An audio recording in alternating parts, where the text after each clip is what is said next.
Oh, welcome back, Bartun. You could not even wait for a minute. You guys, how fast was it? Oh, we are back. So maybe let me share the invite. You can just join, click on the invite and join the show. We are back, same conversation.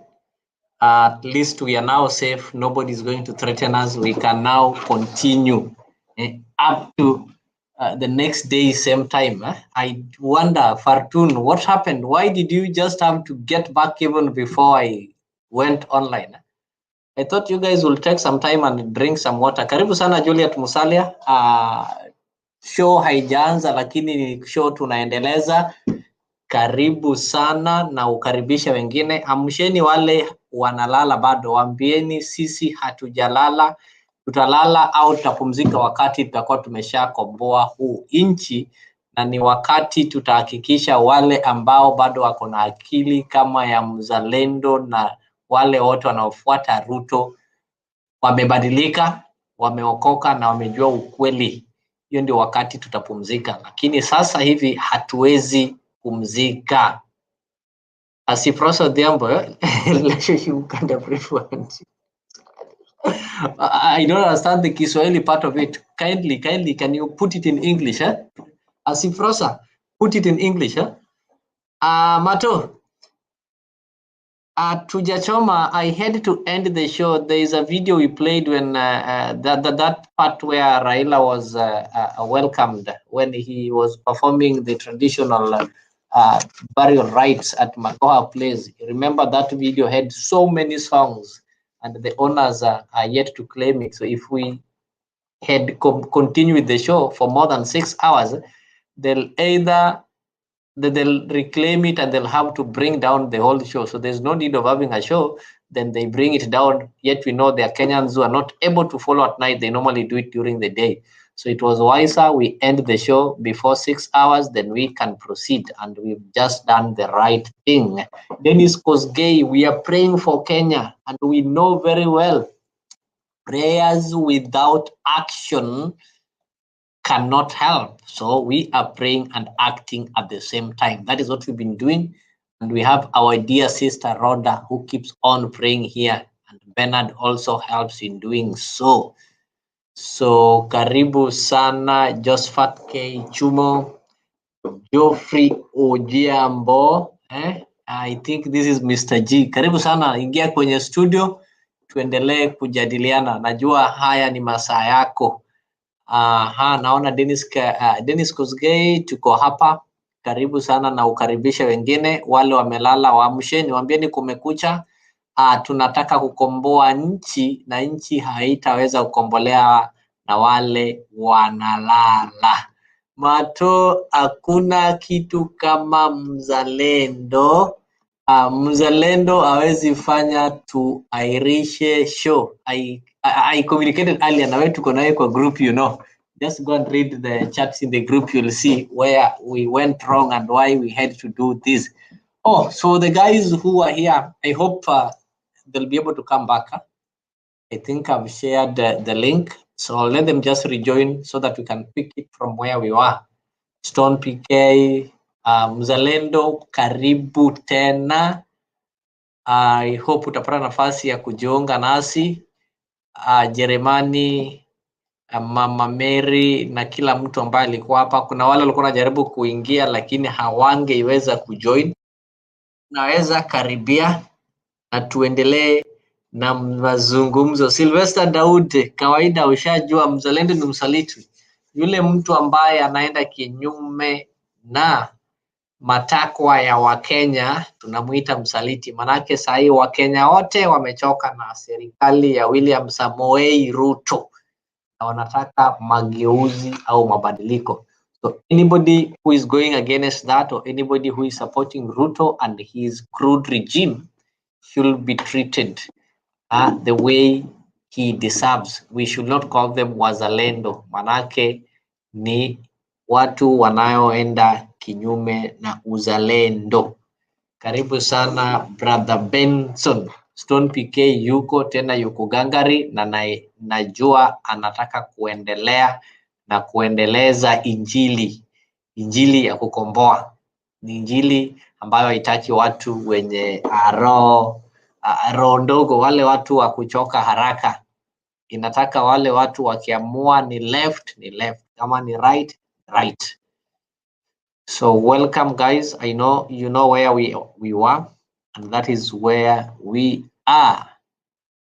Still there. We are not changing. We are not doing anything new. Kenyans are tired everywhere, and I played it here from Kiambu to wherever. People are demonstrating.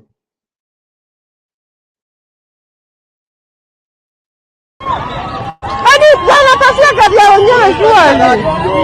Watu wanapasua. Simona amepasua hiyo Nissan.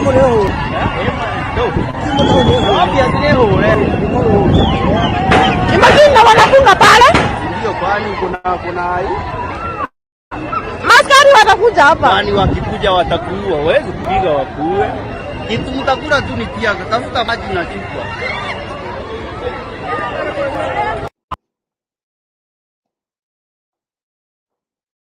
So that one is how people are feeling outside there. That is how people are feeling outside there. Oh, there was this one here. I think I'll get it. Yes.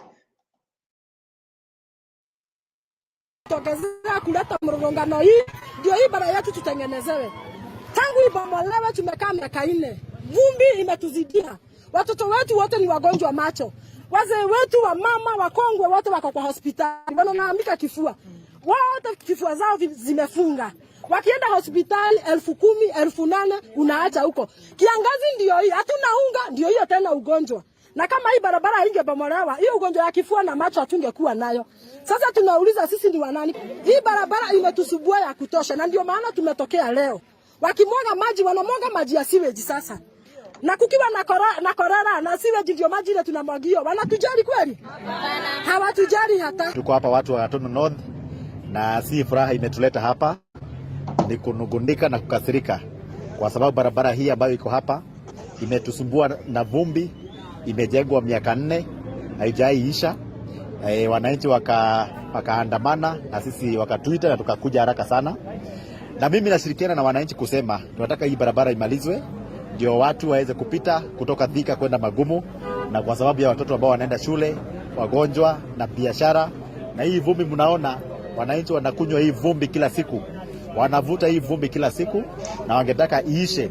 Na tuko na bahati kwa sababu contractor yuko hapa mwenye amepewa kandarasi na pia resident engineer, na kwa hivyo watatuambia hii barabara itaisha lini.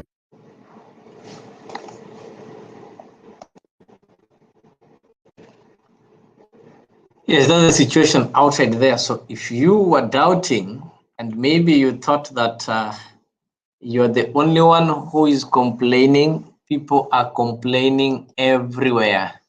Even the ones that we are told voted for this government are already tired. They are feeling the heat and they can no longer hide it. So they've started going to the street even before Baba calls them to go to the street. They've started showing Baba the way that Baba, we need to finish hii mambo ya kukutana rakaraka, watu waende kwa street. So people like Mzalendo coming here to tell us of Jubilee. Right now we don't need Jubilee.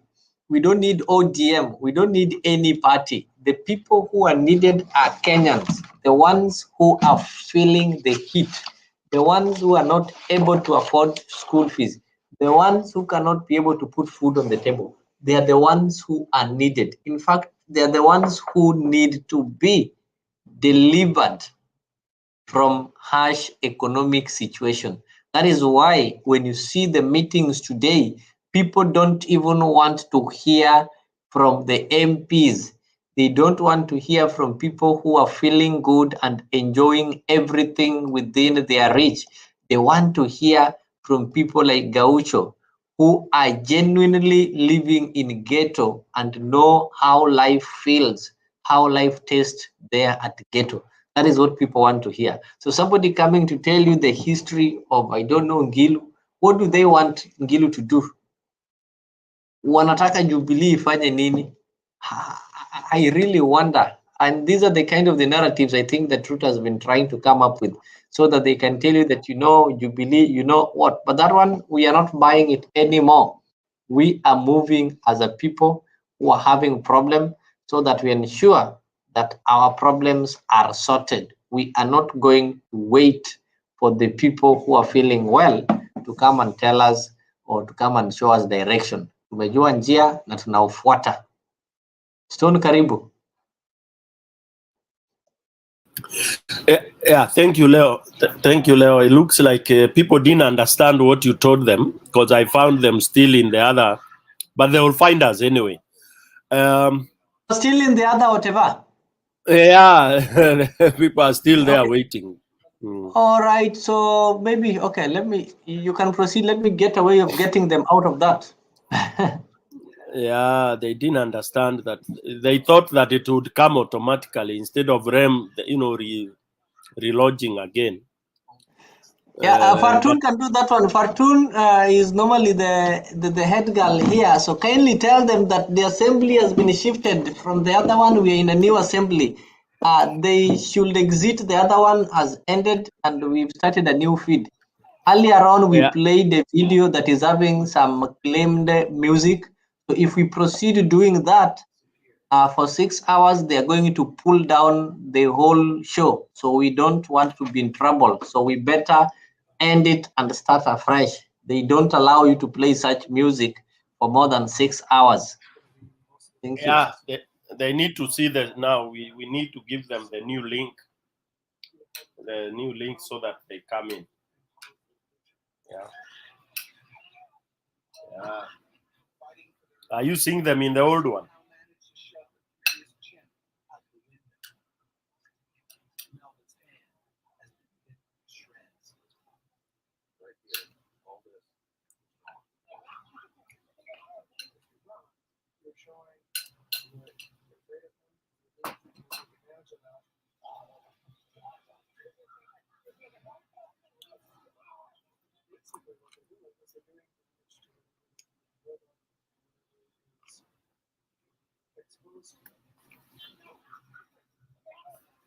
Oh yes, Jacqueline, karibu. Ambia wenye bado wako kwa ile link ya kwanza kuwa tumehama, tuko huku. Thank you very much for following up. I'm trying to send them a link on the other side, but you're welcome. And you can also tell them this. Yeah, send them the link to that old one. Then can write for them to come over to this one.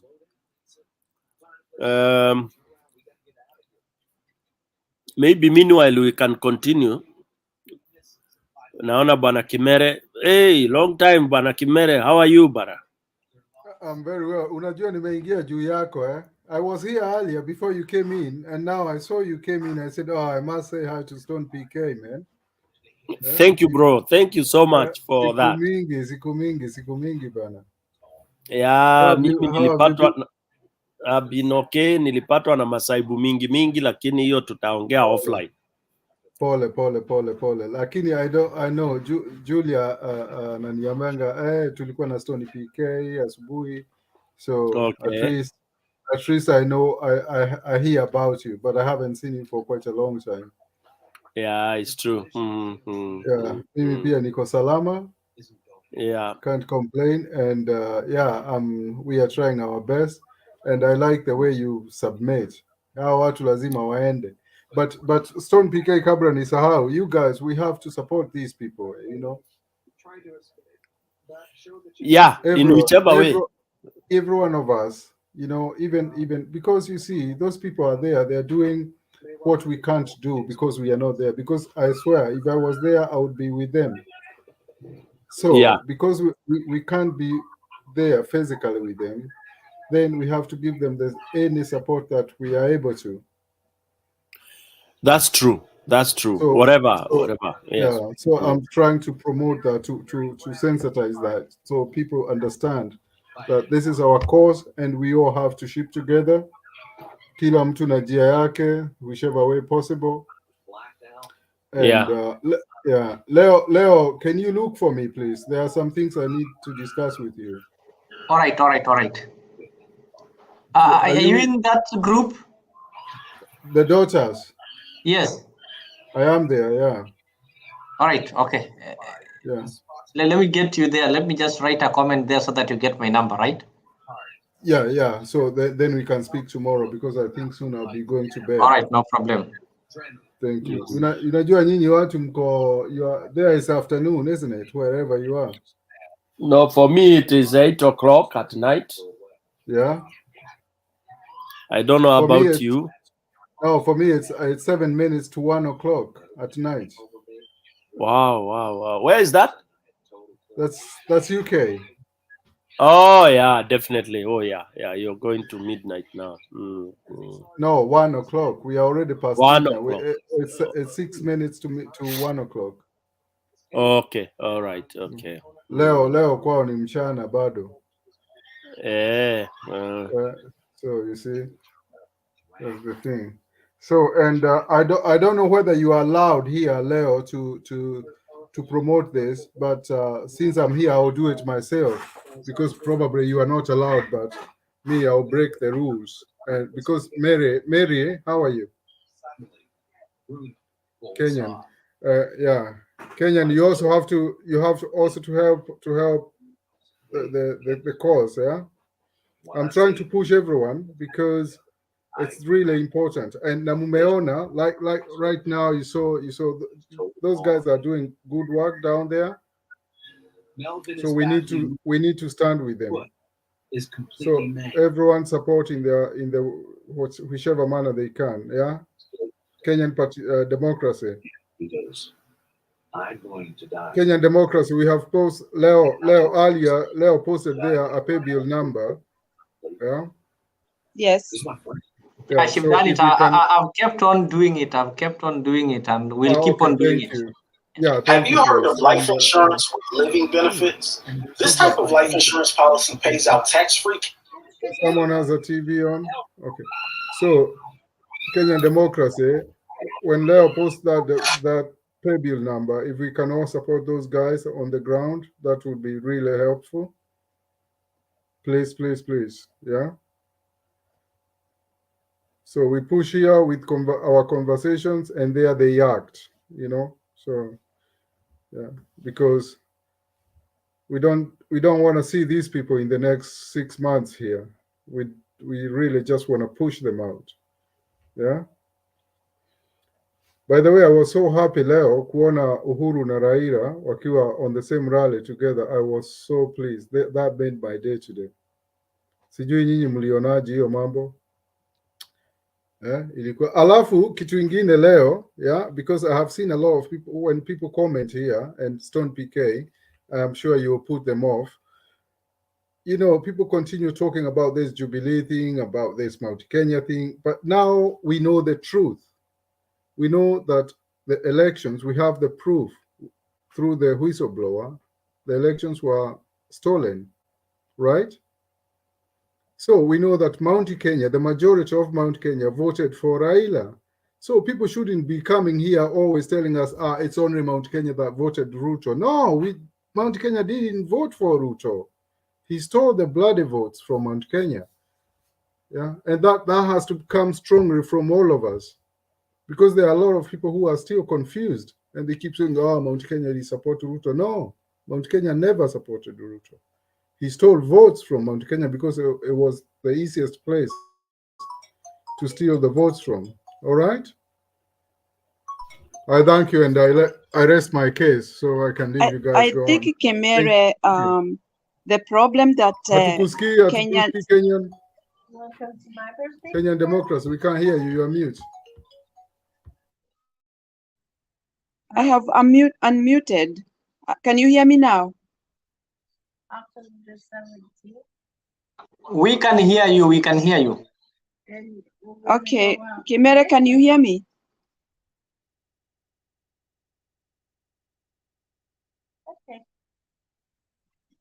Okay.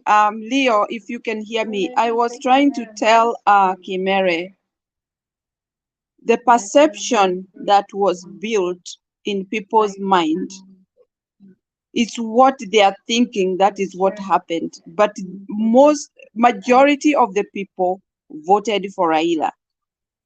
But people, because this is a secret ballot, people don't know who you voted for. They tend to believe maybe if I did not vote for him, my friend voted for Ruto. That is the perception. And the other thing is that Ruto showed like that was his bedroom, and he went there many times. And that is the knowledge or the belief that people, because he went there many times, he was voted in by those people. But actually, he was beating water in a can, because many people voted for Raila, even though he dwelt in that area for the longest. So that is what we need to fight from people's mind, that perception of believing that people voted for him. And that is good that the whistleblower brought this information so that now we can articulate and let people know that that didn't happen. Because that belief in people's mind was shocking. But they should stand firm, and they should know that people voted for Raila, majority of them this time round. So let that be out of their mind, and let them be convinced that majority voted for Raila. He is the one who had the majority. So please, Kenyans, get that out of your mind. Ruto just stole the election because he could not believe being defeated. I think that's what I wanted to say to Kimere, because we have to make Kenyans to understand that things were not the way they thought about Ruto. Ruto was not voted in by Mount Kenya. Thank you. Thank you so much for making that clarification. Yeah, and just as Kimere said, right now we should not be discussing those things are now behind us. We know the results, and we are not debating the results.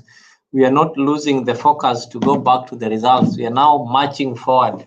And Raila said today we are going for our cow that was stolen. We are not negotiating with the people who stole the cow.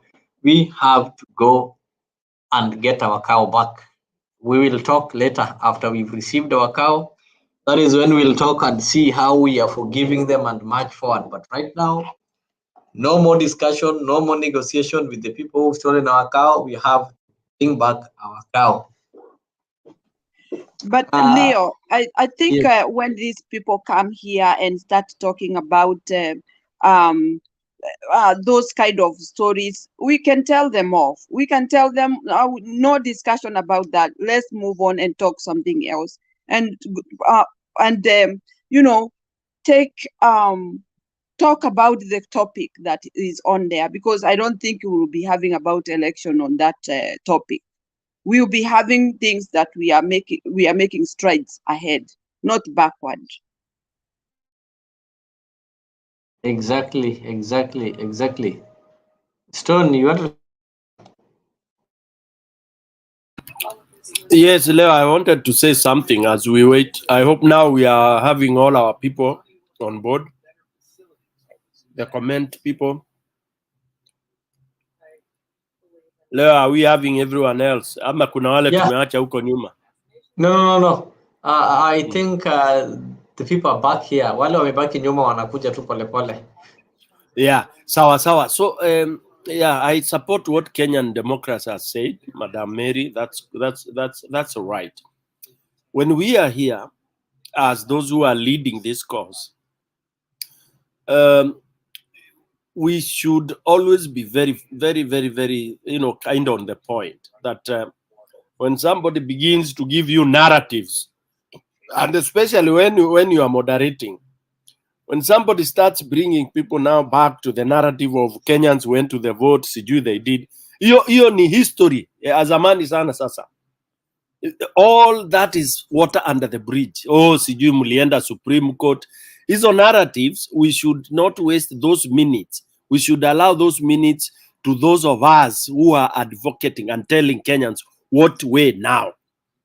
You know, like for example, those who did not manage to listen to Baba's speech kwa funeral ya Magoha. And especially also, okay, for me, I'm privileged. I understand the Luo. But for those who do not understand the Luo, because Baba went very deep when he switched to the Luo, you know, and it's only people who understand the Luo who know. When he switched to the Luo, I saw Baba of 1997. And I saw Baba who is just refraining from, you know, ile word ile ya kusema sasa kiumane. And I saw Baba who is now telling you, kama we ni muoga, you stay in your house with your wife. That's how Baba used to talk that time. Wakitoka walikuwa wanasema kama we unataka tu kukaa kwa bibi yako na joto ya bibi yako, we kaa huko, hatukujali. You come when the mnyama imeanguka, tukikula nyama, we will cut kidogo for you, but know that you are a coward. That is what Baba is. Amesema we are not even ready to negotiate. Aliuliza, how do you negotiate with somebody who you know ile ng'ombe ameweka kwa boma yake ni yako? You know it very well. Hata iko na initials zako, because in Africa we mark the cows. So there is no way you can claim somebody's cow that is not yours. Yangu utaona imeandikwa either PK, you know, or I have a family, what do we call it? Family stamp that we put on our animals, on our cows and on our goats. Hata masikio kuna vile tunaitanga rutua. Kuna vile masikio yetu huwa tunaweka mark hapa. Hiyo masikio ni, yani hiyo mark ni, it's endemic to that family. So you could not steal somebody else's goat. And even if you steal it and you kill it, you eat it, utapatwa kabla hiyo ngozi, unless hata ukizika hiyo ngozi, mbwa itaona mahali ngozi inaozea. Na tutakuja, we will tell you ufukue hapo. And once we look at that ngozi, we tell you is the mbuzi at my mbuzi that disappeared. Yeah, and then from there you are given the inaitwa nini, the consequences. So for me, anybody coming here should not give us stories of you know, democracy. And even Baba said it, as much as we want everything to be done in a very organized manner. Remember, it is organized manner. We are not talking about democracy and nini, because you cannot tolerate democracy that is cheating you. Uwezi kubali mtu anakuja hapa ameinua Bible anakuambia tuombe, na kumbe afungi macho, ametoa bunduki. Wewe umefunga macho, amekuwekelea bunduki kwa kifua. You will not, hata kama anakuambia next door ndio Jesus yuko, you will not believe. That's a betrayal. So ameambia wa Kenya, let's not lose our focus. The focus, and I am so happy he said it in Magoha, the focus is that these people stole our election. The guy in power today ni mwizi, alituibia kura, ako pale kwa wizi. Na dawa ya mwizi ni gani? That is it. And that's why I remember, you know, this forum nilisema, we are not debating here. No. We are highlighting the evils as we mount the power, as we mount the energy, like what I saw in Mavoko. And for people who have eyes and brains, you can see the build-up of these rallies. Wallahi billahi, hizi rally kabla amezunguka akifika Nairobi, it will be fire in this country. Itakuwa fire. It's like when you hold your dogs, zile kali sana na umeshika nyororo, zinaona mwizi ama zinaona nugu inaingia kwa shamba, they want to overpower you. The people want to overpower Baba. My fear is the people are almost getting loose. And my worry is, how shall we recall them back? Tukiachilia hizi mbwa kali, zitarudi vizuri. And that, because I even saw Kalonzo now is already almost releasing it. Kalonzo also is, leo aliweka, jana aliweka point blank. Mother ameweka point blank. All the speakers. Look at the MPs that now, because it is a point of reckoning now. Look at how many people came, how many MPs were there at Mavoko. That's when you know, I hear people like Mzalendos and the others. I call them jokers, and I have no reservation for that. That's what they are. I mean, these are jokers who come here to just make fun and all that. Some of them have no touch with Kenya at all. They only have touch with their relatives and all that, who they send a few dollars here and there. They don't care about what is going. For me, anybody who supports Uhuru, he cannot tell me, oh, I'm supporting how many people in Kenya and all that. How do you support a thief? And then you start saying you have project in Kenya, unasaidia watu. Unasaidia watu gani? Kivipi? When you are supporting a regime that is already inagandamiza hao watu, a regime saa hii kila mtu anatuma message, oh, nitumie kakitu, mtoto hajaenda shule, mtoto ameitwa huku, sijui mtoto ameitwa huku na hii ni wiki ya kwanza hajaenda, oh, niko na shortage ya hii pesa sipati. That is the messages we are getting every day. And you say your country is good, and then you start giving us theories here, oh, you know, Ruto is working on this, is going to deal, is going to have all the MPs from Mount Kenya, they are going to be. Do we care about them? We don't. We don't care about the MPs. They can go to hell. They can go to wherever they want to go. Let them do whatever they want to do. But watajua hawajui. When we take this thing, they will all go out. And in fact, we are asking Baba now, even before we go to State House, all MPs should be expunged from the parties. Expel them. And then ndio tujue sasa uzuri kama hii party inaitwa nini, the registrar of parties. If she doesn't take the action, then we know she's also bought. But the parties should just, by simple, one letter, you are expelled. The moment you have loyalty to another party, that's it.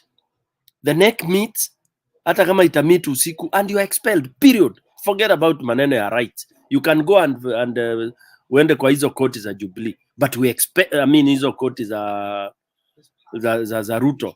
Yeah, we chase you out. You're out of ODM, you're out of Wiper, you're out of whichever party that is part of Azimio. Should expel you. Effective immediately, you are no longer a member of this. Then ndio sasa tuanike parliament. If the speaker continues to hold those people, then atatuambia they are in the house as members of what party? Because the law is that you must belong to a certain party. That's why I'm annoyed now with Azimio. They should not be more than 2 days. All the list of those who went to State House, expel quickly. Don't bother at democracy. Quickly. Sometimes you need dictatorship. Benevolent dictatorship.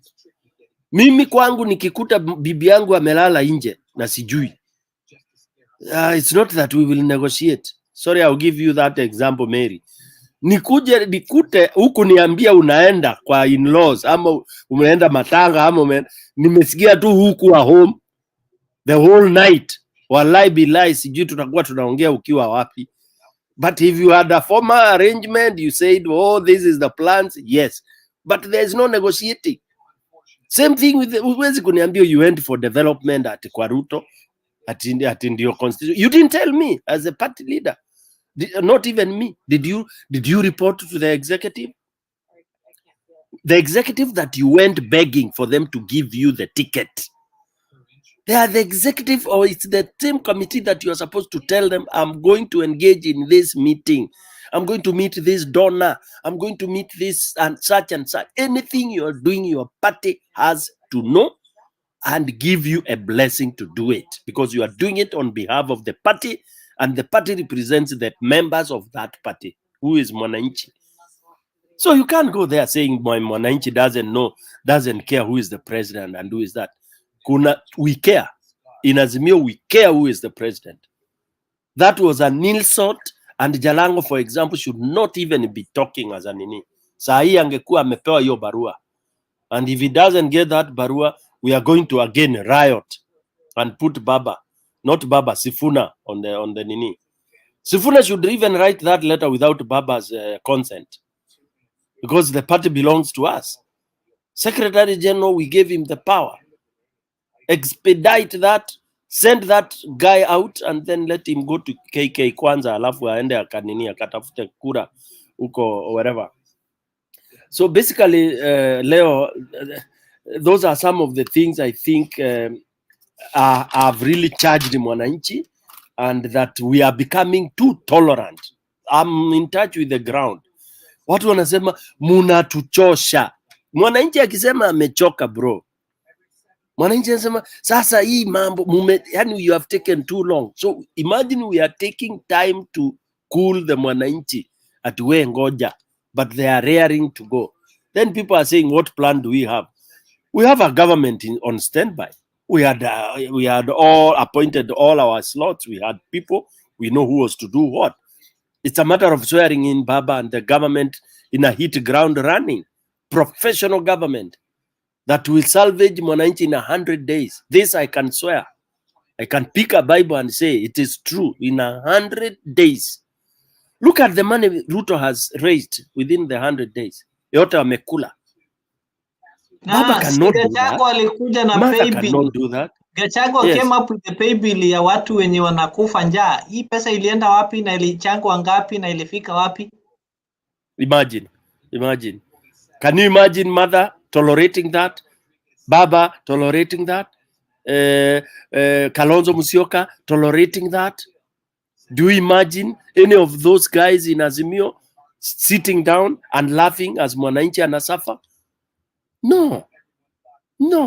These are the people we want to entrust the lives of Kenyans with. And we believe in less than 3, 4, 5, 6 months, people will have at least stabilized. Maneno ya deni international, then we start managing as mwananchi ameneshiba, mwananchi kwanza.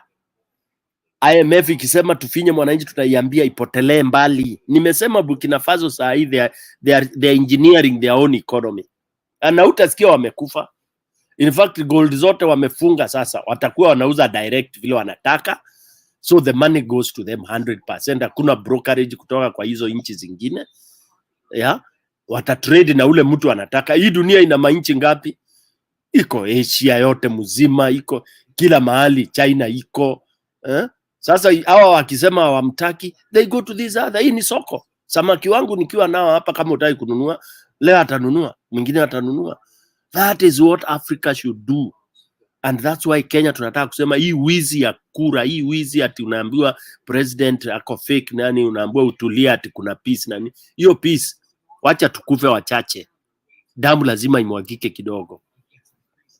Yes, we have to cross it.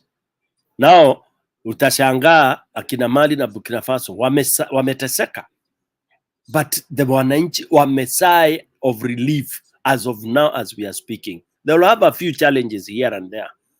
Okay, the guy is young, but he has a lot of principles. He ameangalia what he needs.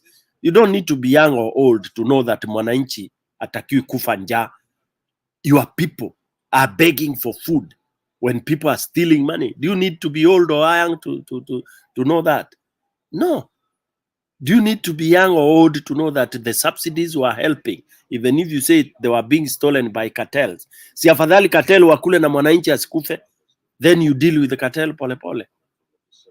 You don't unaua mwananchi na una pretend umeua cartel, kumbe unabadilisha one cartel to the other. So you put in the cartel, you know, and remove the cartel that does not belong to you. What nonsense are we being given here? Back to you, Leo. Mimi sina ya kuzungumza. Nimeona Ntusi hajazungumza, wacha tumpatie nafasi atupe maoni, manake sisi hapa tumezungumza kuanzia usiku au niseme kuanzia asubuhi. Ntusi, karibu.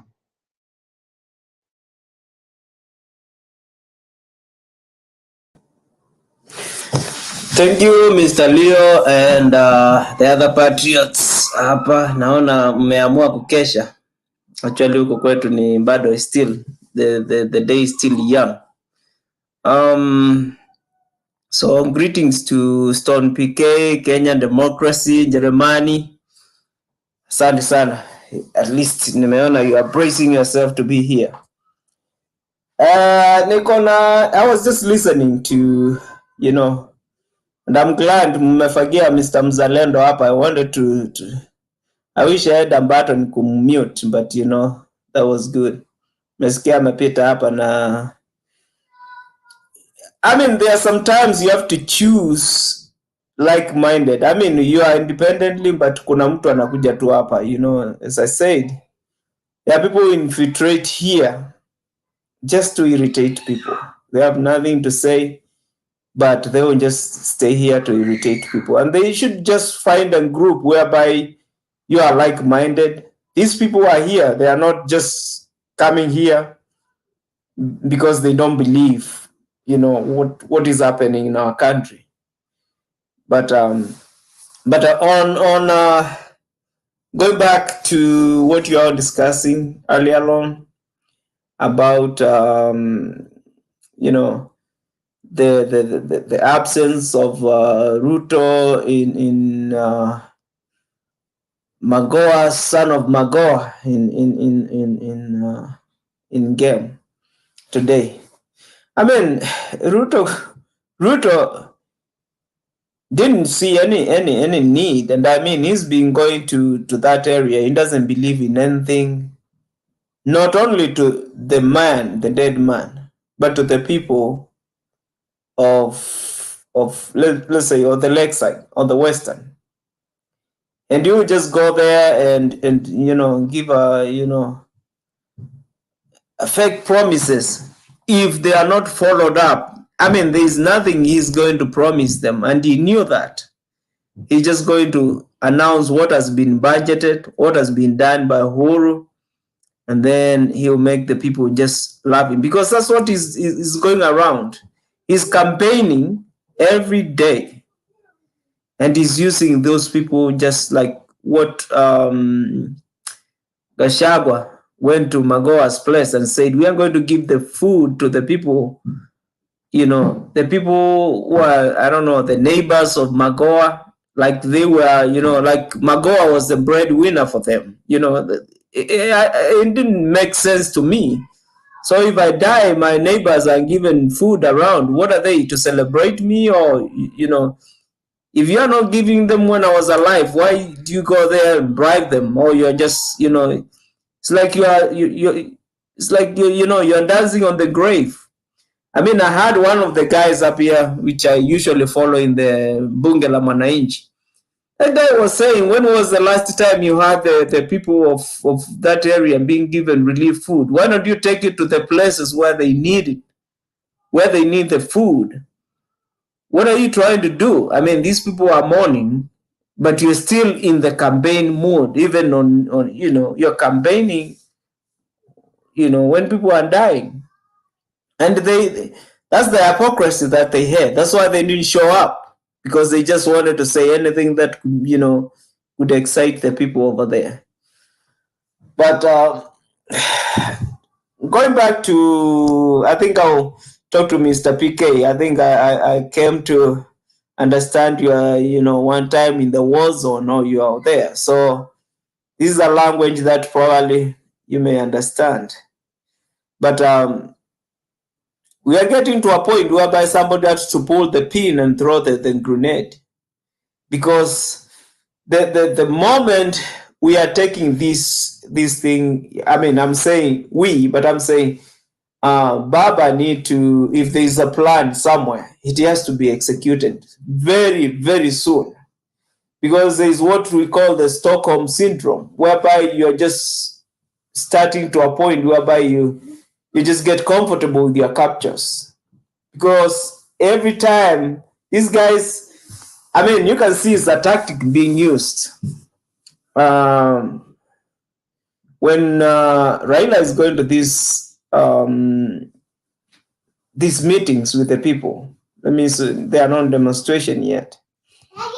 Used to be that Raila will, Ruto will, you know, get even tear gases and everything else. What up here? Guys, I think I'll excuse myself for a minute. I need to take care of something, but Pole. Yeah, do that in Dusi. It's okay. Leo, back to you. Okay, Jeremani is there. Jeremani, you can pick it.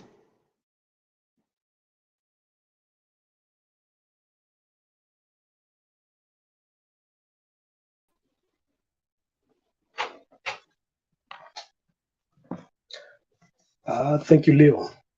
I was stuck on the other side, waiting for the stream, but I checked on YouTube and discovered, oh, the part 2 is already on.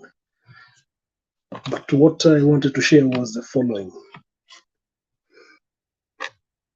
and I wanted to start by asking a question: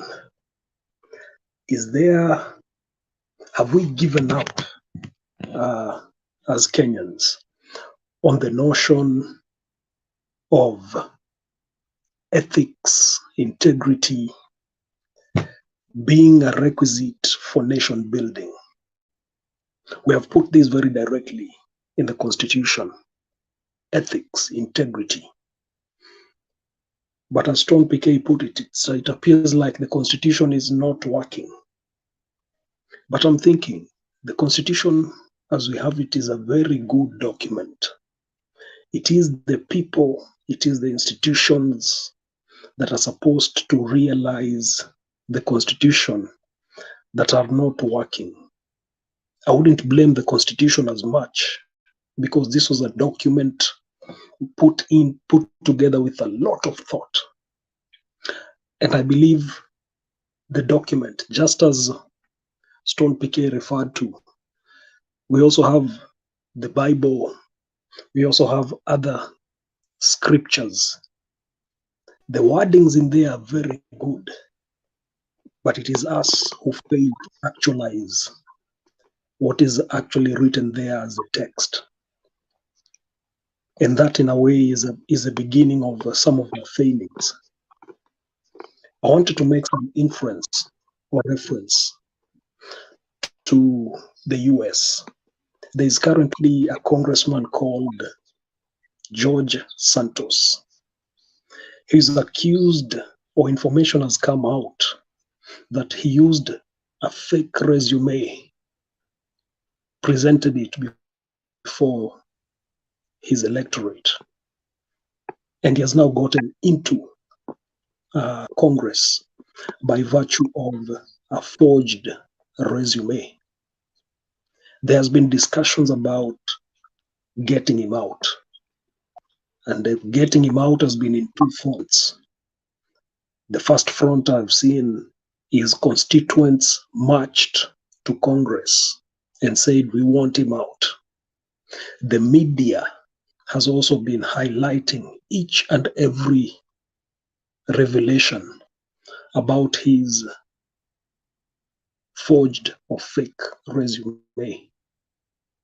I've also seen that Congress itself is preparing a motion to oust him.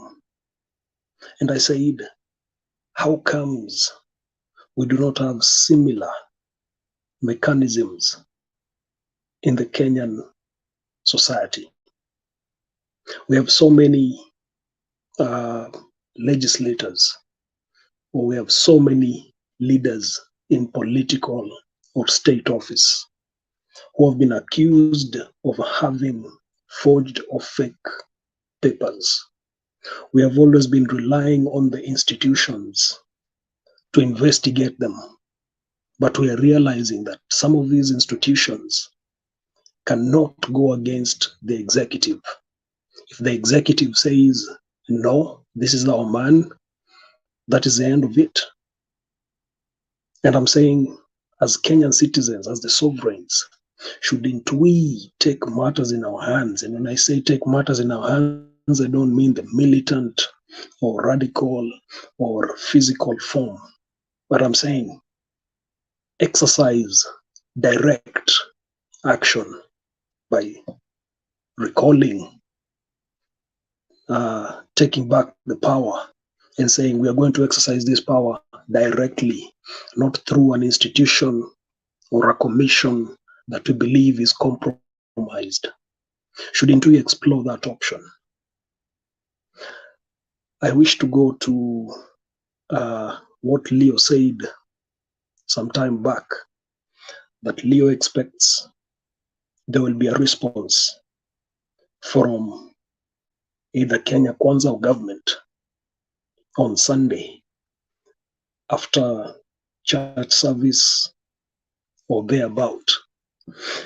And my quick thinking says, if that was to happen, it will be a clear indicator that there is leadership latency, that there will be a failure on the Kenya Kwanza side or government to action or to act as opposed to react to what has been presented today by the Azimio team. Ultimately, what I'm saying is this, that I do not expect government to react to Azimio's activities today, but rather move forward if indeed they have more than political wins at play. So I'm holding my fingers crossed. Maybe that's a debate we'll be having in the evening of Sunday to see whether the government will prove my thesis, my theory, that if they react to Azimio's activities today, they'll be exhibiting leadership latency. I will pause there. Stone PK can allow more contributors. Aha, thank you, Jeremani. I think before I even give my thought, let me ask Ellie. Ellie, you are free to come in and give your thought. Ellie. Hey, nawasalimu kila mtu. As we were just on the other side, we were still debating on the ended session there on the other side with the Roda and Mzalendo. In fact, I've left them there. They're still fighting there. Mzalendo made a mischievous claim about the proximity that Uhuru or Uhuru's family have with the State House Nairobi because of the shared fence, and he can just walk over and speak to Ruto and claims like that, saying that all this is drama, is nothing that Uhuru is doing that is rebellious towards this illegitimate government. But that's how Mzalendo is thinking. I was kind of interested to know what you guys think about the instability that comes with illegitimate government. So, for example, what is happening in the Pokot or Takwel area up towards parts of Rift Valley in the north, and probably in parts of northeastern Kenya. Those places that we call castle rustler areas or terror areas, those assumptions we make. But after you have an illegitimate government being tested, or some kind of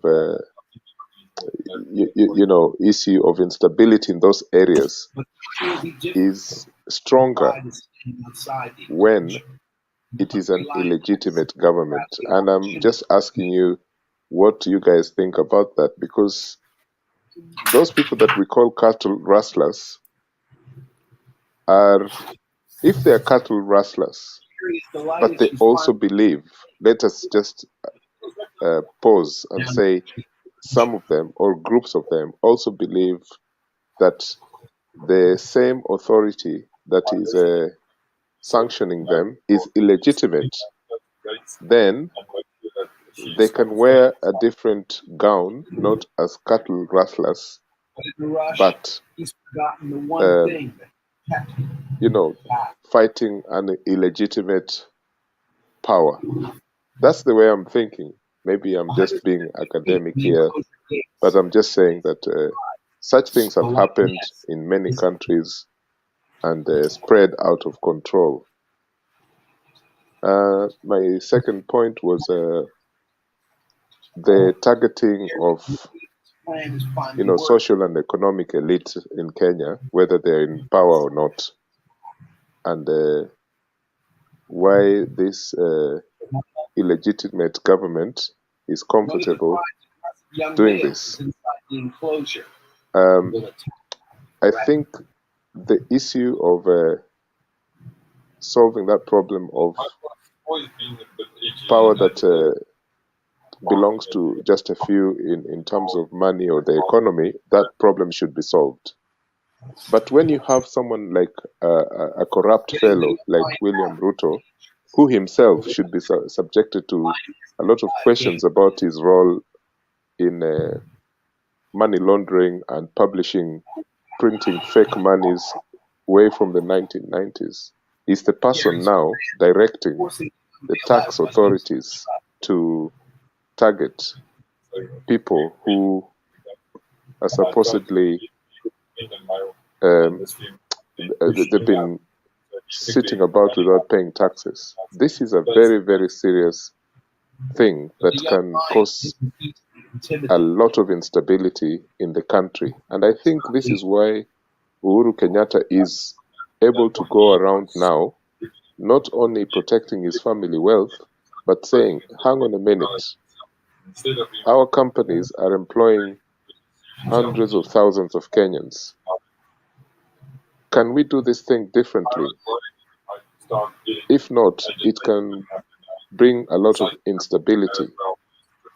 I'm not saying that I'm supporting the Kenyatta family 100%, but there is something there that must be looked into so that it does not affect the ordinary Kenyan. So those are just my thoughts about what is currently going on. I thought I'd go on foot, use the vehicle as protection so the female couldn't really see what was going on, and then chasing out on foot.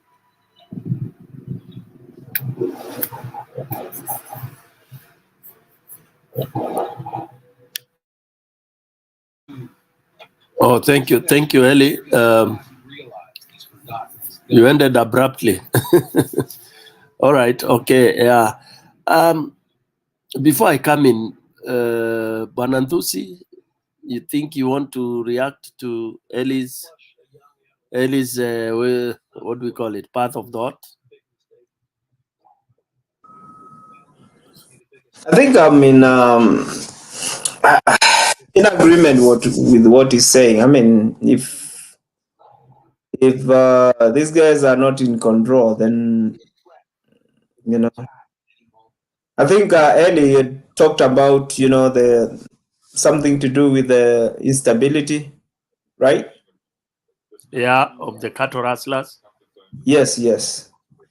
That is a business, and Ruto is in that business. So how do you expect him? How do you expect those things to end? He's just even right now making it even more bolder.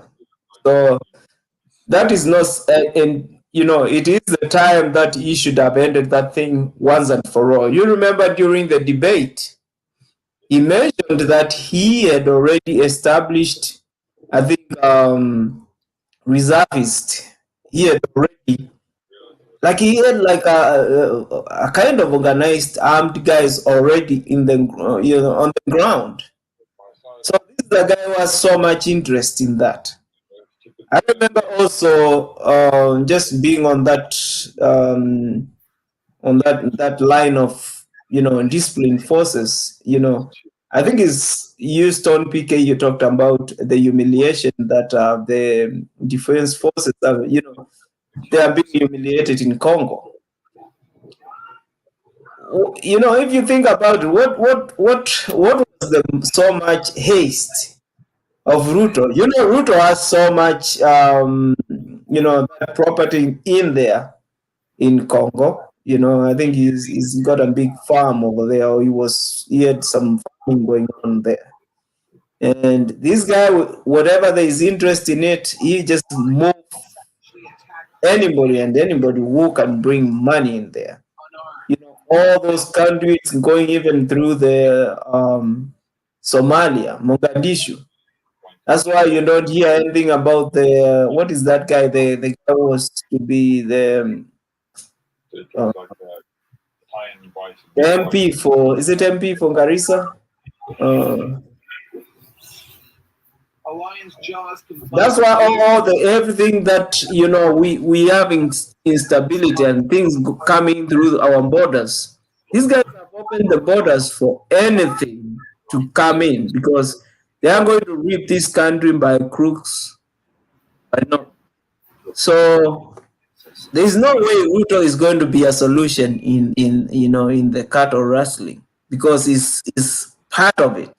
Probably all the proceeds goes to his guys. You know, they won't do anything. And you know, on the other side, who is sitting on the other side of the fence? Museveni. So either way, these guys are in business. And but you know, I think that's the much I could have said about you know, Eli. So now coming back to this situation of guys, you know, bolting from Azimio or from ODM, especially somebody you know, Jalango, and you know the other people from Jubilee. I mean, if you use the biblical example, you know, there are some people that Jesus said they could not follow them. The people who had just married, the people who had new oxen and all that. So this Jalango is just somebody who just got power right now. So he's not one of the people who should go with Baba. You know, who jumped up there. So the excitement is there with him. You know, those are the people even Jesus would not. They will not be qualified to follow Jesus because there's something sentimental attached to them. So Jalango can, you know, he had just. I think everybody who went to the State House was given a script to read. Whenever you asked why you are there, just say we are talking about development in your constituency. Can you imagine Jalango was going there to be told there is a 50 million? 50 million to be, you know, to be dispersed to a, you know, community college or what do you call it, those tertiary colleges. I mean, all that was the excitement he had in the State House, for real, because he was told somebody is going to finish up at a college for 50 million, not even a lot of money, 50, just 50 million. And it's not that he was given, when he was given a check more than that, or maybe cash, more than that amount, he wasn't given even the money. So, and, you know, he could have had the courtesy of, you know, saying, but he was arrogant, you know, he was reading the script arrogantly because maybe Ruto told him, if they kick you out, we can call for by-election and we just call Ozeka Mago and he'll put you up here again in Langata. So just, if we can steal the presidential election, we can still take over to, you know, that would be a small thing. We may just get, you know, the young son of Ozeka Mago to put you whatever constituency, just put it on the map of Kenya. Make sure all the election happen on you, on your constituency, because Kamago doesn't know Kenya. He may put you an MP of Mombasa when you know you've never been there. So I think Baba should just pick up the strong guys and go with them. You know, these other people are just sideshows, and they, you know, before they can, you know, fill up their belly with whatever Ruto is throwing to them, they will never, you know, they never be serious, and it will be a sideshow. Baba should not even, and what he did at one, you know, what he did should not even be anything of discussion. Just throw every one of them until, you know, you are left with 5 guys to follow you. Because you can go with so many people. Just like here, we may just be here, then we have one Muzalendo here who is just coming here to distract us, you know. Pick a few guys, work with them. But let me introduce something that I'm still stuck, and I may don't bash me out on this thing of Uhuru and that's that thing of why is, and I just want to time will tell. I just want to see Baba with no Uhuru with that much energy somewhere in Central, because every time he goes to the Lake region, he gets everybody excited. He should have just, and during even the campaigns, everybody was excited. You go there and tell them what you want to hear. But when he comes where it matters a lot, it kind of disappears. So I'm just waiting when they go to Mount Kenya. I want to see Baba, Uhuru, at least, helping Baba, because unless Baba was correct, because I'm still confused. I'm reading so many signs, and forgive me for that confusion, because I'm reading signals that Uhuru cannot be one of losing anything. He's a strong guy, because we lost the election. It doesn't look like he's hurt so much. We've lost Jubilee. He should also, do the same thing. Somebody come forceful. Talk about, the people who just got out. We need to rebuild either Jubilee and leave those people alone, because it looks like they went and did an election or whatever they did to kick these other guys, and maybe there is not much being said about it. So the people that Ruto is taking, they need to be kicked out from any party completely, both in Azimio, both in the the feeder parties like Jubilee and everybody else. So they can only talk in the parties and also in Jubilee. They say collectively, we need these guys out. So that's that's just my contribution. I may have to step out again, and I'll be back just to listen from you. Yeah, I'll be here. I think Kenyan Democracy is asking me a question, so I will stay here for that. Okay. Kenyan Democracy, come in. Thank you, Ntusi. Thank you. I want to address Ntusi enthusiastic. It is good that you are seeing those signs of Uhuru not going to his home and being very much welcomed in other places of the country, and they show the love that they have. It's enormous, and I believe that is how it is. They can't pretend. Those are so many people, and I don't believe they pretend. And it's not about the picture, it's about their heart. They know Uhuru is a good guy. Let me tell you, and I hope I'm not very wrong. I'll give you a story of Joseph. Remember Joseph, his brothers sold him to to business people, and he was taken away as a young man. And where he went and flourished. He became very prominent and very, I think, somebody who really was a guy who is strong, who is out to get, a man who presented himself, and he behaved well, and he became prominent in that country. So what happened? Remember, where he came from, there was famine, and they started feeling it. and everybody was looking, where can we find food? And where did they go? Where they went to get food, that is where they found Joseph. And they were very much shocked to find that this is where our brother is, whom we sold. We forgot even about him. And he is here to give us food, and even not selling, but giving us even surplus. So what am I saying?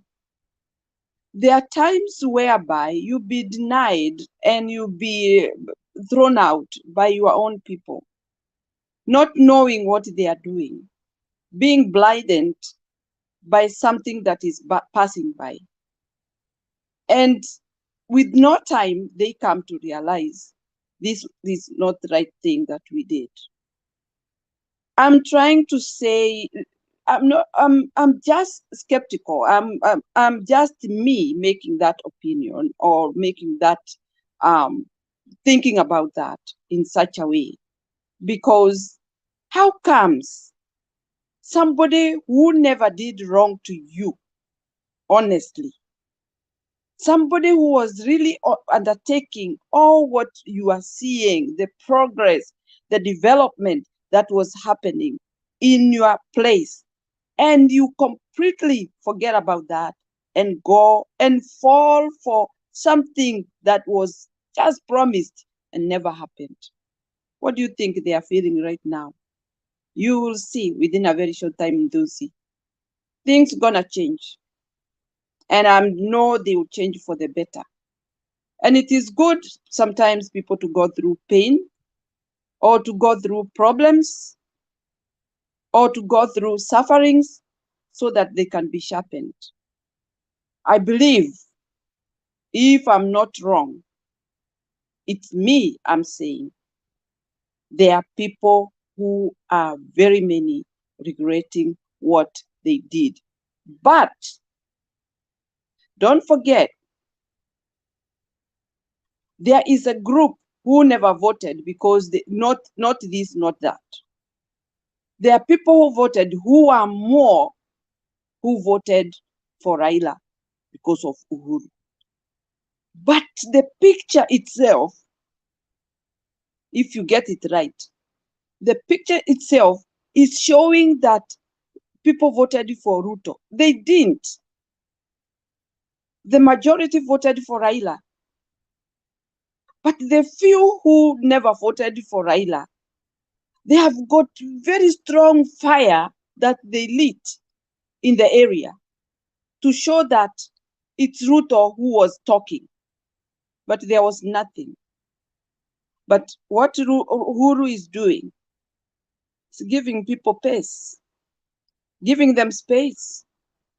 Throw all your tantrums. But Uhuru understands Ruto is not a man of doer. He doesn't do it. He's a man who promises, and he doesn't do. He knows him from where he is talking or where he is standing. That you guys go ahead, listen and take it. But time is coming, and that is what is happening right now. So Ndusi, there is nothing that has gone lost. It's only that people have wasted a lot of time doing the wrong thing. They have wasted a lot of time for them, for their development. They have wasted a lot of time making themselves irritated, angry, hungry, in problems. All this they have cooked for themselves. Now is the time they are realizing we did the wrong thing, and they are waking up. And remember, when somebody does you wrong, and even when they realize that they did wrong, sometimes they pull their legs before they come and say sorry. But they are coming, and it is soon going to happen. I believe so. So Ndusi, stay confirmed. That is what is going on, and it is cooking. And already they have started. They are on the way. I can only tell you that. So don't worry. Things don't come very fast.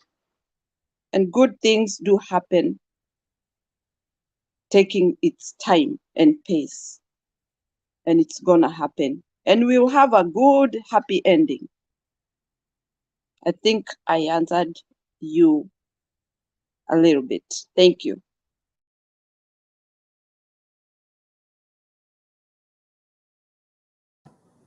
Thank you, Kenyan democracy.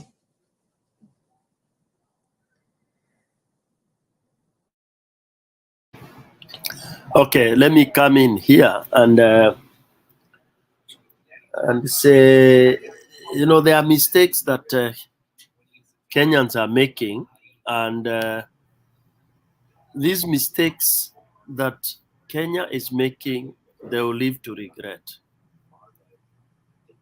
You know, there are things that when you are in leadership, you're supposed to be very serious about.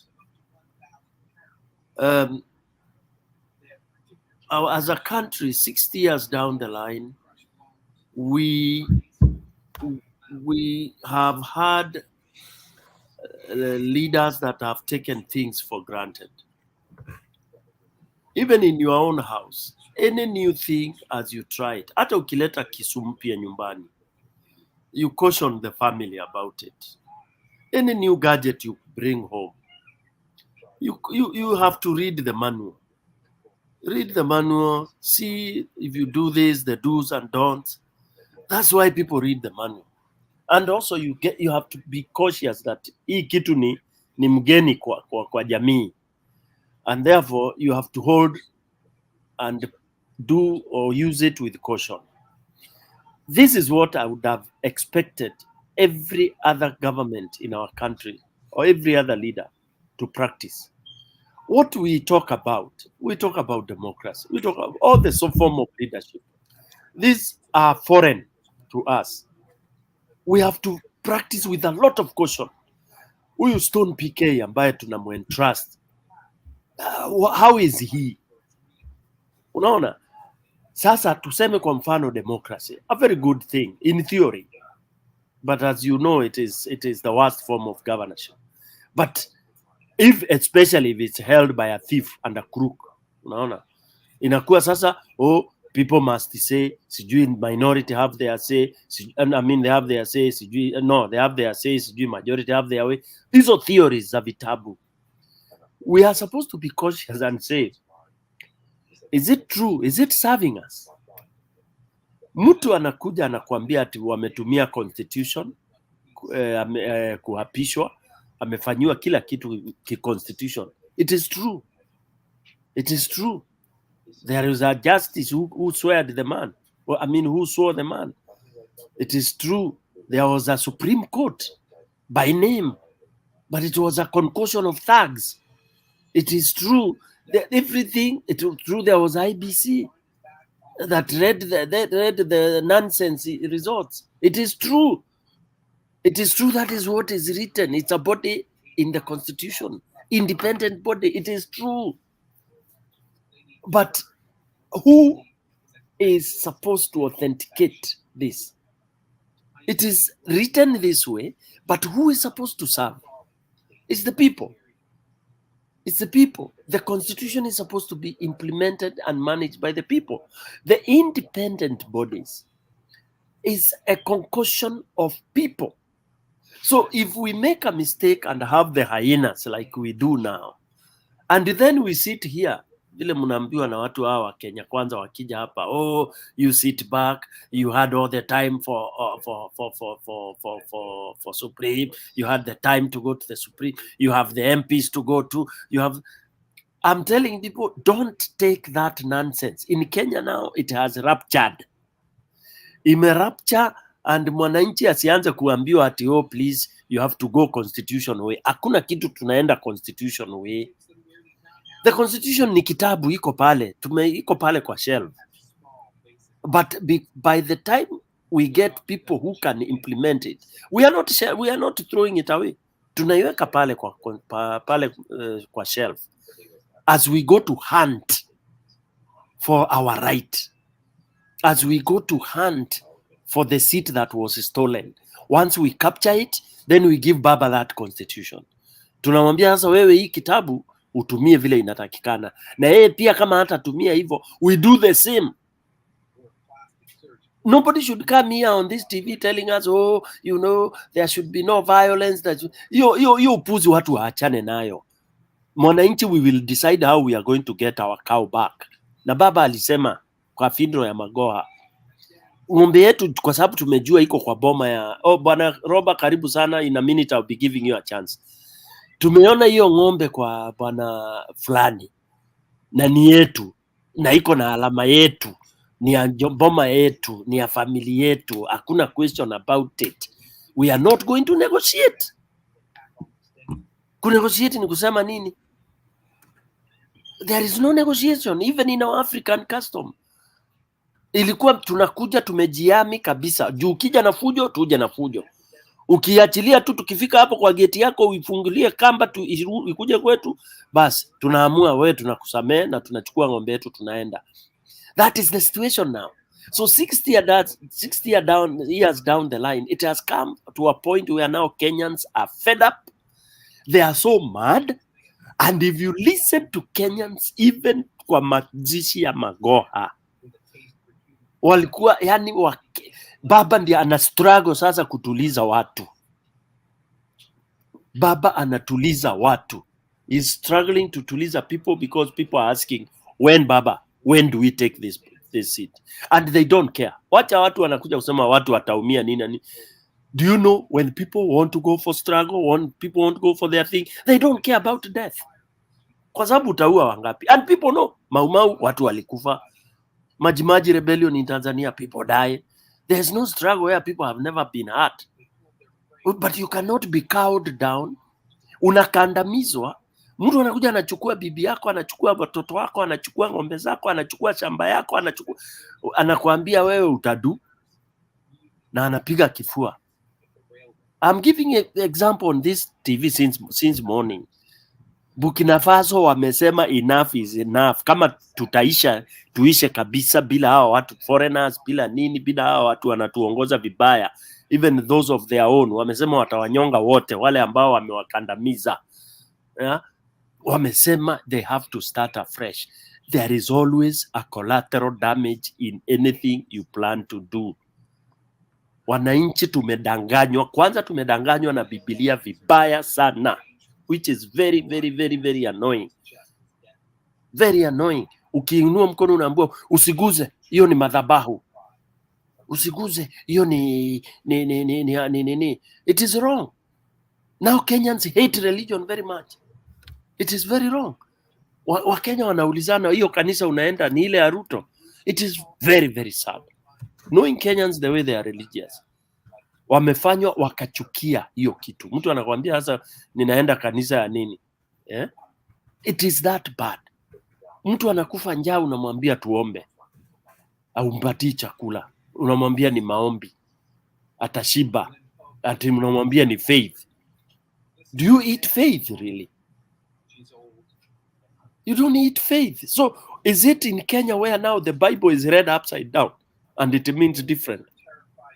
Is it only in a country called Kenya that is so religious than all those other countries of the world? Yani ni Kenya ndiko Yesu alizaliwa? Kenya ndio tribe ya Yesu? Kenya ndiko Yesu alisema ufinywe tu, unyongwe tu, watoto wakose kwenda shule na watu wanaiba pesa wakikula wakienda nayo? So Wakenya wamechoka, and it is true. Wanaambia Baba umechelewa. They have said there is no other solution. By the way, even those who are preaching peace, there is no peace without justice. I think that is very simple. Robert, I can welcome you to say something. Thank you, Stone BK. Thank you, Kenya Democracy. Thank you, Germany. Into a sticky as Chino and I can see it properly. Let me start from where you just left. People are tired. Hao jamaa wanaenda kanisani, and I know in few hours they've been in church, wanaanza kutuambia ya kwamba wao ni Wakristo. Wakristo wa uongo ambao wanatakiwa wawekwa moto. Because like you said, people are suffering, and that's a fact. And that's something we should not forget. Why do you think this thing is going to inaranda kama moto? Mimi nakwambia, I'm telling you, these people are going to be regret what's going on. Now kuchangia hivyo, from what I know from the ground is sasa kuna ukame. So economy, what they say is they want to fix. Are they going to fix when naive fertilizer they were saying they were giving fertilizer? So I don't know who are planting, because right now in kiangazi, it just looks like the more we go with Ruto, it's natural disasters, it's man-made, everything is not working in our country. And that one brings me to the next chapter. On top of what you just said, we should start hunting for Chebukati right now. That's where we start from. We are waiting for that before we even go for the big one. Let us go with the small fish. The small fish includes the freaking MPs who have betrayed us. We should go, no sympathy on them. Either they resign. If you resign and go, good. But if you don't resign, we start hunting you down. Because you came to us, you lied. Which tells me right now you are not protecting our people. Because if this madman called Ruto decides, if he decides now to do whatever he wants, to change the Katiba, constitution, they will allow him because you lied to us. People like Charango and others. So, having said that, let me go back to what I feel it should be done right now.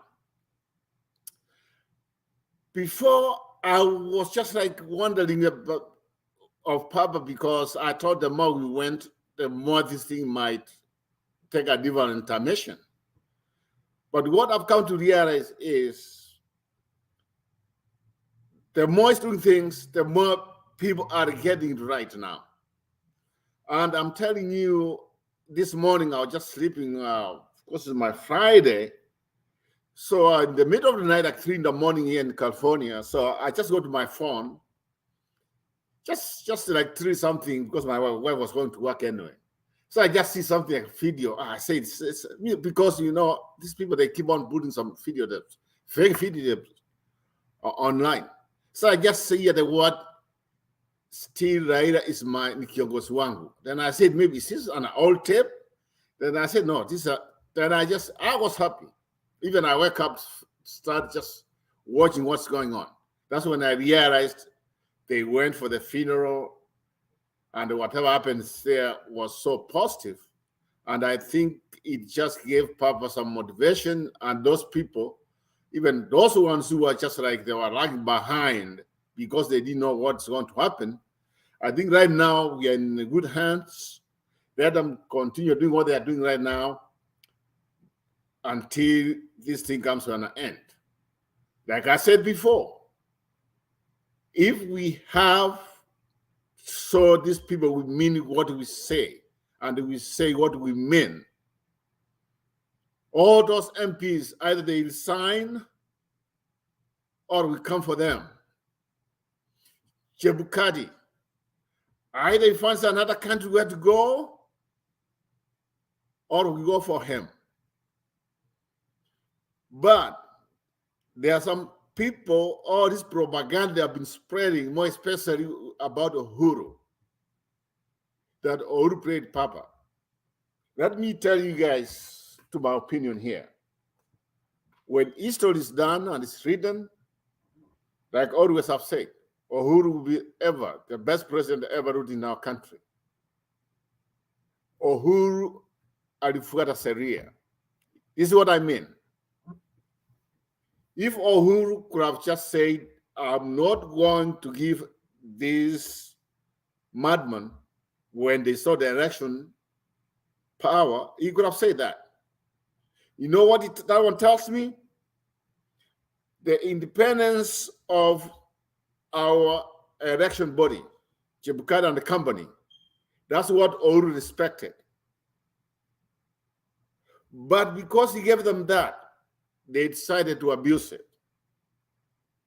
They abused it, And by the time Uhuru realized it was a little late, and because of what I know, what happened last time, remember they still have for like what happened, like they were bored already, so he decided to let it go.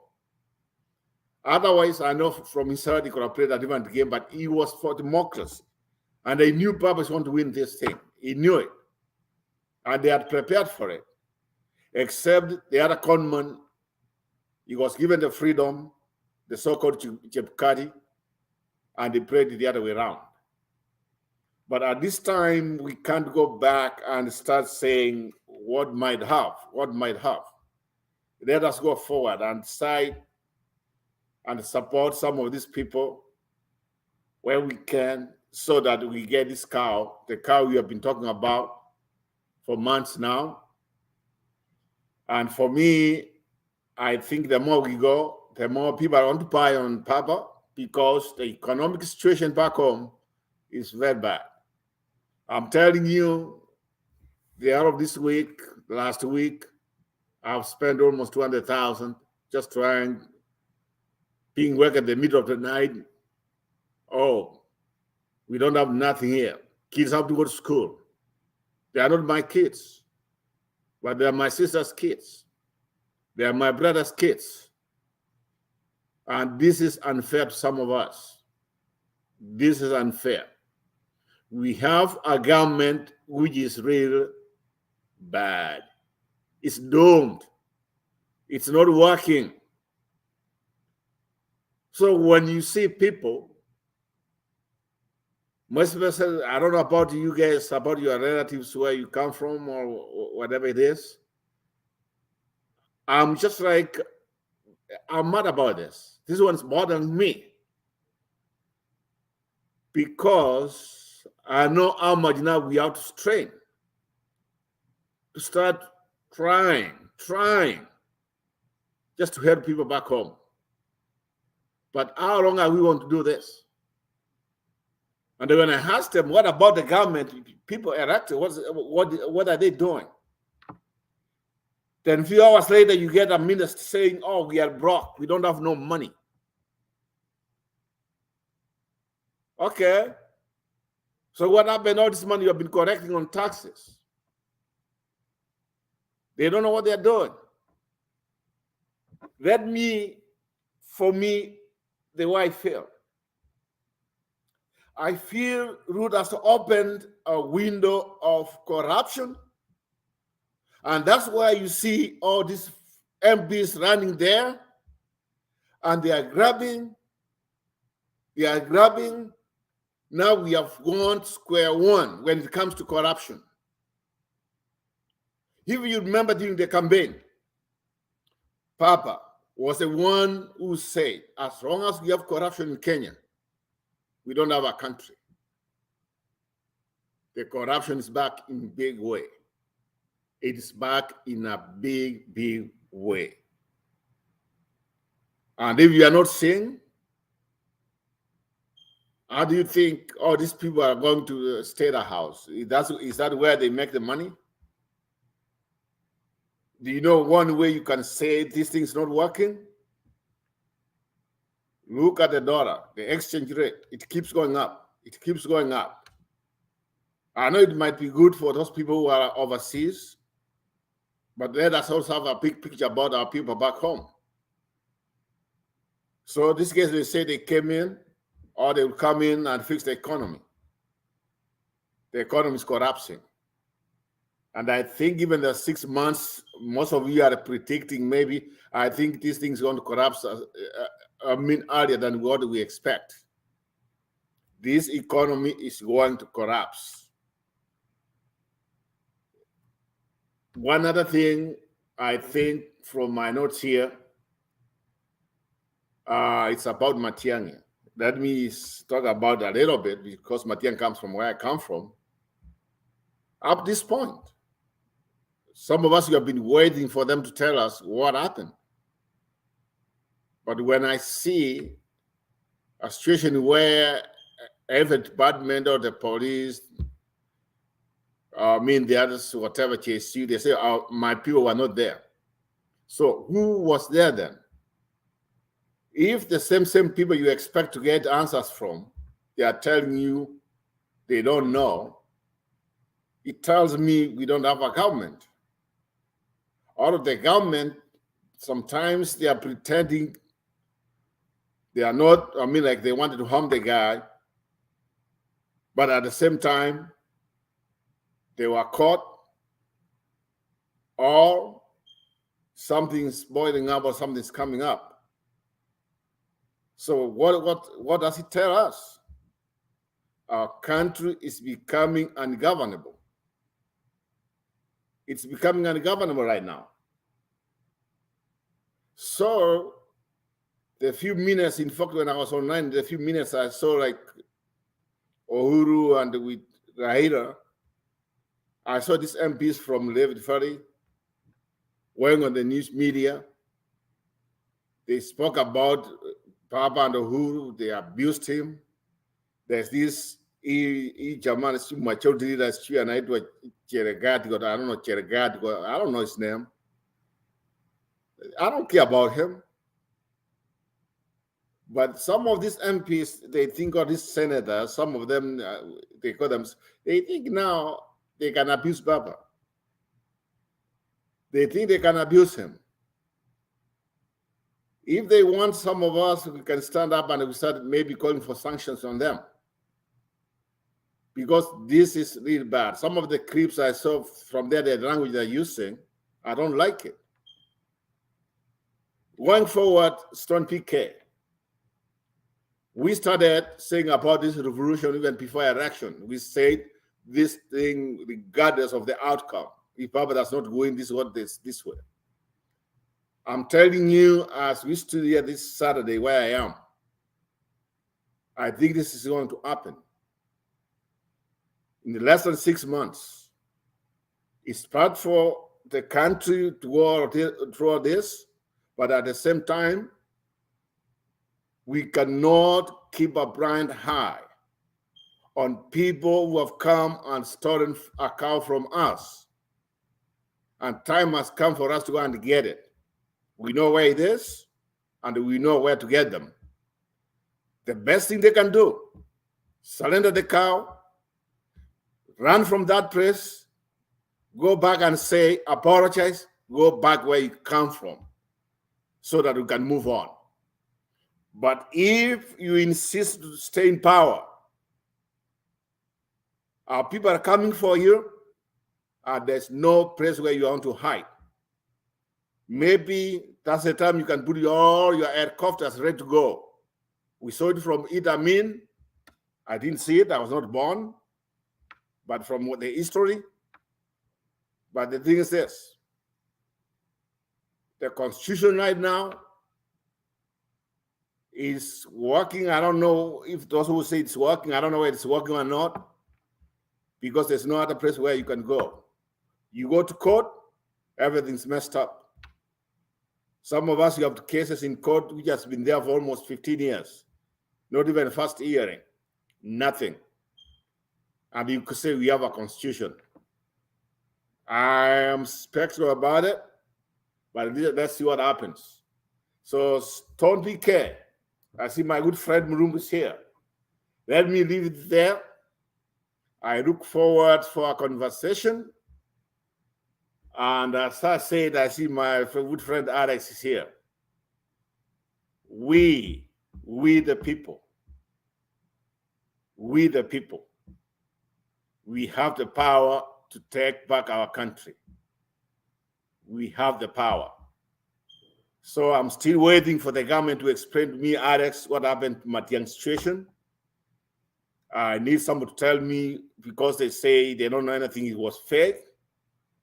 Now, jamaa hiyo mbirikimo sio inaitwa Kindiki hiyo mbirikimo. This is the most useless person I've ever had in this ever to be a minister for interior. But they have not seen something else. If they touch Matiang'i, if they touch him, we are all over the globe. We know where we are and we know our people. Let them try. And we mobilize our Chinkororo. The last time that man came to my village, that's where I come from, South Mogrango. They came to Nyaja, they wanted to impose people there. Hata kwenda viatu kama alienda na socks na kimoja, that was it. He knows about it. Time has come. The truth has to be told. I'm waiting, Alex, I'm waiting. Ndio hiyo atakiwa na sisi ni wanaume. And if they want us from South Mogrango, we are democratic people. Some of us, we are democrats in our country. It's democrats. We gave some MPs from where we come from because we didn't want to be blind-hired, like one-sided, and now it's abusing our people. He's doing it because he wants to take attention away from what he's supposed to do, and things are not working for him. I think everything's going to collapse. For me, I would just ask him to surrender. Just surrender. Just surrender where you are. Go back where you come from, and we move on. Thank you, Stone BK. I look forward. I'm still around here. Thanks. Thank you very much. Mulumbu? Yeah, good morning, brothers. Good evening. Mahali popote mlipo, nawashukuru sana, nawarudia asante, Mwenyezi Mungu awalinde, so that we can be here and talk about our country. Our country is running to the dogs. Mlumbu, I'm not a brother, I'm a sister. Include that. I'm sorry with my sisters too. I'm sorry. You know, I'm somehow excited to be here. Though we have been here since this Mtembe started. So many other people's left, but we are still here because we are here for the cause. We are here because we suffered. Some of them, those people who are supporting, they never suffered. I myself, I saw it 2007. I was in Kariobangi. I saw it, people being killed. So it's not a joke. When Kibak was sworn as a night, or as soon as he was sworn in, it started in Korokocho. That's why it started. And it went the whole country. It went like a bushfire. Afterwards, walikuja wakatuambia, let's forget and move on. We moved on. And the country became calm. What happened, you saw. And the people thought that the constitution came. All the laws were missing were put on paper. They are put on book. And then they are put out to work for the people. But now those people who never wanted the constitution, who never wanted the revolution, who never wanted the poor kids for the poor to go to school, they are now in the power. They are the one enjoying. And they are not in the power that they won the election. No. They did what happened in 2007. No one wakambia utadu. Utafanya nini? Because I had one time Ruto akisema, unafikiria sisi ni wajinga. Itafika tu na tuache ende namna hiyo. Then he did. So now there's something I want to talk about here about the people. Because right now when we are here, I had some people talking about MPs, sijui governors, sijui MCA, sijui senator. Right now we don't need the governors, we don't need MPs, we don't need senators. We need the people. Because those MPs, they are not saying anything. But there are people languishing in poverty, they are dying. They can't access medical. They can't access food. They can't access where to go and work, get the money. So these major three things, they don't have it. Ukienda kwa villages, watu wanakufa kwa manyumba. The old people wanakufa because unajua watu kishazeeka, wana magonjwa kutoka pale na pale, hapa na pale. Hawawezi, hakuna pesa, hawezi enda hospitali, hawana chakula. So these guys wanakunywa changa, they dry. Wakuwa mabibi zao, mama na madada zetu wamekuwa kumangamanga, waende huko, huyu amshike mkono, huko amtupe huko, amshike. They have nothing to go. They have nowhere to take their hands. Watoto wanamangamanga, wanatoka makamasi. Ni kubaya ndugu yangu, ni kubaya. Have you ever heard my MPs talking about that? Have you ever any MCs talking about that? Kuna mtu ashapiga clip akaleta baona vile watu wanahangaika kwa village huko. Siku hizi kifo imekuwa ni normal. Hata afadhali COVID. Inakugonga siku mbili wewe umekusha na inashika mafua na kila kitu, lakini these things kill you when you see. Unakufa njaa ukiona, unakufa ugonjwa umekukaba unakiona, huwezi enda hosi. Una damu na kupeleka mkono kupata pesa hauna. Your mom is dying, your kid is dying, you see, your dad is dying, unaona. Na serikali iko ambapo nalipa ushuru kila siku. Of yesterday, you are able to take your kid to school. Ulikuwa na embo unaweza peleka mkono upate, but right now within 6 months these things are not there. Then unapata mwenye ameingilia mlango ya nyuma is just thumping, akisema mtadu, anapiga kifua. MP wamenyamaza, magava they are not talking anything because tayari walipata mwanya, wakapata wao wanapata mshahara every month, wako na allowances, wana magari makubwa. Do they care? So are you telling me Raila enda angalia watu kama hao watamsaidia nini ambao hawaangalii mwananchi? So he has to go out tell the people to go and get their rights. There's no this earth ambapo utapata haki yako hata wewe mwenyewe kwa nyumba. Huwezi kula bila kutoka kwenda kutafuta. You have to go look for food. Utafute kazi. Sisi wote vile tuko hapa, nyinyi yote mnafanya kazi. Kila mtu anaamka asubuhi, hamlali, wengine wanatoka hapa wanaenda kazi. Ndio upate kula. Sasa Kenya tukinyamaza, wananchi wakinyamaza, wasipoambiwa watoke nje waende demand their rights, wawe na namna kupata pesa ya kulisha watoto wao, waende shuleni, wapate madawa, how they gonna do it? MP are not going to do for them. Nafikiria some of you, mimi by that time ilikuwa in the early 80s, I think so. There's this country called Romania. Some of you mkigoogle, go found out how the revolution of Romania removed the government that iliwa rule for years and years. Na hakuna mtu alikuwa anabeba kichwa. Wananchi wenyewe walibeba. I think I was in primary about that time in 80s.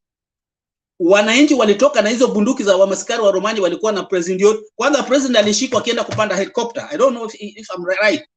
Google utapata. 20,000 people died. But did you know what? Alipatikana na watoto wake na bibi yote waliuwa.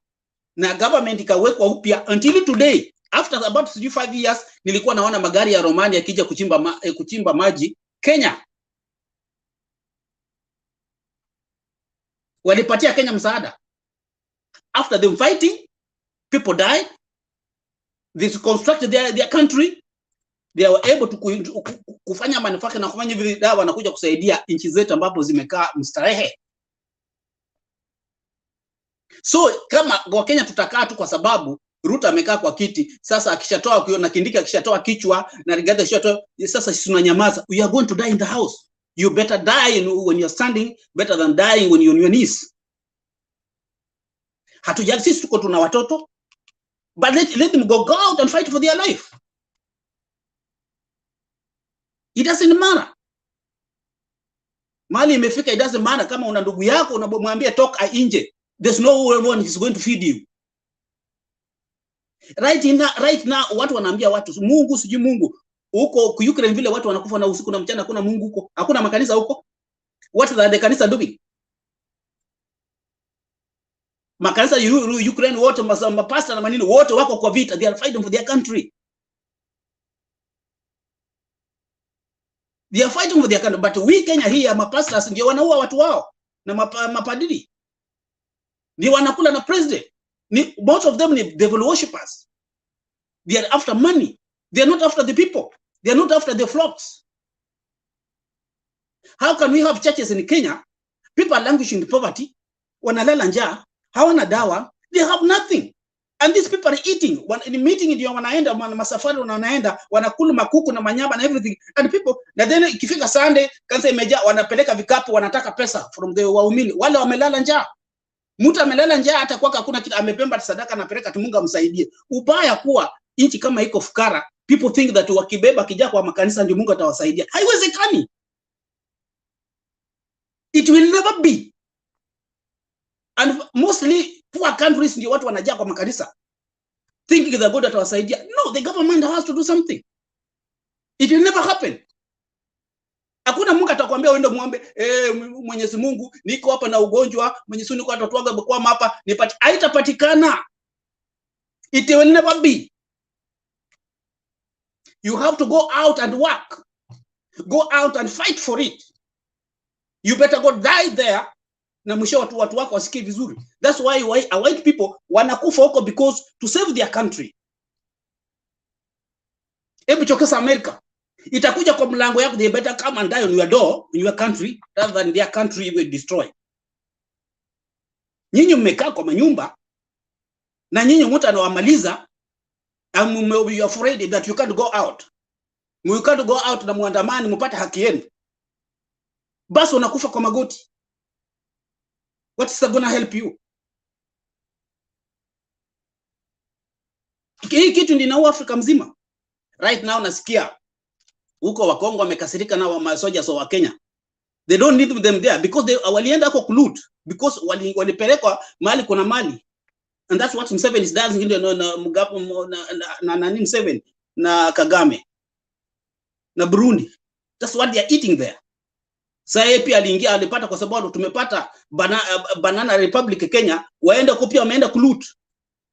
Kama a president anaweza legalize wale wameua watu ndio wanapatia vio. Wale wameiba pesa ya Kenya ndio wanapatia vio. Atakosaje kupeleka huko mapolisi wenye wanaenda kuiba au na maskari kwenda kuibia huko wakileta au kumletea mali? Unaofikiria wakisofikiria watu ni wajinga. And those people have suffered. Then muende huko badala mwende mfanye kazi mmeanza kusifu ni mali yao. Will they accept? Ndio wale wamekataa, which means they are doing the wrong thing. So they better come back home warudi kwa mdosi wao. Nikienda what Uhuru said. Yes, amesema ameretire but he's not gone, he's still active. Yes. Uhuru alipinduliwa. Yeye alienda tu kupeana huko kama iko kumuliko na mnae, lakini walimpindua kitambo. Ruto alishafanya kila kitu akamaliza. Sasa walipopata ya kwamba tu Raila ameshinda kura, there's nothing. Alipotoa kichwa na mnae na everything's gone.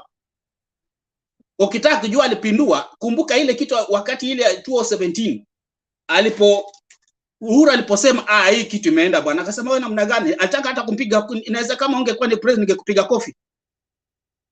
Did you hear what he said? Of this time alishindwa na hawezi because alikuwa ashazunguka Uhuru kila kitu amemaliza. Uzu kwenda kuamka na mnamwambia hakuna kitu, kila kitu is gone. But because hakuwa na lingine, jamaa amesha take everything. He was fighting for that for 4 years. Hiyo ni kitu Uhuru ni Ruto alikuwa na plan. Vile alimuacha hapo for those all time, wakati alimtoa tu pale akamtoa mamlaka, angemtoa, he could care about the constitution. Wakati alipatikana alikuwa na mpango wa kwenda Uganda, akaleta wale alikuwa anasema 15 billion, alipiga simu ikatoa. After hiyo angemtoa tu hivyo na kuvunja mizizi yake yote.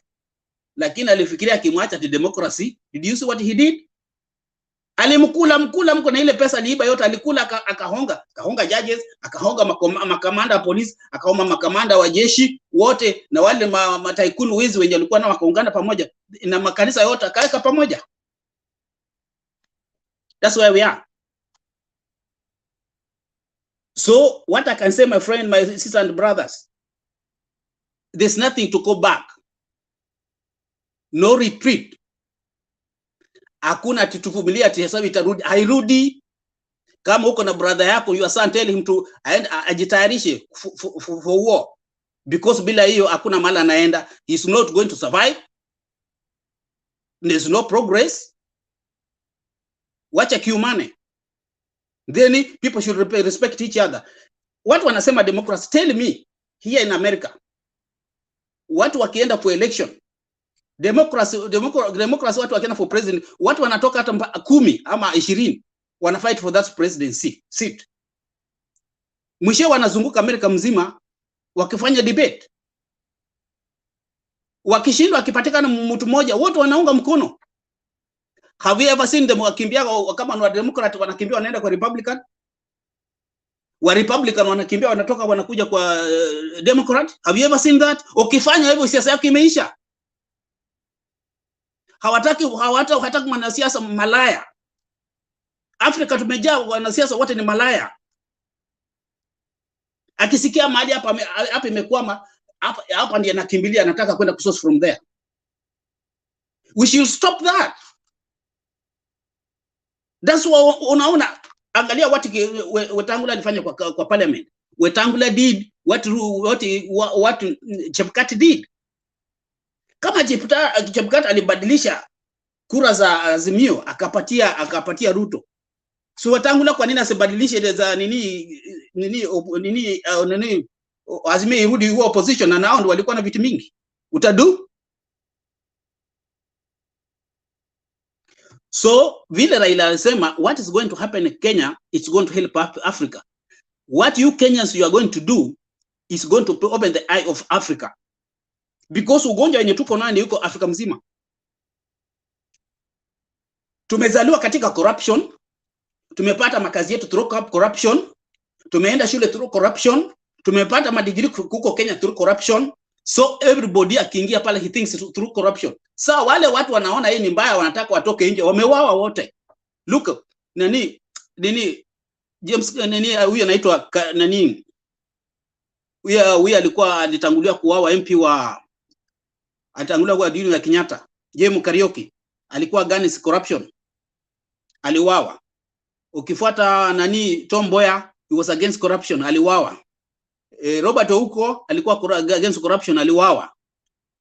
Kijana Msando amekuwa against corruption, aliwawa.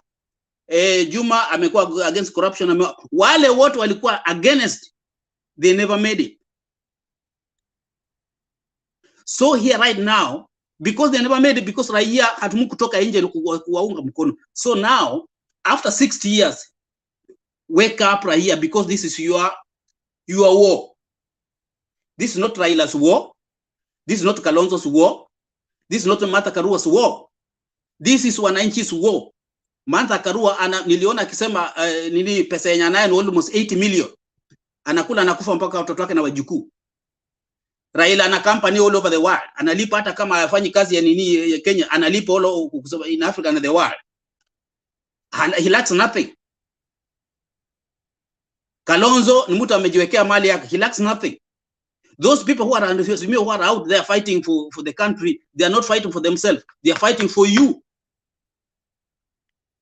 Imefika time we don't care about the law. Vile Wajackoya alisema akiingia anavunjilia mbali hiyo sheria. Ana streamline everybody. Mwananchi aonekane ndio mwenye nchi. And that's what's supposed to be done. So nikimalizia, raia na wananchi wote wenye wakamba wako na roho yao iko na Kenya, iko na Wakenya. Let's tell the Kenyans to come out. Let's let them know. Let them do this job at once and for all. Unless kama wanataka kufa kwa nyumba kama panya. Na kama hawataka kufa kwa nyumba kama panya, let them come out at once. Itakuwa siku hiyo, kitu itafanyika only one day. Na mambo yameisha. One day. Kenya itaingia kwa barabara one day. Sasa inalia, the second day imetulia. Na wale wenye walikuwa wanafanya makosa yote ndani, hapana kuachiliwa hata mmoja. Ni kitu ya mwisho ningesema, this channel over here. Hii channel ya hapa sio wale watu wanakuja kuharibu. Ni channel ya kufundisha watu wa Kenya wasimame na imara. Sio kuleta hapa watu kama mzalendo wanakuja kudivert watu support say. Wakitaka wafungue Fox yao. America iko na Fox. Kuna TV ya Fox ambapo wale wanataka uongo yao na propaganda yao yote na ya racism iko kwa Fox. Wale wa Fox wezi wapata wanaita propaganda yao kwa TV ya CNN, they never. even NBC, they'll never. Mwenye anakaribisha walete propaganda kwa hiyo nini, huyo mtu atafutwa siku hiyo. So let's make this channel to be the channel for the people and for channel for Kenyan people ambapo they are suffering, they need the truth. They need to be shown, they need to be educated what they're supposed to do. Sio kuleta hapa watu ambao wanakuja na divert what you're supposed to educate the people, wana divert what we are doing. Waende. So walinyakua uongozi, wamekatalia. Let them go. Open their TV. Full stop. Thank you guys. Santi Mlumbu. Alex. Nataka kusalimu wa Kenya. I'm late in the news kwa sababu leo nilikuwa kanisani. But nevertheless, I had to go through some of the things that happened in our country today. Especially the funeral of the late CS. I think for me it was an important event because I wanted to see how that great man is being buried. And I think he was given a good send-off. More especially, I was mesmerized with the speech of his son. Man, it's good that we take good care of our children, that we leave a big legacy behind. And I think Magoha has left not only a legacy, and he has left a posterity through a son that I could see a future in. That young man will go far.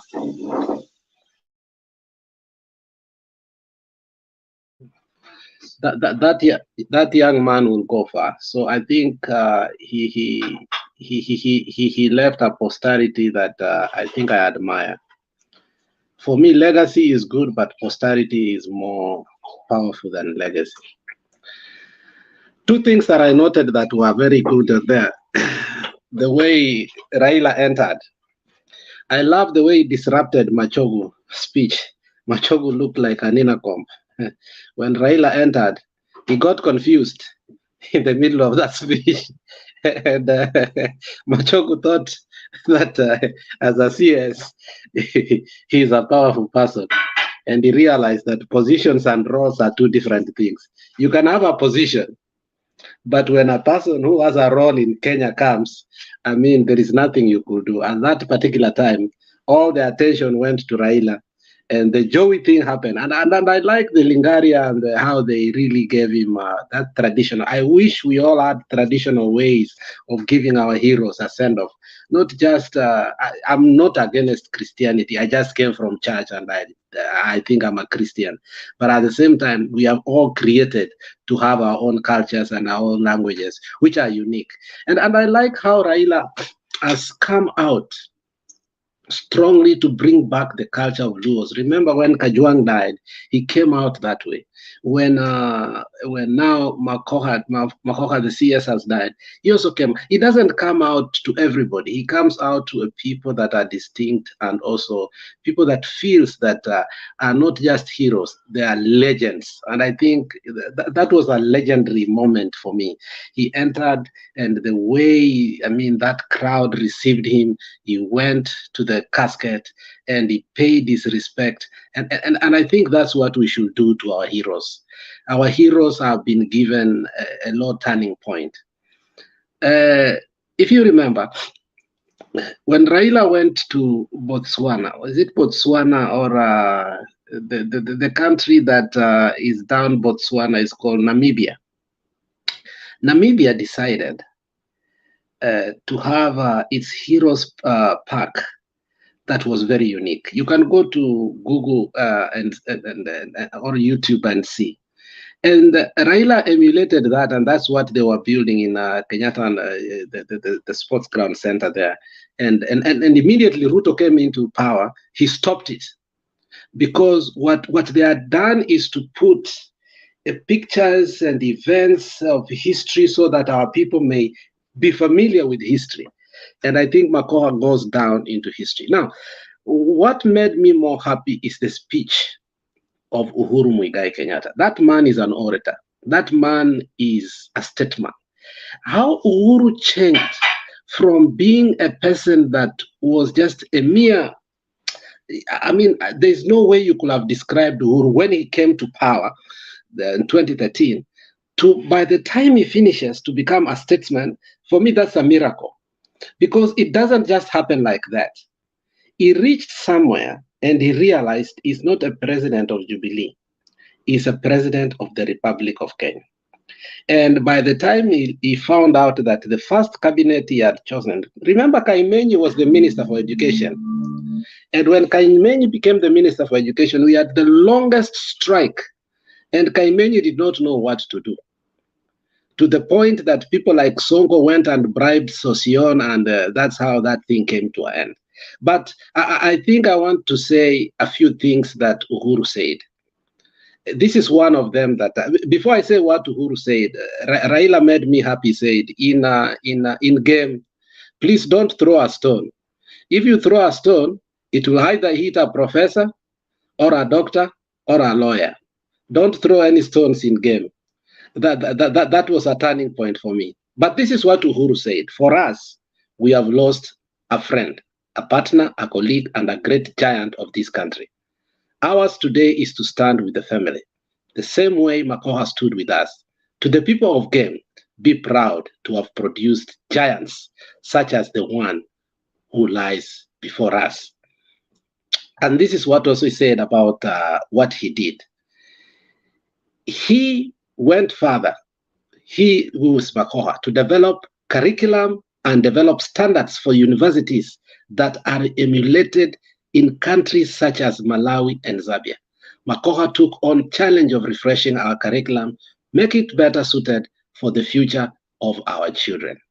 That's how a giant that he was, that whatever he did when he was in the university in developing of the curriculum, it is now emulated in other countries. That's a kind of giant man he was. And this is the other thing he said. As if that was not enough, we continued to work together when I appointed him for the CS for Education, a great son of this country. Professor Magoha was a man committed to education, a man who never saw color, tribe, religion, and nationality. And you cannot say this about Machogu. And you wonder how we choose now our cabinets. And when you now compare the cabinets of Uhuru Muigai Kenyatta and William Samoei Ruto, I mean, it's incomprehensible. That funeral brought about the reality of what we had and the reality of now what we are having. We have degenerated too low to be delinquents now. Imagine Moses Kuria as a minister for trade. What kind of trade can Moses Kuria do? Remember, these were the people who are selling substandard goods that Uhuru blocked, and he said, hizi vitu lazima tufanye, and they ended up burning his legs, and he regretted that. That is the man that is the minister for trade, a man who wanted substandard goods. And we can go on and on to look at the kind of ministers he has. Someone like Linturi, I don't know this guy, if he really even knows that he's a minister for agriculture. I don't even know that he knocks on his head that he's a minister, or he's just another porn star. I think he's just another porn star. He's not a minister for agriculture. So today, when you look at it in totality, it is what we thought was not enough. But now, when we look at it, we appreciate. And why do I say so? They did not plan a rally in Luanda. The people of Luanda just heard that Uhuru is there, and they flocked from nowhere. Nobody called them. No buses were brought. And that is how much people miss this man, Uhuru Muigai Kenyatta, as the president of the Republic of Kenya. And then Kisumu was even more hot. And we have not even done our barazas in Kisumu and the other areas. This shows that people are sick and tired. But here comes the question that and Stone PK, you need to help us here. Are we really serious enough to take these people out? Because sometimes I sit down and ask myself, are we just going to joke with our minds and we keep on going to Mavoko, Kamkunji, Kibera, Jacaranda, and we go all the country and we end up not taking this guy out? Is that what we are going to do? What can we do so that we can mobilize people, we can make people angry because they are already angry, we can make them more angry so that they can know that this is life and death? Seeing Uhuru today with Raila, for me, it exonerated Uhuru from, I've been suspicious of Uhuru, I'm not lying to you. I've been very suspicious of him. But I think today he exonerated himself. The way he handled himself and the way he gave his speeches. So now we have two giants who are together. And I think to an extent, Kalonzo is also behaving very well. He has become a mini king. The speeches of Kalonzo have changed. He's becoming militant, revolutionary.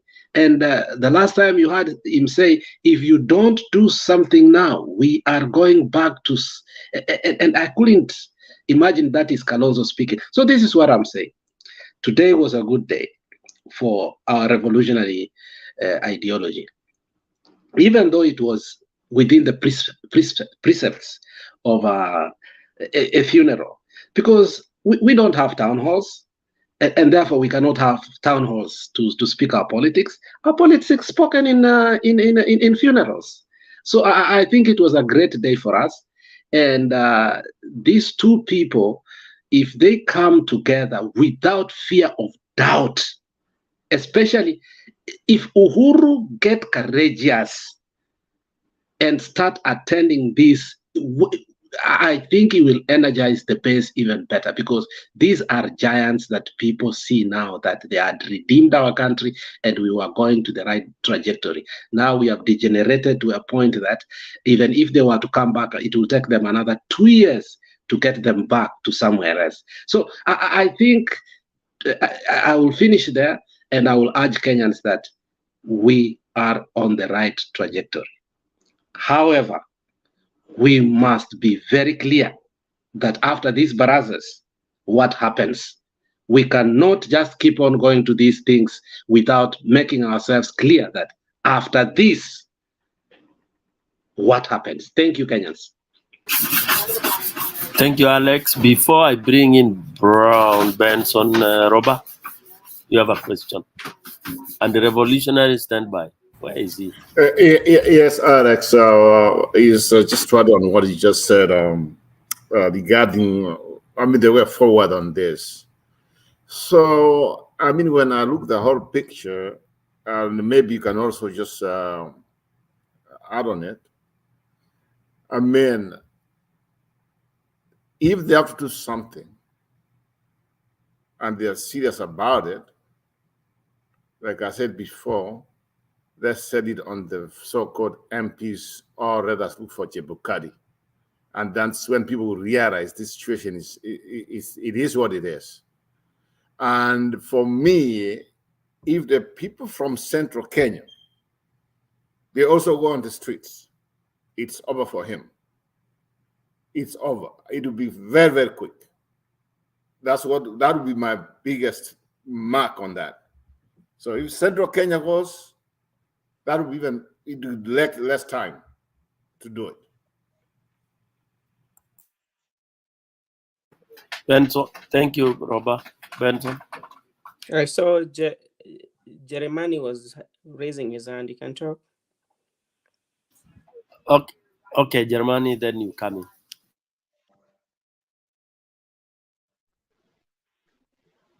Thank you, Benson. Thank you, Stone PK. Yes, I had a question, and this one, my question was directed to Alex. Stone PK, Mulumbu was left, but generally my question was targeted or directed at the three distinguished gentlemen. This is my question. Is the Kenyan psyche prepared to fight for their rights? What is it in the Kenyan psyche that says, yes, if the call was made, let us go and fight for our rights? What is it that you have seen as evidence that people will rise and say, yes, we're going to fight for our rights?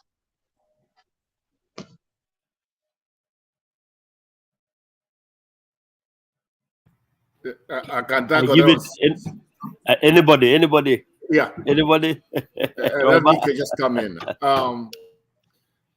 I mean, let me tell you something. When even yourself, when you are angry, when your stomach's empty, it's really painful. You just feel something. That's what many people are going through. I'm telling you,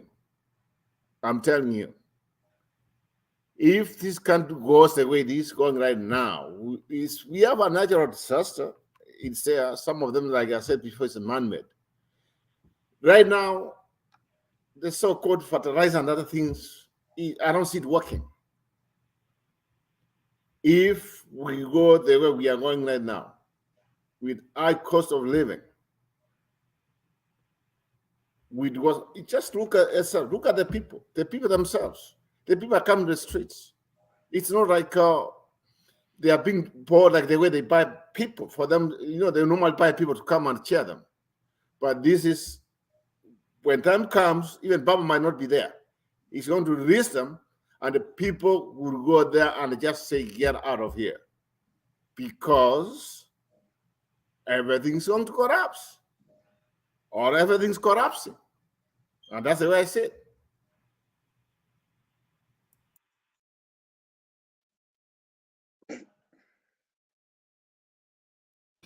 Alex, what do you think? Or Benson? Yeah, let me. I think Jamani has asked this question. This is the second time he has done that. The last time he asked it in a different way. And I want to assure you that nobody calls these people to the meetings of Baba or the meetings that we usually have as barazas. Nobody fetches them. Nobody persuades them. We just announce that we are going to have, and the people come. And the reason the people are coming is the frustration. People like Mzalendo, who are, it's called Nico Diambo, they will lie to you that people are not mad.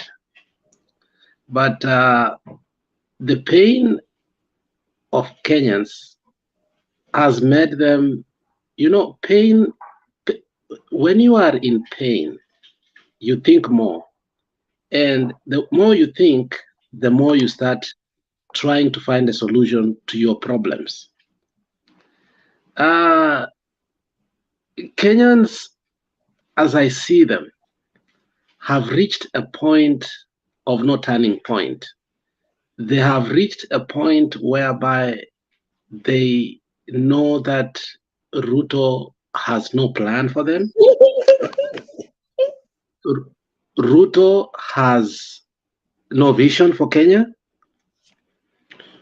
His opulence and the way he's spending money in terms, there was a figure that was brought about, is it 4 million or 4 billion that has been spent so much on all these things that they are doing well. If you saw the other day, Babu Wino was complaining and saying, we are in these hotels that are so expensive, the beds are so big, the opulence that is going on here, the money we are using, and the common Kenyan is crying every day. And he told Ruto, please release the money for CDF and money for other things. Ruto is holding the money so that Kenyans can suffer, so that we can be slaves to him. So in the effect of that suffering, he thinks that you are going to beg him. Some Kenyans have realized this is just going to go on and on and on. It's not going to be the solution. The solution got to be, this man must either be stopped or be toppled. Those are the only two solutions. And from the look of things, from the barazas, and this is my personal opinion, some leaders will go there and say things that are unnecessary. But these Kenyans, when they go there, they go with a purpose, especially the last meeting for Kibra. Kenyans were ready after the meeting to go to State House. The only person that is stopping us to walk over there is because Baba has not said it.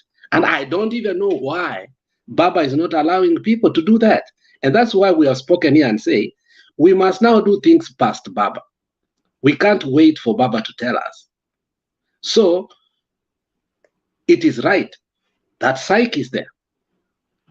However, it seems like we are so dependent on politicians. We must take our mindset from the politicians and understand we, the people of Kenya, we, the people, have the power beyond the constitution. And that is the missing spice in this food of revolution, that we have not gathered enough courage to understand that we can go past the politicians and take over. And there's nothing that the military will do. Once the military understands that the majority of Kenyans, this is what they want, there is nothing they could do. They are just going to protect us. So I think we are ready, but in between here, the trajectory is that, or the conundrum we are having is, we are so dependent on Baba. Baba has become a personality cult, which we cannot allow. We need to go beyond the personality cult and own the movement as the people. Because the people are ready, but are looking at a person. But in a revolution, you don't look at a person. You look at the ideology. And that is what moves you beyond. And that is why Stone PK said he has studied about revolutions. And I'm also studying about revolution.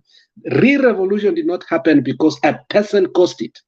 Real revolution happened because of ideological and philosophical conflicts, and which we are having right now. And Kenyans are ready.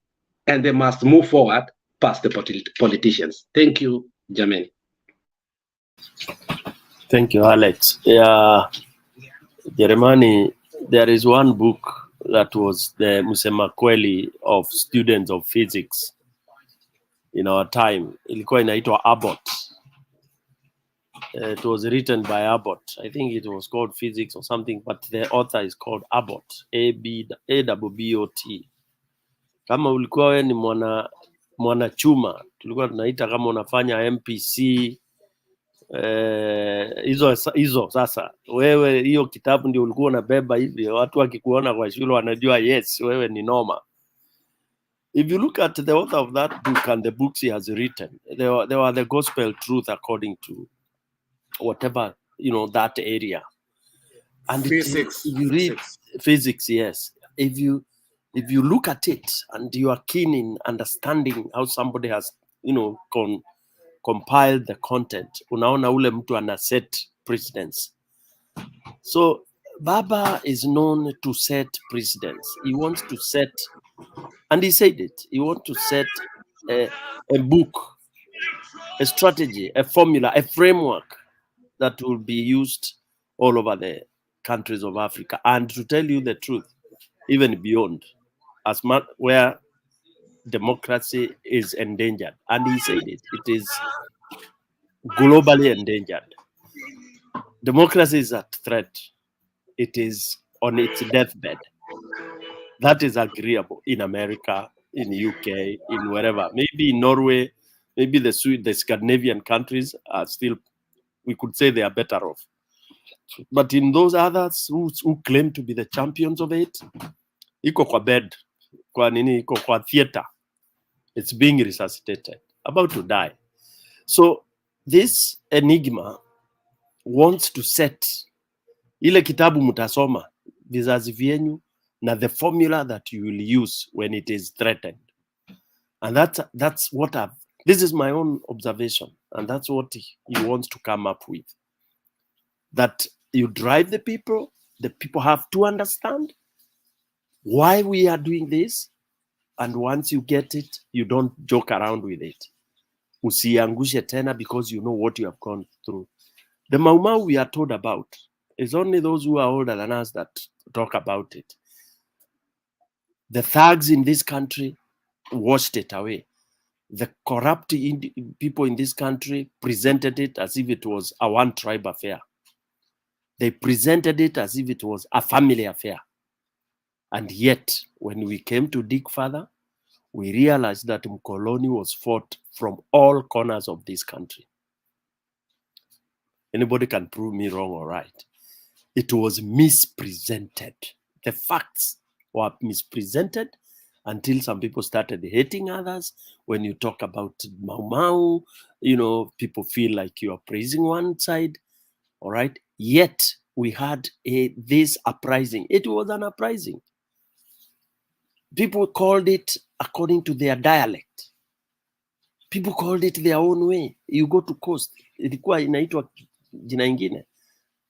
Okay, but even so, a dialect can concord a word that can be universally acceptable. The concept was accepted, but we killed it. Just like the way somebody came in, 24 years, we were told that the tribes, Kikuyus, were not number one in population, that they were overtaken at one point by another tribe, which was junk. At what point did Kikuyus waliambua, okay, simameni, wacheni kuzaa, ndio wale wengine wakuja? Where do you have that kind of nonsense in the world? These are narratives that were, you know, propagated by politicians who wanted to have their own meaning. And that was more in his 24 years. All the books were changed. And if you read those books today, the geography, the history, it's nonsense. It's really, it's very bad. Yeah. So to answer you, Jeremiah, I think what Baba is doing, he wants to create that very nice framework, the pathway towards reclaiming democracy and entrenching it to the people. So that, like today, if you replay the clips in Mavoko, please, those of us who are here in the panel, when we close the TV, go replay that clip. Replay Baba's speech, Kalonzo's speech, and Olekina's speech. Those who are the showstoppers. Listen to those three. Then you'll see.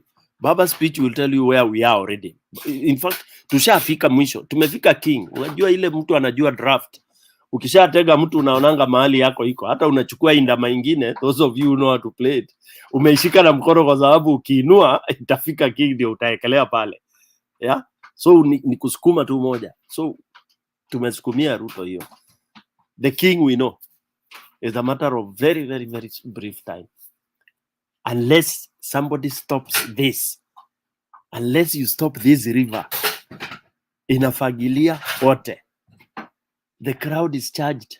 Jeremiah, you're asking, that crowd in Mavoko was ready to go wherever you wanted to go. That one in Kibira was ready to go wherever you would want them to go. The one in Kamukuji, you don't need 100,000 people. Hakuna. Angalia Burkina Faso vile kumefanyika. Look at Congo Goma, imesimama. Askari wenyu wanafukuzwa, wanarudi nyumbani because wamepeleka wizi huko. Na ukora mingi. You know, as I always tell you, Kenyans, we are born thieves. Unaenda kuweka amani and you start selling chako. Unauza chako, unaenda ku bribe, getting people's businesses and all that. So, Germany, I have no doubt about that. Benson. Habari ya wa Kenya. Alex, habari ya siku mingi. Salama Benson. Mimi sina mengi ya kusema, nataka tu kusikiza. But like what I would just want to say about the burial of Prof. If you look at the history of, or those who have known the history of Odera Kango, he was a big chief. If you listen to some of the people who know the history of Luos, he was one guy who loved education. So that's why, like, those areas of Yala, you will get all everybody, because a good foundation was laid by the Chief Odera Kango. So they have very learned people, and we celebrate them for that. And if you listen again to everything that was said about Magoha, you know, it gives you the real person. And I came to realize today that however much we might try to do good or to please people, but the day that we will know the kind of person you are is the day that you are given the last respect. And you see on how the people talk about you.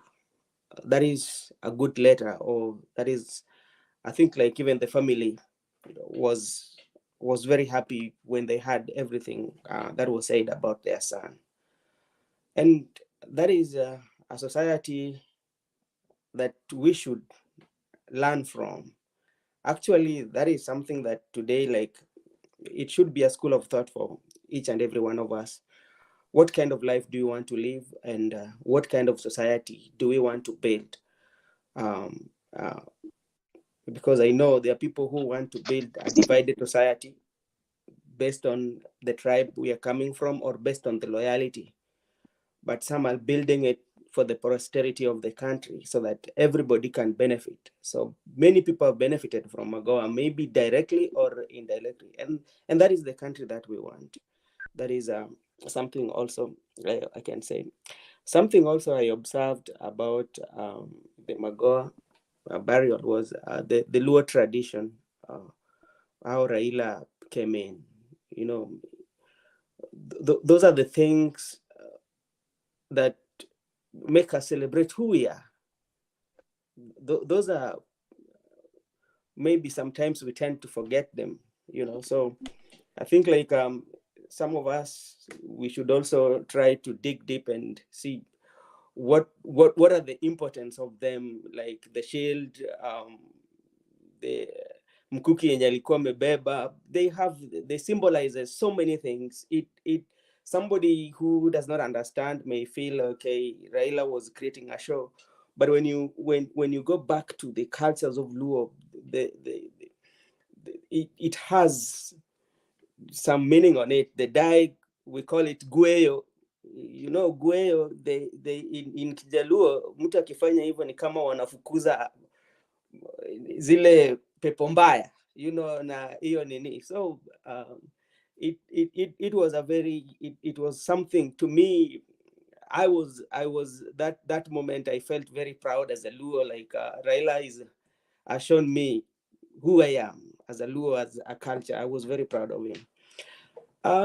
I can also speak about Uhuru Kenyatta. Indeed, Alex said this, Uhuru Kenyatta has really changed. I can remember when we were still very young, there was a time, I don't know what happened, they said something about Uhuru, and he was very mad. He banged the table. Like, he was somebody who was like short-tempered, but like he has overgrown, and I think he has reached a point of statesman. And that is also something that we should also learn as people. You know, there are things that we can make us disagree, and there are things that can also unite us, you know. And even like Uhuru Kenyatta, what he said, Alex has said all those about the education system, you know, we knew, or we know how exams were, how people used to make A's. A's were being made like, but like, this is a son of the country who managed to change the education system, is worth celebrating. And the only thing that I'm still worried, I don't know when. The soul is willing, but there's somebody who is still blocking this thing. Because if today, any other day when these people are in this meeting, Baba is in the meeting and say, today we're walking to State House, I tell you, people will go because everybody is willing. The only problem I have is when. I think like Baba is still holding people.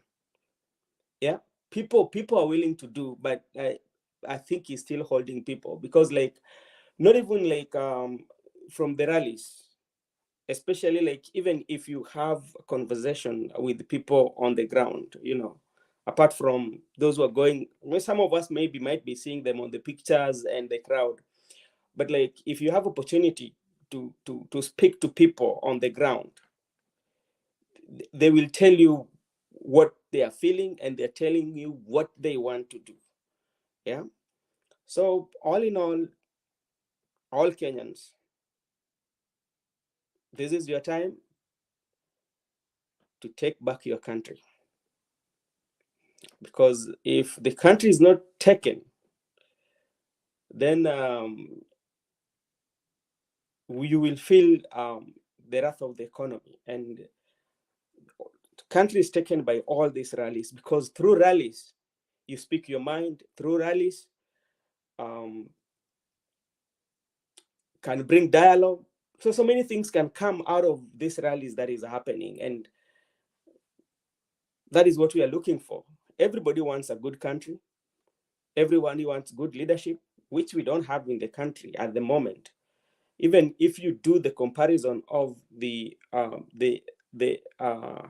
CSS, the ministers who are there in the Uhuru government and ministers right now, you know, it's not a unit. If you look at the Uhuru ministers, the cabinet secretary were like unit, but this one is not a unit, and like there's no uniformity. Like you, even if they sit, you don't see that kind of like a representation of something that is working. Nile ya kuchomelea tu, hii inakuja inaweka hivi, inakuja inaweka hivi. So that is the only thing I can say. Thank you, Benson. I think that was a good clarion, and I've known a few things about Mukuki and the culture, and for me, as I said, it was classic. Our heroes must be respected, both within the respect of our culture and also in also their philosophy and ideology on what they believed. And given the fact that the guy had married from Nigeria, I think in comparison of what had happened when Fidel died, I mean, Orengo made mistakes by speaking in Luo, and Zangarai was there. There were so many international people, and I think they brought a little bit of embarrassment. But this time around, there was sanity, and you could feel the Nigerians in laws speaking and understanding the proceedings, and the respect of his education was given a chord, and I think that is how we should go. And I want to say what Ben Masafwa said here in the comment section. Anybody who wants to understand real revolution, there is a masterpiece book called Pedagogy of Politics, or something like that. And that book is a masterpiece, a good read. If you can't read it, just go to good readings, quotes of the book, and see how powerful they are. They will make you understand what a revolution is. And also another book that I will prescribe to you people, if you really want to understand what a revolution is by Frantz Fanon, Black Skin, White Mask. What was he basically saying? We are black, but we want to live as white people. And there are people who are elitists, like Mzalendo, who wants to lie to us that we must act white while we are black. What we are going through is real. We are not going to cherry pick and say this and this, or sugarcoat what is truly happening and start saying that the country is going in the right direction. That's a lie. Mzalendo, Nick Odhiambo. Come to the panel and lie to us here so that we can deconstruct you. Stop hiding in Facebook. So that's what I could say, that you have educated us about the Luo culture.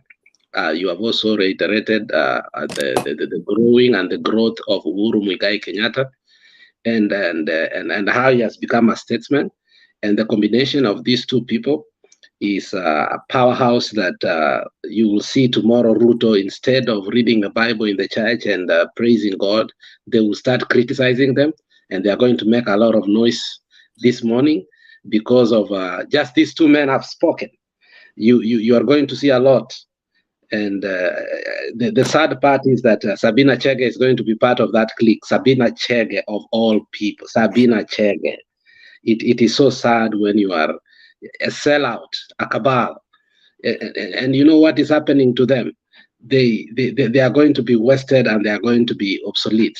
So Stone PK amekuja, Benson alikuwa amemaliza. I think maybe Roba had okay, something to Alex, say. let me tell you something about Sabina Chege. That one time, really, there was a time Sabina Chege said something that for all along he knew the family of Raila Odinga, like Raila was like not a human being. But after being closer to Raila, he came to realize that they are a good people. And that thing clicked my mind. And even like when I was having some leadership forum when I was in Kenya, I spoke about it. And it gives me something. I'm like there are even like people who are very educated from central Kenya who still do not believe that Raila Odinga is a human being. Even when they came to support the Azimio, maybe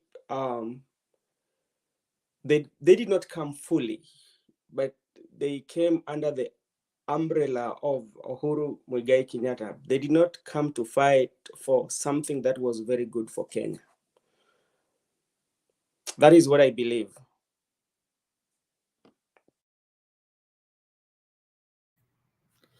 Benson, I think you might be right to a certain extent. I think, yeah, because when they came out, they were just like a divided house. So that one's politics. So you don't expect everybody to come out. But either way, they supported him. He didn't. I mean, whatever percentages he needed, he got them. He won the election. But the wrong man is on power right now. So what tells me is Uhuru, he has also power in Central. Except now you have this monster called Gachawa or Gachaga or Muchawi, I don't know how you can call him. So he's the one who has come. Remember what he said? He gave them like until December. So that it's just like now they are fighting for Central Kenya.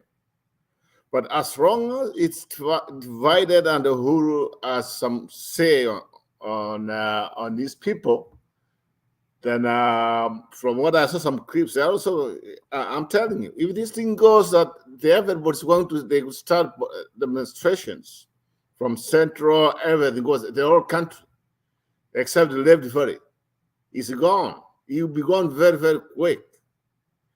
But as long as, you know, let me tell you something. If these people turn the economy around, which they are not going to do because they are doing the opposite way, you know, people will just say, you know what does it bother me? You know? But now everybody's being bothered. Yeah, everything here, everything has gone up. Pruband has gone up. Unga has gone up. All kinds, mafuta, everything. What do you need?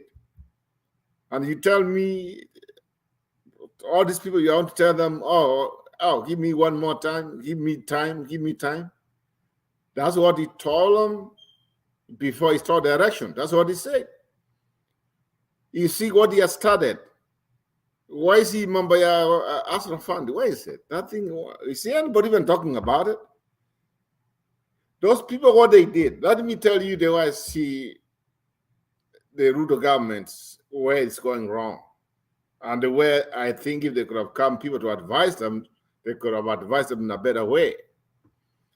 When they came in, so even I don't know why they have Musalim Dabat, because they told us they have Musalim Dabat, they want to arrange economy. It's a, they say it's a guy who does, that's his job. They know very well. At this point, the economy is a big, big problem. The man himself, remember during the campaign, even now he tells us, oh, issues carry the day. Okay, let's assume he won with the issues. Assume. So on those issues, what have you done? That's the question. What have you done? To me, he has done nothing. Instead, when he went in, people were advising him, oh, you know what? Hey, if you do all this, you try to support all these programs, or you do this and that, we are going to run out of money. But guess what happened? The minister himself, the financial minister or secretary came and told us last week, Kenya's broke. That's what it came from his own mouth. And you know what they do? They try to manufacture some things so that this one will not sink to the people that the country's broke. They start miseries. They start all this Matiang fiasco. They start some of these things. Whenever something big is going to happen, they always manufacture something to cover. Wait, what's going to happen now? Since Uhuru came out, I mean, today, when they come Sunday, they will come up with something. He has a problem. As long as the economy is the way it is, I don't think they even themselves, they'll just say, what's the way forward? Because you cannot start saying, oh, things have changed around. Look, we have done this and that. Look, Masha Menda Chin, Mafuta Menda Chin, Mahindi Menda Chin. Instead, sasa tuko na ukame. Kenya now is just like right now nimesikia kuna chua mbaya. So imagine now, ile mambo alikuwa anasema they want to produce food, they want to give fertilizer and other things. Hiyo fertilizer sasa utachukua wapi na chua iko hapo? Wanaenda kupanda wapi?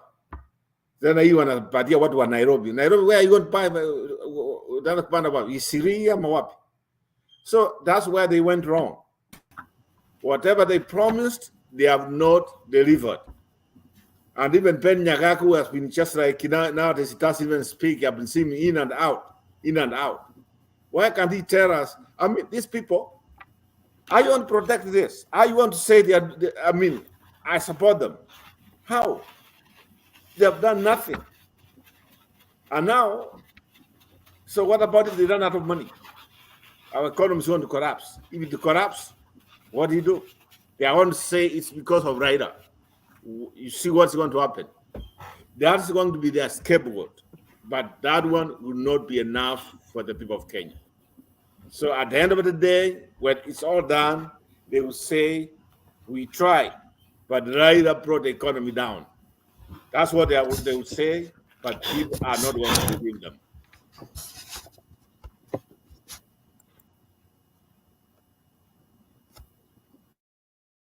Thank you, Roba. I welcome a non-script. Karibu sana. Just before you come in, Asante, before a non-script comes in, there is something I want to kind of put into perspective here. I think DK, you forgot about Rhoda. Rhoda has been there, but it looks like you forgot about her. Oh, Rhoda, karibu. Uko wapi? Simuoni. You know what? Because here, you guys, I know you're in US. Me, I live in Europe. Here it's 4 in the morning. And I say, because I used to listen to some program from Kenya on Sunday service. You are allowed to speak ukiwa hivyo.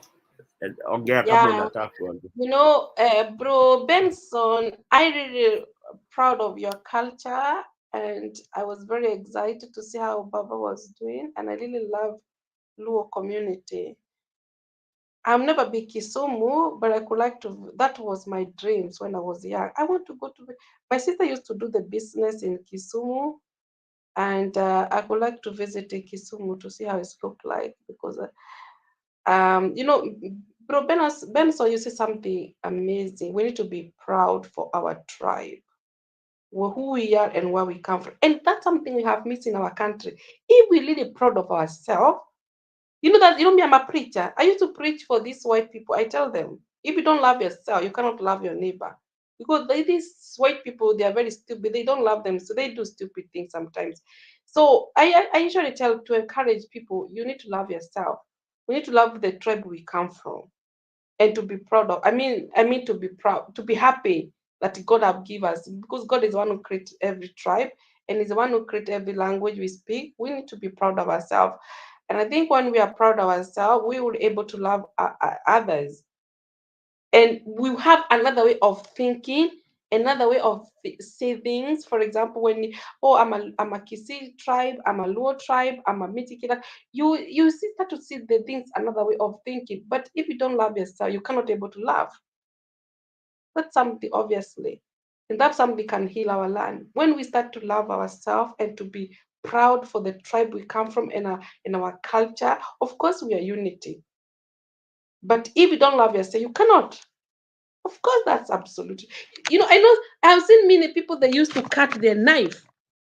They put the needle, they start to cut the knife because they hate of themselves. Because they don't see anything good thing about them. But God wants us, we love ourselves and we feel proud of ourselves. Not to be proud, to be happy. You know, how can you take a knife, you start to cut yourself because of your skin color? How can you start to cut your knife because the language you speak? How can you start to cut your knife because you have anxiety, also that something can heal whole Africa and whole over the world. And something I want to go to the point, it's about democracy. Democracy, many people in all over the world, they have been sacrificed their life, die to fight for their democracy. It's cost the blood. I see a country, you know, here I'm living this country. I used to see Iranian people, they do demonstration because Iran, the president of Iran is killing Iranian people because of democracy. People, they are fighting for their freedom, freedom of expression, freedom of speech, freedom to be who you are, freedom of religion. Many Iranian people, they want to be a Christian. Iran is the Bible. We have a Bible school there. They are hiding for their Christian faith. And they still keep moving, they still keep going. Can you imagine? The president of he killed is a blood everywhere, Iran, when they do the demonstration, because the president of there is Islam. He doesn't believe, he's telling police, go and kill. He killed everyday people, 2,000 people, because of the religions.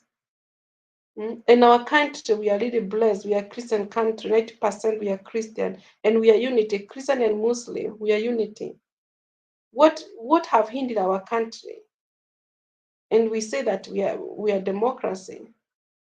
And still tribalism is killing, hatreds. Instead of we come together, we love one another. The language you speak, no matter the culture you come from. Why our grandmother, they used to love one another. You know, my grandfather married 2 wives because my culture before they were married 2 wives. And they used to love one another. Why can't we, Kenyans, we love one another? Not to say to be against other tribe. Why are we against other tribe? That's something I'm banning. I want to change my country. People to have the way of thinking. People to start to see things another way. No matter who be the president, you can be the president any tribe. As long you are respecting our democracy and our constitution and you respect every tribe. I mean, tribe yani si kupiganisha na tribe. Kwa sababu ni Mungu alituweka hapo na tuwezi toka. Si ni Mungu alituzaa, alituumba. We are not going anywhere. Those are the things we need to talk with this politician. Like me, I'm a Christian. I want to bring whole Kenya politician together. No matter the language you speak, no matter your color, skin color. And that's the things the former president was speaking today in Kisumu. He was saying that tribalism, the way Magoha was not a tribal. He was saying, doesn't matter any color. Even the Bible have speak about tribal, the tribe of Judah. The Christian is talk about, this is the one who created the tribe, if you know the tribe of Judah in Israel. Why do we hate ourselves, the language we speak? Why do we hate other tribe? May Lord have mercy on us. Do God get happy? God doesn't get happy. God always wishes us for because He's the one who created me anew. He's the one who created Ruto and Raida and Uhuru. He created us and He make us with He created us with His own build. And then unachukia mwenzako, unachukia bro yako, unamtesa, unamfanya vile unataka, instead of you say your own sin. Kwa nini Mungu alitupatia Holy Spirit? Holy Spirit is a feelings, because when you have a Holy Spirit, you treat your neighbor. Like me, my neighbor, I treat my neighbor good. My neighbor is a mzungu, respect and unrespect. Na sijai kwenda kwake, respect one another. I love my neighbor. My neighbor, I respect him and I love him. Even if we don't visit each other, because it's about respect one another. And that's the way we need our country. Segregation must work for all tribes, for every community. And that's something have hindered in Africa because of manner of evil thinking about tribal. This tribal, we need to have a reference here together as a motivate to TV. We say we don't want this kind of thinking of tribalism. We can start to think another way, to see another way, have another pick, the way God see. God doesn't say, oh, you are Kikuyu, you go the first in heaven, oh, you are this tribe. No, when we go to heaven, God doesn't know the language you speak. He doesn't know the tribal. He see us like his children, So those are the things I want to bring my country more righter. People, they start to think another way, or people, they start to see things.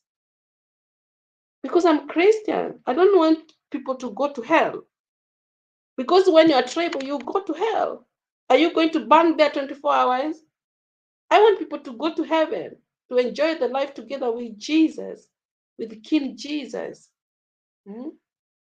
So that is all I want to speak. Thank you so much for listening. I hope you enjoy my point. And if you don't agree, you can comment.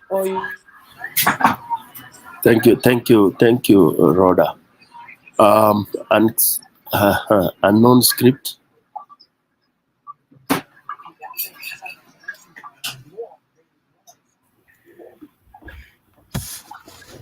Yes, thank you, Stone PK. Thank you, Alex. How are you? Jeremani, I hope you are there. Roba, how are you? That's about say and not script. Bro, is it Bro Benson? I'm a Brother Benson. Is that by short? Bro Benson is Brother Benson. Or Brother Benson by short? Yes.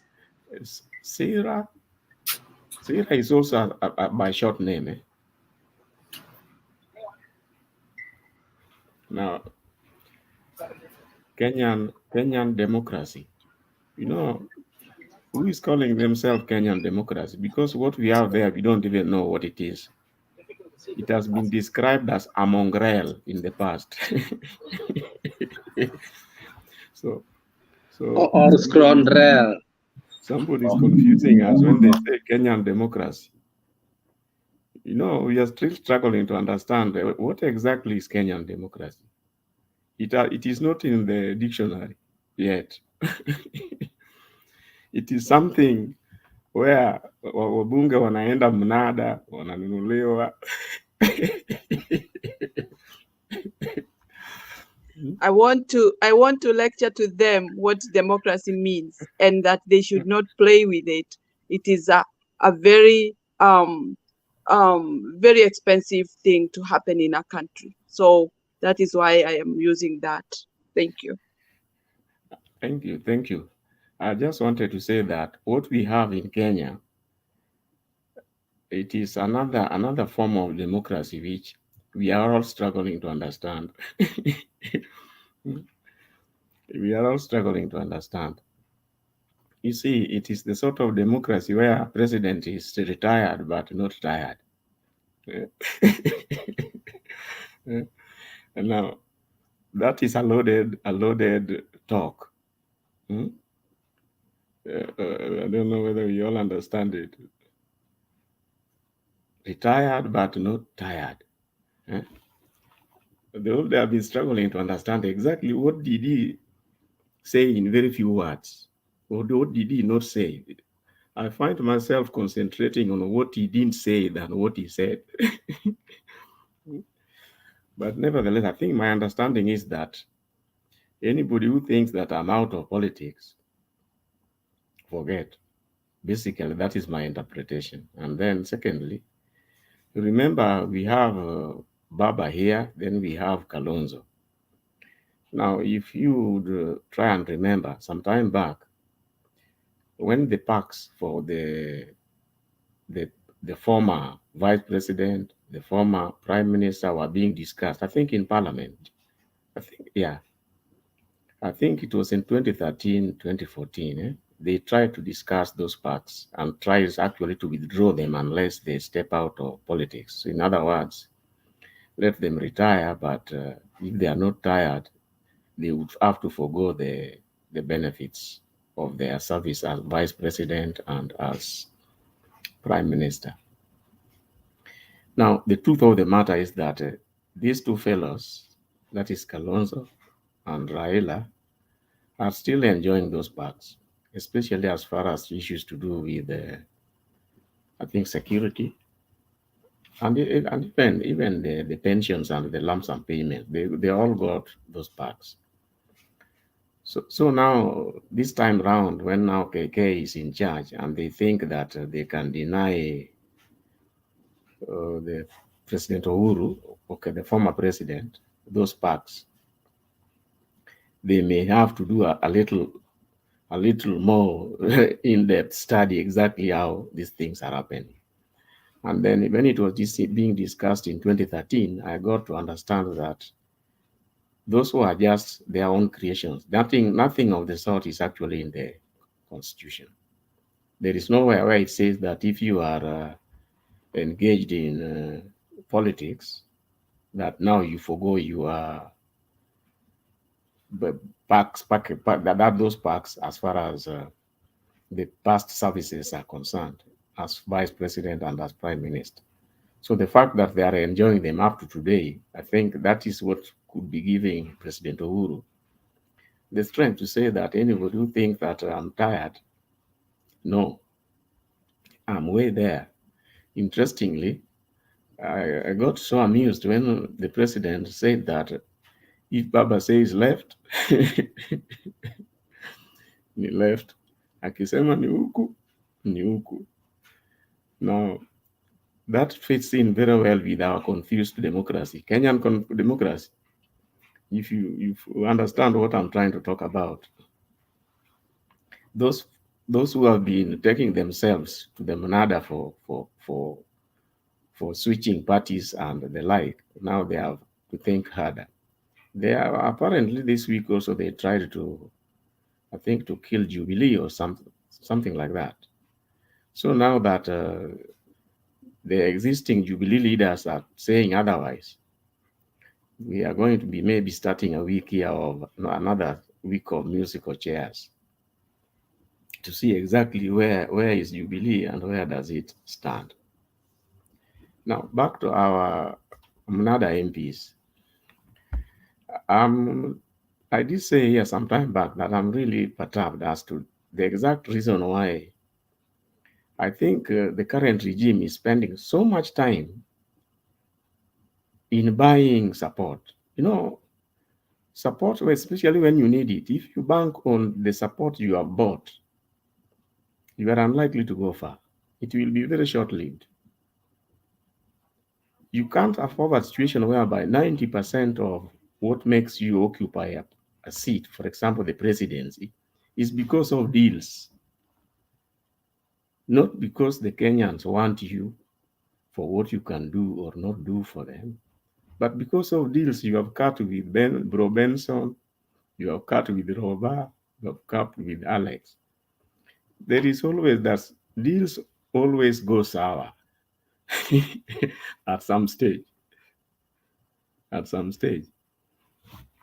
I really wonder why the likes of Kanini Kega and even is it Kanini Kega, Sabina Chege, what is this madness with money? Really? After all, even the current regime, they can only be there for the next 4 or so years. What has really happened to the so-called politicians in Kenya? This is how they have always been. It's just that we have never noticed.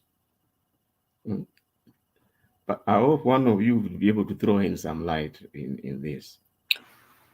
You want some answers? Yes, please, because I'm really disturbed. I can't believe that somebody like even Kanini Kega, who has been even supported and even been nominated for the is it the East African whatever. Somebody even like that's Sabina easy. That one we can Chege, get just a now. minute, who was And nominated and is easy. is now an MP. So what is it that she's going to get by causing? Okay, calling herself now a KK member. I don't really understand the motivation. Just throw in some light before I continue. Money, pesa. You don't think it is beyond that? For me, this is what I would say.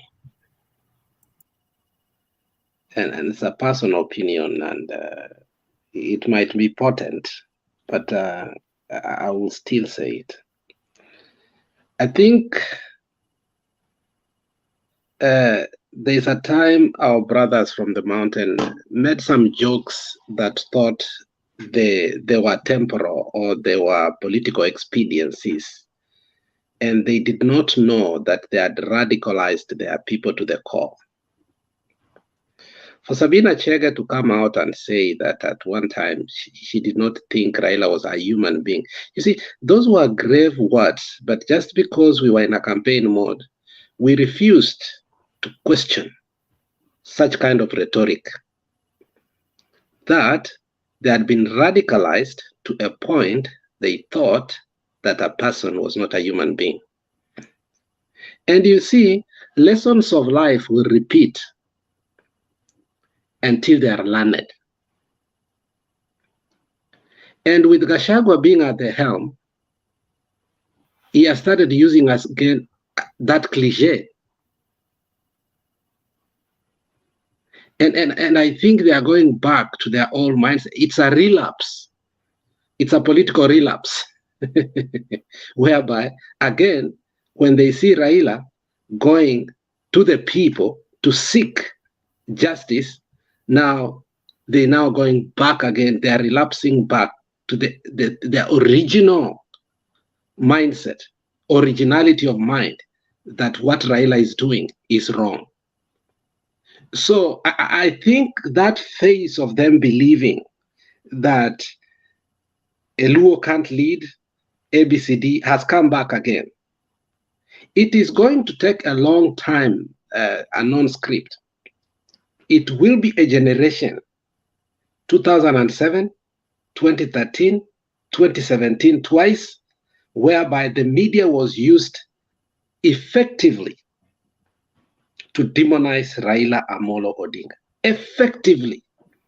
It has never demonized Ruto the way it has demonized Raila. So I think these people are going where they fit. The chicken has, what do they say? The chicken has gone back to the roost or what? Something of the sort. That's the Marxism. Yeah, the chicken has gone home to roost here. That's the Marxism now we are seeing. I think also to what the Alex, I think also don't undermine the people in the office right now. I think they might have sensed danger that this thing is just caught fire on all over the country. So one way they think they can put it off, just like Gachao is trying to unite people so that maybe they can minimize if people can demonstration and other things. But I don't know whether they just understand how big this thing is. So going forward, let's see what happens, because these are the same people. They might come tomorrow or today. They just tell us we never went to UDA. The issue we have is how we deem Chubiri. So they will just tell you that Chubiri is the issue, not they have not gone to UDA. So what happened was they went to that state house. They made a plan how to fight, how to what they are trying right now. They are trying to stay behind the curtains. They have just like what we say we have. So in the earth, they want to mess up Chubiri. But the way they want to do it behind the curtains. Oh, they start like we're gonna work on a Mufurugo. Sahi, they have issues on Chubiri. So that's what they want us to believe on. So with them, they think everybody's stupid. They have not gone to UTA. So what they are trying to do is to claim they are Chubiri, they are still in Chubiri. You see that one going on as an excuse. But at the end of the day, this is something which has been planned from State House. The so-called Chubiri, ambao tulikuwa tunaambiwa they corrupts kitambo, now is what they are trying to kill. That's the way it is. It's an excuse. Being, of course, from UDA, they are trying to see whether they can kill Chubiri. Maybe it starts up from there. Then they think maybe they have achieved one section of a country so that Gachagua stands pure. He thinks by killing Chubiri is going to be pure.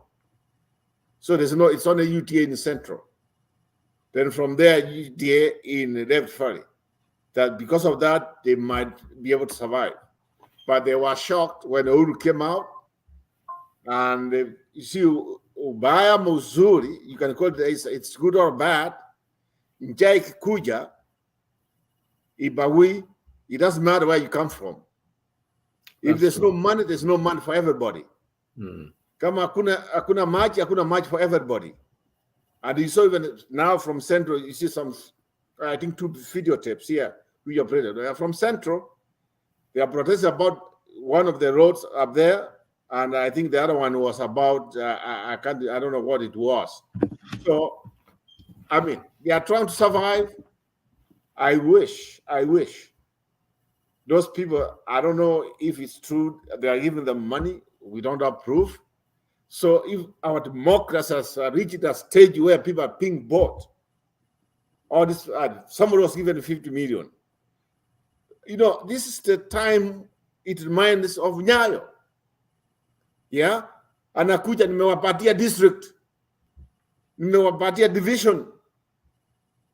Now that's what the same thing now they want the Bravo. Wanataka kufanya hivyo.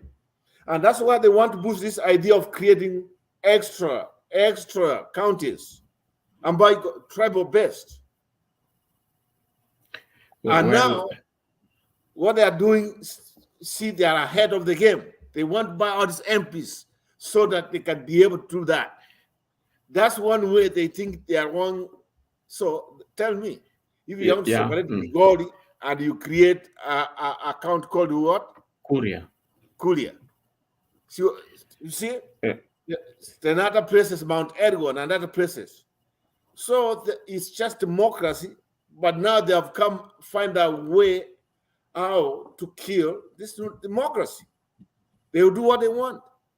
And that's why they are wrong to buy all these people.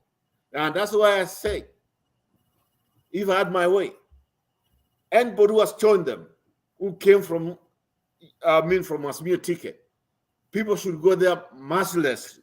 It's just like either you'll sign or we come after you, because now they do anything they want. You see, Robert, that was actually my next point of action. You see, we keep praising this 2010 Constitution, but I must say that a number of issues were left. We were so much obsessed with trying to decentralize the powers of the president to an extent that so many other critical issues were not addressed. One of them is this recall thing, this recall of MPs and changing of parties. If you are doing parliamentary democracy, there has to be proper structures on how people change parties, and it is not illegal. Now, what is happening now is serious. Of course, I'm aware that Baba tried to summarize it by calling it prostitution. Well, maybe that is just demonizing it. The truth of the matter is that it is not well structured in the Constitution. People who want to change parties should be free to do so, but they have to do it properly. You see, the way, for example, that our MPs who visited the State House, assuming that amounts to crossing to the other side, surely, how can the Constitution or our own laws entertain something like that? It is just taking the voter, the electorate for granted. Surely it can't happen like that.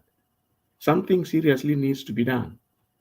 Now, they do say that the Constitution can be audited and sorted or rectified or changed every 12 years or 10 years? Well, maybe this is the time the Bombers conference, the one that came up with that draft, needs to be reconstituted so that a few things be put straight. A few things be put straight. You see, for example, one of the issues is that Parliament, they concentrated in trying to trim down a rogue executive. But what do you do with a rogue Parliament? You realize there is nothing. In fact, Parliament gets away with all manner of bad laws they pass. If they go ahead and pocket the judiciary, we are done. There is nothing anybody can do. There is nothing anybody can do. You can remember how Parliament has mismanaged the gender rule. They have mismanaged the qualifications to be elected. They have mismanaged this idea of recall. Now, all this is because Parliament itself is expected to make this law, but unfortunately, the same Parliament is a beneficiary in those laws. It is a beneficiary in those laws. Now, that brings us to, we either go to a conference, these constitutional conferences, to change laws, to tame all these three arms so that they do not go overboard. Now, what is clear also to us is that the judiciary goes overboard. We are helpless about it. Parliament goes overboard. We are helpless about it. The executive goes overboard. All they need is to buy our MPs.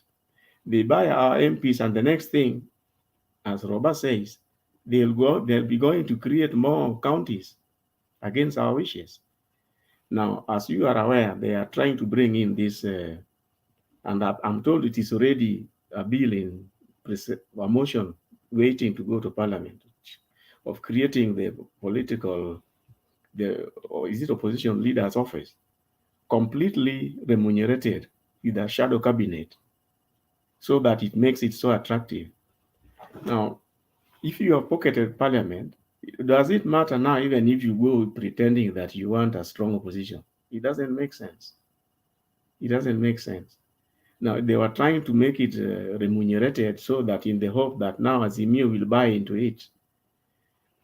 For heaven's sake, this KK regime is still struggling for legitimacy. And what better way to do it than to pretend that there is now an official opposition, isn't it? Ruto does not know that some Kenyans can see what they are driving at. He's pretending that he wants a strong opposition. No. The moment the opposition takes those benches, it means now you recognize.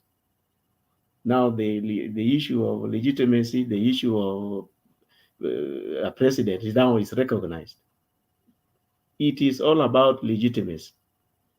It's all about legitimacy. Now go back to now buying of MPs.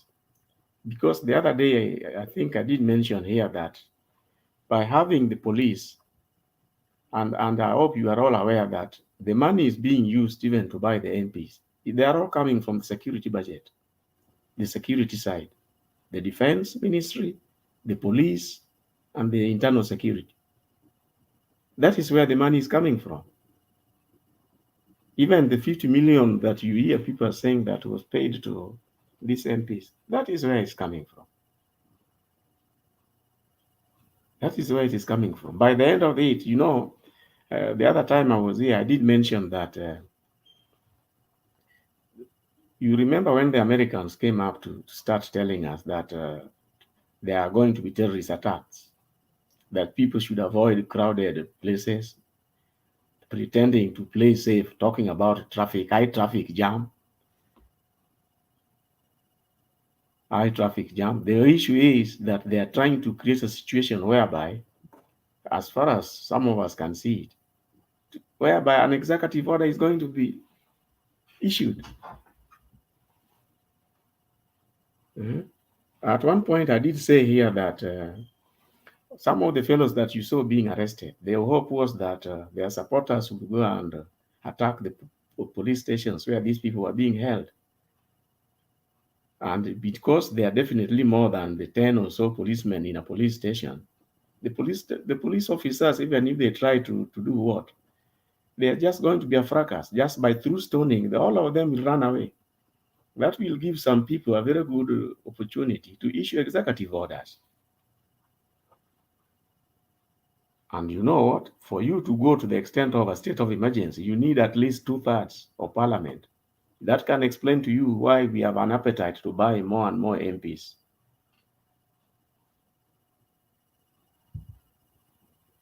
That is why we are buying MPs at any price.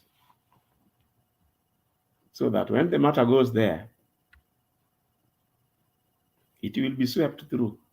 And that's what I meant by saying that, you see now the bishops are not with you. Because I will go and buy the bishop's car, 6 million. I leave there 6 million to buy the bishop a car. Or I contribute the other 10 million to build that church. Now, in the past, sometimes, like I think, Robert, I think you are conversant with the Catholic bishops. Occasionally, they issue these pastoral letters. I think they do it every quarterly or this is every 6 months. Now, they used to put on those pastoral letters what they think the government is doing right or doing wrong. Now, these days, there is no more of that. Now, if your bishop has been pocketed, you can imagine we are going to miss the guitarists, the okulos. We will never get them. Now, at one point last week, I was trying to just mention here that if your bishops, they are the ones leading those so-called, because you can see this regime is holding rallies in the name of prayers. Every weekend they are in a rally, literally. Because what do they talk about when they are in those? They talk about the previous election, how they won. In one of the places, I was told that they mentioned Baba almost was it almost 70 times. Mpaka some people was a non-script tutamsaidia msimamo and then as you conclude. I was just pointing out that when you go talking about political issues, every those Thanksgiving and the bishops are there clapping, and yet here we have now the elections are disputed. Never mind that the dossiers come from what you refer to as the whistleblower. Now these whistleblowers, I was just wondering whether there is any legal means through which we can demand from IEBC to know if the whistleblower dossier is correct or not. IEBC owes us a statement as a public institution on the correct status, because what they are having is being challenged. We want to know the truth. Now, we have to go to whatever route it will take us to get to know what is in those servers. Those servers are public equipment. The servers is public information. We do not want to know that somebody says that their intellectual rights will come. You can't hide the truth from us because of that. That is public information. The information in those servers is public information. Just to conclude, PK, I wanted to suggest that if we ever have an opportunity to discuss on how to do the elections in future, one of the things we must insist on, each contestant, the serious contestants, let's say there are 3, 4, or 5, they must all have servers. The same way those forms are transmitted to the IEBC server, we want to have at Bomas servers for, call it UDA, servers for ODM, or call it as Emil, servers for Ajakoya. So as the moment the transmissions are done to Bomas, it hits all the servers. This is public information. There is nobody who should hold that a secret. Nobody should hold it a secret.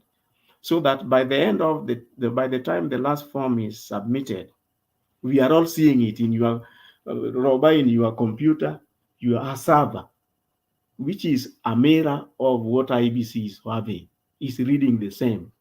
Alex, your server, which is a mirror of what IBC is holding, is reading the same. By the end of the time, and then we have the media. The reputable media also, you allow them, so that we have as many servers as is possible. After all, what we spend on elections is worth all that. There will be no problem. There should be no secret on transmitting public results, not at all. The moment we see any differences which cannot be explained, we have to stop. And so that we go at par. The entire hog until the elections are over. This idea of zimmering transmissions as a middle place, then you do some monkey business, has to be brought to an end. Has to be brought to an end. I'm sorry, it might mean that we have the most expensive elections in the world, but if that is what will straighten things, so be it. Thank you.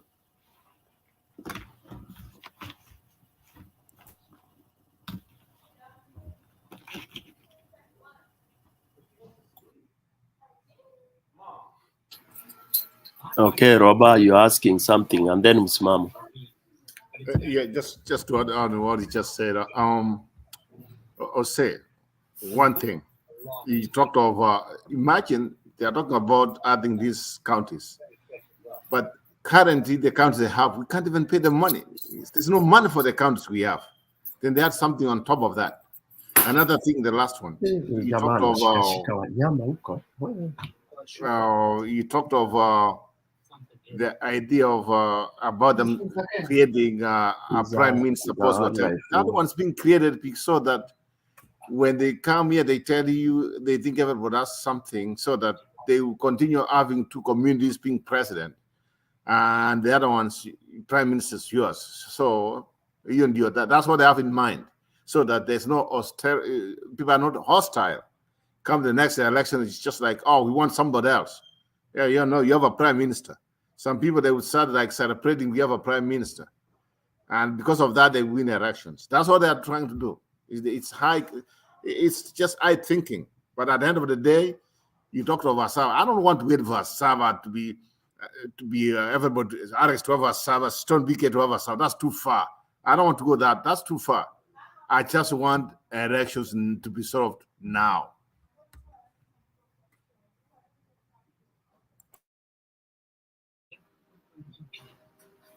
Msimamo. I had a quick comment. You didn't see my hand. Msimamo, let Msimamo finish, Alex, because amengojea na bando zake zina run out.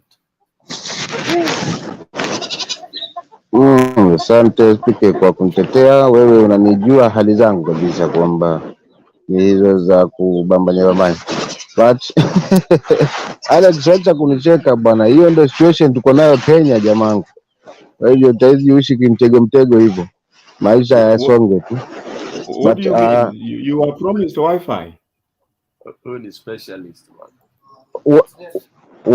Wifi tuitoe hapa wapi? Hapo ukiona chaka ameingia hapa, hakuna cha wifi, hakuna cha nini. Hapa ni data, ununue data ubaki hapa, na kwa sababu ni Mkenya halisi. Sasa wewe ukisema ukinicheka, ina shida, utanipata hapa hapa, si banduki na siondoki. Utapambana na hali moja kwa moja, lakini si tuliambiwa nitawapanga. Sasa hiyo ndio jinsi ya kupangwa, lakini kile all in all ni kwamba nashukuru Uhuru jana kujitokeza, japo watamponda, lakini kwangu it makes sense kwamba wale jamaa 30 waliopigwa mlungula kwa kweli na kujenda kupanga Jubilee, kwamba wana uwezo wa kupanga ndani ya Jubilee. Sasa ni shairi dhahiri kwamba Uhuru alieleza kwamba mimi ninamuunga baba na ni waibu kwao, kwa sababu ni kama kakundi tu kalenda kalala kakapanga basi kwamba tumuondoe nani kwa Muradhe na ule jamaa ule anaitwa nani Kioni Jeremiah. Hawa kina Kanini Kega waliojipanga panga hawa na kina Sabina Chege.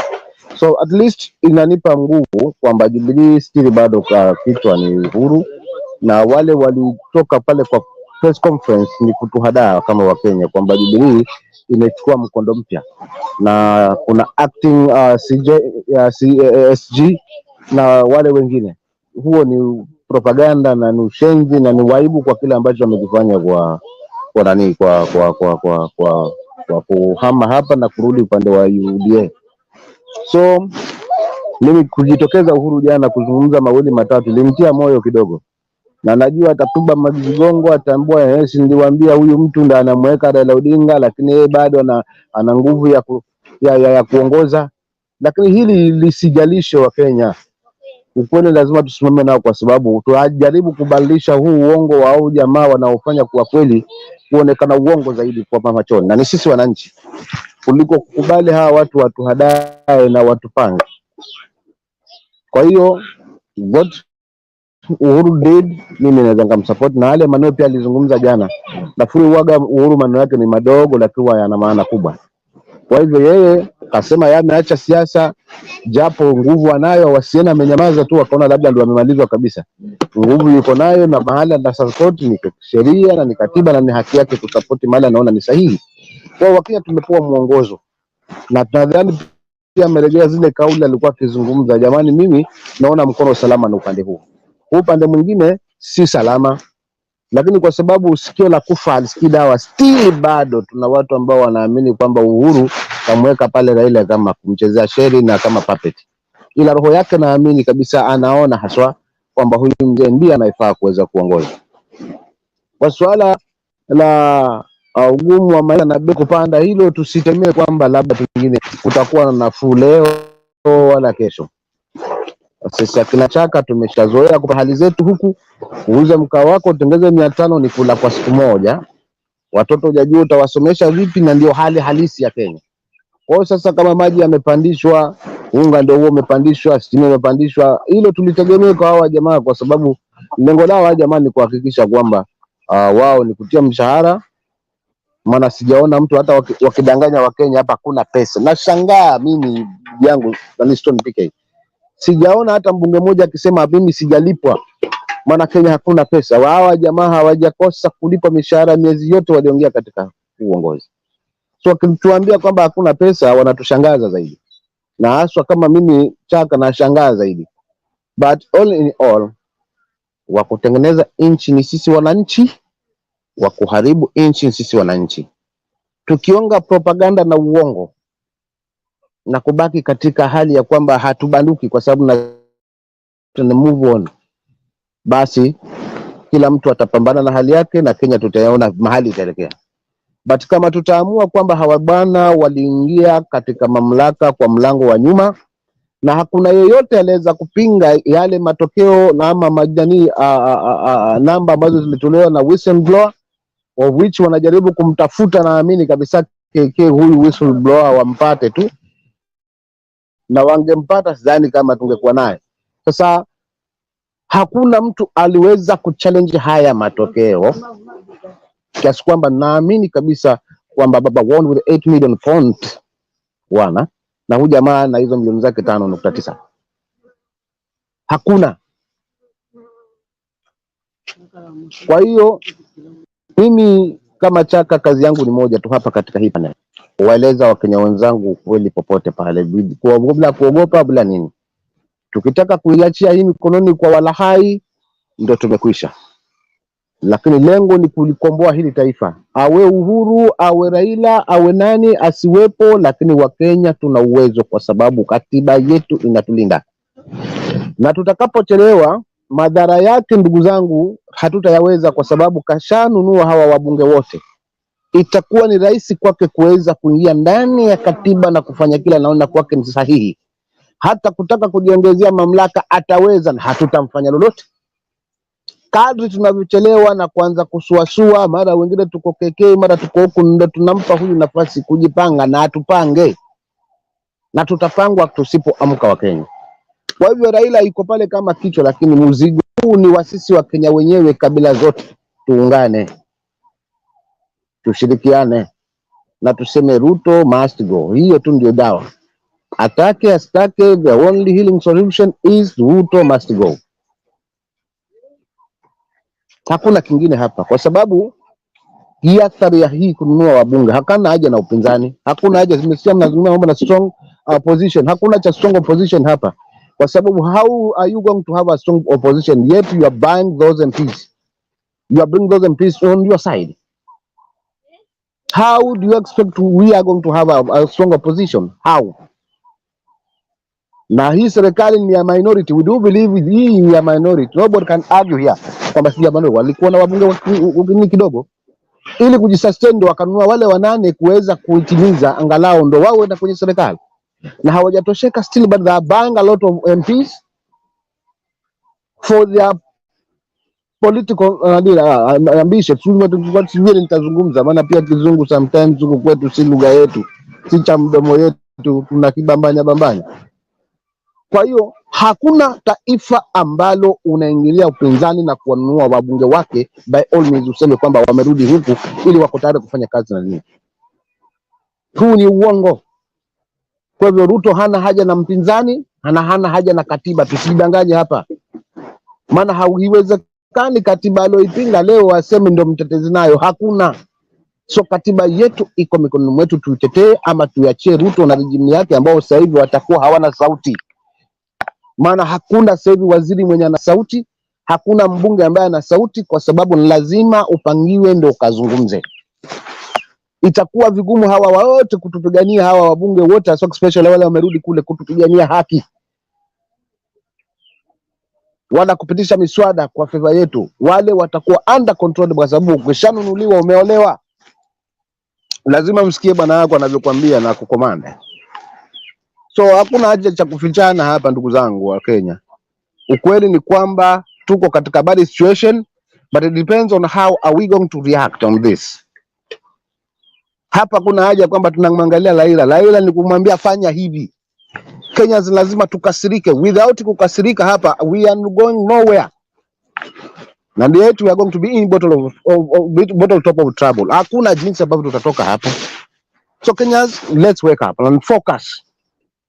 Hakuna lingine hapa. Alafu la mwisho kabisa, kwa nini hawa jamaa hawakuweza kuingia katika mazishi ya maana kwenda kwa mazishi ya marehemu Magoha? Nilishangaa sana mimi. Kauli ya bwana Gachagua kusema wale jamaa wale wote ambao wamezunguka pale watakula chakula, watapata hiyo relief food. Nili expect jana nione wakigawiwa hiyo relief food. Where were they?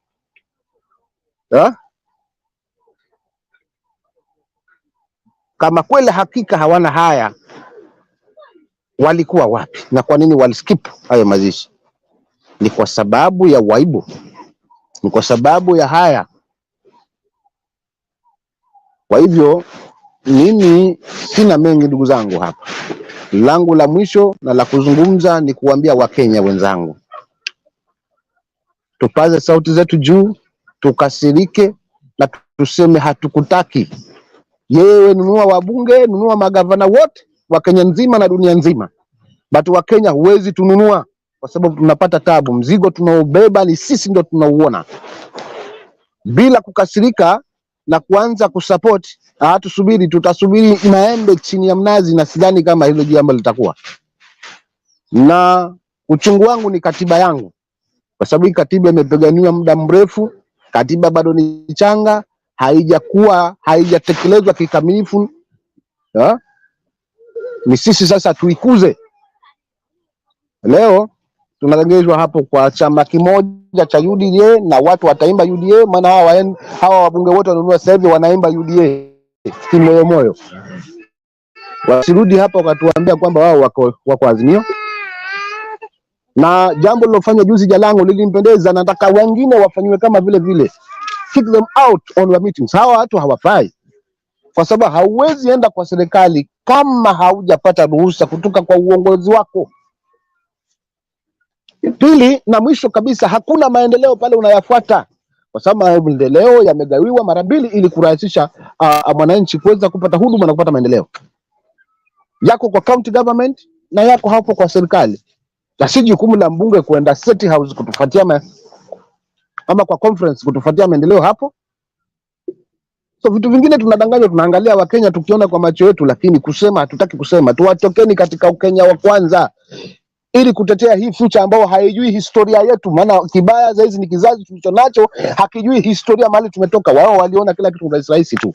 So ni sisi kama ambao ni watu wazima tuhakikisha kwamba tunazungumza ukweli, na nyinyi wote mkiambua huku siko mkubali, ili tuhakikishe kwamba hii serikali tunaitoa kwa kauli moja kama Wakenya. Asanteni ndugu zangu, hapo ambapo nimefikia, maana naweza nikatoka nje ya mada na nikawa nakosa kuzijenga hoja zangu kuelimisha Wakenya wenzangu. Asanteni.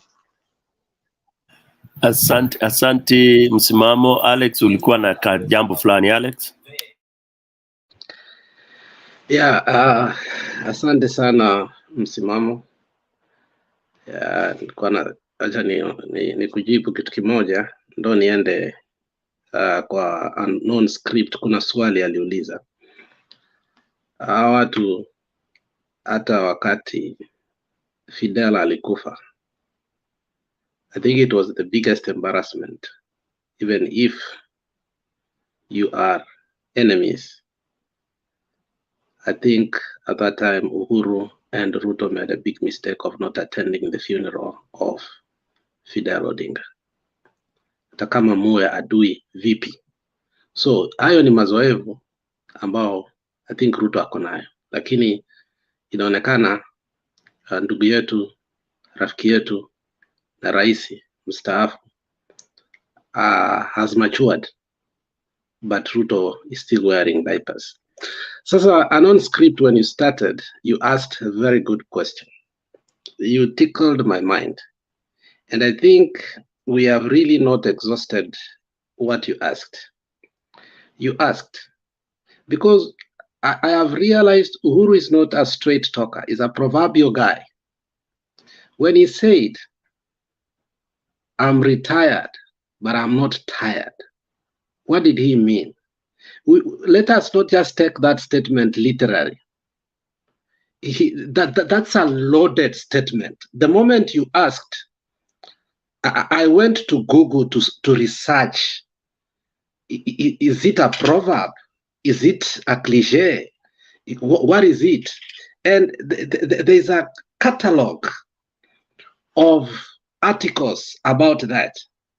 And one of it that I saw here that mesmerized me is retirement is not resignation from life, especially if a politician says that. He is saying that he wants to live a full dynamic political life. It is not time to sit and wait for destiny to show up. It means that there's something going on wrong and they must make things better. So it means don't retire, aspire. Aspire to work for the cause of the people because the people are looking at you. practice the art of filling your moments with enriching the experiences that you got so that you can liberate the people that you served. Or if the gains that you had made are being degenerated, don't keep quiet.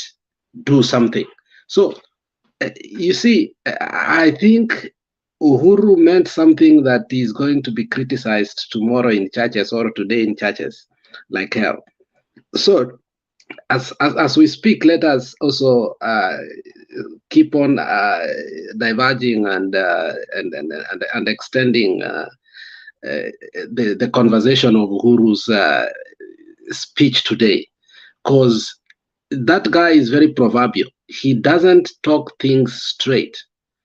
When he says a statement, it is too loaded. So that's what I wanted to say, Mr. Kosel. It was more than a statement. Hey, just to add what others just said, Stone Peak really quick. I think, to my opinion, what he meant was he's ready to help wherever he can. So even if he's tired, it doesn't mean he's not going to participate. That's the way I just said.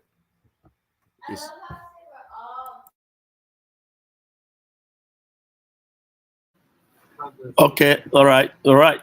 It's left to your interpretations. Yes, script.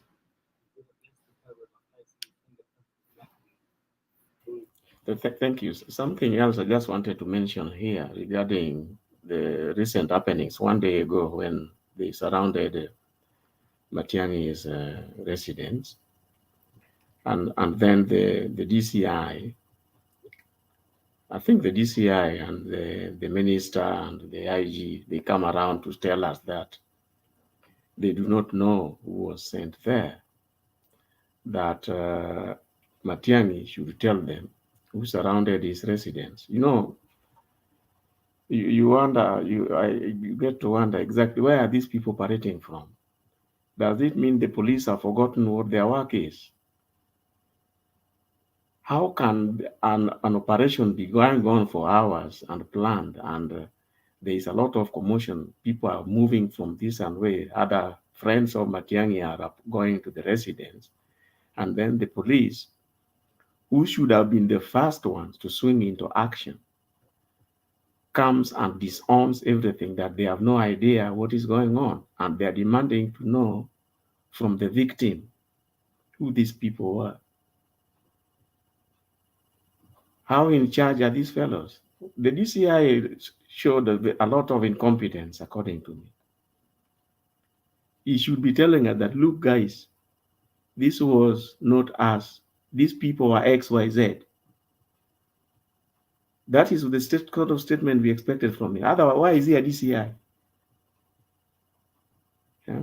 Then, personally, my own interpretation, the other day when we were here, we were wondering, why are these people after Matiang'i and what have you? Some people were saying that they wanted to make sure he doesn't attend Magoha's funeral. Maybe they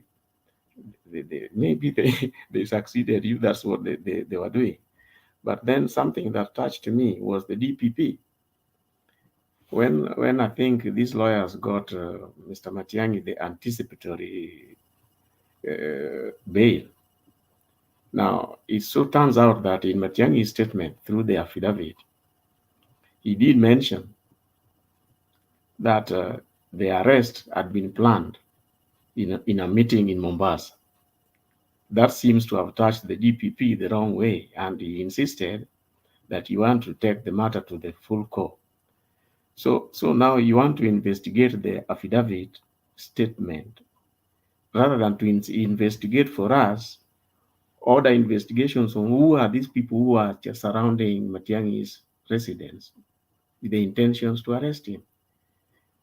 Without him, the DCI coming forward to tell us or arresting those who are surrounding Matiang'i's residence, we have every reason to believe exactly what the initial information was. I think I don't script. You need more information on this. There's one thing I want to tell you. Bye, guys. I have been here a long time, so I said good night, everybody. Bye. Bye, Rhoda. God bless you, everyone. Okay. Good night. Roba, please. And then Germany, did you raise your hand? We hope we are not doing it as a dialogue. Okay. Roba and then Germany. Yes, so a non-script. Let's go back. The one thing about this material, there are some things here, information also I want to be aware. One, the people who came to the residence of the former secretary is unknown. At this point, it's unknown. According to the DCI, according to the police, according to JSU, it's unknown. Another thing you have to know, still Matiang is protected. There was a stress call which came from the people who are protecting him. So it's not like there's something, it's just like there were no cops up there. There were cops who are protecting him. And that's where there's some calls you are met from there. Another thing you have to realize, like you said, Matiang had this information out of time. So when Matiang's lawyers came, and these people never even came to Matiang's residence. It was just on the public road, which is from the way it's explained, it's a public road, but they were there. So if you saw the Kenyan newspapers, all the registration of all the vehicles registration were mentioned. So at this point, you ask yourself, the so-called government, how comes when they see immediately they were saying it was fake? Since then, what information have you gathered? Since then, nobody has gone to Matiang to ask him what happened, or do investigation, or text statement. It's nothing. You know what it tells you? These people are useless. The so-called the president, the vice president, the security chief, and now you became Manet Kindiki. Useless people. I don't trust them.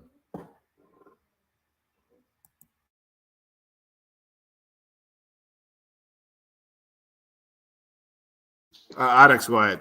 A non-script. No, Germany, please, Alex. Germany has really waited. Let's not make it like it's two people. Germany, we are not making kitambo sana. Aliinua kitambo sana. Germany.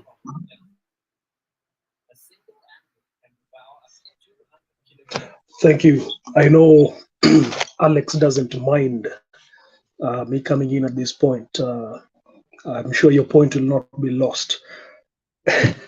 But what I wanted to do is pick up from where Unknown Script had left it off. Unknown Script asked a series of very good questions that were questions that I resonate with, questions that have been in my mind for some time. And I made a note of them, and this is what I wanted to submit. Number one, it appears to me that our Supreme Court is the only court so far that puts commercial interests above national interests. I ask this because I find it difficult to fathom that a Supreme Court will be persuaded by an argument of one company that their intellectual property rights will be fringed upon if the server is opened or the IEBC servers are opened, to the chagrin and the detriment of more than 47 million Kenyans. World over, courts always are persuaded to take the best interests of the wider population as opposed to one company or companies' commercial interests. I still find this very difficult to believe, but it also speaks to the element of institutions in Kenya being impugned as to their ability to uphold the interests of the citizens, of the sovereigns. And I say this very well knowing that a question still on IEBC arises. We saw a lot of shenanigans which were circulated on social media with electoral officers seated on a table, and then papers are passed on underhandedly in the night. I have not seen certain offices swing into action.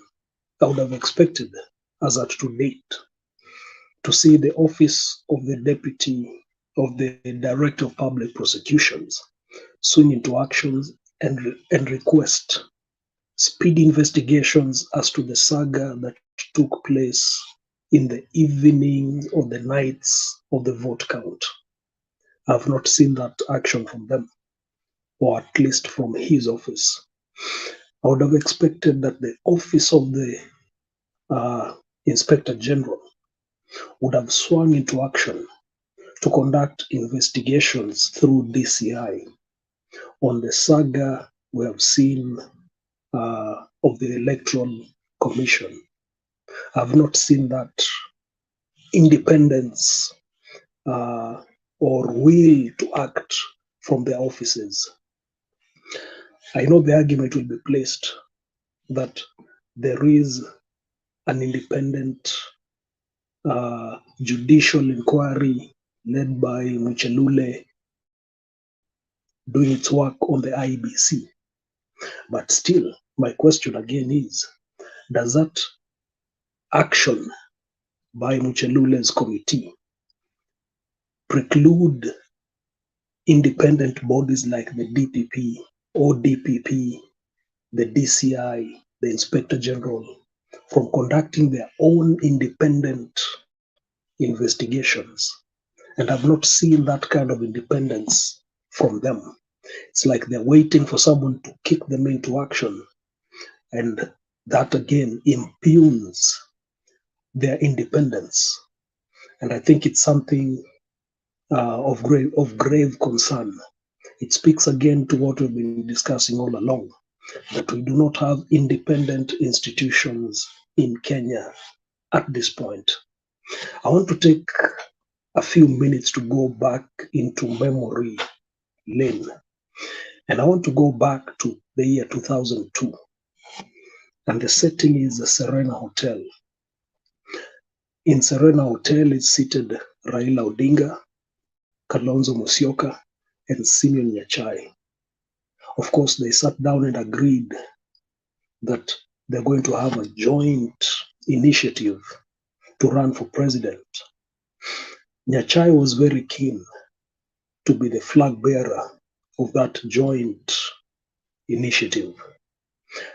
And it is from that meeting, of course, as we all know, that Raila crossed over to Uhuru Park, met the group that was under the National Rainbow Coalition, and declared Kibaki Tosha. Of course, that is where all the debate about I was betrayed started coming up from. And the betrayal, of course, took a twist a few months later when Kibaki formed his government. One of the people that he put in to government was Simeon Nyachai as Minister for Energy. And Simeon Nyachai would later, in 2005, be appointed chairman of the Parliamentary Select Committee to review the Constitution. Nyachai's PSC, or Parliamentary Select Committee report, was not formally adopted, but it happened that the Attorney General Amos Wako picked it, made a few amendments to it, and submitted it to what was now called the Wako draft. The Wako draft is what in 2005 led to the referendum that took place on 21st of November 2005. I'm recounting this because when I saw Uhuru Kenyatta and Raila Odinga addressing the joint initiative in Luanda, I was taken back to that period. And I say this looks like the formation that was present or was known as the Orange Democratic Movement. Now, who was missing from that formation? William Ruto was missing from that formation, but he was a key figure in 2005 when the Orange Democratic Movement was being mooted. What are the lessons to be picked here? The lesson that I quickly draw on is that as time has gone by, the formula of how to get popular support has been well mastered by Raila Odinga. On that front, I give him a big tick because he knows how to mobilize the popular or the masses to rally behind his cause. The side that needs to be there needs to be a level of wariness is that after the 2005 win, certain initiatives then came into place that led to what we came to know as the 2007 debacle. And I say this very cautiously that the people who are currently running initiatives should be very wary that the win does not seem to be at hand and then is lost at the finish line. I wish to rest at that point, Stone PK. Thank you for indulging me. Thank you very much, Jeremani, for your usual down the memory lane. It's good. It educates most of allow us me here. to say, I didn't know he's such an historian. No, he's very good at it. And for those who, we have a generation that doesn't know what history is. So we will pay him to be delivering this, especially Kenya. Before I bring in Secretary General, I would like to comment two things. Although I really want to comment before those who are supposed to speak can do. Secretary, please come in. I'll comment. No, I think Alex had a point. It was Alex. Robert? Yeah, remember you said Alex was going to come after Chama. Okay, thank you for reminding me. Okay, Alex, I hope you've not forgotten your point. Yeah, I think there is this thing the media is afraid to report about, and I think everybody that we spoke to that day when Matiang'i's house was surrounded. You see, don't forget that Matiang'i was a minister for interior for a very long time. Within there, he himself has connection. You can't be a minister for interior for that long, do the changes necessary, and then not be able to have even one person who will be able to tell you what's going on. So for Kindiki and the DPP and the rest to come and say they don't know who came to that residence that day, I think it is the repercussion that they feared. They did something hastily without, the afterthought was, what have we done? And I think Kindiki was sober-minded and told them that if you continue to do what you're doing, an uprising is starting. Because within a few minutes, there was a team of 200 lawyers. There were elders from all over, the Seventh-day elders were already there. People were gathering, politicians were out there. So it cannot be that all these politicians, when they came out there, Kindiki's flippantly trying to lie that they don't know who went there. Anybody who wants to listen to those lies, I think your state of mind must be very wrong.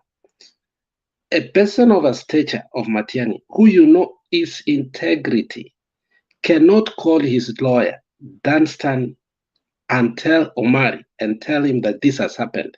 And then all of a sudden, a team of 200 lawyers surround his house. That tells you truly that there was something. And to my perception, Kindiki was surpassed. It was the kitchen cabinet that made that decision.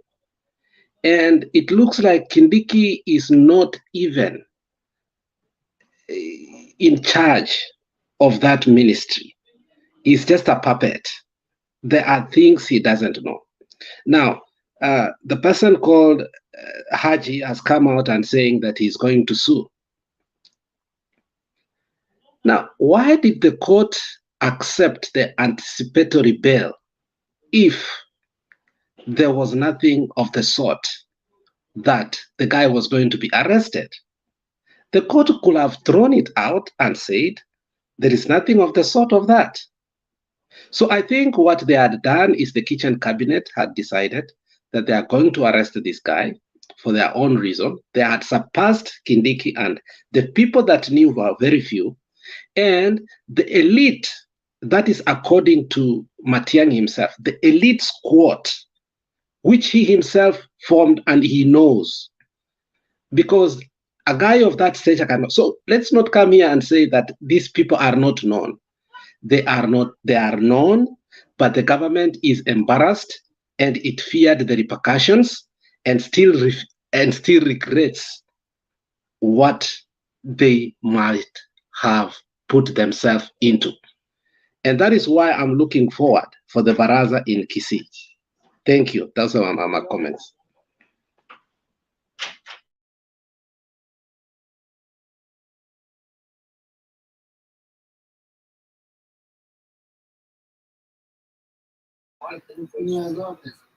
Tumemaliza? Hapana. Huko mwisho hakuna? Yes, Stone. Stone PK, can you mute? I just wanted Okay, to... we have Zalendo. Msimamo.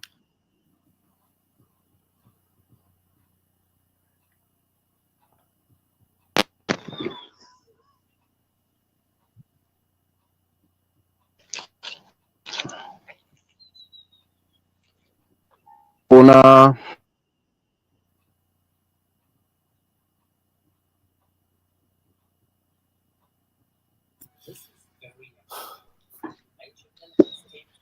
maiki yangu sina shida gani? You unmute. Unmute your yeah. Kuna kidogo niongezee pale Alex amezungumzia kuhusiana na masuala Matiang'i. Hii serikali naifananisha na jibwa la Kinango, yani lile ujiza, yani likishakuta mtu basi linazama kwa kujificha kwa nyasi moja tu, kani kaficha tu uso kwa hiyo nyasi moja nje. Ndivyo naifanisha hii serikali kwa hili la Matiang'i. Matiang'i kuwa pale kwa ministry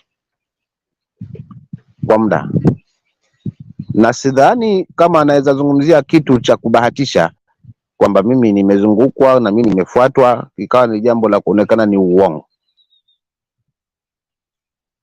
Pili, serikali ilikuwa na ahadi hii ambayo ipo ya Venezuela, ilikuwa na ahadi ya baadhi ya hawa haswa maminista kama vile Matiang'i na wengine kina Tuju. Ni vitu tulikuwa tunawasikia wanakivizungumza. Sasa kuja kutokea Kindiki ama Nurdin Haji ama yule mwingine aliyoteuliwa juzi yule Msomali mweupe kwamba huu ni uongo na tutahitaji sijui nini, hii wote ni webu. Ni sawasawa tu na kujificha na nyasi moja mwili wote uko nje. Kwa hiyo Kindiki, mimi kwangu, maoni yangu, huyu kashapotezwa maboya tu. wamemchafua kisiasa, wamembandika mahali ambapo hafiti, kiasi kwamba azma yake ya kisiasa ndio inaelekea mwisho, kwa sababu the way atakaa hapa na machafu yanayotokea, mauaji yanatokea, ndivyo anavyozidi kushuka thamani kwa mwananchi. Nadhani hiyo ndio ilikuwa plan ya Ruto kwa Kindiki. Hakuwa na fiti pale, hakuwa na fiti kabisa katika ile position. Hivyo hawa wasiseme haiwezekani viongozi wote wa juu baloyas waaje kwa haraka. Hiyo ni waibu. Mpango ulifail, dili ilifail, na kama ile itatokana paruanja lijulikane kweli katika nini Matianga nani walizunguka kwa maaskari litoke peupe, for real itakuwa ni aibu kubwa katika hii na ni fedha kubwa katika hii serikali ya Venezuela. Lakini mimi naamini kwamba ilikuwa ni miongoni mwa mipango yao na ni kitu walikipanga kwa baadhi ya hata Magoha, marehemu Magoha, laiti kama Mungu hajamchukua pia tungekuja kumsikia naye pia kuna mambo amefuatwa nayo. Maana wale ambao walikuwa vichwa haswa ndio wanaolengwa zaidi. Kwa maana hiyo mimi chaka tu nazungumza uchache wangu wa fikra na elimu, lakini na imani kwamba hakika kila nikitazama hivi hili jambo lilipangwa, ni vile tu walikosa tija, walikuwa na haraka mno, kwa sababu unajua unapopanga ubaya naye sometimes Mungu anakuanika peupe. So waliona huyu jamaa wamchukue tena haraka sana na isijulikane yuko wapi. Sasa Mungu naye akaana yake na akina Ruto nao mpango yao na yao. Sasa ni waibu sijui nini, yuko wote kujitetea ni sawa sawa na jibu la kinango linalojizamisha kichwa kwa kujani linazama kwa nyasi moja linaonekana peupe. Kwa hivyo ndo hali ilivyo, lakini Kindiki anamalizwa kisiasa, atachoshwa, atachokesha Wakenya, mwisho wa siku atakuwa hana thamani yoyote, kwa sababu atafikiria huyu jamaa alikuwa ministry, powerful ministry na aliboronga, nani atamwamini tena katika siasa? Kwa hivyo wamemuua kisiasa. Hilo ndio naweza nikaongezea ndugu zangu hapo katika swala la Matiang'i kwa uchache wangu wa fikra. Asanteni. Asante, msimamo hapo hapana uchache bro. Hapo umechakanua vizuri kabisa. Iwezi kawa ati serikali nzima haina habari. Yani wametuma maaskari chungu nzima alafu hawana habari. Then we have no government. It's a rotten, it's nonsense. It's really rubbish. And before I say something, or rather let me say it now. You know, when I look at what we are really discussing, it's good we are discussing, but we are discussing as if there is anything called a government. You know, this is hapa hamna serikali hata ya kujadili mambo ati sijui. This is the most stupid thing that has ever happened to this country. Sorry to say, I'm not sorry. Let me retract that. The most stupid thing that has ever happened in Africa is to have a government, in quotes, called the Ruto government. Because everything is mediocre. Kila kitu. Just, you start listing all the things they are doing, whatever they say, is just, it doesn't make sense. It's nonsense. Nonsense too. You have a cabinet minister seated in a meeting ya security, fire inawaka uko kwa cattle wrestling. Then sijui mbona hakuna cattle wrestling across the border? Really? Why is there no cattle hapo across? Sitaki kutaja jina. Na wewe uko hapo umejipiga zinaitwa jedari bana. Zinaitwaje hizi nguo za This is mockery. Tuweke matebe. Sasa uko pale bana. Yani wewe ni kama amiri jeshi. Then vijana wanakuambia bure wewe, shenzi wewe. Thubutu. Aya, ndio huyo sasa unasema kwa Matiang'i hujui ni nani yao. Sasa wewe utakuwa wewe ni security gani bana? Ati hujui ni nani? Hata kama ni Stone PK kwangu tu peke yake. Ma 99 Kenya tunaziita 99. Zije hapo kama 2 3 4. Alafu OCS anasema juu ana habari. Kweli itakuwa ni nchi aina gani hii? So what I'm trying to say is, for us, let's and karibu sana Richi. What we should be talking about here. Oh, na Secretary General, when you're next. What we should be talking about here. Hata si story mingi. Si story mingi. Ni kwamba hii nchi, number one, tuko katika shimo pale chini kabisa. Na hata kamba ya kututoa pale ina shida. Kwanza tu blame ule alituteremsha pale. Tunajua ni nani, lakini tusahau hiyo yaliyopita, si ndwele. Tuanze kung'ang'ana kutoka kwenye hilo shimo. Na hasa kutoka kwenye hilo shimo ambalo ni ndefu kweli. Ndio hii tunasema sasa, wananchi tukubaliane, tushikane mkono, tutoane, tupande huo ukuta, we scale that wall so that we remove this thing. The rest of the things, sijui kutakuwa, sijui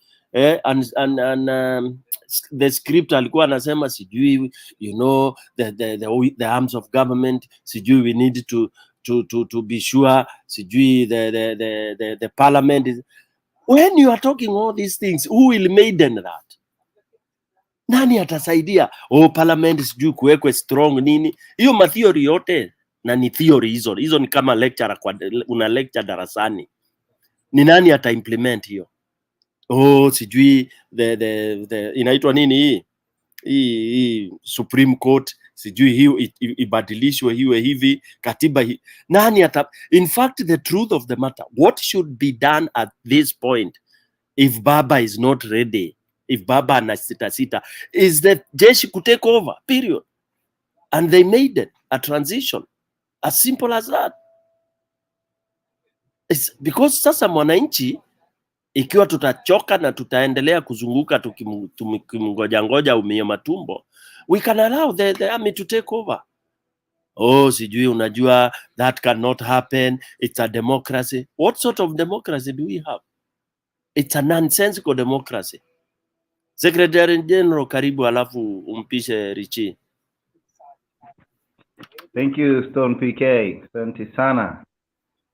Unajua wakati naingia kwa hii morning show inakuanga ya Firebrand thinkers. And it's very interesting because the people who speak here in the morning are no joke. The likes of Musimamo, Alex Media, Richi, Jeremani, and Robert. This is a the group of people that can see what is happening in this country and call it as it is. No missing the words. Kama vile unasema, there is no government here. Which government are we talking about? That the castle hustlers now wameingia kwa rami. They are actually on the highways now because they can dare the government to come and pick them, and they cannot be able to do it. And ndio sababu tunasema huyu minister wa Soprano, huyu Kandiki, huyu atoe hizo magwanda za jeshi. Hizo as you threaten anybody, you need to and that is the reason why unadharau mtu kama Matiang'i, unadharau mtu kama wale walikuwa former PS, unadharau watu ambao wamekuwa kwa security kwa miaka mingi. Mnafikiri by wearing army clothes, by sijui walking where, that you can solve the banditry and castle razzling issue in the Northeast. It is not possible. And therefore, tuko katika shida katika hii nchi. What we are seeing is a disgrace to the people of Kenya. People who have missed education within 4 months. I saw Machogu at the funeral of Magoha, and it is shameful to be seated there and you're sure you are missing education and you don't know anything about education. That in 4 months you have overseen exams that have been leaked, and particularly from your legion, in a very big way. So it is a pity to have a government that it is not composed. When you look at the president talking with the governors, he's just giving them good theories and words and promises on how he is going to deliver the money to the governors. But at the end of the meeting, they do not agree on the money. What that tells you, and what that tells me, is that the government has no agenda and has no idea on how to govern. There is too much activities in this government, but very few achievements. wako very busy because I see them walking around and flying around with the choppers, ndege za jeshi, very many limousines and V8 and Lexus. Musafara wa rais peke yake unakula karibu milioni 100-200 per day. It is very busy government, but busy without business. Because you look at the cost of living, they have done nothing about it. Saa hii hata kale kameko kadogo ambako natumia kamefika 1,800. Unatoka hapo, stima ndio hiyo wanameongeza. Yeah, there is nothing that is working for this government. And therefore, it can only get better for Azimio people. It can only get better because a government in power, naturally, it's always the punching bag. But this one is not only the punching bag. This is a government that even the hustlers themselves are regretting for voting for it. Some of the hustlers, because not all who voted. And therefore, we are waiting for that day that we are going to wake up and see this government normal. Because when we see them on TV, we wonder what they are doing. They are in motion, but they are not moving. And that is why you see now, they are now trying to explain why they are not performing. Today they are going to be in church in Nakuru. The more they pray and thanksgiving, the more problems Kenyans are having. It seems they are not even blessed themselves. And what they're going to be doing today, much of it will be explaining why they are not performing. I expect was like, we found a dilapidated economy. We found like, you see, Uhuru should not be paid his pension. Raila is stopping us from performing. Those are the things they keep on telling us as Kenyans. Hadith is abunwasi. And they expect us to believe it. But there are people who are so confused by them, they believe them. But majority of Kenyans now have realized this was the biggest blunder in the history of Kenya. To elect people who do not have the capacity. And when I look at the team of Azimio, I see the government. I see people who are powerful than the government. They are strong. They are composer. They are the way they handle themselves. And so Kenyans, it can only get better. It is very hard for anybody to be excited with the happenings that are happening. But me, I'm excited because it shows the incompetence of the government. When you see bandits coming in the better machines and causing havoc in the northeast, you see a government that is unable to pursue them. They are saying now they are going to use the military. The military is not the problem. The military is using the military will not solve the problem. Why? Because it had to start with leadership. Because at one point, I remember very, very vividly, the president, the so-called president, told us in a debate that the reason why there is banditry and castle rustling in North Rift, it is because of him. Yeye ndiye anapigwa na mtu ambaye hakutuambia ni nani. He is the president now, bado anapigwa na huyo mtu. Who is this guy who is bigger than life? Or is he disguising or creating, as Manyora says, an invisible war, a monster? Yeah, you know, there's a movie I watched in Itango, Usual Suspect. It was a movie of Kitambo, where the police interviewed the main criminal, but the criminal created another criminal for them, so they will never arrest him. Yeah. So when you look at whatever is happening, people of God, you see a lot of inconsistency, and this is what happens when you steal an election. Ukiiba kura ukifikiri kuongoza ni rahisi, unakuta it is very difficult to transit from poultry farming to governing a country of 50 million people and an economy of 13 trillion. It is not a joke. That is why you see Governors have no money. CDF is being given in peanuts. There is no money in operation of a government. There is nothing. It is not easy. And the people who were your predecessors, you abused them. And the Tumbis of Israel abusing. And the issue of Matiang'i. You know, there is this I would say, uncouth man called Itumbi. He keeps abusing Itumbi in all his tweets. Talks about Oraka thief, nini thief. Yeah, because to his mind, they didn't win an election. The only thing that troubles them is Matiang'i, and the character of Matiang'i. They always try to assassinate it. In fact, I will tell you, they were thinking that the Matiang'i was a simple feather or a simple person. They can go and arrest him, so that now they can send shockwaves to Akina Uhuru and Akina. They found out it was a bad plan. That is what happened. Matiang'i is an institution.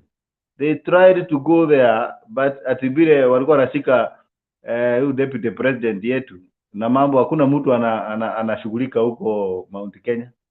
Yeah.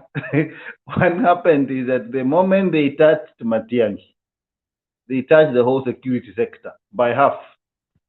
Hata wao wenyewe sasa hawakuamini wale ambao wanawachunga. And that is the danger of being stupid in government, being mediocre. So they had planned it. You know, Adam Dustin was asking them, if indeed there was nobody in that farm or in that place, why did the minister of Soprano come and ask questions so that he knows exactly what happened? They didn't, because they knew they were ashamed. They thought it is a small thing, they would just arrest Matiang'i and life moves on. But they realized Matiang'i is no joke. His influence is still being felt by the people of Kenya. Now, kama Matiang'i amewasumbua hivyo na baba na Uhuru, that's why you see now they are emboldened, the government is sandwiched, and it can only fail. And that is what we are looking forward to see. A government failing, so that we have a government that makes sense. We have many proposals. Baba can be given the presidency, and if he's not going to be given a presidency, we have regional leaders to govern a council, the military, because we cannot live like this. We are living like we do not have a direction, and it is a pity.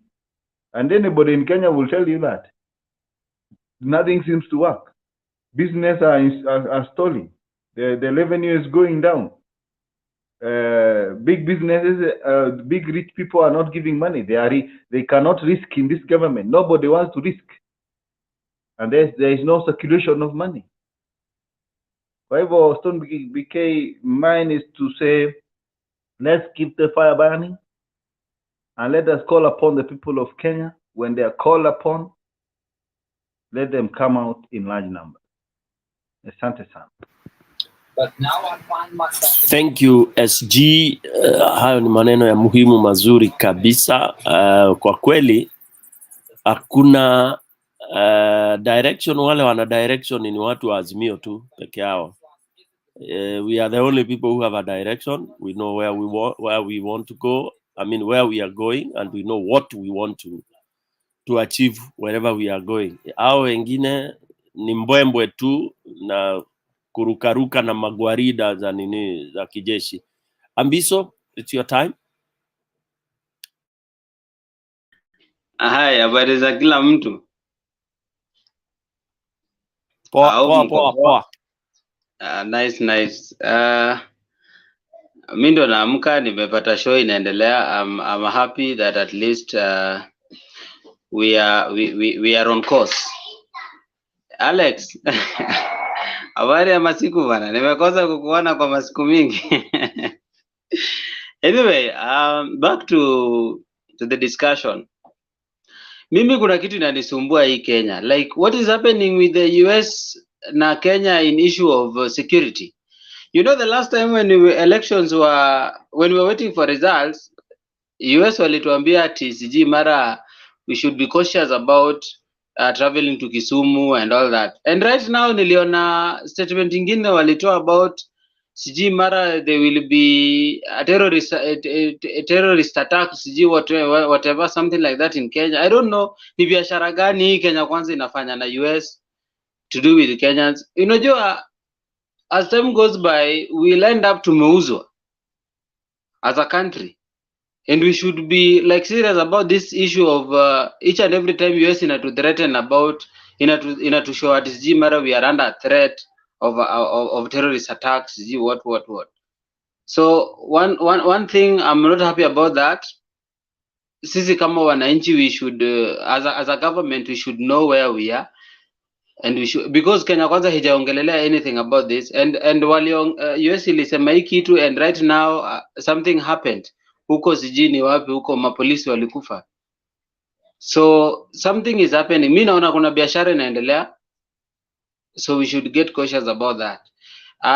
The next thing, jana niliona my president and my former president wakiwa pamoja, and I'm happy to see Uhuru at least once in a while ako kwa hiyo caravan. Venye aliongea, he still assured us that our great leader is his president, you know. So I think in one way or another, we should just continue the way we are. The revolution thing, that is something that if I kuangaliliwa shingo upande, we should go straight to the point. Raila should just take the mantle and we move on. And that is what I can say for now. I'm still here listening. Asante sana Ambiso. Richi, alafu Roba ni swali ama? Haya, swali alafu Richi akuja. It's just Ambiso. Let's not come here and say here that when USA, United States, gives intelligence, that's gonna be a biashara. I think that's a wrong statement. There's no business. USA gave information, and not only USA, it was USA, UK, two countries. They gave information to Kenya about terrorism attacking the country. They should take it serious. That's intelligence. So it's not like a business. I don't think that's a business. It's just like we don't have a government right now in Kenya. Because the government we have is disabled, they don't know what they are doing. So USA just doing their best. It's a superpower. It gives the information the way it did. UK did the same thing. So it's us. And they are predicted before and things have happened. So let's be careful on that. It's not like it's a business or they are dealing or something going on. Thank you. Thank you, Roba. Well, yeah. Richie, karibu sana bro. Asante sana Stone PK. I hope I'm audible.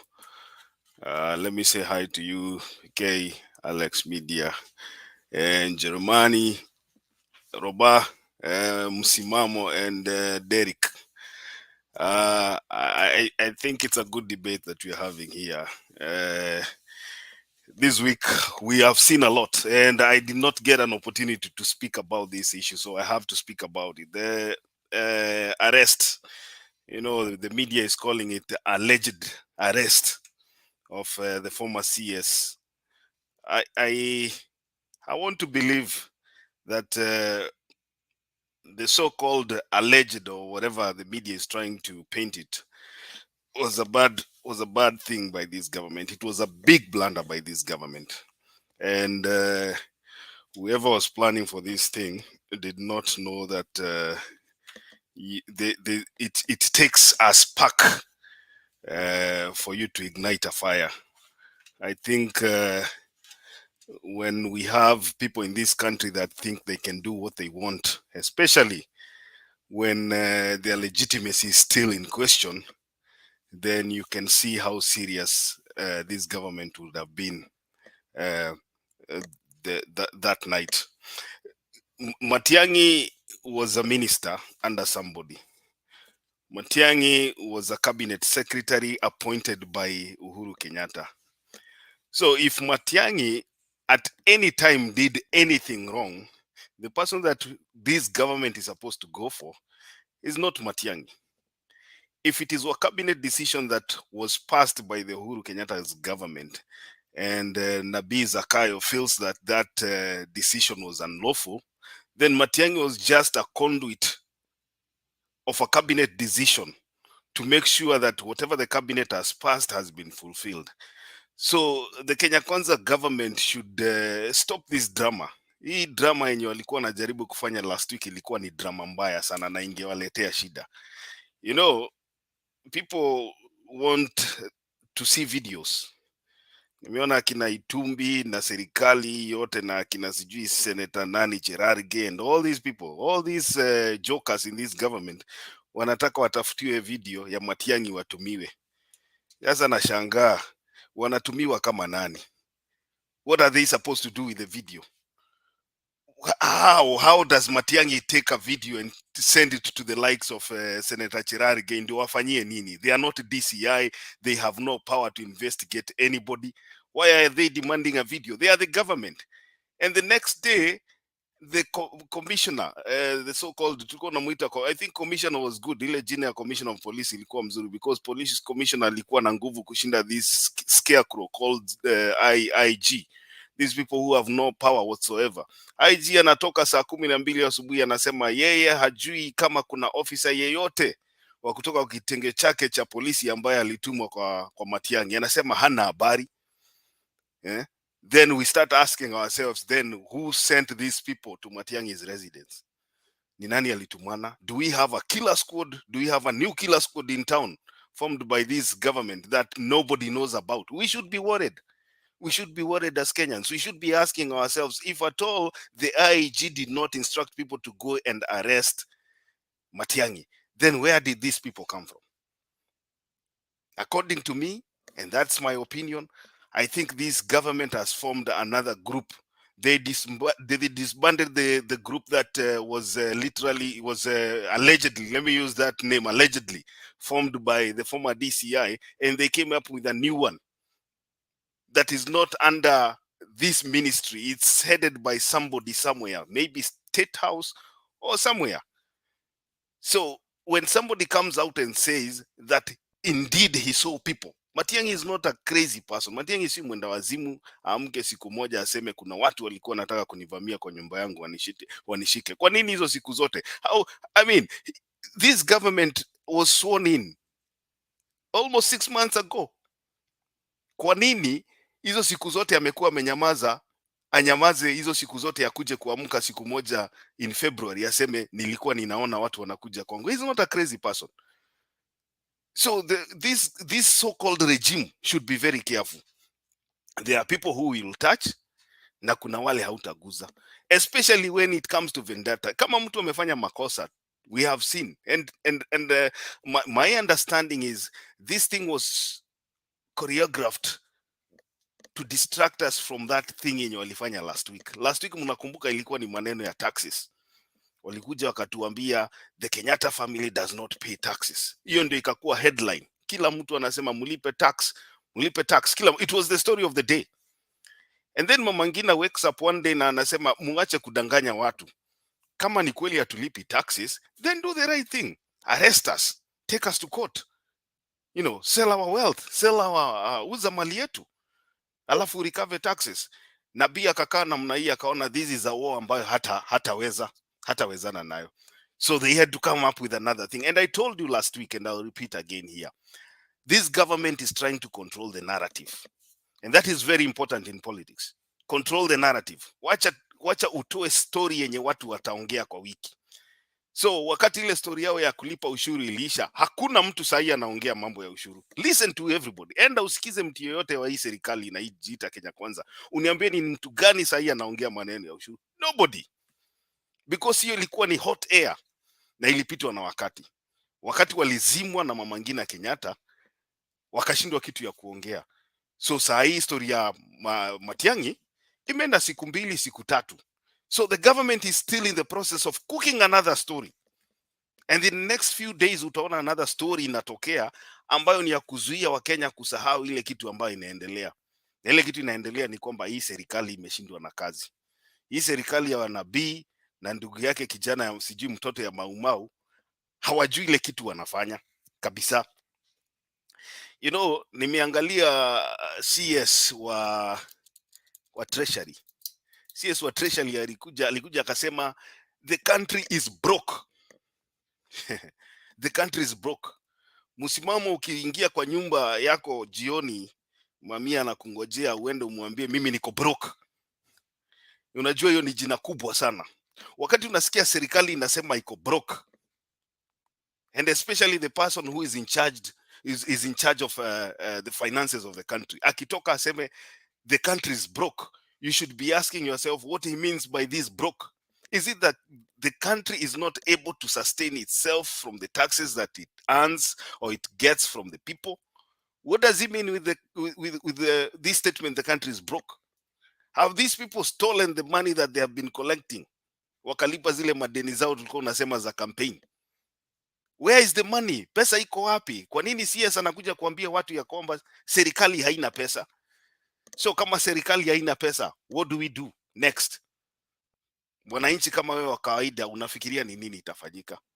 Wameongeza pesa ya NSSF, wameongeza pesa ya NHIF, maji imeongezwa, stima imeongezwa, mafuta imeongezwa, gas imeongezwa 500 vile tunaongea. Jana asubuhi gas, cooking gas imeongezwa 500. Kwa sababu serikali haijui itatoa pesa wapi. Hawa watu wanashangaa, hii kiti ndio walipata. Lakini kiti ni moto bana. Kiti ni moto. Leo watakuwa na maombi, walisema wanakutana kwenda kuombea uchumi. So wacha tungoje tuone hiyo maombi ya kufufua uchumi ni gani. Nilisikia kuna mmoja aliombea maji pale White House, State House, maji ya borehole ilikuwa maji ya chumvi mpaka ikakuwa maji fresh.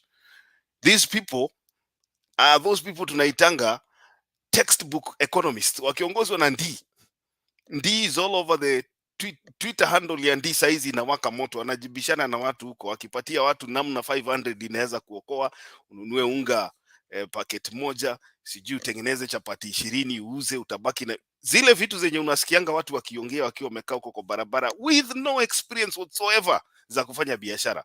Those are the things that Ndii is talking. The chief economic advisor wa the so-called Nabii Zakayo mtoza ushuru ako kwa Twitter huko, enda usome vitu wanaongea.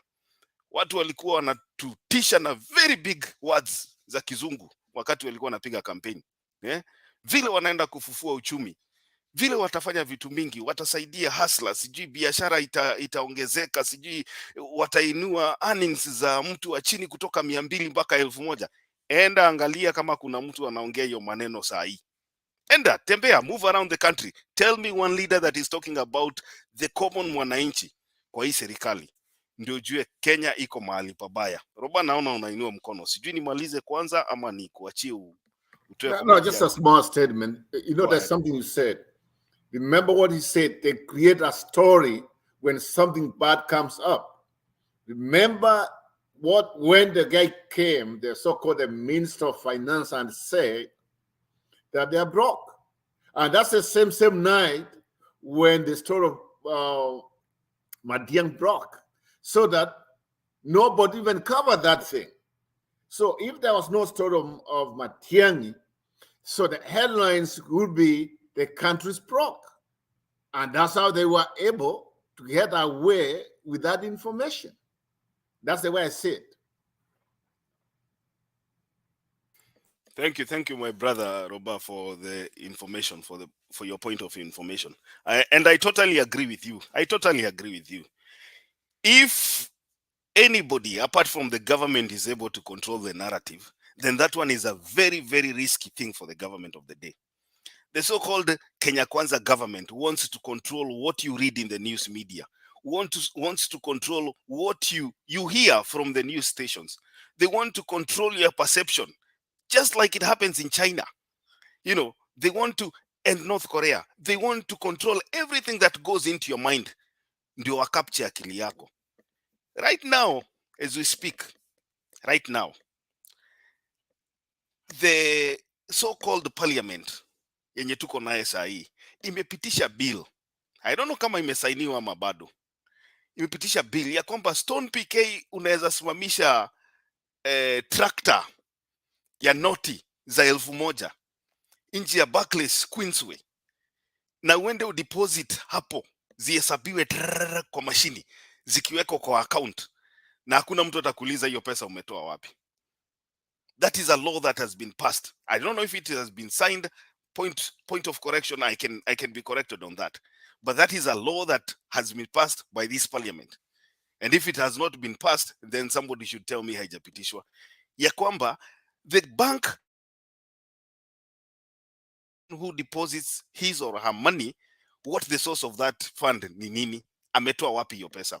And the EU imekuja na ikawaambia serikali ya nabii, sikiza nabii mtoza ushuru, tunakuangalia, you are on the watch list. We are looking at what the government is doing, number one, in terms of fighting corruption, number one. Number two, tunaangalia, tumemulika nchi yako kwa kitu inaitwa money laundering, dirty money, pesa chafu. Tunaangalia sana, tumemulika nchi yako, na kama tutaona sababu ambazo zinawezekana za kufanya ya kwamba tu suspect nchi yako inafanya pesa ya ulagai, inafanya biashara ya pesa ya ulagai, then we will blacklist you. It was a warning. I played the video here a few days ago. We will blacklist Kenya if we discover that there are activities that are involved in the Kenyan currency or whatever, money circulation, ambazo ni za pesa chafu, dirty money, money laundering.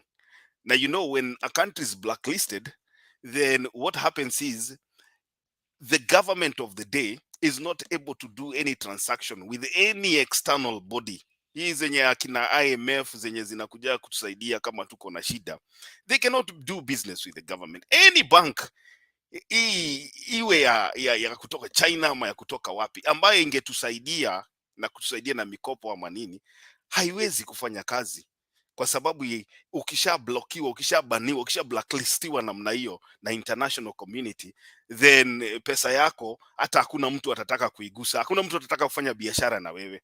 Inamaanisha ya kwamba investors wowote pia ambao walikuwa wanafikiria kwa akili zao ya kwamba wanaweza fanya biashara Kenya watatoroka.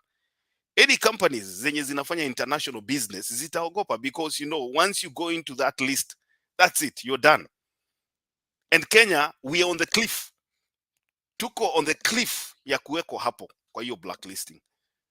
So sisi wakati tulikuwa tunasema ya kwamba we want a government that does not condone corruption, Nabi and his team came and told us that corruption does not prevent a leader from delivering. And people came here and said, who is clean? That is the question that we were asked here. Who is clean? We were presented with two choices, and we chose the lesser evil. Unasikia hizo vizungu zenye tunaambiwaga hapa Stone PK. And we had two choices, and we chose the lesser evil. The one that we took, ndio lesser evil. Sasa wewe na hiyo lesser evil yako, ngojea, hata haitaenda sana. I can assure you, ngojea. Ile pesa yenye unaenda unaokota huko, corruption and all that, unapeleka pesa na magunia kwa bank, your money is going to be flagged. As a country, when our country is blacklisted, then it means anything, biashara yenye unafanya yoyote, kitu yoyote yenye unafanya biashara, kama wewe ni mtu ambaye unafanya biashara ya nje, for example, unafanya biashara na hizo nchi za nje, Uganda, Tanzania and all that, hiyo vitu yote inaenda kuwa cancelled, kwa sababu pesa, hakuna vile utaweza kuwaya pesa to another country, whether you're buying something or you're selling something, that one is going to kuisha namna hiyo. So ladies and gentlemen, wale ambao wanatusikiza na wale ambao mko kwa channel hapa, let's agree that the beginning of the end of this government is the day walinua Biblia pale Kasarani wakasema ya kwamba wataongoza hii nchi. Mungu nisaidie. That was the beginning of the end of this country. Kenya is in a bad position right now. When you see these people going around the country telling us every day that kulipa ushuru ndio kujitegemea, that should be a sign, a very clear sign, ya kwamba this government cannot sustain itself.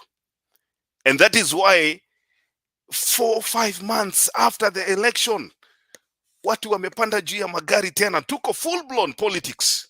tumerudi. Mliona baba na former president Uhuru Kenyatta wako kwa ile malori tunatumianga wakati wa campaign.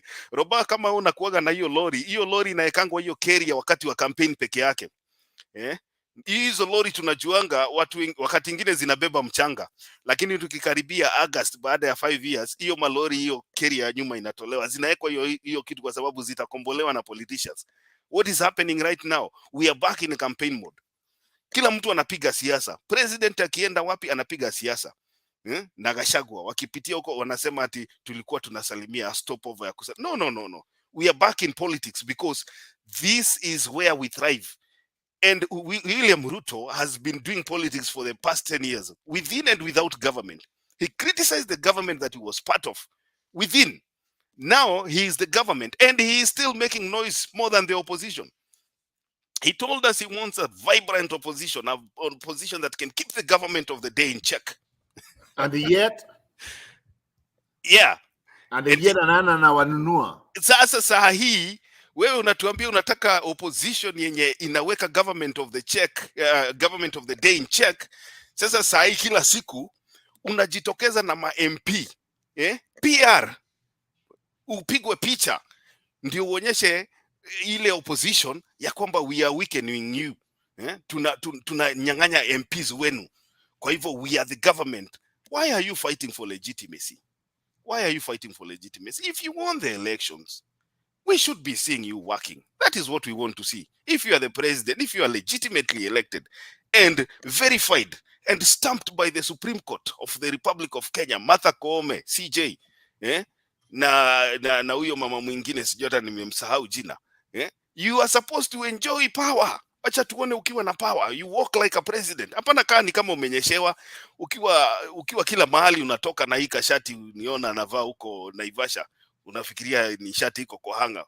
Unakonda nini bana? Wewe ulishinda uchaguzi, you are the president. Nini nakusumbua? Nywele inaisha kwa kichwa kwa sababu ya wasiwasi. You are the president. Enjoy yourself. Iko wimbo inasemaga allow me to enjoy myself. He's not a president, Makeri. Allow me. Mimi ninasema kama yeye ni rais, tumekuachilia. Enjoy the power, trappings of power. When a president, he knows his story election and he knows his days are numbered. When a president walks into the room, you feel like kuna mtu ameingia. Kuna mtu ameingia hapo. A president walks into a room, you feel the power. You know what? They have been doing Thanksgiving since they came in. Paka hata leo wanaendelea Thanksgiving. Sasa tuko na president ambaye anakaa wasiwasi. Iko mtu ananiambia I'm being bitter. I'm not being Mutai.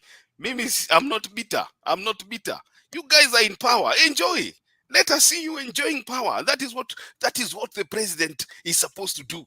Umepigania kiti, umesema umeshinda, we ni rais. Sasa saa hii unajibishana na watu ya opposition nini?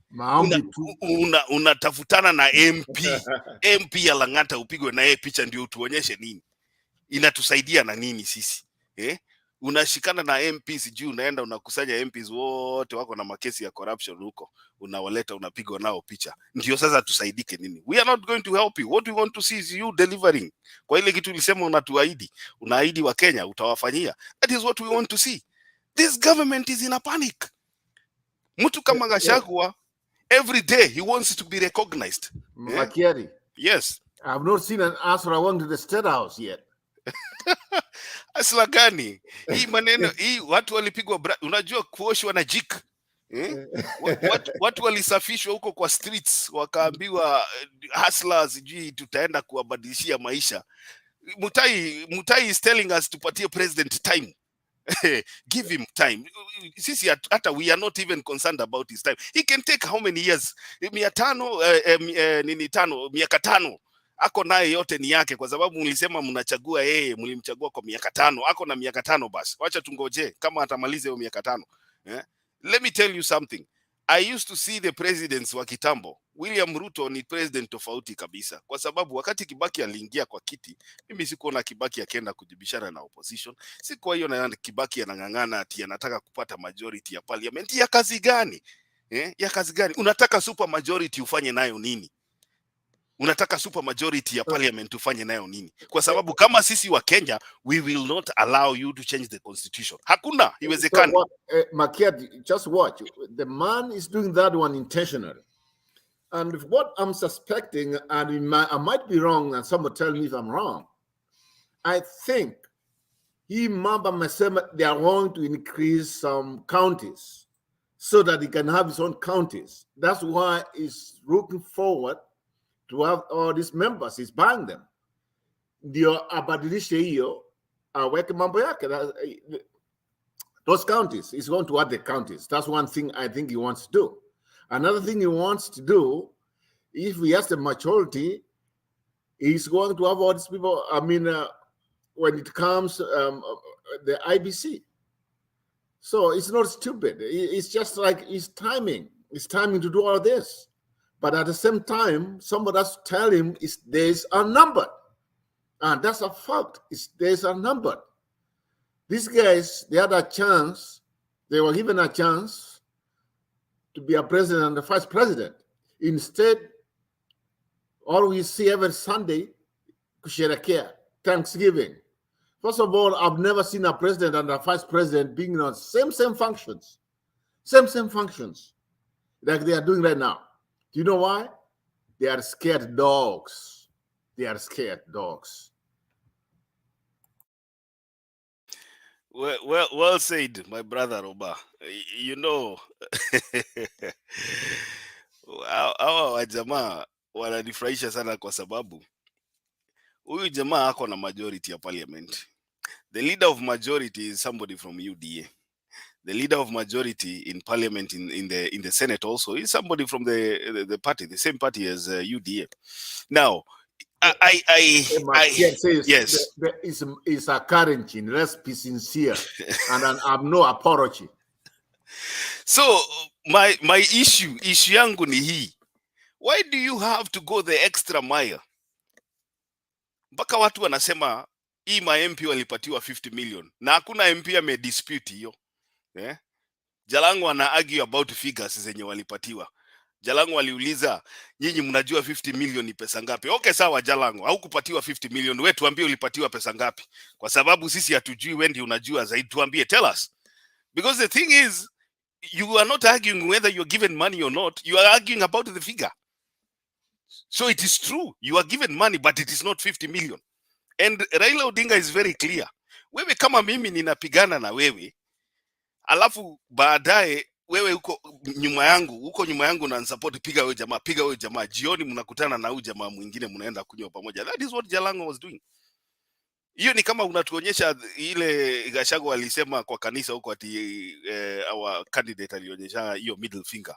It's like showing us the middle finger, because sisi we do not recognize this guy.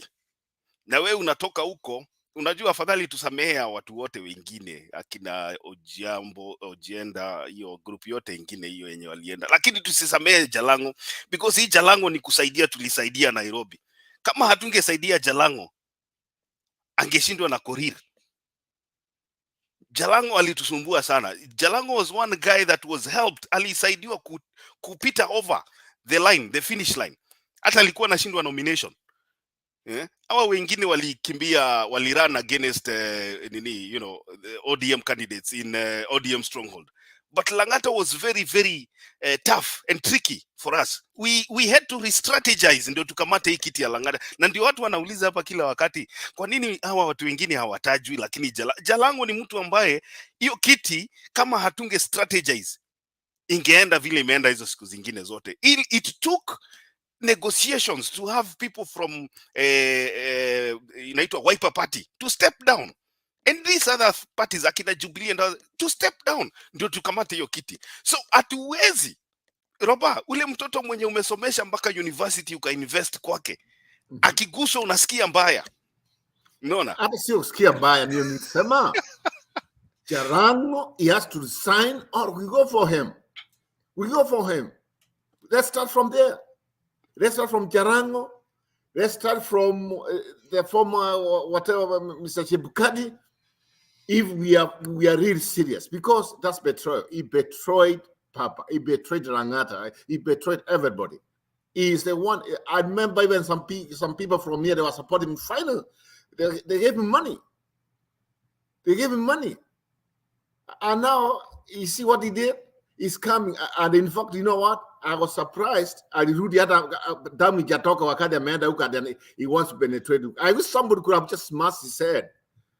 I don't advocate for violence, but that man, what he did was, I mean, he stabbed baba kutoka na kisu kutoka nyuma yake. And stop. Hiyo ni mtu ambaye atatumwa hata kuja hata uge papa. Ninakwambia. I don't trust him anymore. We have seen these guys, unajua wale wanaitangwa greenhorns in politics, wanakuwa na moto mingi sana. And I was telling somebody, mtu kama Jalango, Nairobi politics, unafaa usome kutoka kwa watu kama akina Esther Passaris. Unaona? Unafaa ulize Esther Passaris, ulitoboa namna gani hapa? Unatoboanga namna gani hapa Nairobi? Ya kwamba hata mkieka Esther Passaris na mtu mwingine hapa, Esther Passaris tu bado wako anashinda, they somehow anashinda. Ulizi akina Aladwa wanatoboanga Nairobi namna gani?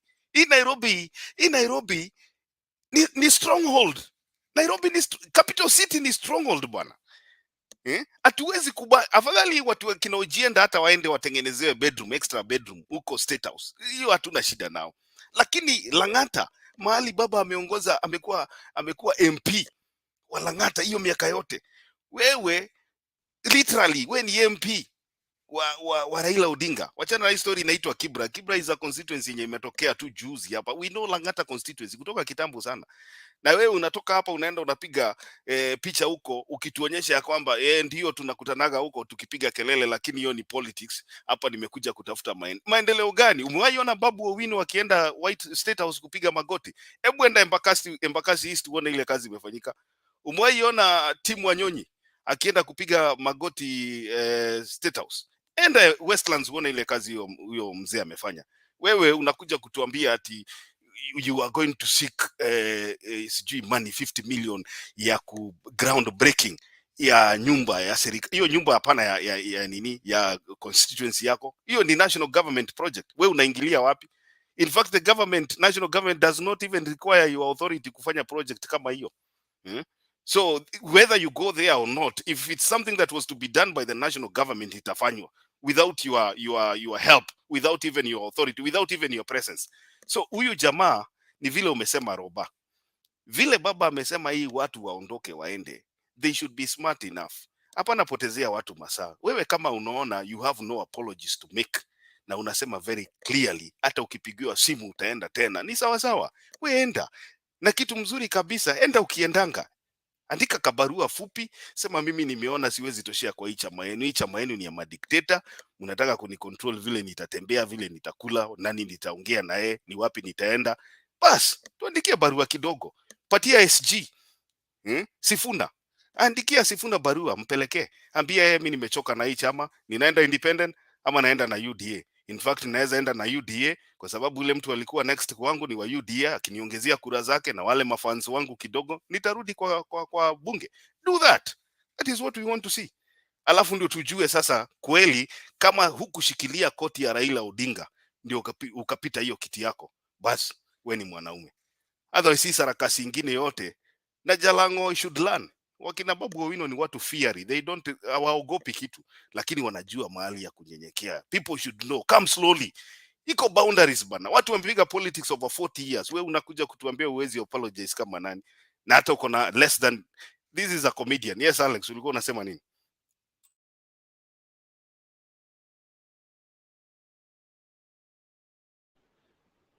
Mkono wangu ilikuwa juu kidogo, point of order. Stone PK, mkono wangu ilikuwa juu, point of order. Alex, you have been given time. Yeah, Jalango was a big mistake from the very beginning. I think for me, I advocated and I said, we are making a big mistake of allowing comedians into politics. Remember, even this young boy called Bahati was almost given by Jubilee, and they also realized it was a big mistake. But for Jubilee, they rectified it. But for us, we refused to rectify it.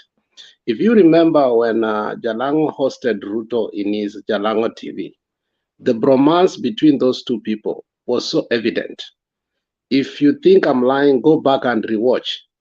The bromance between the two. After the show finished, you could see that there was a deal between. Now, saying that we should have strategized in Kibra, in Atio Kitu Ingeenda, I don't concur with Richie Apple. They refused literally to give Robert Alai that ticket. Had Robert Alai be given that ticket, angeenda nayo. And Robert Alai looks like a person who could have done very well in city politics more than somebody called Jalango. So what I concur with you is that city politics is not like village politics the way Jalango thinks, or it's not Jalango TV. So I think Jalango has the consciousness of comedianism still. He thinks that he can make comedy here, and I think what made Jalango actually more famous is the Luo Fest that we had right before the election that pulled a lot of musicians together.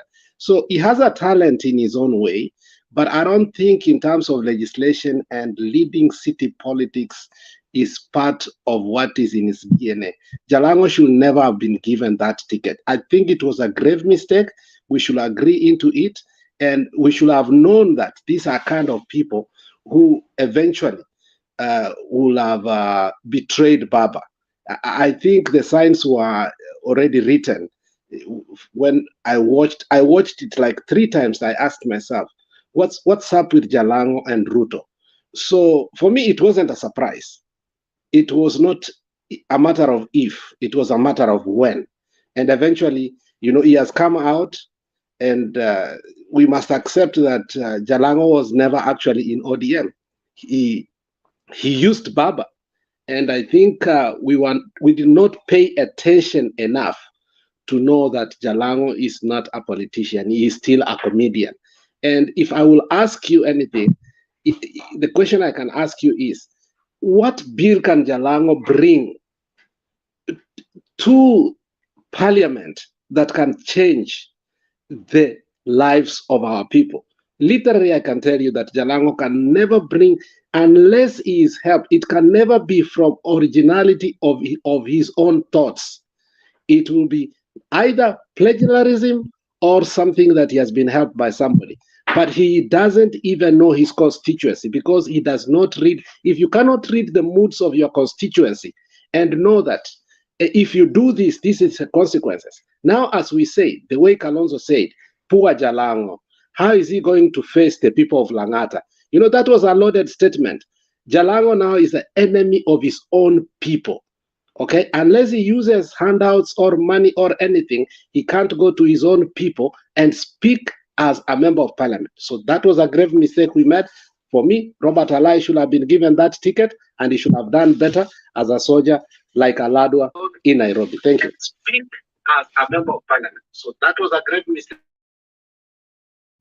Alex, that's Judas. It's not Jalango anymore. Let's call him Judas. Aya, nilikuwa nimalizie Stone PK alafu nikuache uendelee. Sijui ni nani alikuwa next. So hapana, wewe nilikuwa nakuhandia over unishikilie pia. Yeah, nasema sijamaliza kuongea. Nilikuwa nimeongea okay, lakini sawa. The final issue I want to talk about here is the issue of the church. Na mimi nitasema hapa na nirudie. Na si unajua tukisema kanisa, we are not generalizing the church. We are saying the Kenya Kwanza so-called regime has been given a platform by the so-called kanisa ya kuuza policy zake, which has never happened in our country. So sasa saa hii policy kitaka kupitishwa tunajua kutoka kwa podium. I am very sure hata pengine kuna watu walijua Matiang'i ataenda kushikwa kwa podium na sisi hatukuwa na habari. It's like Nabii na kijana wa Maumau wameamua sasa wakitaka kupitisha kitu, wakitaka kufanya kitu, wanaenda kuuza kwa kanisa. And pale kwa kanisa, we cannot ask them questions. They cannot bring these things to parliament kwa sababu parliament wataulizwa maswali. Mtatoa wapi pesa? Nani amewapatia authority ya kufanya kitu kama hiyo? So, wanatafuta soft landing. Na soft landing imekuwa ni pulpit. And I think it is a very, very bad precedence for our country. Because once we have a government that escapes something called accountability, then we are heading into a wrong direction. This government should not be afraid to face the people through the parliament. The parliament has a mandate to keep this government in check. Na kama unangojea ununue kila mtu kwa hiyo parliament, ndio wewe unapitisha bill zako pale. You know, we said Jubilee. I'm sorry to say this, but Jubilee was never part of Azimio. We have the new Jubilee and the old Jubilee right now together. The marriage was sealed a few days ago, wakati mliona kina Sabina Chege wakienda State House. Sasa we have the real Jubilee yenye imetulead for the past 10 years, imerudi kwa serikali. The only difference is wamenunua defender mmoja ambaye anaitwa Wetangula. That is the only difference between Uhuru Kenyatta retired, huyo ni kama ule goalkeeper, ni kama Cristiano Ronaldo. Uhuru Kenyatta aliretire, wakatuletea sasa defender mpya ambaye anaitwa Wetangula, ashikilie bunge ndiye apitishe miswada ile yote wanataka. Kitu yoyote nabii anataka itapitishwa sasa. Kwa sababu gani? Kwa sababu Wetangula is the new signing. So we have the same government which is going to be even worse. And the worst thing about this government ni kwamba wanataka wanunue MP ndio wakili kitu inaitwa accountability. And I can tell you this, they can buy whoever they want, they can do whatever they want with their money, with our MPs, whoever, kila mtu mwenye anataka kwenda aende, but ile kitu hawezi fanya, hawezi nunua mwananchi. Na mwananchi atawaambia ukweli. Mwananchi wa kawaida is there to keep this government in check. Tutawakumbusha. Niliona mama juzi akikuja amebeba mafuta na sijui nini ingine na unga ya ngano akitoa speech. These are the people we want to listen to. Tuache hizi sarakasi mingi. These are the people, the real Kenyan, ule Mkenya wa kawaida. Ile kitu anapitia akikwambia kwamba hii imeongezwa bei. These are the people. You cannot buy that person. You cannot buy that person. Na hawa ndio watu ambao wanaenda kuweka hii government in check. Asante Stone PK, nimemalizia hapo. I think I can pass it to Mr. G, and then kutoka hapo naona hata chairman amekuja yuko pale kwa kona, Mr. Ndemba. So tuendelee Chenchin. Inasema tuendelee Chenchin ama inasema namna gani? Namna hiyo. Hata leo naona umeingia. Karibu. Mr. G, kwako. Ama Stone PK kuna msururu ni huo tu, ni huo Mr. G.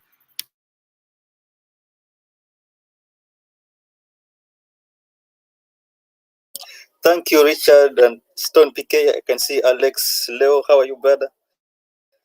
Temba, I can see you, Mzalendo, Sami, and Roba. I greet you guys. I'll just be brief. On the issue ya Jalango, exactly, it was a big blunder that we made. You know, the guy hangeweza kushinda kura pale Langata, angesimama na ule kijana ule Mnandi, angeshindwa sana, but it was just by the masses na wale watu wa baba ndo alisaidia mtu akasimama. So what happened, hata tusi Jalango peke yake, tusilaumu Jalango peke yake, the whole group ambayo imetuacha and the whole Jubilee pia ambayo imetuacha, those guys wanafaa wafukuzwe, wanyang'anywe certificate waende kabisa. By the time tuliamua kuwa sisi we don't recognize this government, that was the time ilikuwa hakuna uhusiano wote na hii government. But ukiona wanaenda tena baadaye after sisi tuko kwa mkutano wanatoka wanaenda, au si watu ambao tofauti. Look at what happened in this government ambayo ili subvert the will of people. Kuanzia mwanzo kabisa tunaanza na huyu Wetangula. Wetangula ali subvert our democracy pale kwa parliament wakati alichukua minority kuwa majority na kuchukua majority kuwa minority pale wakati tulikuwa tunachagua nini, tulikuwa na mswada ambao ulikuwa unaendelea kwa parliament, na pale by that time Azimio we were the majority ambao ilikuwa ni sisi tulikuwa tupatiwe hiyo kiti, lakini Wetangula akaja mwenyewe akaamua ku subvert our will na akabadilisha kila kitu akapatia minority. Look at what is happening right now. The government ambao watu wa kawaida wananchi wa chini were expecting a lot of, and in fact it was ilikuwa ni kama wakati alikuwa na campaign kama the savior ambaye alikuwa anakuja kusaidia mwananchi wa chini. Wamekuja, and corruption is all over. Mpaka jana na amepatikana ile cabinet secretary wa agriculture, huyo sijindo nani, huyu jamaa ndevu mingi za white, amepatikana ako guilty.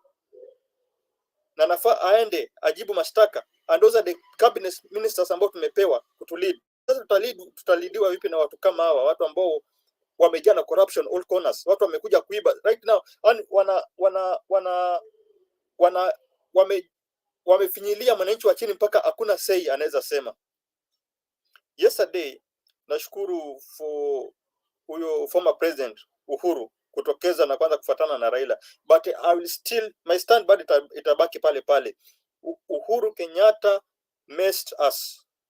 Uhuru Kenyatta saisi hata si wakati wa kuongea, yeye angeongea wakati ambao Raila alikuwa bado hajatangaza. That is the time ambao angejitokeza akatuambia kuwa kura zetu zimeibiwa, tufanye vile tutafanya kura zetu zisiende. Lakini mbona kila kitu sharibika ndo anakuja baadaye anatuambia hako nyuma baba, but still the way anaongea hajakuja direct. Odo sawa anasema anafuata baba ndo kiongozi wake. ODM more than 30 members wametoka, ani nini Jubilee more than 30 members sasa hivi wameshajitenga, mpaka anasema wanafukuza kina Kioni, wanafukuza kina Mradhe. Lakini sasa amejitokeza mwenyewe anasema yeye ako nyuma ya baba, vile baba anasema ndo anafuata. Hizi ni vitu angetuambia kitambo. Sasa this time ambayo anasimama imeonyesha kwa the house ya Jubilee iko divided. Sasa hata akituambia kwa yuko pamoja na sisi, izeda basi yuko pamoja na sisi asaidie the cause kwa kusupport upande wa finance. Lakini tukifika upande wa watu Uhuru ametulet down. Hakuna atatuambia kwa tuko upande wa baba na timu yake yote imemwacha. Izeda asimame na sisi only kama atasupport upande wa upande wa finance. Hapo tunakubali kwa sababu akisimama upande wa finance tuko well. Baba ameshaamua anaendea kiti chake. Sasa hii mtu yote ambaye ni mediocrity anarudi nyuma, hatumtaki. That's why alisema hata tukiwa watu 500 tutaenda. Wacha tu hao tu 500 hata 200 tuende, but we fight for our cause. Hakuna vile tunaweza kete tukasema tutangoja mpaka 2027 ndio tu address this issue. We cannot address this issue. I see your hand, Leo. Yes, my Mr. G. I just want to give you some correction. And I don't know why people are so concerned about Uhuru, and I don't know what, and the Jubilee 30 MPs or whatever. It is not only you. I'm asking myself a question. Do we need the MPs right now? Or what is the purpose of Uhuru attending our meetings? The time we needed the MPs were the time that we were in parliament, when we wanted to elect the speaker, we wanted to do what, but those MPs, I think the 30s you're talking of, were there, and even their presence did not make any change. So right now, do we need those MPs? Do we have any war that we're fighting in parliament or on the floor of the house? The answer is no. What we are doing right now, the cause that we are pursuing right now, do not need the MPs. It doesn't need the presence of maybe members of parliament. Even the Azimio MPs, if today they decide that they are not going to attend any rally, they are not needed. The only thing that maybe makes people need them is for mobilization. But you will agree with me that these meetings doesn't need to be mobilized. What mobilizes the meeting is the situation. The fact that people are suffering, the fact that even those people who voted for Ruto feel betrayed and they feel that what they voted for is not what they are getting, is what is motivating them to attend these rallies. So the current pursuit that we are having does not need any elected leader of any party, but it needs simple Kenyans who are hungry, who cannot be able to pay school fees and feel that they have been betrayed. They're the ones who are needed now. So right now, why would we need one MP? For what reason? Even if you don't see them in the meetings, we should be worried that Raila is going to the meeting and these people he claims to be suffering are not attending the meeting. But if today Raila goes to the meeting with all the 310 MPs, it doesn't make sense because those are people who can pay their bills. Why do we need them? So I think we should not be obsessed and concentrating on did Ruto come, the Jubilee and whatever. They are non-issues. We will talk of them when we want the numbers in parliament, and we'll cross that bridge once we reach there. Thank you. Safi. Mr. Jill, umemaliza? Ya nilikuwa namalizia, nilikuwa na Leo ndio nikasema cha kwanza nione kuna kitu kwenda kusema. Okay, Leo, there's something you need to know. As much as you don't need these MPs. Ruto ni game plan ambayo anacheza. Yeye kitu ambacho anataka tu apate 2/3 ya MPs. Alafu aanze kufanya mambo yake. and that is the game, the end game ambayo ana plan. So right now sisi ukiona MPs wanaenda, tuseme tu waende, wakienda waende kabisa, waende, tusiwe tunahusiana nao tena, kwa sababu amesha betray. This is the time, as much as we are going for a cause, hao watu wanafaa wajue kwa ametubetray. Mtu kama Sabina Chege is somebody ambaye tulimpatia by nomination. Hakuna mtu yote ambaye alishinda kura, alipatiwa by nomination, ametuacha hivyo. Mtu kama Kanini Kega ni mtu ambaye amepewa tu. Hii ilikuwa ni seat ambayo ODM ingebeba zote, wakapewa tu by that masses, kwa sababu ni timu ambayo tulikuwa tumechukua. But look at what they have done. Mtu kama Jalango, the same thing ambayo imehappen, it was just by that grace, kwa sababu ya watu ambao wanapenda baba, and the same thing ndio tukost kura ya nini hii kiti ya Nyali. You know, in Nyali tungeshinda ile kula na ODM, but sasa shida ni kuwa nani alijiingilia katikati, Joho, na akaleta kijanao mdogo ambaye hapendwi na kila mtu. Joho mwenyewe pia alikuwa hapendi Mombasa. Joho anapendwa nje kwa sababu ya that support ambaye anapatia baba, hiyo kutaja baba sio nini, but Joho in Mombasa hana impact mingi. So kupoteza kiti ya Nyali tulipoteza kwa sababu ya Joho kuleta ndugu yake, na hii ni mambo ya direct ticket. Watu ambao wanajulikana ndio wanataka kuleta watu wao, na hiyo ndio inatukost sana. So this time round I think we need to make sure tuko na watu ambao watafight with us, watu ambao wako na stand. That is the only thing ambao we need, watu ambao wako na stand, na tushaamua kwa tunaendea kiti yetu vile baba amesema, tuende na watu ambao wako na stand. That group ambayo imetengenezwa ya kina nani, wale soja wa baba, those are the people ambao tunahitaji sasa. Sasa ni baba achukue kina Gaucho na timu yake wawe as one team. Unajua Gaucho bado wako na shida na this group kwa sababu hawajakubaliana kumaji kabisa, but this is the thing ambao baba anafaa afanye, wa maji, tuende na hiyo timu, tuachane na watu wengine. Nitarudi baadaye Bakiadi. Safi. Stone PK, sijui nani next. Msarendo. Somi. No, Msarendo came before Msomi bwana. Thank you Rova kwa kunitetea. Unajua mimi nataka kuweka huko bench kabisa kwanza. Si ndio wale Stone PK hataki kuwasikia. Stone PK habari gani bwana? Alex amelala. Richie, nice to see you. Leo kama kawaida. Temba, I'm glad you're back. At least you've got something to say now. Mr. G and Sami and Roba, nice seeing you guys again. Mr. G, I always like what you say. You talk straight like Magoha. You don't mince your words. You tell the Azimio supporters the truth.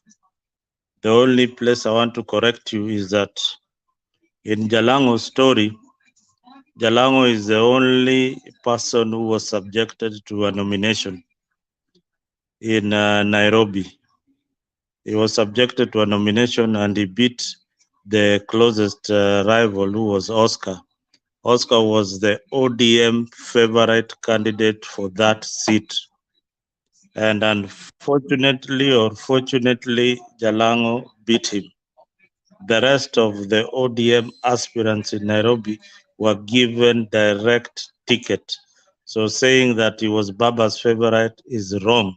He was never Baba's candidate. He was not ODM's favorite candidate. And it was a big tussle for him to win that particular seat. So get your facts right.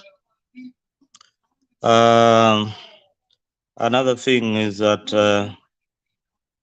on the Jubilee stroke Azimio partner coalition, you know, I don't know which script you people read, but when you saw Sabina Chege move from Azimio and nobody opened his mouth, including Uhuru Kenyatta,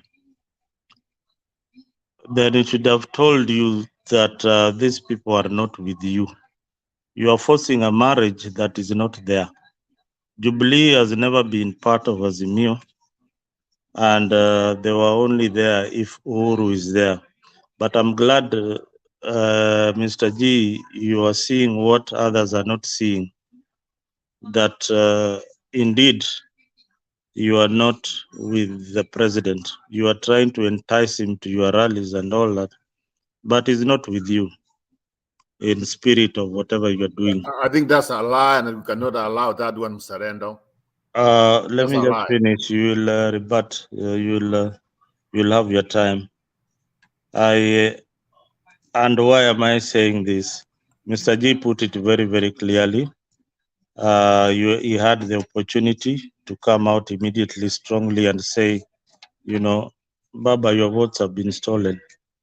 But since it was a free and fair election, he had nothing to do. So he kept quiet and he handed power willingly, not grudgingly. He was not coerced to want over power. He came to the stadium and handed over power to the president. So that is exactly what happened.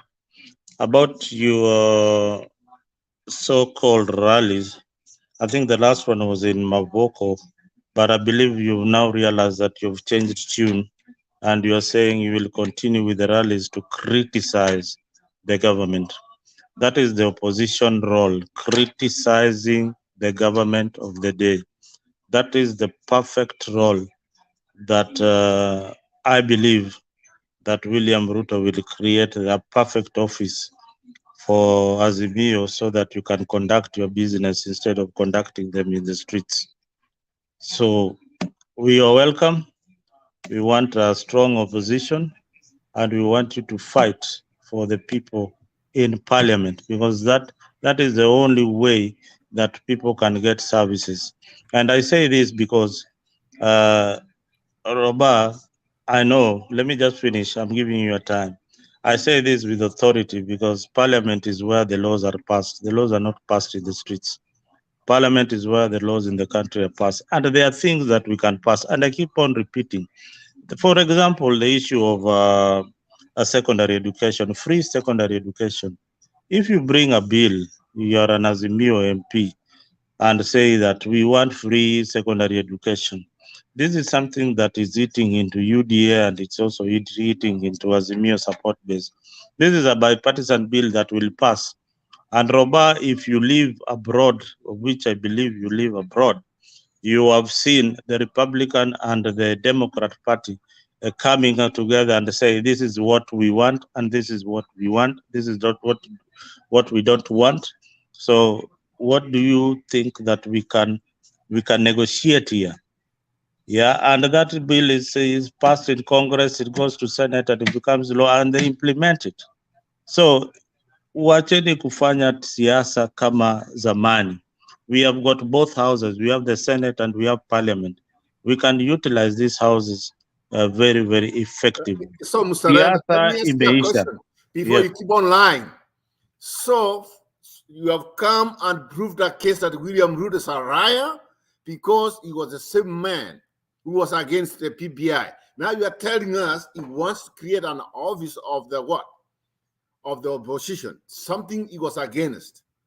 Another thing, I know the one reason why you keep on saying, oh, these people are gone and he wants all these people. He wants to change the constitution. And the one thing he wants to do is going to create all these extra counties because he's a dictator. As simple as that. And now you can't just come here and just defend him and just say, oh, Uhuru Kenyatta, you know what? Jubilee is gone, they're already gone. When you leave a party, like when I know you were defeated or when you lost on Mabey or something there, and I know that's why you hate Raila, or you do what I know, we know that. So when you leave them, you go by yourself, you don't go with the party. Jubilee is with President Uhuru. So if the other people have gone, let them go. But don't come here and just tell us, oh, you know what? So because they have gone, Jubilee has gone. That's fine.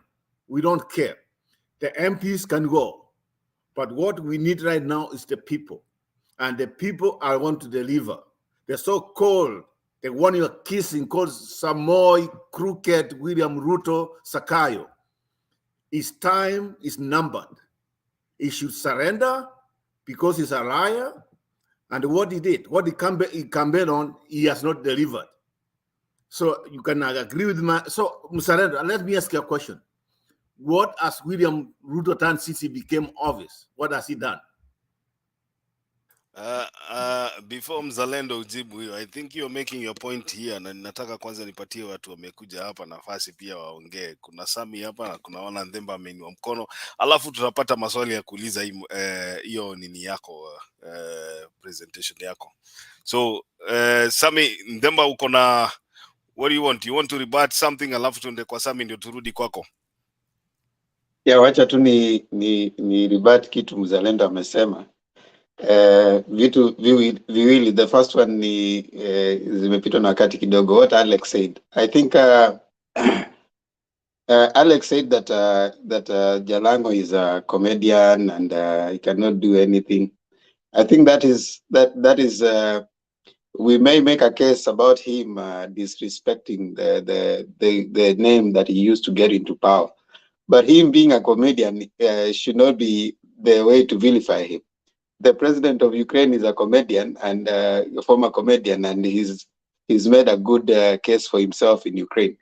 And people can always have careers, and those careers, I mean, whether a comedian or not, you can always be a leader, and you can be given a benefit of the doubt in the way that you have shaped yourself to get into a particular office. So being a comedian should not be used as a, like we can say someone is a pastor. We have some of these politicians, some of them accountants, lawyers. Orengo is a lawyer, and others are pastors and stuff like that, and they still come and make good leaders. So let's argue, in my view, point out the case that where he went wrong. I mean, whatever party position that he didn't follow, but not argue about him being a comedian or not. The other case that Mzalendo has brought up is I want to, of course, disagree with him in many assertions. First of all is the assertion that there is one way of performing the opposition role in Kenya, that you want even to determine, because you can buy parliament and buy everything. Now you want even to determine how to be opposed. That's a dictatorship in itself. Even the way you're talking, it's already a dictatorship, that we want you to come to parliament. You cannot determine how the opposition is going to oppose you. Be the government, do the government work, do whatever you're supposed to do. Let the opposition do the opposition in the way they are doing, in the way, whatever means they are going to oppose you. You cannot have your cake and eat it. Become the government and then decide, again, we want you to oppose us in parliament. And in the same way, you are buying the same parliament. So you want us to come to oppose you in a parliament you are buying. You know, that's a child's play. And even the way you are talking, if you are saying and you are following through what you're saying, you realize that even you don't know what you're saying. If you're saying bring the bill to parliament, it will be bipartisan. A simple thing like someone else, I think Mr. G said, I mean, knowing which side of parliament has the majority. The speaker could not rule. He decided to rule with the side that he was. Now the same thing you're saying, that now you come and oppose us in parliament. That's already a very interesting way of reading. So first of all, I disagree with that part. You cannot have your cake and eat it. Be in government, wait to be opposed in the best way the opposition thinks they can play their role. And they're doing that. At least they're raising a case for you guys. You always find something to go and say in your next church service. So right now you have something to say in your next church service. And you will have another one to say in the next church. And for now, you have agreed you're going to be attending church services for the next 52 weeks of the year, which is good. At least it is keeping you busy going to churches. Because Ruto campaigned to be president for 8 years. I mean, Raila has just been going around for a few months. So there are still 5 years for him to campaign and still go on. So don't you worry, do government job. Let the opposition do its job the best way they know how. The other part that I do kinda try to agree with you is the point of Uhuru Kenyatta. Agree with Mr. G. Which party has Uhuru Kenyatta sustained? KANU, he was given, he crossed over, he left it, came to government, Kibaki's government. he was ushered into he ran away from KANU. Jubilee Party that now we are saying Uhuru Kenyatta is the head. He was not in control of Jubilee Party. Secretary Generals at some point, he could not even call a meeting. Jubilee was hemorrhaging. By the time Jubilee was joining Azimio, it was a hemorrhaging party. Even some of these, like Sabina Chege, they're always running around saying, why can't the president give us direction? You could not give Jubilee Party direction. Now, when Jubilee joined Azimio, what's Ngujiri Wabugu never attended any Azimio rally. He never. Because number one, he didn't even believe in the Azimio thing. So Azimio, and then these other small parties that ran away from Azimio the first time, when they were joining the Azimio coalition, they came through Jubilee, that the person they trusted was the president, not Raila, the presidential candidate. So immediately they get there, they left when there was no power. In fact, some of them were staying there because of power. Now, when there was no power, I'm imagining even if Azimio would have gotten this thing, they would have been already hemorrhaging. Everybody would be claiming something. If they are not given, they threaten to walk away. That's where we would have been having Azimio. So is it good where we are? Yes. I mean, at least the people are coming out to be known for what they wanted. Now, finally, I read the Jubilee thing in two ways. One, Gachagua is trying to consolidate so that he can make sure that his bargain is higher.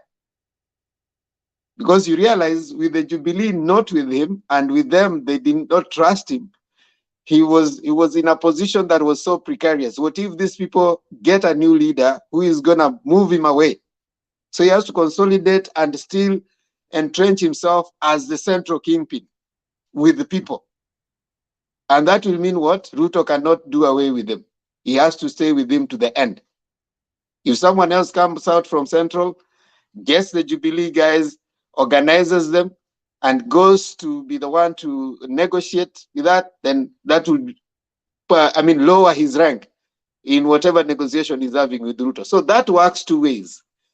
But I agree with Mr. G that I think, Uhuru Kenyatta, basically, even him talking today was very evasive. There's nothing much he said of substance. You know, he said, "You guys are the ones who have said." So he's lukewarm, but I understand where he is. He's a retired president. You want to be like, I'm not so involved in the fights. You guys fight your fights. Yes, I voted for this guy. I support him. But the person saying I support him, everybody who was close to him ran away. He had three majority, whatever senators running away from him. He had his best friend, Muturi, running away from him. He had some of the greatest people getting away from him. So I think Uhuru Kenyatta's, without Jubilee, even this Kioni, for me, I'm seeing eventually, if everybody else has gone, the Central has regrouped. Whom is he speaking for? Who, you know, at the end of the day, even him, he will reach a point and say, like Sabina Chege said, that now we are coming home. And if Kioni comes home, they say, our son is always our son. So they will not throw him away. I mean, that's what I wanted to say to that. Back to you, Makiani. Haya, safi ni ndugu yangu Ndemba. Nitampatia Samia alafu you will take over. Sami. Then Ndemba achukua steering wheel after that. Okay, wacha nisalamie kila mtu kwanza, nikianza na Stone PK, Alex Media, Richi Makiadi, Leo, Temba, Mzalendo, Mr. G na Roba. So yangu itakuwa tu ni machache kwa sababu kila siku tunakaa hapa tukiongea na sijui kama kuna mahali tunaelekea, siwezi sema hakuna, but kila siku tunakaa hapa tukiongea, watu wanajiuliza, hii pesa huyu jamaa anakopa, anashinda akikopa. Sasa amekopa 500 billion. hiyo 500 billion amekopa, ukuje uongeze na pesa zile zinatumwa remittance kutoka kwa diaspora, hiyo ni 500 billion ingine. Huyu jamaa Ruto, kitu ile yenye anafanya, na nimesema hapa na nitakuwa nikisema hapa kila siku, ni huyu jamaa nia ile yenye ako nayo, ukiona anaenda kunyang'anya mpaka mtu kama Uhuru security, anaenda kunyang'anya Mama Ngina security, already unajua huyu mtu ako na nia gani. Nia yake si mzuri, na unajua dalili ya mvua ni mawingu. Akifanya hivyo, mbona yeye mwenyewe asijiulize, kwani yeye atakaa kwa power kwa muda gani? Pia atatoka kwa hiyo power. So inakuonesha huyu jamaa Kenya anafanya na hii pesa anachukua kila siku. Watu mna complain hapa ati hatuoni Ruto anafanya nini na hii pesa, au anafanya hivi. Anatumia hii pesa kununua watu, na vile anawanunua, target yake ni kupata ile majority ana need kuchange constitution. Na hapo ndio narudi na jaribu maoni yangu na maoni ya Mr. G na pengine ya mzalendo inaingiana kiasi. Huyu jamaa anataka achange constitution na atakuwa lifetime president. Hiyo ni kitu yenye watu hawajui, but hiyo ndio mpango yake yenye ako nayo. Ukiangalia kwa jeshi, unajua ule jamaa ule Kibochi time yake ya kuretire inakaribia. Time yake vile inakaribia hivi, kulingana na ile formation yenye ilikuwa imepangwa hapo, ule mtu mwenye atachukua kutoka kwa Kibochi ni lazima atoke Air Force. So kuna Meja Ogola na kuna Mbadi na kuna Ogola na kuna Mbadi. Hao ndio wamekaribia kabisa. But kwa sababu ya ule uhusiano walikuwa nao na Uhuru, Ruto anaweza taka aruke hapo atafute mtu wake, but still atakuwa na challenge kwa sababu akitoka kwa either decide kuruka Ogola na aruke Mbadi, atabaki na Menda. So hapo inakuwa ni tricky kidogo, but Ruto ana vitu mbili zenye akifanya Kenya imeisha. One ni kuchange hiyo constitution. Akipata ile namba ana need kwa parliament, atapitisha hiyo constitution na atapitisha hiyo constitution yake yenye anataka. Alafu tu ataweka mkubwa wa jeshi, ule mtu mwenye yuko loyal kwake. Kutoa hiyo kitu kwake haitakuwa ni rahisi. Lakini maendeleo, wale wa Kenya wenye wanangoja maendeleo mpaka leo, hiyo msahau. Hakuna maendeleo itawahi fanyika Kenya. Ruto amekuwa kwa hiyo government since 1992. Kitu ile unasikia tu ni kuiba tu, kuiba. Na sasa hata kwa hii 5 years yenye mnasema tumpatie time atafanya kitu, trust me, hakuna kitu yenye atafanya. Saa hii kitu yenye anafanya, ananunua watu, nia yake ni constitution na hiyo presidential election kama itakuwa. Na presidential election hata sidhani kama watu watakubali kuenda. Watu watakubali kuenda juu watu wanasema IBC ibadilishwe. IBC hata ikibadilishwa still bado Ruto atawin. Joseph Stalin alisema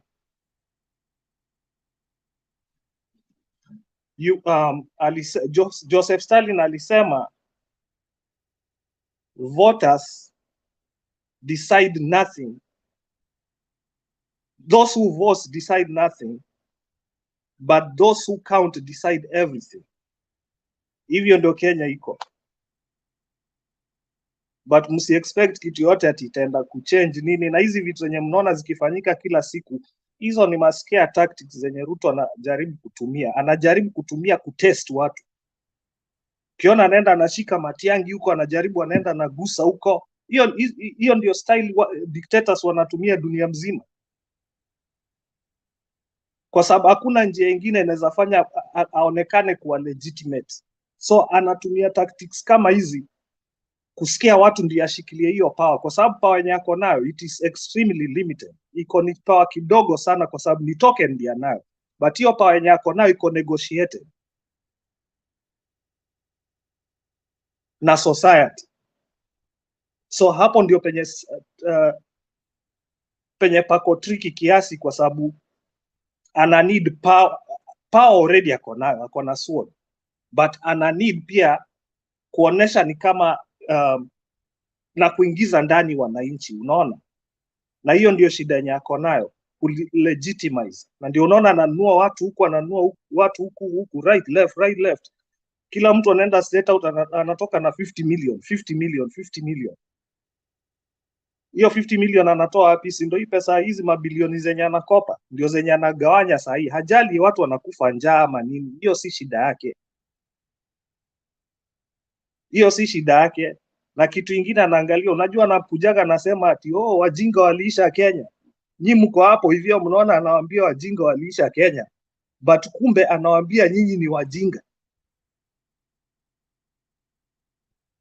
Anasema wajinga waliisha Kenya, na anafanya kitu ingine yenye mpaka mnaangalia mnasema ai, kwani sisi ni wajinga? So ni kama anawaenjoy, anawaambia nyinyi ni wajinga, but anawaambia ina wenye, najua huwa anaongea na reverse psychology. Anawaambia nyinyi ni wajinga, but wajinga waliisha Kenya, but kumbe anawaambia nyinyi ni wajinga. So kitu ingine ni kama hizi vitu zitaenda kama hazitakuwa unchecked, kwa sababu sahii anatupa mizizi chini, ni vitu anabadilisha, anatengeneza nyumba yake, kumtoa itakuwa rahisi. Na ndio manake Ole Kaparo alisema nyinyi mtakula mavi, na ni kweli mtakula mavi. Hakuna kitu yenye huyu jamaa atabadilisha Kenya. Ni hayo tu ninataka kusema. Thank you.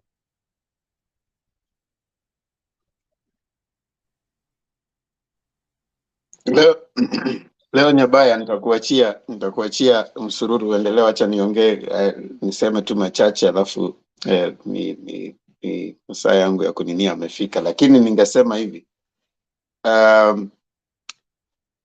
kuna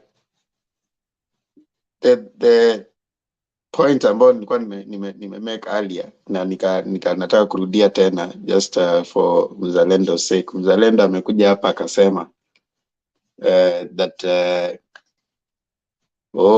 opposition, you guys should go to parliament, should do this. It's a good advice, but it's not the only way of running an opposition party. Anytime in any country, when you see the purported government trying to determine how the opposition should criticize it, already that's interference.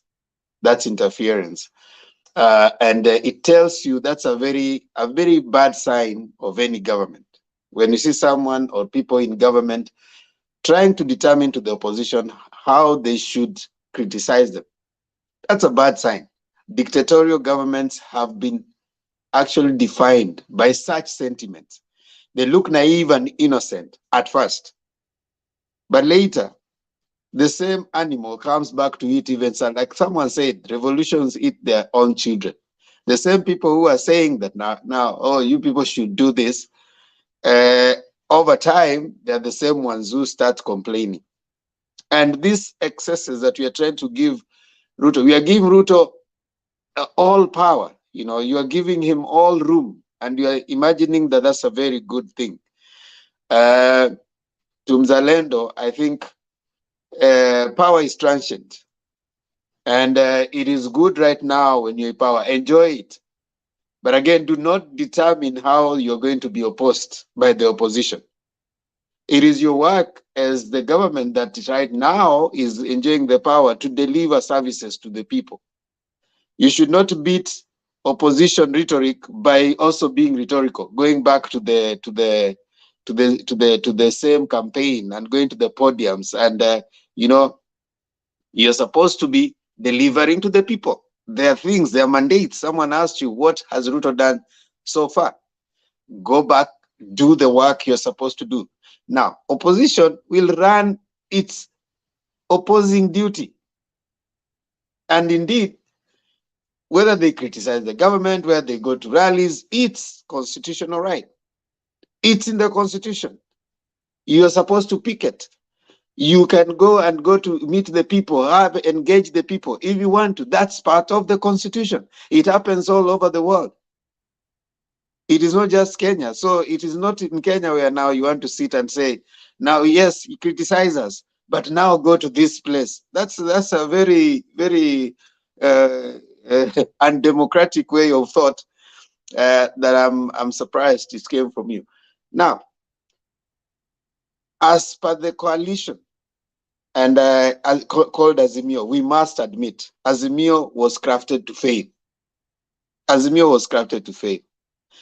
Having 26 parties joining a few days to an election, that for me was already a craft to fail.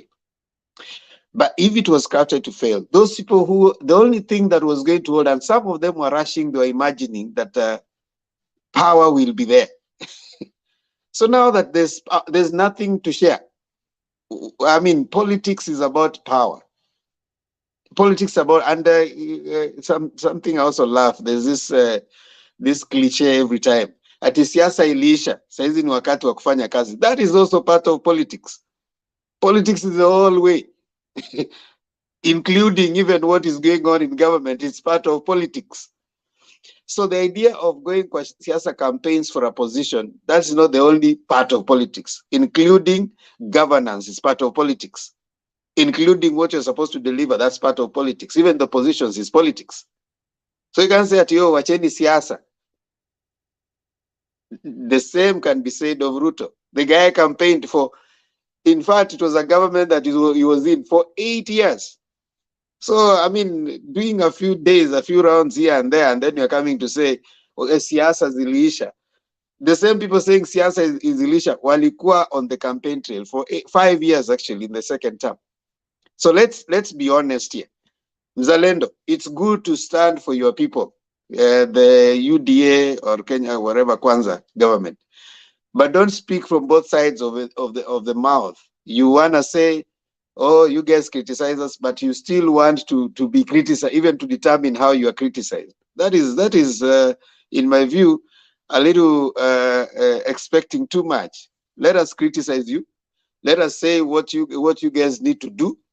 Let us say that right now, you guys, if you're in government, go on, do the work that you are supposed to do, and let us do what we are supposed to do. If a time comes and this thing goes on and Ruto goes, I mean, that is the opposition. You're not even supposed to be easy. You're not supposed to have peace in that place. You're supposed to work. You're not even supposed to be trying to bring at people should not do anything. Continue working. The people will decide whether you're going to be there or not. So that for me is what I can say. Back to Leo.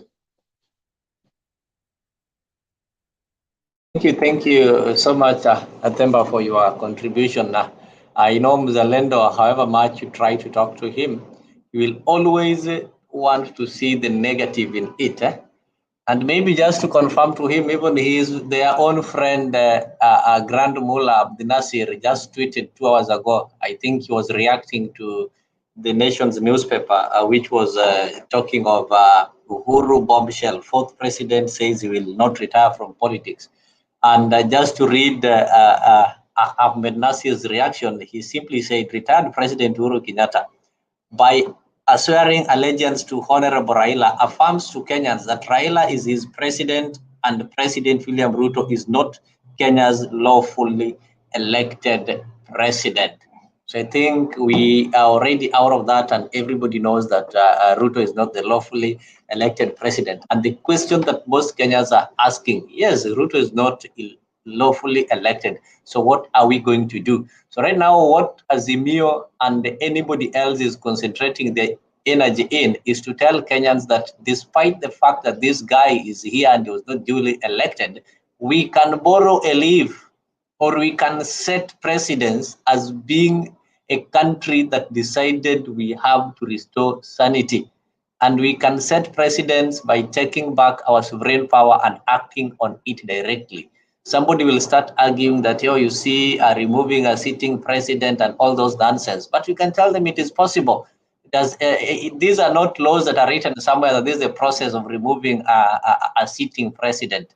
Here, the constitution is suspended, and that constitution can only be followed. The constitution you people rely on, that was never followed duly when this guy was being declared, can only be followed once Kenyans get their justice. It is possible, and anything can be done. I even see people are joining here and claiming that I saw somebody, I think Gilbert Kipto, that this group is just another Jacaranda Bunge la Mwananchi and a group of stupid people. And it is just 9:30. Churches are opened. Clubs are already opened. And this guy is here, glued here, and is a top fan in Facebook for the last 1 hour, telling you that this group is a group of stupid people. And he's following stupidity. Is he trying to confirm that he's also stupid to follow stupidity? You know, we need not to entertain some negative energy.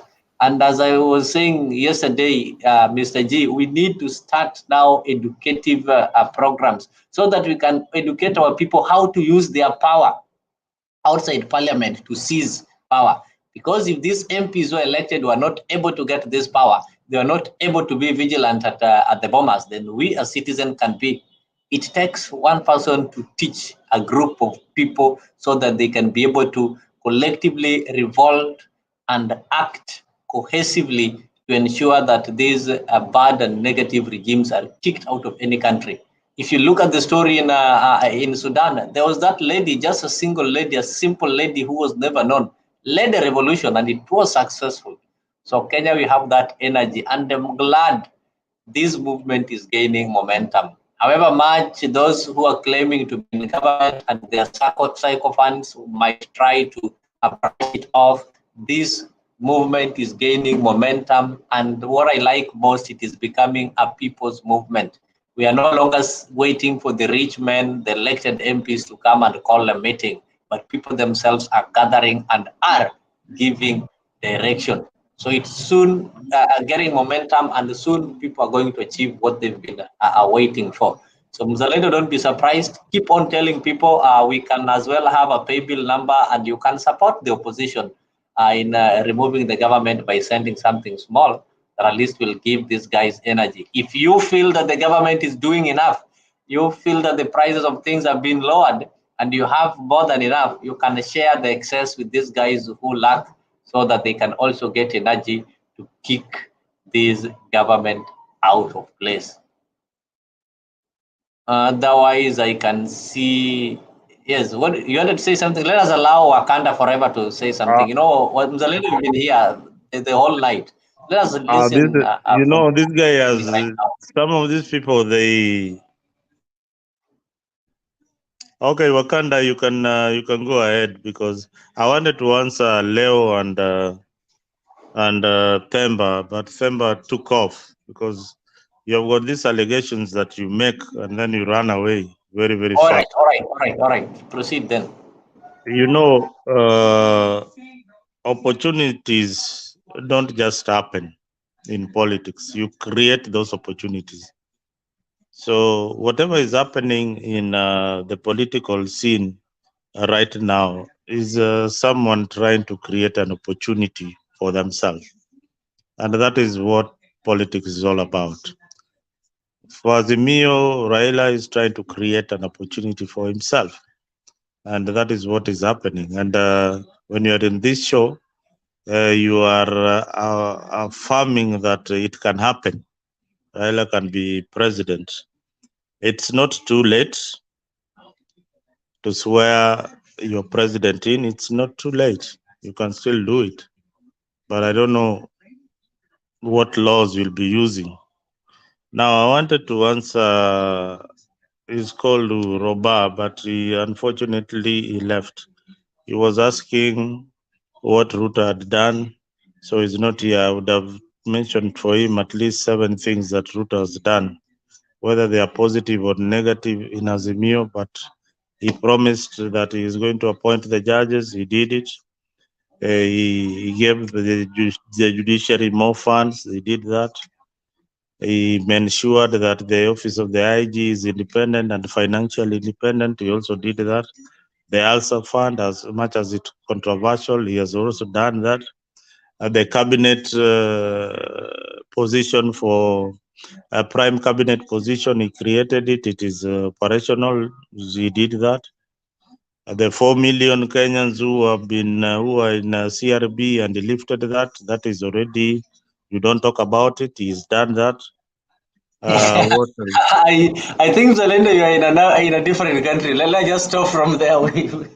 Because what you're saying is laughable, really. Okay, well, let me just finish. Let me correct you. You Let will. me remind you. Do you know that this hustler thing, Ruto started this hustler thing in 2013? No, I don't want to know when it started, but I want to tell you that the Hustler Fund, I heard about it during the election. It was a I'm pledge. talking of the hustler fund. He started calling himself hustler in 2013. No, the And, Hustler Fund. I am talking about the Hustler Fund. The no, Hustler we are Fund. not going to go into such stories. Maybe just to remind somebody called Francis, the governors who are having their annual IBEC meeting, they did not go visiting Ruto. It is Ruto who attended their meeting. That meeting constitutionally should be chaired by the deputy president. So I don't know how disparate the president was that he decided to attend it yesterday. So your argument is null and void and is based on misinformation. You need to get informed, Mr. G. Leo, you can't allow people to finish the argument. Thank you. No, No, you're yes, I talking can. of the things that have been disputed in this forum and elsewhere. So we can't allow, we can't subject people to doing the same So thing there is all the no time. Hustler Fund. There was no Hustler Fund. It have been disputed Mzalendo, before, Mzalendo, not it was only in this my forum. turn. Even outside Mzalendo, there, it was these guys will stone you because you are cheating them. Talking of CRB, really, and they still need to check your CRB status before you are given the hustler fund. Zalendo, you're out of order.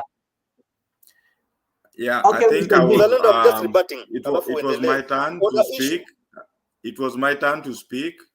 Mr. G. No, I was just I rebutting and think then you go. Makanda, you just Cleo go. gave I'm just direction that rebutting. I was to speak, unless otherwise. Mr. G is not speaking. He's just, I think, giving a rebuttal of 1 minute. Then you proceed. It is your time. So, Mr. G, your rebuttal. Then Wakanda can proceed. Wakanda just proceed. He's taken off. I'll proceed. I think I don't know, he dropped. Huh? Yeah. Mzalendo, whatever you are saying about the lip services, those are just PR. There's nothing. There's totally nothing, because what's the Kenyan budget? If we talk about Kenyan budget and how much where the money is going to, then you cannot proudly say that naming a road or naming something, naming youth fund, or redirecting money which was being used for kazi kwa vijana. Now we need to clap and cheer you. There's nothing new. Because initially we had Uwezo Youth Fund. So yes, so there's nothing new. And appointing judges, yeah. There's nothing new on that, because there is no, I can't say. In fact, these were questionable characters. The issues which were raised on the judges have not been cleared. So and talking about independence of judiciary. The independence of the judiciary, when you give money and then you expect, when you give money with strings attached, that is not the independence of judiciary. I'll leave whatever you said. I will not focus on that. My main worry is with Azimio is we are kind of allowing Ruto to come into the game and reacting more on what Ruto is doing. Azimio should focus on one thing in fact, Azimio should focus on advocating for their stolen victory. If they start following these things, now you sit down and you look at how Raila has been reacting to all these issues, then it makes us feel at times that Raila is now playing the opposition politics. Raila and Azimio followers were supposed to focus on one thing, which is to claim their stolen victory. And what Ruto is currently doing is just flexing his muscle so that Azimio can complain and kind of surrender that, or acknowledge him that he's the president. So Ruto is doing things left, right, and center just to hear Azimio people complain. That one should not be the case. Like intimidating Matiang'i. That was one thing. Trying to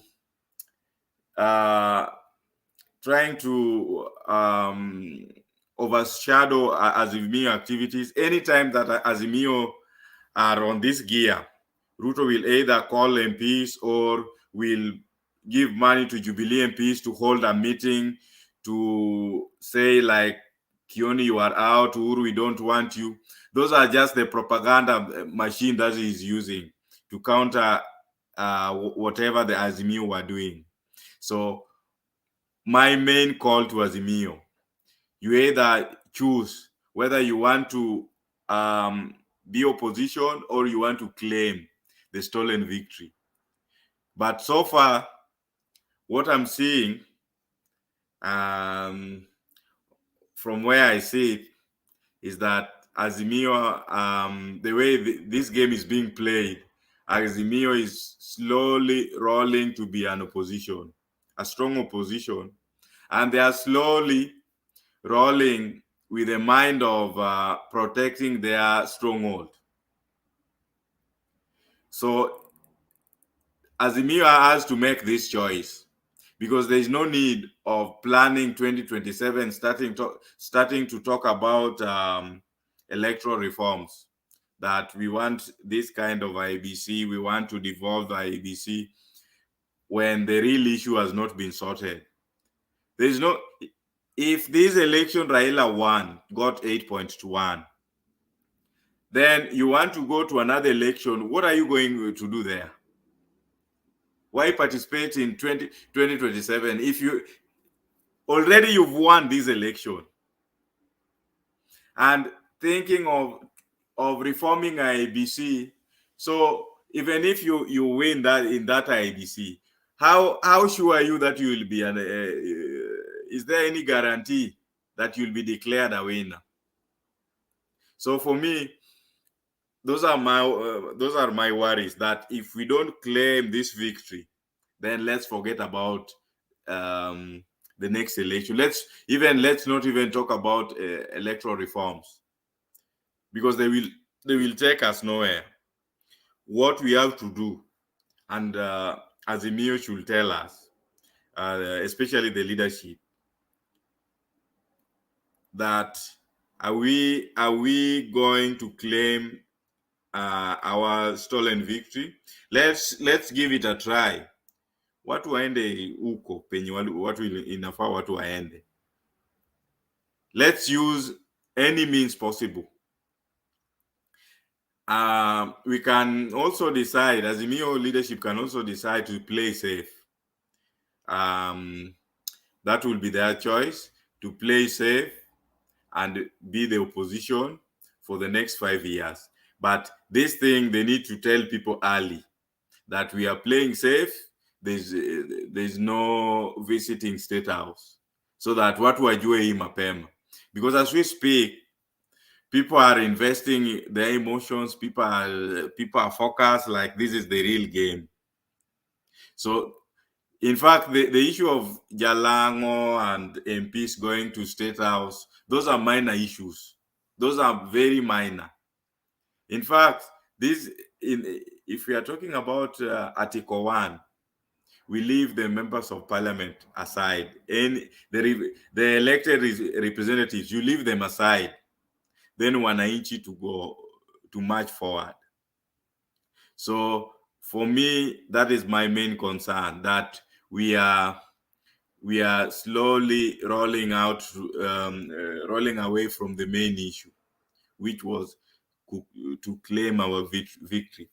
Lastly, I saw Uhuru Kenyatta's speech, and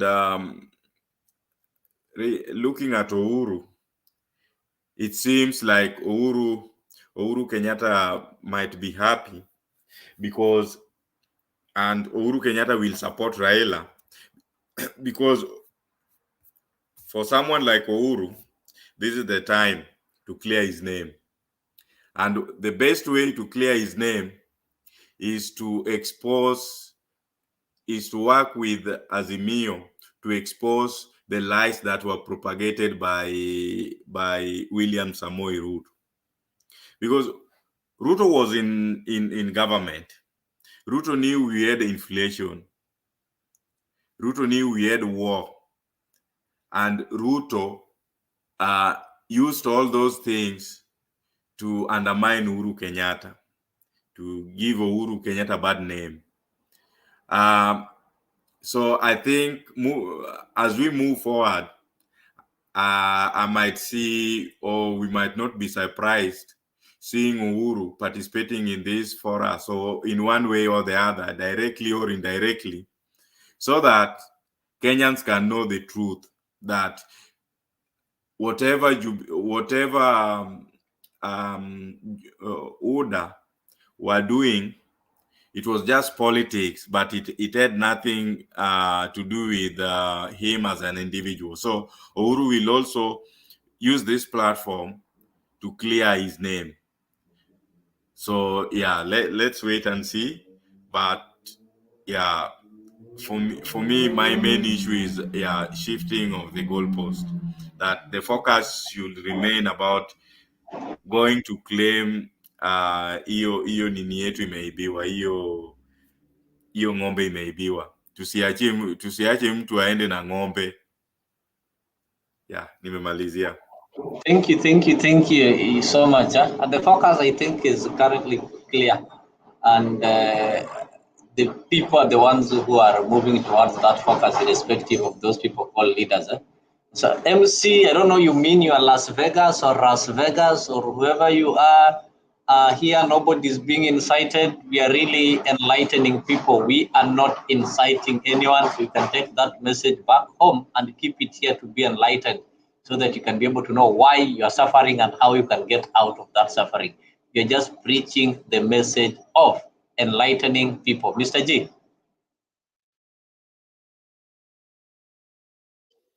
Thank you, Leo. My rebuttal was kwa Mzalendo when he talked about CRB, ati watu wametolewa CRB. Mzalendo, you are not in Kenya. Hakuna mtu hata mmoja ametolewa kwa CRB. That was a lie. Huyu jamani, huyu Ruto amejaa na propaganda. Everything that he says is just propaganda. So hivi tambo anasema sijati nini, hata judges, appoint of judges, he was supposed to sit. Haikuwa right for him atoke pale kuchukua sword, alafu direct the same day, hata hajakula lunch anakuja kuweka ni judges. That was a misleading. Ni mtu ambaye alimess. Angekaa chini kwanza aulize hao watu kwa nini hawajachukuliwa mpaka leo, nini ilifanya wakachelewa kuchukua, nini ilifanya ikachelewesha hiyo process. But anakuja tu hata hajui nini inaendelea, anaweka hizo ni vitu ambavyo anafanya kwa akili yake, lakini ikusaidia. Makanda, the process is still on. Watu haja give up. Listen to what nani alisema juzi, Wanjala, the MP from Busia. Alisema huku chini watu wanataka kupigana, hata wanataka kuanza kupigana. Akawa anauliza the lawyer huyu Otenda Molo, akasema Otenda Molo, hebu tuambie kuna a way tunaweza rudi tena kwa court na hii evidence at least waiangalie tena, because we have the evidence. Sisi ndo tulishinda. Watu chini wamekasirika, wananchi wamekasirika, hata wanataka kupigana. Kuna a way tunaweza rudi tena kwa court? That is the question ambayo kwa anauliza, and that is something ambayo inaendelea kwa ground. Watu walikasirika na hii government, and watu wanataka Raila awaambie twende na twende, but Raila ana take time, ambao sisi tutaki achukue that long. Tunataka a come out mara moja, atuambie twende na watu waende. Usifie kwa si imeisha, haijaisha bado. Thank you so much. I think amesikiza kabla nilete msimamo na wamama kibao namwona mzalendo ameinua mkono, wacha nimpe dakika moja. Mr. G, unajua unaongea vizuri sana. Hii mambo vile nilikuelezea kitambo ni hao watu wa siasa, they know how to create positions. And usistaajabu kuwa mpaka wa sasa hujapata kusikiza kutoka kwa mawakili wa chama cha Azimio kuhusu mambo ya whistleblower. Vile whistleblower ilikuwa very sensational, ilitolewa na ikapotea hivyo. Hujawahi sikia tena, umesikia tena mahali? Ilitolewa na ikaisha hivyo, because hata IBC yenyewe haikujitokeza kusema ati hizo vitu mnapeana pale ni fake ama ni za ukweli, because wherever you got them from, nyinyi wenyewe ndio mnajua. Whatever the source, nyinyi wenyewe ndio mnajua. If you believed in them, then probably you should have taken them somewhere for authenticity, zikuwe authentic. Hizi ama huyo jamaa aswe affidavit, but hizi vitu mimi nimezipeana. Stone PK is having some concern. Let him raise it. And karibu sana, Darius. I can see you are a member for 7 months. The power of the people must be felt. Wacha tu wachi. No, you know very well. You know, let me just be sincere with you before there Stone are things. We have one objective here. Kenyans being oppressed. We need to tell them why they are being oppressed and how to get out of oppression. So as long as you want to start massaging them and divert their attention that things are okay, we should not give you enough time to do that. Okay, Leo, I beg to leave if I cannot be allowed to. Let me just let me just leave the forum, because I don't think I'll be allowed to air my views independently. Yeah, those views will do so, and will do so. No, for me, those views, why I raised my hand, those views are nonsense, because he's saying that all those figures whistleblowing, it's our business. Then he's saying they never commented about it. We don't care about Mzalendo and his people commenting about our views. We can't let him lecture us on rubbish. Yeah, those those figures are ours. If they don't believe in them, it's up to them. It is us who knows what we will do with them. And also those figures, whether our lawyers are talking or not talking, it's none of his business. Okay, and even which IBC is he saying should have commented on them? IBC Mekwenda, the Chebustieta is not there. He knows he's fake. How do you comment on something that you can't, if it is the truth? Umepatwa red-handed, umeiba. What comment can you make? I mean, this Mzalendo is giving us a lot of nonsense. And I don't think we should be here giving him airtime to. We will not miss him at all, because right now, as I said, we are not on debate. We are not debating. And those people who feel like whatever in this forum is nonsense, why do they come? Why do they come to listen? Huh? Back to you, Bwana. Thank you so much for speaking. Mzalendo comes here to divert our attention. That is what I've realized. He comes here to change the narrative, and that is what Ruto is currently doing. And Ruto is really trying to perfect that. In politics, when people are discussing real issues, you try to change the attention so that they stop discussing the issue and get distracted elsewhere. So by the time they will be done with the distraction, you'll find that their issue will have already been gone. And that is what we should not buy. All these side shows and everything you see is just to change our attention so that they've realized Kenyans have been united together, and we are not united by anybody else. You are united by the state of the economy that they've created. And Kenyans have started even demonstrating before Azimio called. The Azimio has not even called for any demonstration. But you can tell me that the last 2 days there have been demonstrations in some parts of the country. So what will happen if Azimio finally decides that now we are going to demonstrate, we are going to close all the roads and push these people out? And I now understand why Baba decided that they're going to have meetings with people. Before you call these people in the streets, you have to tell them the reason to why they are doing so, the situation, and what can be done. So finally, when we'll be called out, I'm telling you, it will only take us 3 days. We won't even camp in Nairobi for a week. Only 3 days will be enough. 3 days, no business. All the roads closed. Watu wamefunga barabara, wanakula. Even we saw it in Congo or Goma recently. I think it is the other day. So once that one will be done, these guys will have no option. Wamama Kibao, your hand was up. Huh? Public participation, you can come back. I think something was wrong with your connection. Wamama Kibao, karibu. You had an intervention, not submission, because you are speaking next after Msimamo. So if it is a question or Yes, thank you very much Mr. Leo. Ni vizuri umenipa hiyo nafasi, lakini mzalendo ndio amefanya hata niingie hapa. Nimetoka kazi tu saa hii, nilikuwa naenda kulala. Mzalendo mimi nawasikia tu nikiwa pale popote pale, lakini mzalendo wakati ameingia pale nikasikia hapana, wacha niingie mara moja, lakini unaona ameepa. Lakini bado nitasema tu kitu moja. Mzalendo anaongea kulingana na vile baba yake huyo Ruto, mtoza ushuru, huyo nabii anaongea. Zile vitu anaongea, anasema kila wakati, kuna mtu anajaribu kutafutilia watu wake, yani ni mtu mmoja tu, mimi siwezi. This is the same things that Ruto talks about. Mzalendo anakuja kutuambia hapa, tushazisikia kutoka kwa mtoza ushuru, kwa hivyo we don't want it to hear. Na nimekuomba pale bwana Leo, nilikuwa nimeandika hapo sababu of course singeingia.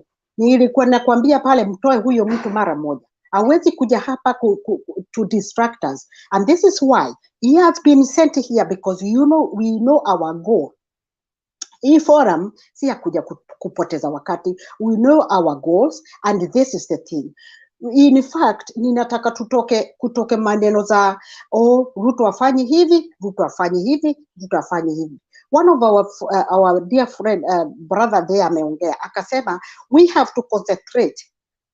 Biashara yetu hapa na biashara ya kueducate wananchi wenzetu ni kueleza ati nini yetu, ushindi wetu uliibiwa. Ours is only to take which belongs to us. Ni ushindi wetu uliibiwa. We do not want to know anything else. So I don't want now to talk, because if you are gonna give me nafasi, utanipatia nafasi kabla sijalala, lakini asante sana. Hivyo tu ndio nilikuwa nataka kumwambia mzalendo. Thank you. Asante sana, usiende mbali, manake naenda kukupatia tu nafasi. Baada ya Msimamo ni wewe utazungumza. Msimamo, karibu. Msimamo ni wewe. Nakupata ndugu yangu Nyabaya, lakini ni muache tu wa mama Kibao kwanza amalize uchungu wake, wacha tusimkatile. Baada ya hapo akimaliza ndo nitasubmit. Wacha amalize kabisa. Sawa. Karibu. Shukrani, Msimamo ni ule. Asante sana. Tena kuna kitu kuna kastoria kidogo nilikuwa nataka kupeana kabla sijaanza kusema maneno zile kidogo tuko nazo. I know people maybe remember about one story of a tortoise na sungura. That story ilianzia sungura akamwambia tortoise, mimi naweza kukushinda. Tortoise akamwambia mimi naweza kukushinda. Lakini tortoise alikuwa mbele ya na mawazo, fikira, alikuwa karuru. Sijui kama ninaelezeka nikisema hivyo. Yeye mipango yake ilikuwa mbele. Sasa wakasema bas, we are going to start this journey together and I'm going to run together. Okay? Sungura alikuwa anajua tu tortoise hawezi kukimbia. And this is underwritten. Schemers, that is a tortoise, a schemer. Tortoise tayari wakati walipangana ni kesho, tayari tortoise alipanga usiku, kila pahali kuna tortoise imewekwa pale. They look the same. Kila kwa njia mpaka the last minute tortoise ingine iko pale. Basi wakaanza kwa mstari, na kweli Kisungula alikuwa anajua, mimi nitaenda tu na nitapita tu Tortoise. Kuna, there is no way Tortoise can defeat me. Okay, and they continued, and when they continued, one after of course Sungula ameenda na kafika mahali amefika, akienda mbele akiangalia Tortoise ako mbele, akaendelea kabisa na huyu nitampita, nampita tu, lakini akiangalia Tortoise ako mbele. I don't want to, I know everybody knows about this, and I don't need to repeat it, but you know, mwishowe kabisa Tortoise alikuwa mbele. Kwa nini? Every step Tortoise alikuwa amewekwa, na Sungula akimpita huyu anakuta mwingine, lakini ajui ni si yule ni mwingine, lakini anakaa kama yule Tortoise. Why did I bring up this story? Nimeleta hizi story sababu tukilala kidogo, ni vile nataka kuwarudisha nyuma kidogo. Mtu anaitwa Ruto alianza safari yake ya kushinda hii kiti na njia ya mlango wakati tu baba na Uhuru walipatana. Wakati handshake iliingia, Ruto aliingia kichakani akaenda, na sasa akajua nyinyi nitawapanga. Pesa zake zote akapeleka mbele, na sababu anajua mwishowe atakuwa mbele kama nyinyi mtakuja mkikimbia, na like Ruto, Uhuru is a easy going guy, not very quiet. Things are going to be okay because things are okay. We are in power and we are going to control everything. Lakini there is this Tortoise. It's very, very clever. If we are going to tapatapa, tunataka afanye hivi hajafanya, ameleta nini, kama mzalendo anakuja kutuambia mambo ya Hathras Fund, sijui amepeleka pesa ameteua majudges, sijui amepeleka pesa wapi. All these things are just things kuturudisha nyuma, alafu sisi tukikumbuka Ruto ameturuka na poll vote. Why did I say that? Hii kitu tuko hapa saa hizi, we would not be here kama wakati Kamagu alikuja akashikwa, aliwekwa ndani mpaka vote niishe. Mambo za kuandaleti Ruto, tafadhali, and I want this one to be written, to be put on the limelight. Like, if we andaleti Ruto, I can tell you the truth, tutaenda na mwisho tutakuta Tortoise iko mbele. Why did I say that? Wakati Uhuru alikimya, wakati Kamangu ameshikwa na vitu za IEBC, na akakimya na wakarudishwa tena wakaenda. Arafu, there is this thing, wakati these people, although we may not be helping, but it's good to pinpoint these few things. Wakati hawa watu walikuja IEBC, 4 commissioners wamekataa. There is also another thing, before 4 commissioners, kuna hizi almost 2 days hesabu za mtandaoni yote ilifungwa. Arafu Chebucheta akaondoka kaenda kulala. All that time kulikuwa na nafasi mzuri sana ya kusimamisha hiki kitu na tuseme there is nothing is going on because we have not been seeing what is, because if it is fair and free, we should have been seeing every transmission going on until the last minute. But the transmission stopped and everybody was like, what is happening? In fact, mimi nilikuwa na watu huko America na nilikuwa nawapigia, do you see what is happening? Wananiambia, we usijali, baba ako mbele. Nawaambia hapana, I'm sure this is up there, things that are happening and we need to be very vigilant. Why did I say this? Saizi, if we sit down here and be bringing these people to give us these narratives that this is what has been happening, Ruto is doing this, that is not our interest. Our interest, we are going for what has been stolen. Can we concentrate on that? I would love to see everybody, and if somebody comes to tell us what he has done or what he is doing, where he is going to the churches, we are not interested. We are going for what has been stolen, and that is period. Sasa nitawaacha wa ndugu zanguni, muendelee, lakini nitaendelea kuwasikiza. Nimeshukuru.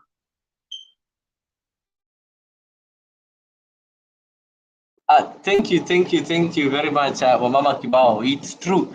And for those people who still doubt, those people who don't believe in the power of people like MC Las Vegas or Las Vegas, people have got power.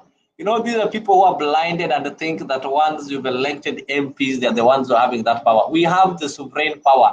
And this power can be brought back, it can be taken back by citizens ourselves, and we can exercise it directly.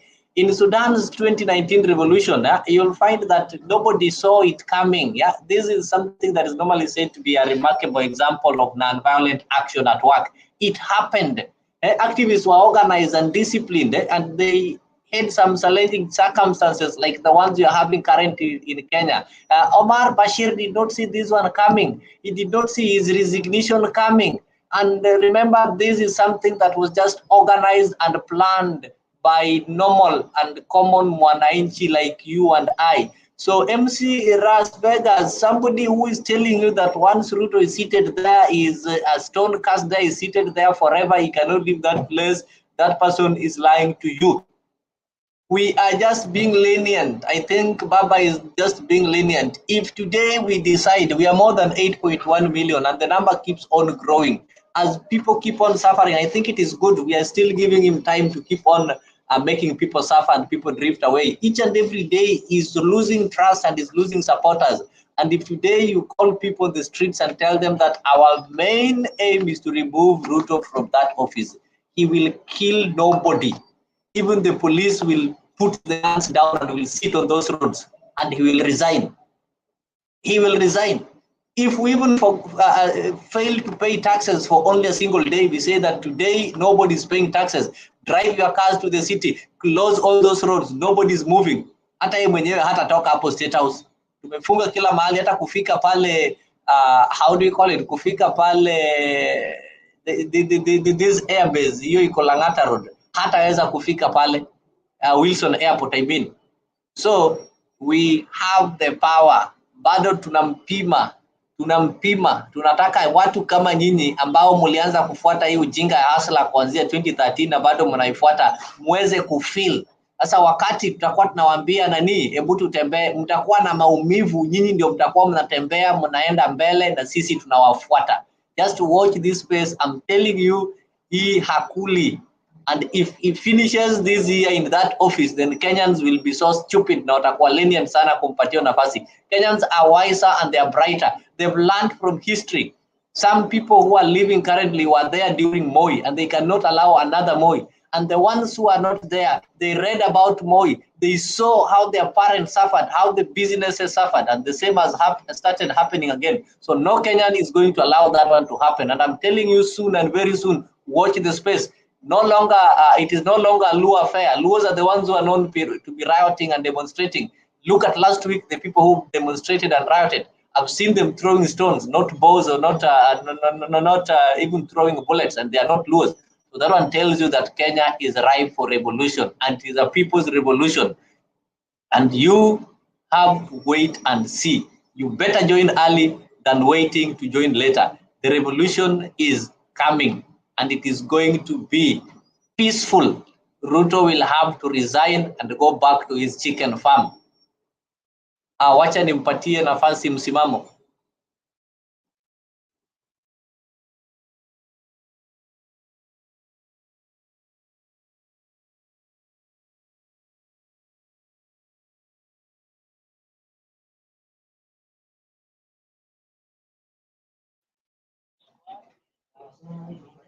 Oh, she's the one. I'm calling her, and she's.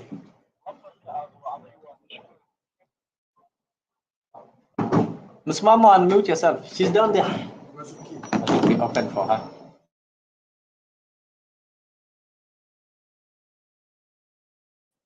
Msimamo, unmute yourself. Or wacha nikutufanyie from this end. Just wait. Okay.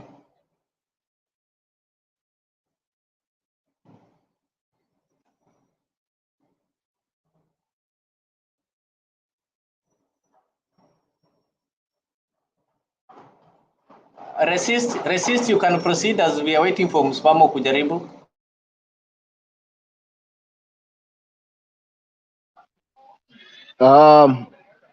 Let me come back after like 15 minutes, please.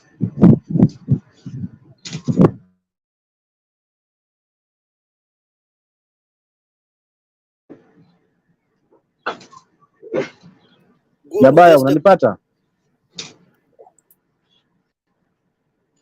Mnanipata ama niko peke yangu? Tunakupata. Oh, asante sana.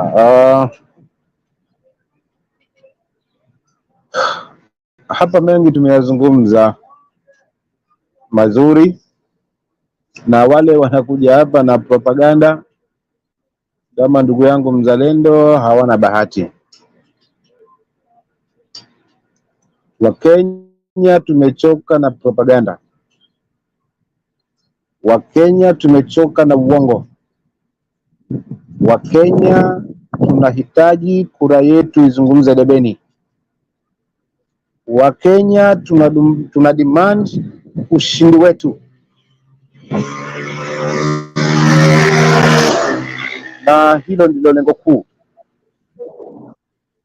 Kwa sababu hadi tupitie hizi sarakasi zote tunazoshuhudia kwa ajili ya kunyang'anywa ushindi wetu. Kwa hiyo Wakenya ya kujadili serikali itufanyie nini, kwa sababu hatuiamini serikali. Kile tunaamini ni sisi tulikuwa washindi na kura yetu ndio iliyozungumza debeni. So kile tuna demand ni our victory back. So hakuna haja tukae hapa tujadili tungefanywa hiki na nani. Na ili kukomesha hii tabia ya tukubali na tuendelee, basi ni kuhakikisha ushindi wetu tuko nao, na tuna ule mtu ambaye ni husika, ambaye ni mtu ambaye ni sahihi, ambaye aliweza kuchaguliwa na wengi wa Wakenya. Kisha baadaye huduma na maendeleo na manufaa na nini tutayashuhudia. Lakini tukiendelea kushuhudia haya ya wabunge kununuliwa, mara pesa hakuna, mara Uhuru sijui na nani hawalipi ushuru, mara lazima kila mtu alipe ushuru, haya yote ndio mapungufu ya hawa wanasiasa ambao wameingia mlango wa nyuma kutaka kutuongoza, na tukaacha kiongozi ambaye sasa ingefaa zaidi kutuongoza, kwa sababu mambo ni mawili tu, a politician and a leader. So kile tuko naye sasa hivi ni mwanasiasa. Yeye anaweza geuza ukweli akaufanya uongo na uongo akaufanya kweli kwa dakika mbili tu. Kwake si shida kubwa. So tunakosa kiongozi, tumepata mwanasiasa, na kama ni mwanasiasa yeye atanunua wabunge wote wa mrengo wa Azimio akidhania kwamba atakuwa amenyamazisha sauti ya Mkenya. Lakini hapo namwambia, kama anavyozungumza, hiyo ni ndoto ya mchana. Kuwanunua wote sikumaanisha Wakenya watabadilika nia zao ndio wa kusupport. Mkenya yeye alipiga kura Agosti 9 for the right person. We demand that victory back to our people. And ni sisi wa Kenya tuungane, tushikiane na tuondoe hii regime. Nomo, maana mzigo huu wote tunabebeshwa hapa ni kwa ajili ya mtu ambaye hana thamani na sisi, kwa sababu ana thamani ya kwamba pesa yangu ndiyo imenipa uongozi huu. Sasa usitegemea hapo mwananchi, kiongozi kama mwanasiasa kama huyu atakukumbuka, ila atakutumia ili aweze kufanikisha malengo yake. So tuna bahati ya kupata mwanasiasa na hatujapata hiyo kiongozi. Kiongozi ni yule tulimchagua tarehe 9, apewe nafasi yake, apewe mbuzi wake, na ni mimi na wewe Mkenya tuweze kushirikiana kuweza kuitupilia mbali hii regime mbaya. kwa sababu mahali wako wanadhania wamefika na tayari washaanza kuchomoa makucha mapema peupe, kuonyesha hawa watu ni madikteta, kuonyesha hawa watu wanaungana pale ni kwa ajili ya pesa. Na hata wale wabunge wote ambao wameweza kutoka huko kwenda kule ni kwa sababu matumbo yao, si kwa ajili ya kutafutia maendeleo. Maendeleo hayatafuti State House, maendeleo hayatafuti na kuyumbayumba kutokuwa na msimamo, mara kiguu ndani, mara kiguu ndani, kiguu ndani, kiguu nje. Kwa Azimio unakutaka na kwa serikali ya Venezuela unakutaka, so unashindwa ni wapi tunaelekea. Kwa hivyo ndugu zangu, niko mahali kwa kelele, nisiwachoshe masikio, lakini the only healing solution ni kuhakikisha hii regime tumeyotoa, na wakuitoa si mwingine ni mimi Mkenya mnyonge ninayebebeshwa mzigo wa gharama ya maisha, shida ya school fees, madawa, maji, gesi. Tutie hasira, tutoe hii. So umoja wetu ndio utakaotusaidia kufanikisha hili. Lakini hapa tutashuhudia kila siku kumeletwa vitimbi, mara Matiang'i kutoka kwa sasa hivi. Ilikuwa historia ya Matiang'i hii wiki haitoisha, tutapata story mpya kutupoteza maboya ili kutusahaulisha lengo na dhamira na agenda yetu kama Wakenya.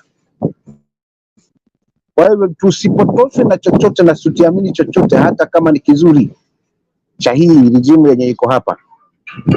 Hii ni msitu wa wezi, msitu wa poraji, msitu wa wauaji. Wakenya tuweni macho. Wewe langu ni kuwaomba Wakenya tushikane mzigo ili kuondokana kwenye hili jinamizi la hawa wakora. Asante. Bye. Asante sana msimamo. Wacha tusikize kutoka kwa wewe, anaitwa nani? Resist.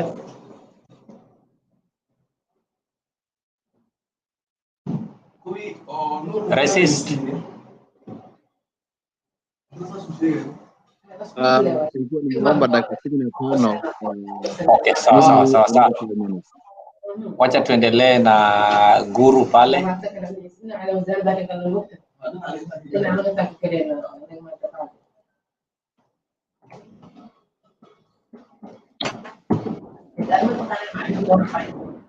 Habari yenu?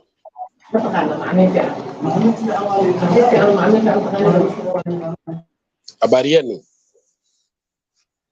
Habari yetu ni nzuri sana. Unatusalimia comrades power, sio habari yenu.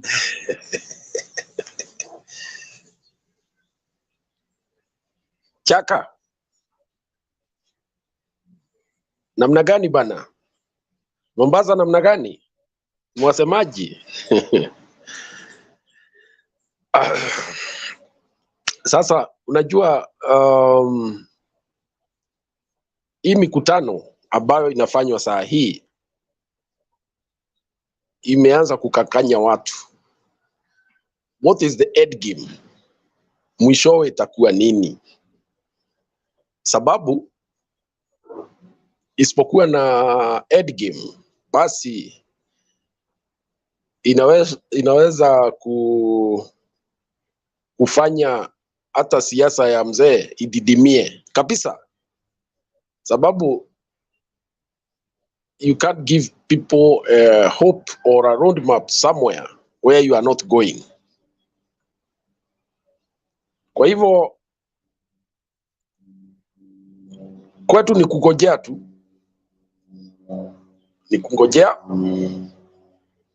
Sijui mzee ni nini iko kwa akili yake, hatujui mwishowe anataka hii kitu iende namna gani, lakini inaonekana watu wanamsikiza. Na ukiangalia hata ile mikutano jana walifanya huko Western, unaona watu wana msisimuko fulani, wanataka kusikia zaidi. Kuna rafiki yangu alikuwa ameenda kutembelea mashambani huku pande ya Murang'a huko, na akasema aliengage watu chache, hasa wakina mama akinunua ndizi, walimwambia akirudi Nairobi, kwa sababu ni mtu ambaye sana sana amekuwa katikati ya siasa, amemuona na hao viongozi mara mingi. Wakamwambia ukirudi Nairobi, tafuta Uhuru na umwambie vile amekimia, wanangojea aongee kitu. Hakusema ni nini wangetaka aongee, lakini your guess is as good as mine. So vile hii forum tumeongea mara mingi ni kwamba kuna lile wananchi wangetarajia, na hiyo anatarajia inaweza tu kuja tu kwa njia ya uongozi, kwa sababu ni ngumu mtu kuamka kwake na kuenda kufanya mambo ama kushiriki kwa kitu fulani ambayo hajapatiwa mwelekeo hasa na viongozi. Kwa hivyo there is an environment right now in the country. People know that things are not moving well. They are even confused. They don't know what to do. They don't know who to turn to. And it so happens that at this moment in history, it's only Raila who seems to be the person who can give a direction on what to do. History has given him that opportunity. Kwa hivyo hii mikutano yote, wacha wafanye mikutano ndio, lakini I hope they have an end game ya vile wangetaka wananchi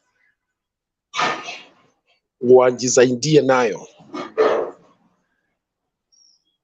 Waona, kwa sababu I see a risk if these messages resonate and then everything goes quiet. The likelihood is that some political careers could come to an end abruptly. And the other alternative is to maintain the momentum for the next 4 years. That it's over, so also it's risks. Kwa sababu, you know, the person you are dealing with, anajua Wakenya ni watu ya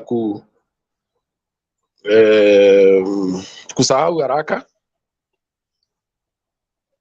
and quite a number of them could give up haraka. So unazoea maisha pale iko na unakaa. So that is the position in which we are right now. Right now, things are so thick. You know what happened last week at the City Park Market? Those are indicators of deeply frustrated people. I understand those traders continued with their demonstrations even yesterday. But you know what? They are being managed very well by the government. Have you seen any mainstream media bring those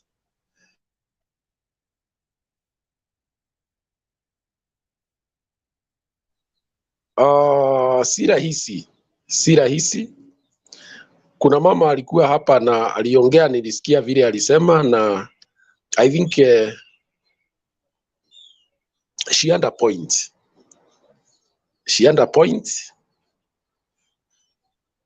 Na her thinking is not far away from what I have been thinking and observing things.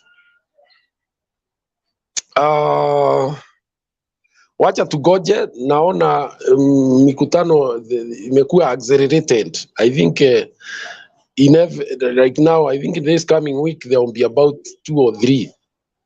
So let's see what is the final resolution of these meetings, and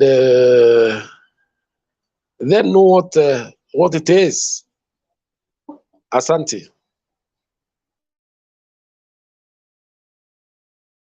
Asante sana Guru, wacha tusikize. Wakanda, unasemaje?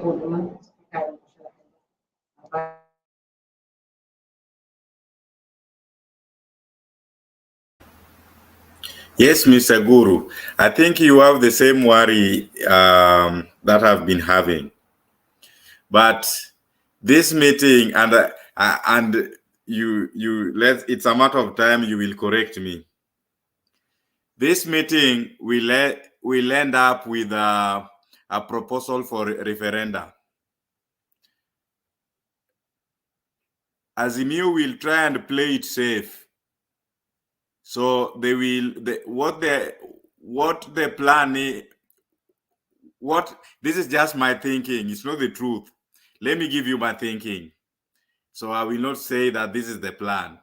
But my thinking, my personal thinking, is that after collecting these views, the views after gathering this view, they will be collated and a summary made, and that summary will be in one document. And that document will be a proposal for a referenda. One of the issues which will be enumerated is the issue of increasing county funds. Number 2 will be electoral reforms, devolving the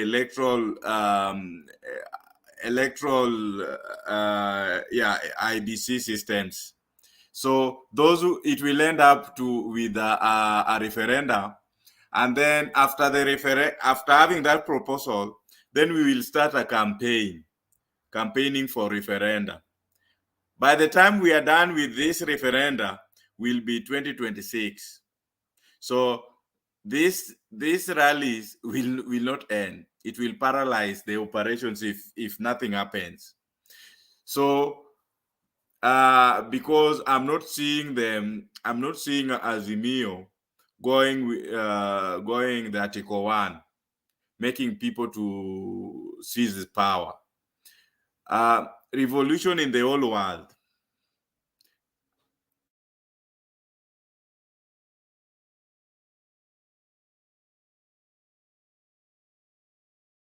This is the truth for me personally. And if the best thing we can do, because some of these things we can foresee what is coming, if we are too serious that we want this change, it's high time we go on a serious planning. We create a council.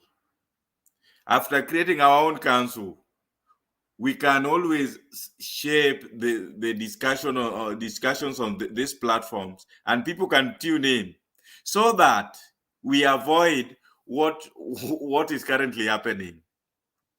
Now we cannot even, in most cases, we cannot control or shape the discussions on the real issues. We are playing the reactionary role.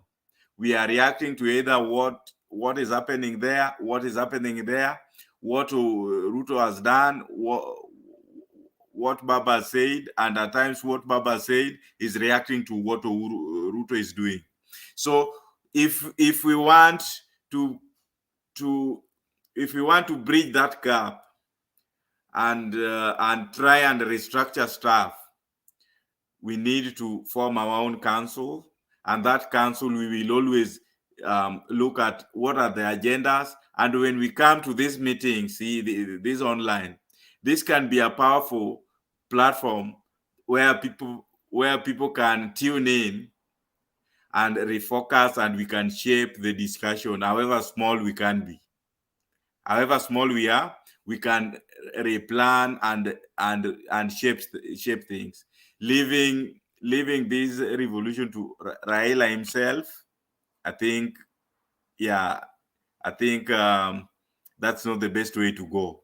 Personally, that's my personal opinion, that we need to form our own council to foresee some of these things. That is how it's always done. You can't do a revolt when you are focused on one person. You must have a council. Thank you. Mr. G, what is it? Okay, it's just a rejoinder.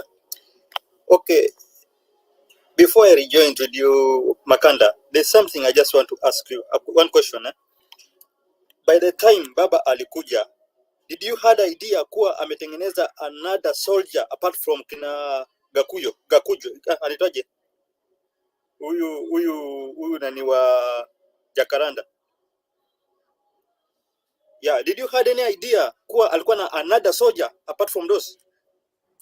Let me tell you, Mr. G, what Baba is doing, there's nothing new. This is the same narrative he used in 2017. In 2017, let me tell you, I was part of NRM. So the way things, what Baba is doing is creating another resistance movement that what. In fact, those guys, and now Baba is trying to help them even to go and recruit. Yeah. So even those guys, in fact, the people Baba is currently working with that what resistance. They cannot even go to ground even to recruit. But the worst thing, that group, they don't have a plan. Their plan is Baba. You will know that is not the best resistance. When your plan is Baba, that is not the best way to go. That's why I'm saying, as Kenyans of concern, leave the issue of Baba and stolen victory. We understand whatever he does with it. But for us, we are concerned with the welfare of our country. So let's have a council and we can try and find possible ways of disruptions. We have so many manuals we can use. So let's create a council if we want to be serious. Gaucho is a volunteer like you, and some of these people we can shape the narrative, because what is happening currently in Kenya is people are shaping opinion and narrative. So Ruto has got his own narrative to counter Baba. When Baba goes to rally, what Ruto does, he does two things. He either goes to church or he uses some MPs, the Azimio MPs, to either make a pronouncement or he takes a photo with them. That's what he's doing, to change so that people can start discussing whatever is done or what the MPs have done. But it has, in fact, this thing, it has taken a political view. So whatever Ruto is doing is trying to handle Raila politically, because on legal ground, Ruto was sworn in by a judge in the Republic of Kenya. Number two, when the petition was there, it was declared by Chebukati, who was the returning officer. So, and then when Kenyans said the issue, people went for arbitration in the Supreme Court, and the Supreme Court pronounced themselves. So legally, on legal grounds, Ruto has ticked all the boxes. Now, the issue here is now it's about legitimacy. Legitimacy is a political issue. And the person and Azimio have been doing this thing successfully, like try to raise the issue of illegitimacy on Ruto's presidency.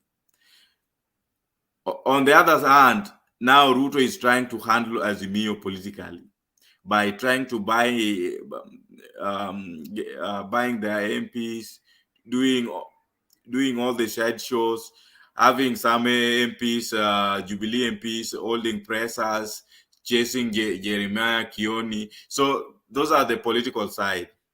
So on the what we are not doing for us, this is what I think the potential that we've not invested, we've not explored, is that we need to create our own council, which is beyond easy, so that we can see, we can put all these narratives, and then we create an alternative narrative. We need an alternative truth, because truth depends on which side of the divide you are, but we can create another truth, and that truth, we'll see where it will head. Let's create an alternative truth. So that's why I say we need the council. Maybe to encourage you a bit, I don't know why you people get this idea of losing hope and waiting for somebody like Raila or elected leaders to come and give us direction or to create narratives. These narratives are created by people like you. Like you'll find that you don't need to say that Raila has been doing the same thing. What is being done this year is different. Initially, we've been seeing Raila working with MPs and elected leaders, but currently this thing is being conducted by people. Never had you seen the Bunge la Wananchi taking charge. In the previous ones, it has been the famous names. It has been Orengo, I don't know, Miguna or who. But this one is different. It is a people-driven movement, and that is what is going to make it different. You involve the people. Once you involve the people, they'll have to own it and they'll turn up. I'm sure if the MP called the meetings, nobody would have attended. But people started attending these things because it came from the Bunge. I have to tell those people who don't remember. And Raila now had to join because the people are the ones who are now telling Baba Ongea, Baba Ongea, Baba Ongea, Baba Ongea. So we can change that narrative. And that is why we come here to change the narrative and create narratives. When they come with the hustler or whatever, we come up with a narrative to counter it and do away with it. So that is why you and me are the ones who can change these narratives. We are no longer going to wait for Raila to change for us a narrative. He will not do that. We are the ones who are going to change the narrative. We are the ones who are going to sell this movement, and we are the ones who are going to recruit and ensure that we have members enough who understand the cause and understand the reason why they're suffering and why they need some change. So you need to note that. Maybe I'll give you a minute, Leo, then Mr. Jia may, then we proceed. Leo, I had not even make my points, and I can interrupt. Wakanda can interrupt. Can I finish my Okay, finish. Then you give this guy Shanghai. Shanghai have been joining and dropping. I think his network is disappointing. So finish. Then we give him time. We give his submission. Then we proceed. Okay. Okay, Makanda, there's something I was trying to tell you. Ambao bado hujanipata. You cannot compare this movement na ile ambayo tulikuwa nayo 2027. You know, 2017 it was a resistance movement. Tulikuwa tujasema tunaenda kuchukua our victory. It was just a resistance movement. Right now tumefocus kuenda kuchukua ng'ombe yetu ambayo imeibiwa. I don't know if you listened to Baba yesterday when aliongea kwa matanga. I don't know if you listened to him. Baba has made up his mind. Yeah, the idea and the agenda ni kuwa we are going for our victory. Hakuna kucheza. Look at what you are doing right now about reform. Reform tutafanya reform vipi? As we are talking right now, do you know that the president anaambia his MPs waende kwa parliament, they amend an article ili yeye mwenyewe aweze yeye mwenyewe domi and Shanghai, hebu mute, kuna kelele kidogo. Do you know that anapush his MPs waende kwa parliament wa amend ili yeye aweze kuchagua his own commissioners wa IBC? Na if at all itapita, do you know atachagua watu ambao atamweka kwa kiti forever? The guy is pushing apart the 2/3 of MPs ambao sasa wamebaki wachache sana, less than 5. Akiwapata wote, he will do anything that he wants. Na Baba anajua. That's why he has his strategy. Nilikuwa nakwambia kuhusu the soldiers that he has right now. These soldiers sisi hatuko tunajua kuwa ameshawatengeneza mpaka watu wako na uniform, but look at what happened. Wamejitokeza. What next? How do the move of Baba? Baba ashaamua, we are going for our victory. Sasa hii si mambo ya resistance na ilikuwa tunafanya kitambo. There's no something like referendum. Hakuna referendum tena sasa hii. Kwa sababu tunajua kuwa Ruto amecapture everything. Ruto ameshika kila kitu, hakuna kitu tutapata. The thing ni kuenda for our victory. Now what may come, it will come. Wacha ifanyike vile itafanyika, but tusifikie kwa kuna mambo mengine tena tutaweza kubageni. Sasa tungoje mpaka 2027. Tukienda mpaka 2027 with this guy akiwa bado kwa kiti, ni vile vile everything that happen vile may happen leo. Unaona, kura vile ilibiwa ndio hivyo vitaibiwa. Exactly, you yourself Wakanda, you know very well kwa tulishinda kura. You know vizuri kabisa. Uhuru knew tumeshinda, na mpaka sasa amekataa, anasema baba ndio his leader. Odo Uhuru alitumesi. Nini ita happen baadaye? Hata tukaenda kwa referendum, nini ita happen after referendum? There's nothing. Sasa baba ashaamua, wacha tuende, hata kama ni wachache tunaenda, ndio hivyo ndo ashaamua. Tuache kuwa na uoga bwana. Mambo ya kuwa na committee, I had proposed with Leo kuwa for our people kufikiwa hii message. Hawa watu ambao wako Kenya, unajua most of you people mko outside country, na kwa mnaingia kwa studio usiku, na hiyo usiku watu wa Kenya wengi wanalala. Saa hii ndio watu wa Kenya wameamka. Sasa saa hii ndio nilikuwa na propose we have this thing 24 hours, ili sisi wa Kenya ambao tunaamka saa hii we have enough time kuongea na watu wetu wa chini, wanatusikiza, na tuna drive this agenda at home. Lakini ikiwa tutakuwa na this forum usiku kuanzia saa 3 alafu inaisha saa 10 saa 11, watu wetu wajaamka hawatapata this report. For us to have that committee ambayo inaongea, we need to have this channel working 24/7 ndio watu wetu wapate the message. Leo, you can continue. Okay, noted. We are planning to have it 24 hour, so we'll divide it so that we'll have people giving guided submissions, some civic education, and giving people, teaching them their rights and so on and so forth. And also Stone PK will also be having a session to teach you, give you the power to refuse operation, the power to deal with the tyrants, and how to ensure that you eliminate tyrants. So we are going to have some organized programs from, I think, next week. We are going to organize for that. So the channel will be running throughout. People will just be assigned specific topics, and Kenyans will be invited so that they can be able to listen and partake to the wisdom. And we'll also be inviting people who are experienced. We have people like Dr. Masanga. We do share several forums. So such guys, Bobby Wine, can come and tell you how to live in an oppressive country is. So when you get to hear from them, you'll be able to know why you need to prevent this one before it happens. So that one is going to be taken care of, inshallah. So let me welcome Shangai.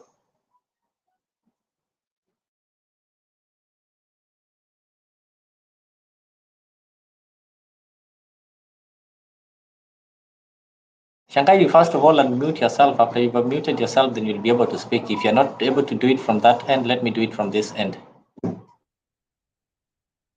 Okay.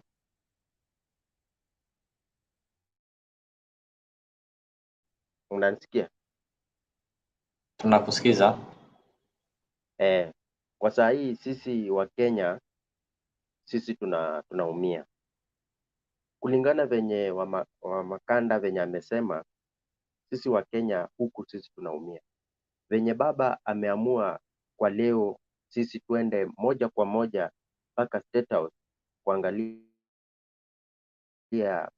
kile ambacho sisi tulinyang'anywa ama tuliibiwa. Baba sisi tunafanya. Ukiangalia Mozambique pia walifanya same kitu yenye sisi tunafanya. Tusikuwe waoga sisi kukataa kwenda kuchukua chenye sisi tulitaka. Ruto hata akijaribu kutumia wabunge wetu wakina Jalango, wakina Elisha, ati wanawachukua akiwaweka saidi yake.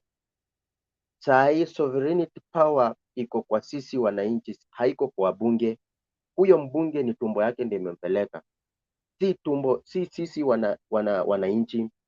Mtu kama Jalango yeye anaenda pale alafu anakuja kutudanganya ati development gani yenye mtu anaendea State House.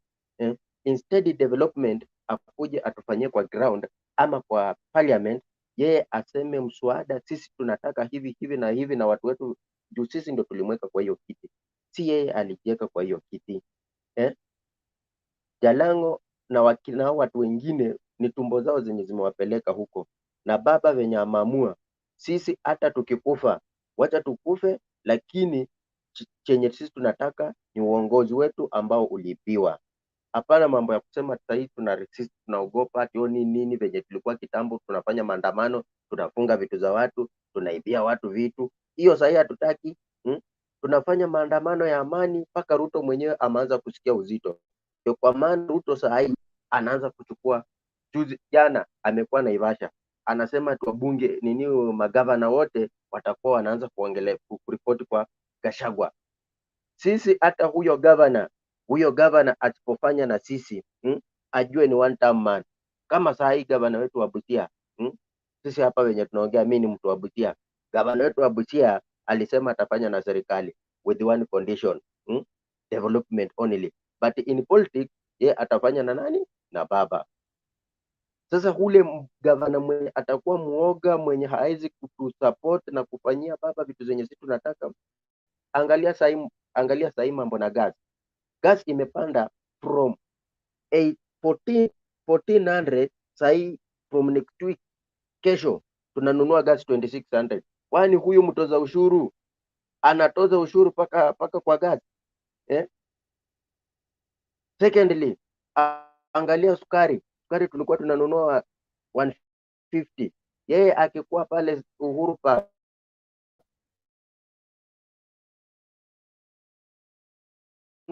thank you.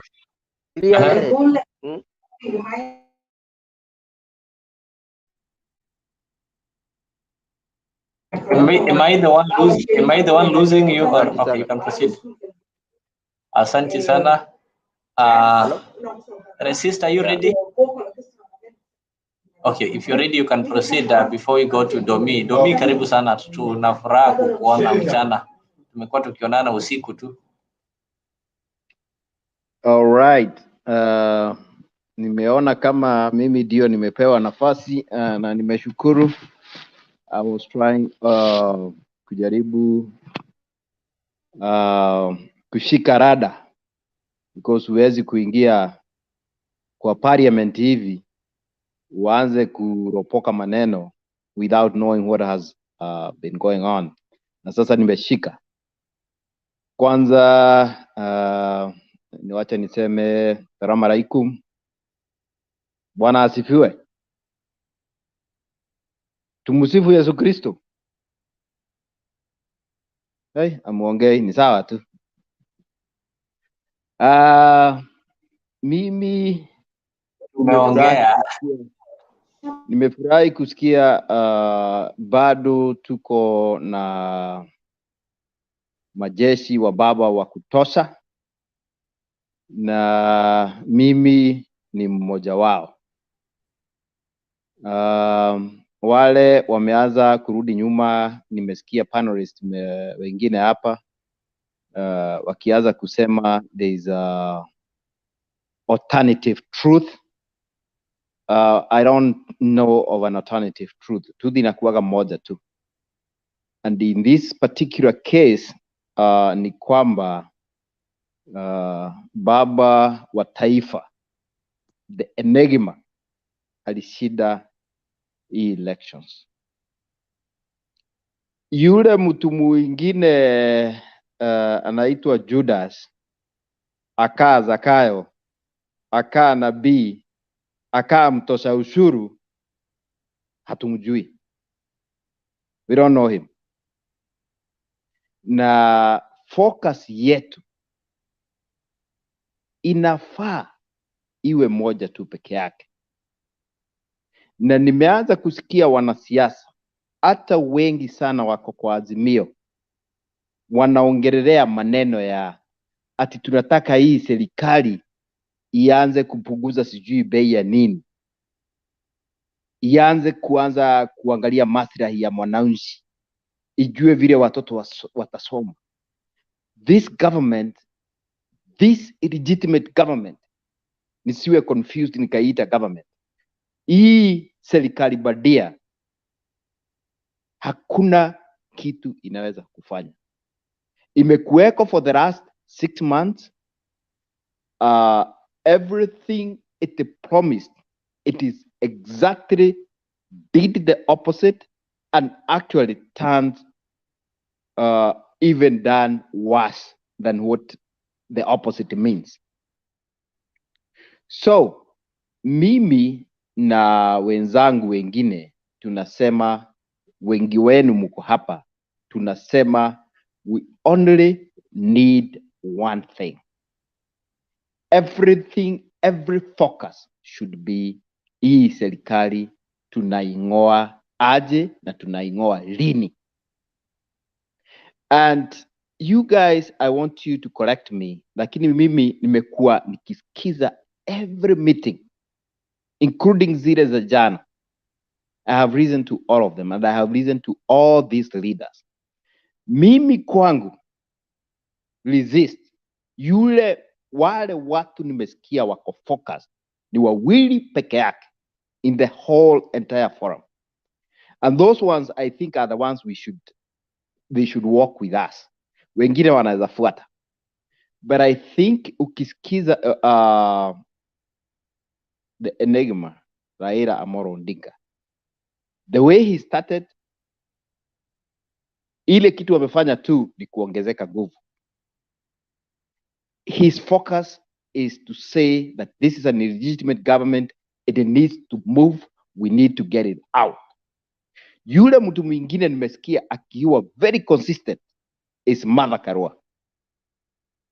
Our wengine, I'm so sorry, including Karonzo, including Wamaro, and these are people I love. Ni watu na heshimu. Inafika mahali wanaanza kusema vile hii serikali should be kept in toes. We do not have time or chance, or even we can't give this government any kind of chance kama hiyo. Focus yetu ni moja peke yake, kuondoa hii serikali badia, because mimi nikisikia mtu anaongea maneno ya 2027 uwaga naanza kuumwa na tumbo. I'm not gonna lie to you. How are you what makes you think if you have been given 180 days to show your performance? Kwanza wewe ulikuwa umetuambia 100. Ulikuwa umedanganya 100. What do you think? The destruction yenye tumeona. People are not taking stock. Wengine hawa take stock. The amount of wale investors tumepoteza, those who are ready to come to Kenya, we have lost in terms of trillions of shillings. The investors who are supposed to, walikuwa wanangojea kuona ni nani ataingia, na walikuwa wamesema mkichagulia mtu tunaweza fanya kazi na yeye. Who they were talking about, walikuwa wanaongea maneno ya baba, sisi tunakuja kuinvest Kenya. Hao ni wale walikuwa wanataka kukuja. The investors that walikuwa Kenya, wenye wamehama in the last 180 days, we have lost money in tunes of trillions. It's not billions, it's trillions. Wale wamehama. Eda industrial area, uone ni how many investors, wapangaji wangapi wameondoka. Eda coast, uone ni hoteli ngapi. I was there just the other day. Uone ni hoteli ngapi that there are 5-star hotels, unapata a whole entire hotel iko na watu 4 and it has 600 beds. Enda kwa watu wetu wenye walikuwa wanaweza kuafford, mtu anaweza kununulia familia yake nyama kila siku hata kama ni nusu ama kakuota. Saa hii a family to afford even a quarter of a kilo in a week inakuwa ni tisho. We are even getting malnutrition, nutrition problems. Malnutrition. Yeah, mimi si kuzaliwa mzungu, so unajaribu tu. Hiyo malnutrition, whatever you are calling it, lack of nutrients, that's what it is. Tunapata watoto wetu sasa wameanza kuzorota hata afya, na I'm talking about wenye wamebaki, wengi wamekufa. If you go to serikali ya Kenya yenye badia iko saa hii, it is not going to report the number of people that are dying in northern Kenya, in parts of northeastern, in part of central. For the first time, wale watu wamekufa sasa hivi. Mimi nilienda kwangu niko kashamba kengine kadogo hapo karibu Nakuru Nairobi highway, nakuta mtu amekufia hapo, and I was told this person alikuwa naomba chakula mchana, alafu he tried to sell his phone na hiyo simu yake I don't know kama ilipata mtu wa kununua ama haikupata, but the guy at the end of the day either alikula, unajua ukakula na you haven't ate for like a week, you just die. Either aliuza simu halafu akakula akakufa, ama hakupata mnunuzi, but the guy nilikuta anachukuliwa. That's about 2 weeks ago. So the kind of death and destruction in property that is happening in Kenya is undespicable. Hiyo najua kusema is undespicable, haiwezi ongerereka. You can't talk about it, the destruction yenye iko Kenya. So you cannot come here. Mimi hata nilikuwa nasema wale mnaweza watu kama leo, if you have the ability ya, kuna watu wengine we don't want to hear, watu kama mzalendo, people who can come here waanze kutuambia sijui maneno ya hasara fund, sijui maneno ya vyama ya wewe leo huku wako a few hours ago I didn't see you. Mzalendo wanajaribu kutuambia hapa ati maneno ya vyama, kwa nini vyama zinatoroka? That's not what we are talking about right now. We are talking about changing the country direction. We are talking about fixing our own country. We are talking about going and taking what belongs to us. Sisi Wajikos of Kenya, sisi Atienos of Kenya, we the people. Serikali si ya hawa vigogo, hawa tunapenda kusema vigogo, si ya yao. Serikali ni ya wananchi, it belongs to us. So hii maneno ya fear mongering, na nimeona kwa ukiangalia, ukisoma vizuri, if you get a chance usome kwa hii column section, kuna watu wengine sana, na nimenotice wengi sana ni kutoka Rift Valley na Central. I'm sorry to say that vile nimeona nimeona mtu akiniambia ati unaongelea, unajua ni nani unaongelea, we are even listening to you. That's nonsense. Unafikiri since independence ni watu wangapi wamewawa? How do you think Kenya got independence? Watu walikufa. So you don't sell fear to us. Nyinyi mnakaa huko nyuma, you even don't come to the channel to kuongea hapa. Msituuzie uoga. We don't have time or the chance ya kusikiza hiyo uoga yenu. Mimi nataka muniambie ni siku gani tunaenda hiyo State House. That's all I need. Na siko peke yangu, tuko wengi. I think 99% of this wale watu wanakujaga hapa, they are ready to go. Na nimesikia in most meetings, ukienda hizi barazas, ukisikiza wananchi, they are begging waambie ni siku gani, because either way tunajua you can perish. And I said here the other day, hao wanajeshi serikali badia inaringia, hao ni watoto wetu. Hakuna vile mtoto wako na ni watoto wenu, they're gonna attack you when you are claiming for your democracy, when you are claiming for your right. Au pia watoto, most of these the so-called wajeshi, they also have kids, wanaenda supermarket, wako na watoto, they are unable also to pay. So they just have, wamerestrictiwa tu na road that they can't talk, but they are with us. They just can't talk. Sisi ndio tuko na hiyo nguvu ya kuweza kusoma, kuongea. Tunakuja kwa mtandao kama hii, tunaongea. We talk. And this is the point inafikaga. If you go to a lot of governments, you hear one thing. It's either you are with us or you are against us. Na kama wewe you are not with us,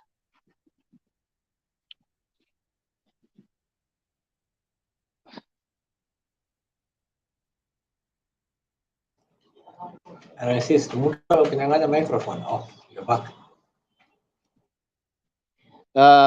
It is either you are with us or you are against us. I think nitaachia hapo. I got emergency to take care of. Thank you so much. Thank you. That is true. You're either with us in the movement or you're against us. And nobody in a sane mind, in the name of police officer, will harm you when you go on those streets looking for your right. They are the same people who will join you because they also feel the heat that you're feeling currently. They also buy in the same supermarket. Their children don't learn for free. They don't have special schools. And even if you go to those, like I stayed next, how do you call this, Moi Air Base in Madare. Those officers who are there, their children don't study in those schools. They cannot be able to afford the school fees that is paid there. So let nobody cheat you that they get things free. Let nobody cheat you that they can afford education and health free. These guys are also crying. Some of them don't even get something at the end of the month. They just go to collect that pay slip because the deductions are too much. The loans they're servicing are too much. And it's reached a point whereby people now start asking for the tax instead of getting the salary because that tax is more than the salary somebody is supposed to remain with. Domi. Okay. Jambo. Leo Don PK Wakanda forever, sijui amepotelea wapi. Resist, shikilia hapo hapo.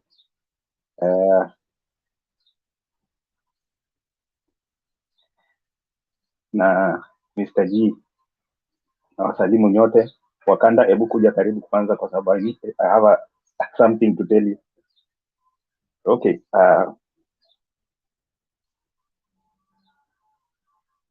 Let me start off by talking something about mkutano. Uhuru retired but not tired. Okay. Ruto skipping the barrier. I think the intelligence mpaka Ruto walikuwa wamemwambia asiende. They would have, I'm sure they would have told him asiende kwa sababu no president would like to have an embarrassment. Kwa sababu what I know in that place, si ati ataambiwa, si ati watamficha. They will tell him outright on his face that we are resisting you. I think there have been so many speculations about Uhuru Kenyatta's position. I may say that I thank God because he came up very clear to say he stand pahali penye yuko, and as a retired president, we don't expect him to talk too much. That statement is enough. Nasikia kuna mtu alikuwa nasikia somebody saying that Sabina Chege alisema Uhuru Kenyatta told them not to go for maandamano, of which now if we told them, if we did not tell them, anyway, right now does not matter much because he has given his stand. He has told us the position, his position, and where his allegiance is. And I may say, whatever these guys were doing, the likes of Sabina Chege and this other group, and the group, who is that? Talking of removing this Secretary General. I may say all that. I think I don't know whether these guys have really ever sat down to understand about parties, political parties. The custodian of the political parties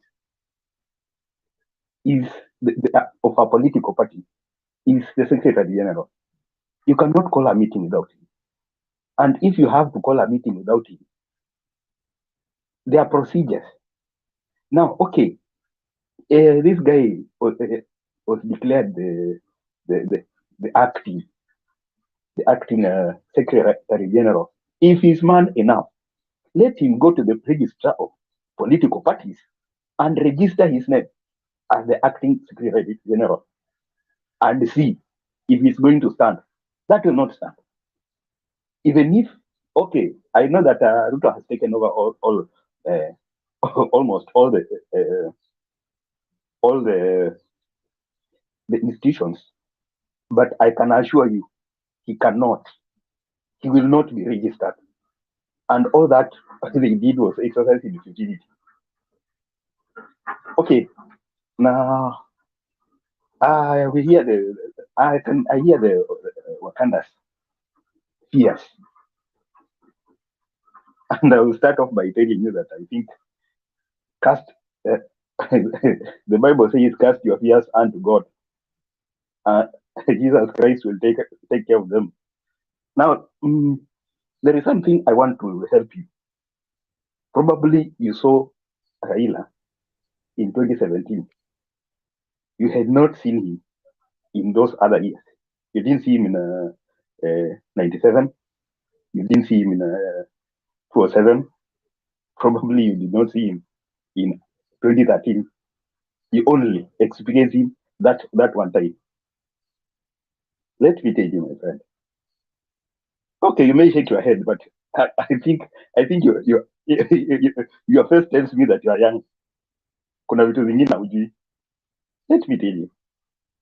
Sit down and listen to a person like listen to Manyora. He can describe you who Raila is. And I'll explain to you what happened in 2017. I've explained to some people here, and I think let me explain to you, because apparently you and some people, I'm sure that you don't know much that caused the handshake. I want you to imagine, while Raila is pushing so hard, because I remember this statement he made in 2017. He said, by the time we are through with Uhuru, there will be no other election fraud. There will be no other election that will be stolen. That was when they were talking of, that is when they were heading to the swearing in. Now imagine, after the swearing in, everybody else stands aside. Wewe na mimi tunajua kina Mudavadi walitoroka wakamwachia kiwanja, and everybody was together with Raila. But now, as time proceeded, these guys, everybody, okay, what I mean is, wananchi were together with Raila, lakini hawa viongozi walitoka wakaanza kwa campaign. Waona kwa mikutano, we are going for preparing for 2022. Then he was asking, really, kama mimi nimeibiwa saa hii 2022 itafika, wewe hautaibiwa? Are you sure that you're going to stand it? Nobody was ready to listen. They left him. Kina Kalonzo Musyoka walienda. Now Raila remained alone. He remained fighting alone. And let me tell you, because I was in Nairobi by then, ilifika pahali vita ikawa reduced to one tribe. And if there are people who are suffering, was just one community who are being beaten.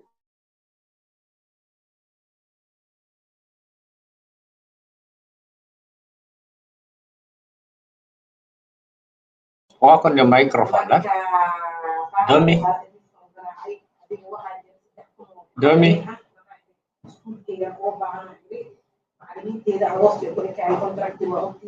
Can't hear you.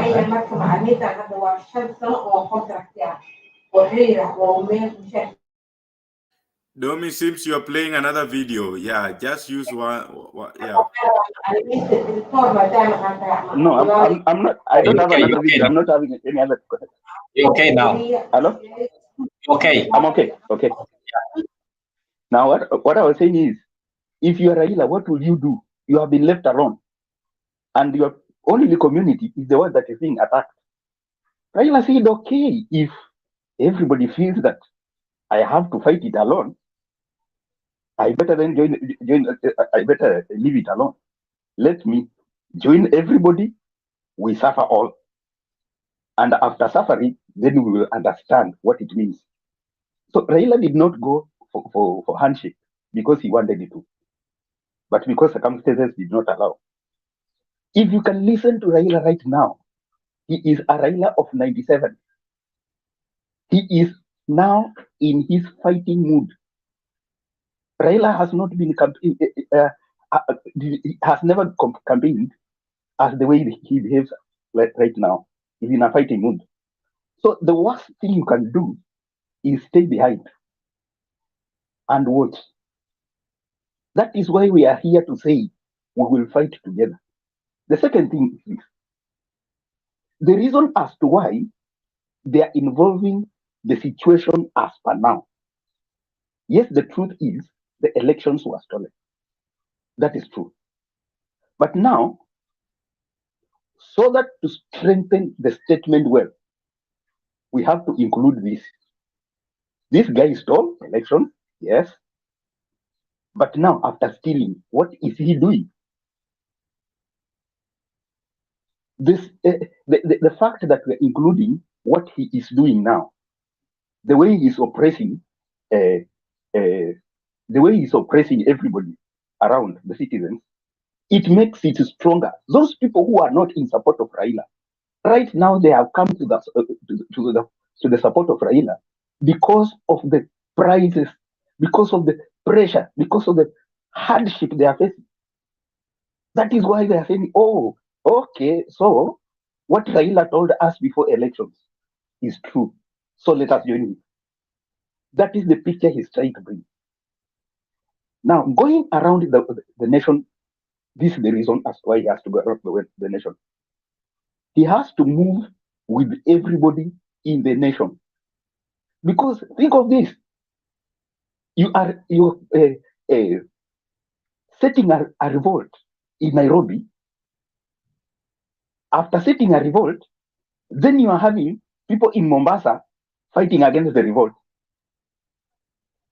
They tell Ruto, kuja huku Mombasa tukufiche. You see what? Are you trying, will you be having a chance?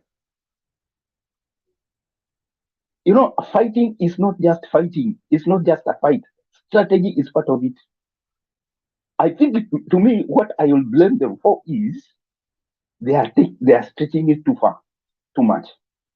What they should do is they reduce the durations between one meeting to another, so that they can have as many meetings as possible in the shortest time.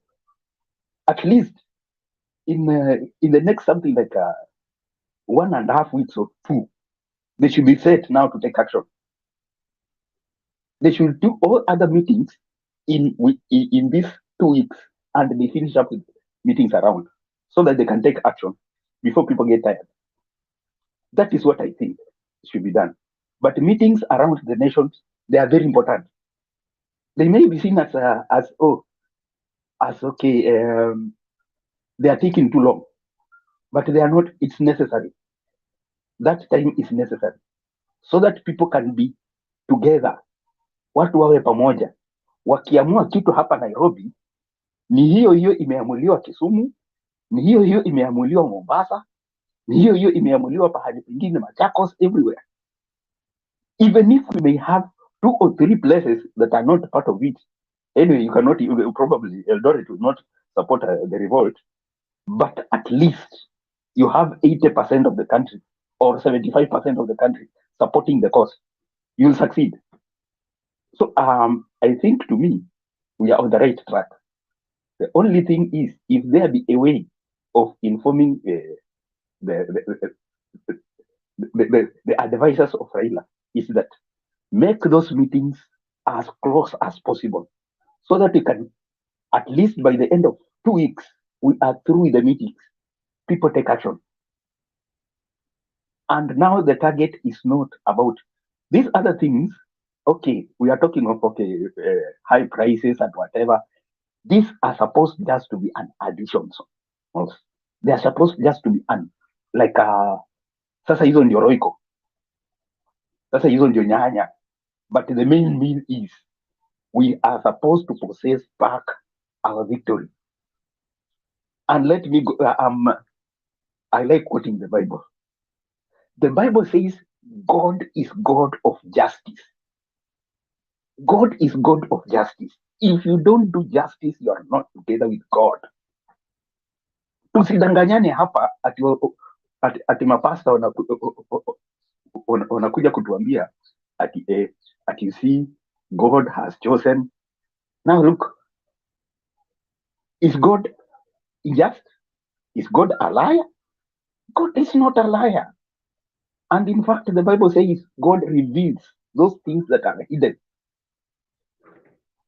God has revealed very clearly that Chebukati alidanganya. That is only one step. Now what the next step is, we need the rightful person. We need now justice. The rightful person who wants to be given his position. Tunadai haki yetu. Na haki yetu ni Ruto out of office. And that is our target. Okay, I'll stop there. Thank you. I see Wakanda is having the hands raised. Maybe once you reveal something, Wakanda, you can take it. Huh? Domi, one thing I want to assure you that God will never vote. God will never register as a voter. Number two, God will never announce someone as the winner. So the issue of God and election and leadership, there's nothing like that. There's no God in elections and all those things. I don't believe in that, because we've had people capturing the state, announcing themselves, and then they say that they use God to sanitize whatever ill they have done. So God is not part of that. We have to agree. The other thing that you said about maybe me changing tunes, this idea of not having maybe a clear plan or a time sheet, like we are seeing this thing being prolonged. That is why some of us are starting to doubt, is it that they want to play opposition? Because if you can keenly notice some of the meetings, you will hear one of the principals talking about electoral reforms. Number two, you will hear about someone talking about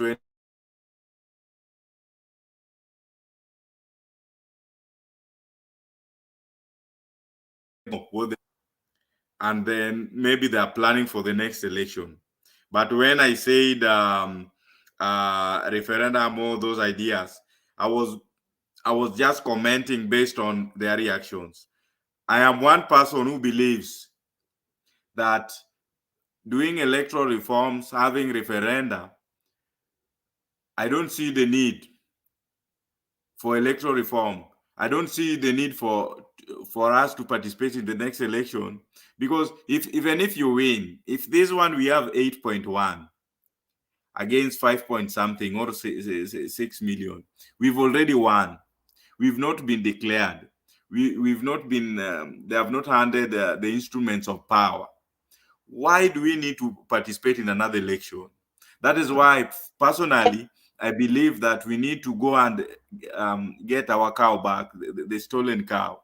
But if we wait for the milk, if we are going to sit back and start milking, waiting for the milk, and start complaining about the milk that we've been given little milk, or milk is served at the kitchen. A bit, I know you either like watching soccer or you participated in any game.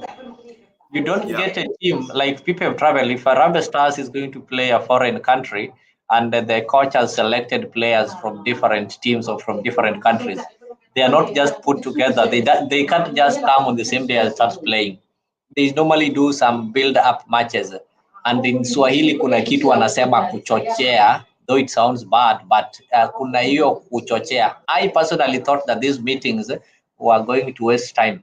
But after seeing the third meeting, have realized that these guys were right in calling these meetings. These meetings are doing that work of motivation. You can't just come and tell people, now let us march to State House. Some were not in your agreement, but these meetings are really telling people, why do we want to march there? So in this meeting, you can't just go and concentrate on be a CC kwenda State House. When a teacher is teaching, there are some things that will be brought up in the lesson just to build up the lesson. They might not be relevant. There are some issues mtu atakuja aseme mambo electoral reforms when they don't mean the electoral reforms. So these meetings are really doing a lot. Ever since we've had these meetings, each and every meeting is becoming great on its own. The numbers are growing through these meetings. Watu wanazidi kuchocheana, wanazidi kujua ukweli na wanazidi kuwa na hamu. So hii hamu ndio itapush watu, like say watu wanasema, oh, now we are ready, we want to go. Yesterday there was no meeting called, nobody knew there was going to be a meeting in Rwanda or Kisumu. It was just a stopover, and you saw what happened. So these meetings, like today, they are going to be in Busia. The people of Busia will be able to know watu wa Kiambu. So by the time you have to create a force and you reach a climax, huwezi anza hata ngoma, unaanza pole pole pole pole, na ukifika climax, now Raila and the people will not have to dictate. People will now have to tell them now tunaenda pale. I personally thought that this meetings in the first time Raila akuje tu na aseme to march State House, we would have failed terribly. But these meetings are helping us gain that momentum, and they're also helping to show what we really stand for. And that is why unasikia wabunge wameenda State House. The next day Raila hakuamua kwenda kuwafukuza. You saw people themselves walisema hatuwezi. And I can tell you, there was a show that was organized called Onagi something, and Jalango was among the people who were supposed to attend. If you followed online, people told the organizers, if Jalango is coming in that show, we are not attending. Finally, Jalango did not attend that show. Huko ndio inakuonyesha jinsi ground iko. Watu ndio wanasema hapana. So these meetings, I'm pretty sure it is good. However much, I know they'll not take them long enough, but their momentum is being created, and soon they'll be happening each and every day. Ilianza once every 2 weeks. Sahi, you see, we are having 3 in a week, and I'm sure after Busia, we are going to have them each and every day. And finally, we are going to be there. Lazima tueleze watu. That's why I've told people, even in this channel, we have to change. We have to change from inviting the Wazalendos who are going to start telling us nonsense. Then we have to change and start teaching our people. Everybody there needs to know, why are we in this situation and what can we be able to do? There are people who don't believe that they have power. But if you go and tell them that, you know, you have power, yes, they'll ask questions, you'll be able to answer their questions. They feel motivated and they'll say, oh, kumbe nimekuwa nikilala tuna niko na power. Nimekuwa nikingoja nione Babu Owino akaenda pale kunipigania, kumbe mimi mwenyewe naweza toka. That is why for the first time I saw somebody like Gaucho who was never known anywhere. Aliita maandamano yake na akaenda akaandamana na akarudi. So if we can have 100 Gauchos, what can't we do? We can do anything. We just need collective messaging. We just need to be persistent. We just need to be consistent. And the main reason why you see these guys coming in this channel na machungu yote, because of our consistency. We don't tire. We don't get discouraged. We are here. Ikifika saa 4 unapata hata watu, kuna watu walalangi wako hapa. Yeah? And forget about the people who are watching us live.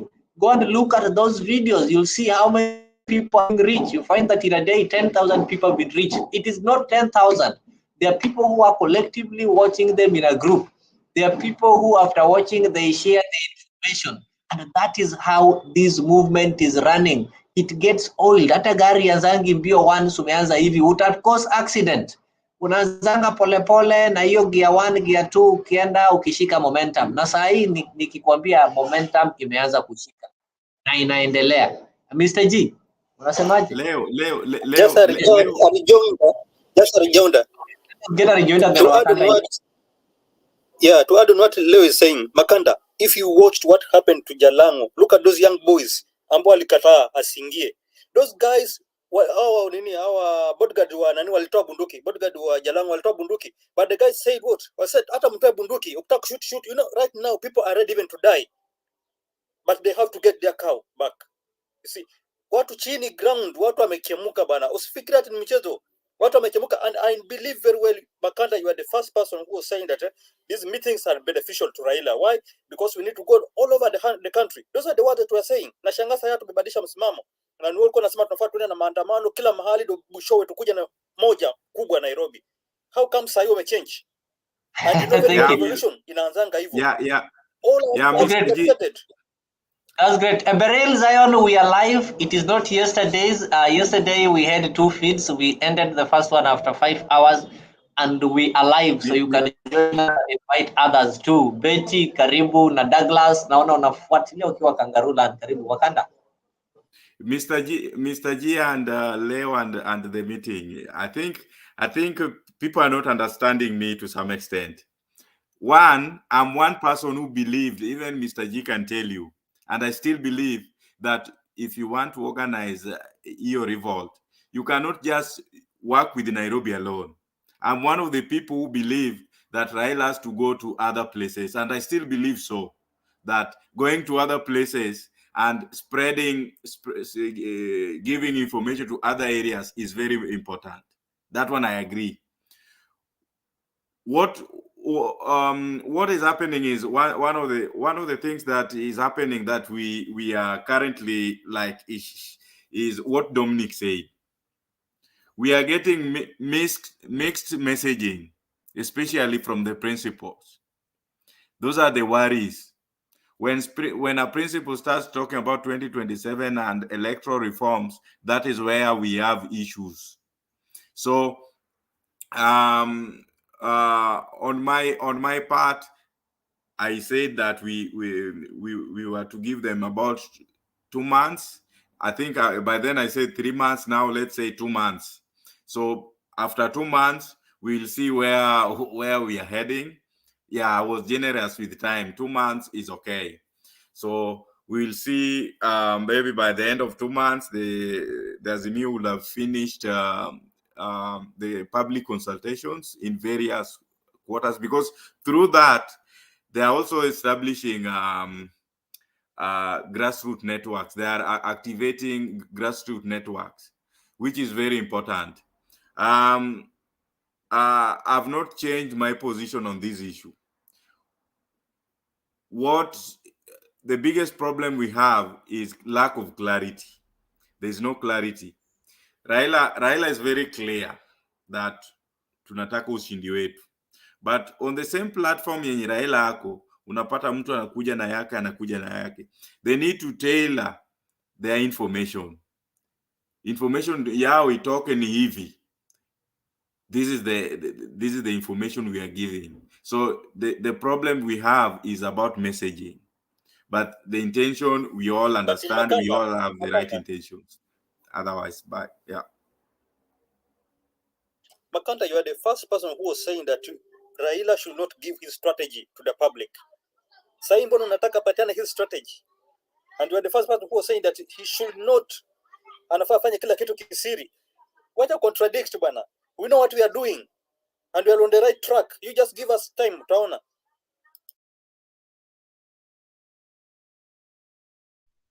Okay, I think mambo mengi wamekujibu. Let me answer you on this one thing.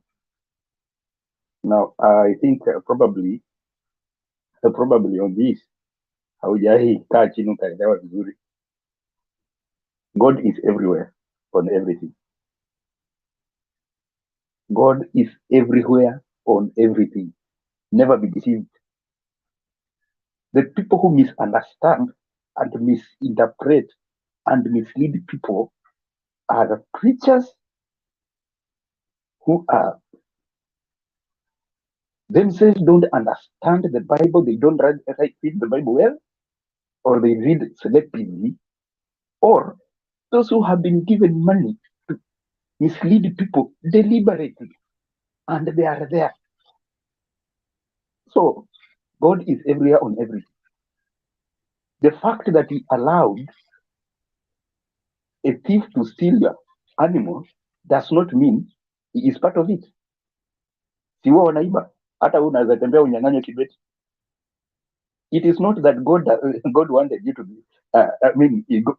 It's God who stole. It is not God who stole.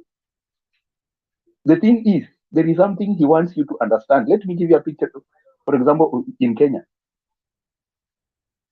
for all this time, on these elections and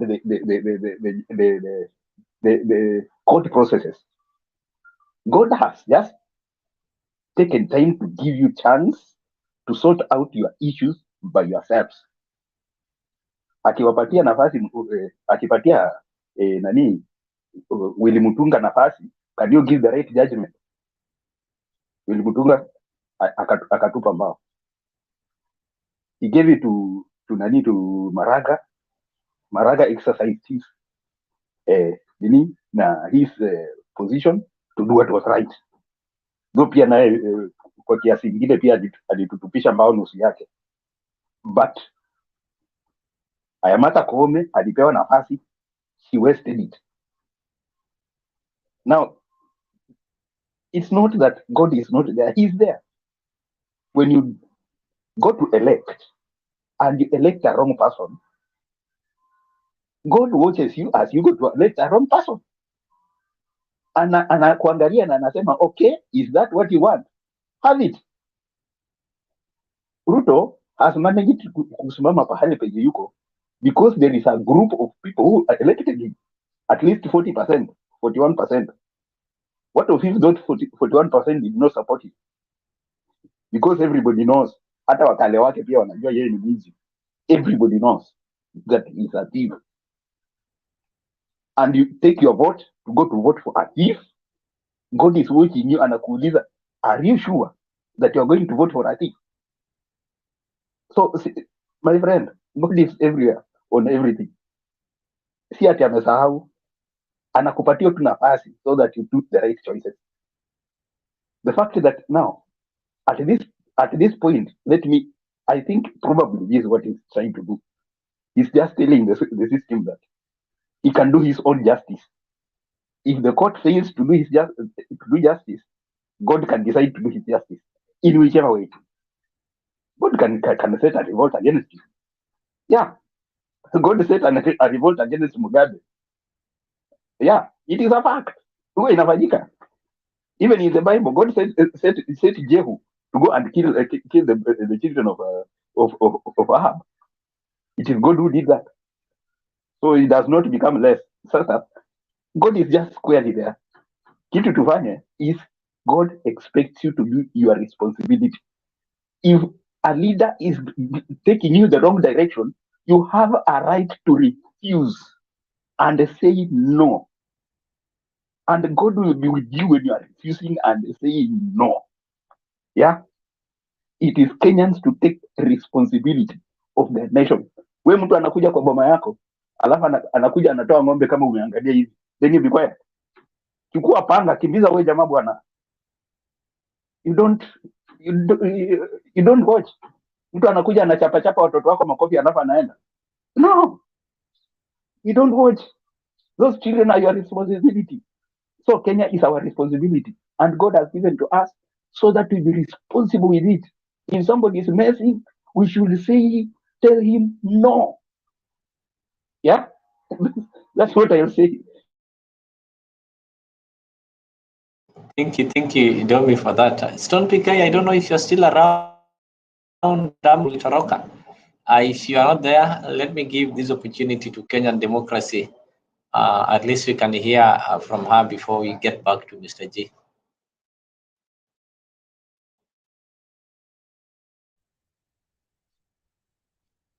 Thank you, Leo. I say hi to everybody. Nimekuwa at, I've been thinking maybe after Baba takes over, I think many people will relax and they will sleep comfortably full time the way people ought to be in a healthy manner. We are going through so much stress and so many things that really crossing our mind, because you cannot have a peace of mind when you know your people are suffering, going through so much every day, every time. We are suffering. If you have your one member of your family is suffering because of what is happening, it affects the entire family. So this government, it's doing very much unfair to so many Kenyans. What I would say is that to me, when I understood that Ruto is that kind of a person, like when he was in government and he had the half government and then recruited all his member of his tribe, put them in the docket. That is a source of income that was very high and nothing was coming out of it. You can imagine that is where the Kenya started limping.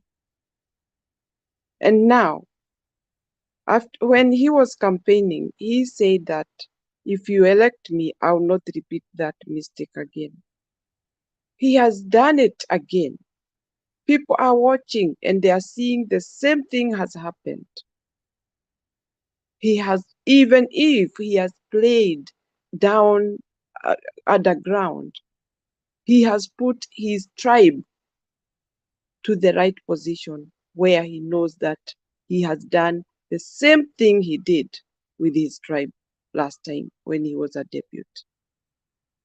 If he has put somebody else, another tribe on a docket, he has put his tribe men as a supervisor or somebody who is like a watchdog.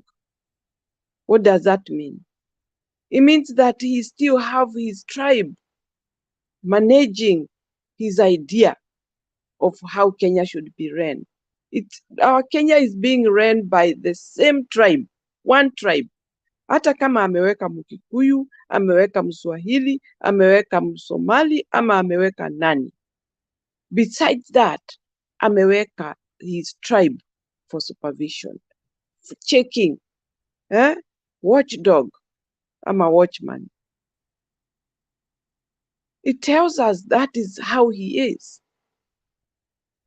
He is not a good person to be on that chair. He did not even win. And that's why he's playing all these games. Paka na panya, wanakimbizana.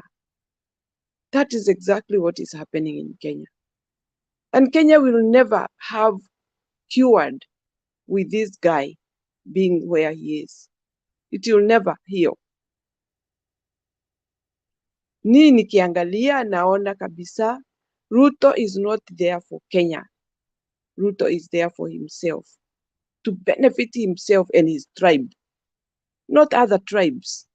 He knows how he has tricked our minds, putting his tribe first. They are enjoying. And I can remember there was one guy who said, sisi wa Kalenjin, tukishachukua hiyo hairudi, hiyo imeenda. What is that? What does that mean? Are they the only people in the country? People need to understand that. And people need to remember that this guy is a tribal. Is not interested with anybody. Hata wale wa Kikuyu amechukua ama watu wengine ni watu ambao hawajui watendalo. Kwa hivyo they need that assistance on besides them. Who are those assistants? Is his tribe. People watch that. Look at it. Hata ukisikia wale wanaongea wa tribe yake, I'm sorry, I'm not tribal. But I have come to realize that there's somebody playing tribal. And he is trying to play it underground so that people don't understand. But everything of his ideal or ideology is going on. And for that reason, that is why we cannot rise. We cannot know where this money is going. We cannot know how he's giving people hustlers fund. And when you pay, where is it going? Somebody was here and tried to explain to Kenyans that that money is not going back to Kenya. There is another channel, where the money is going through to someone else, not in Kenya. When will Kenya rise, if that is the case?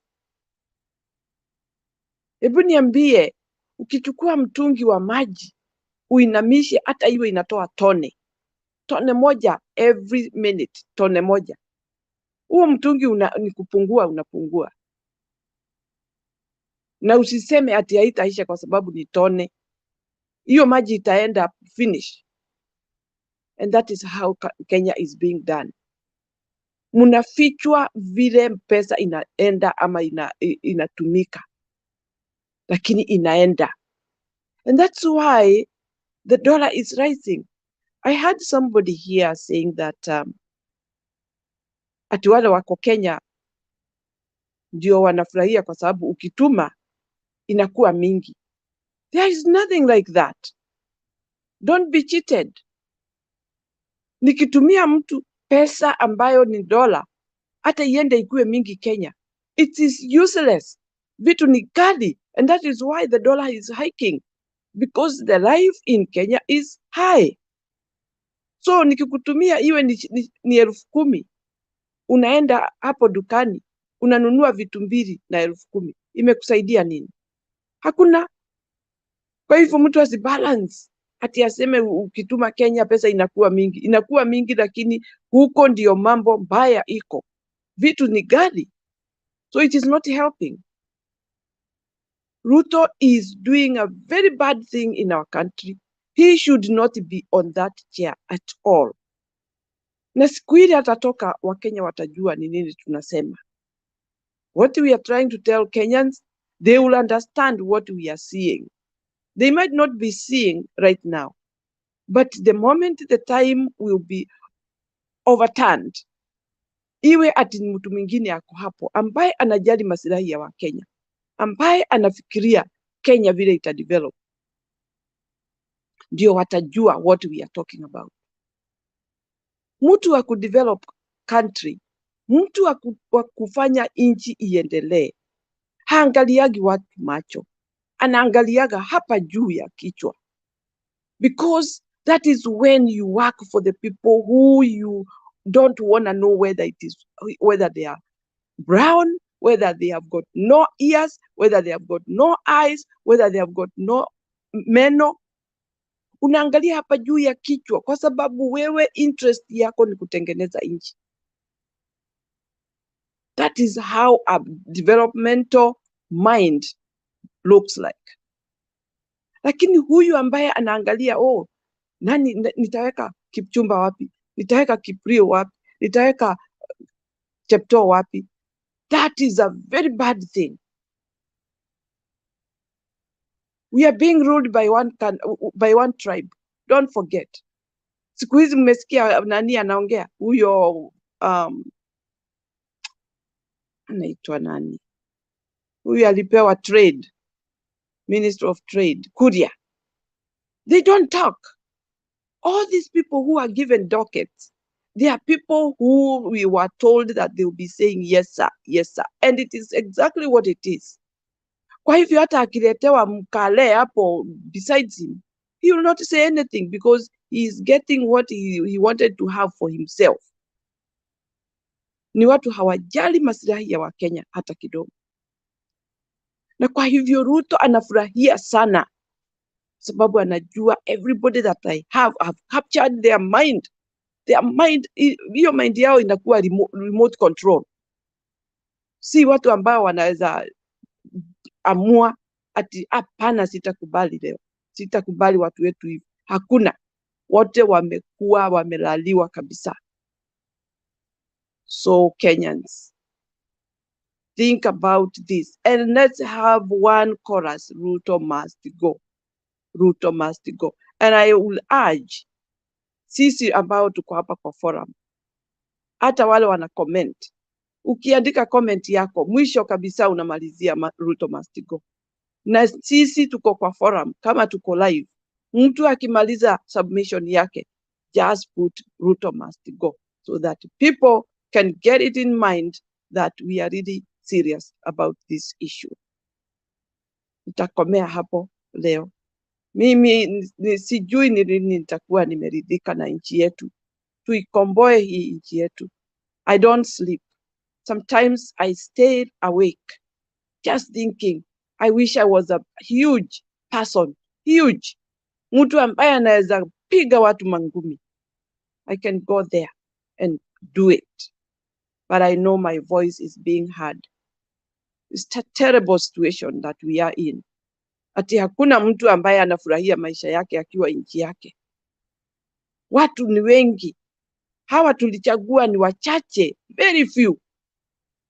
Compare the number of parliamentarians and the millions who are outside suffering, perishing. Watu wanakufa. I heard that story of that guy who was describing a man who died trying to sell his phone. Oh my gosh. Anyway, it's a hard thing to think about, and those stories will never sink away.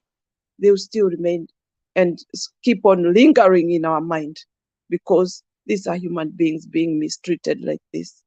Thank you, Leo. Asante sana. Thank you, Kenyan democracy, for the concern. I know one of these final days we are going to celebrate because we finally reached there. Let me, I saw your hand up, Mr. G. Okay, thank you, Mr. Leo. Just a rejoinder to what Mama Kenya Democracy has said. There's an argument that Wakanda brought up, but I want to read him a verse from Proverbs chapter 29, verse 2. The proverb says, when a righteous are in authority, the people rejoice. But when the wicked rule, the people mourn. Just relate the verse with the current situation in Kenya. Watu wanalia, kwa nini? Kwa sababu the wicked ndako kwa kiti. Now how did they got into the seat? The government hijacked and subverted the will of the people. Kwa sababu wakaingia pale. Hao ni waizi. Na hatuwezi choka kusema kuwa ni waizi. They just hijacked their way in. And that's why wameonona administration imekuwa ngumu. People are crying because they how kujua how even another government in this country. Everything is just in a mess. But right now we still have time to correct it. Na to correct ni hizo forum ambayo tunaendelea nazo sasa kama ile ambayo itakuwa Busia leo. Waiting that happened in Jacaranda.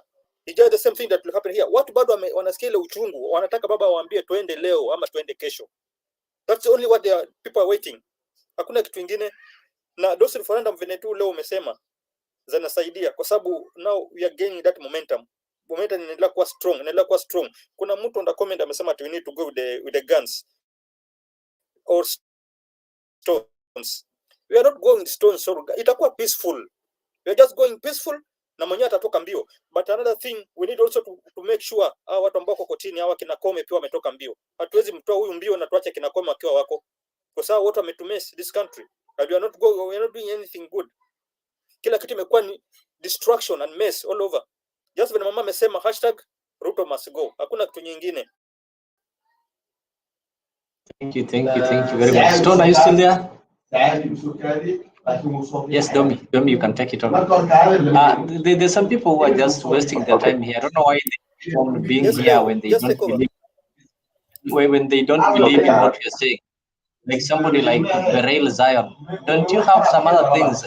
Your fellow women are busy doing some other things or busy pushing for the changes in the country, and you're here typing some nonsense that are not helping people. If you think that what you're discussing here is not helping you and you believe in Ruto's agenda, kindly, he is right now in a church in Nakuru and it is live in Facebook, live in YouTube. You can join there and comment amen and fool yourself there rather than joining people here. It's sad that you are glued here for the last 3 hours and you don't believe in what you're saying. You are wasting your energy and at the end of the day, you'll go back complaining home. Just join Ruto and watch his proceedings and fool yourself there rather than joining us here. Domi, you can proceed. Okay, kuna mtu kwa comment that I want to respond to. Somebody Justin Toroitich somewhere who is throwing tantrums about God. I want to tell you that you are not a person of God is not your personal property. God is not your personal property. God is God for everybody. Sasa wewe kuja hapa hivi kutuambia ati we should not quote God. Let me tell you, what we just don't know is, what is wrong with God? It is wrong. When you do a wrong thing, it remains to be wrong. Ruto has stole the election, which is sin. For heaven's sake, how can you stand up and dare try to defend Ruto in the name of God? That is wicked. And what is doing now? How can you borrow a lot of money and you're not doing anything with it? And you expect that sisi tutasema ni mtu wa Mungu, mtumishi wa Mungu. That is rubbish. God does not. God did not put. God does not raise leaders to steal. And if anything, I think what G is saying, when the wicked is in rulership, people ground. People are grounding because there is a wicked man in leadership. So your president is wicked, and that is what will call it out.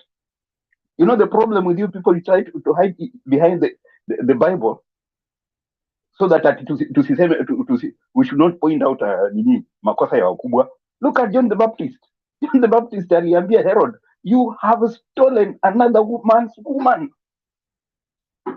When are we going to have leaders, church leaders, who are going to point out when wrong things happen? Now, my friend, you're not going to intimidate us. We will call it out as it is. We had preachers who used to call out Moi when he was wrong. I don't know when we shall have such a person again. We need pastors who can give direction. You cannot give direction to the nation if you cannot point out what is wrong and say you are wrong.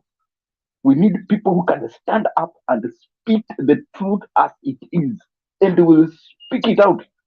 Wewe kama unafikiria Ruto hawezi ongelewa, chukua peleka kwa nyumba yako, ficha yeye huko. As long as he is eating our money as our taxpayers' money, we will call him out, whether you like it or not. Give us a break.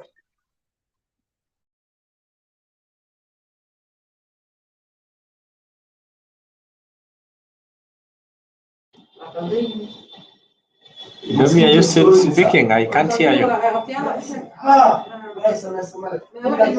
Nimemaliza. Democracy. Yeah, there is something I want to add. Why am I having echo?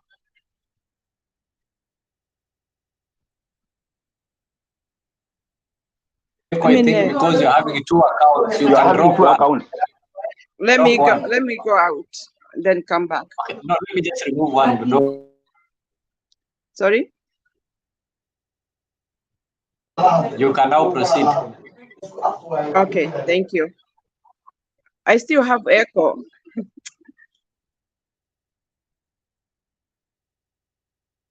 Anyway, okay. Thank you. The echo is now gone. Yeah? Yes. Can you hear me? Yes, yes. Yes, I'm trying to say Ruto has taken Kenya like his own property.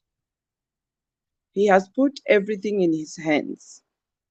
And in fact, that is a very bad thing because it's holding everybody captive. Not knowing that we know, we understand, and we get the message. Lakini ni kwa sababu ako na believe, ameamini ati kwa vile yeye alipewa instrument of power, he has got everybody in his hand. I don't know whether that is what he has learned or that is what he has been advised, but he forgets. Mimi siwezi kufunikwa niwekwe ndani ya mfuko nikose kuuma. Nitamuuma ndio aniachilie. Sababu vile naona behavior zake, in fact it's like you will do nothing. You cannot move him He is there to stay. Because if he was planning good for the Kenyans, his behavior should not be the way it is. Na mimi hata ninashindwa fikira zake ni gani ako nazo, kwa sababu huyo ni mtu very, very bad, dangerous. Mtu ambaye hawezi hata kuangalia nyuma ama mbele aone ni mambo gani inatendeka. Aone ni vile, aone maisha ya watu vile iko. He is blinded. And he's blinding himself. He don't want to know what Kenyans are going through. So that is my reason why I was just submitting this small one, just to let Kenyans know that this guy has held Kenya in his hands. He has put us in a very tight corner, na tusikubali kufinyiliwa tena ama kusukumwa hivyo. Sisi ni watu wako na freedom ambaye Mungu ametuumbia, kwa sababu hiyo nchi ni kubwa, tumetawanyika everywhere. That is the freedom and the happiness that God has given us. Na kwa hivyo mtu hawezi kutusomba kama mzigo, atuweke kwa kona, atufinyilie hapo, na yeye awe anatembea freely in the whole country. Ati yeye anakanyanga kubwa, sisi tunajikunja kwa kona. That is exactly how Kenya is looking like right now. That's the scenario that we have. Huyu mtu amefikiria ati kwa sababu you remember, there was one time Ruto said, akaambia Raila, ati unatuzoea sana. In fact, yeye ndiye anatuambia anatuzoea. Anatuonyesha yeye ametuzoea.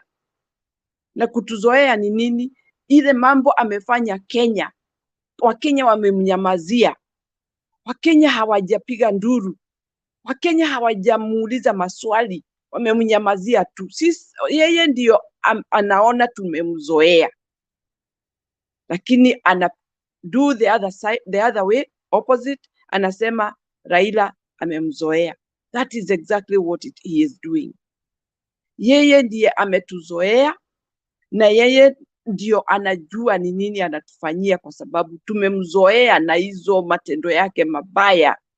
Tumeendelea na kuzoea vile ananyanyasa watu, vile anakula mali ya nchi. Yeye ametuzoea na sisi tumemzoea hivyo, na kwa hivyo anafurahia vile tumemzoea.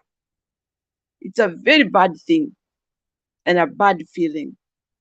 Ruto must go. Asante leo. Asante sana. Wacha tumkaribishe Msimamo. Msimamo.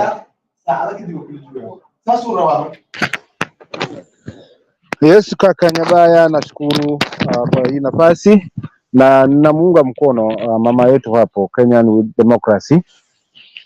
Yeye ni mama mzalendo, ni mama mwenye kuzungumza kweli na mwenye kulitakia taifa lake na wananchi wa Kenya mema. Mmemsikia Wakanda akizungumza na Mr. G hapo, lakini wacha tu nichangie kitu kidogo.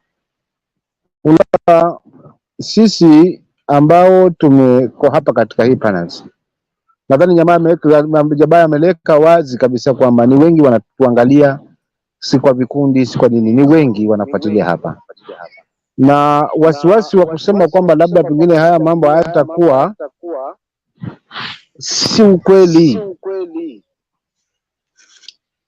kwa sababu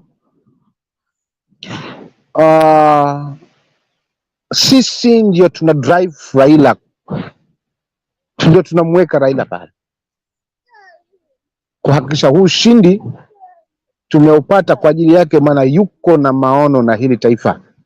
Historia yake hatuna haja ya kuijadili hapa kila siku, tunaielewa.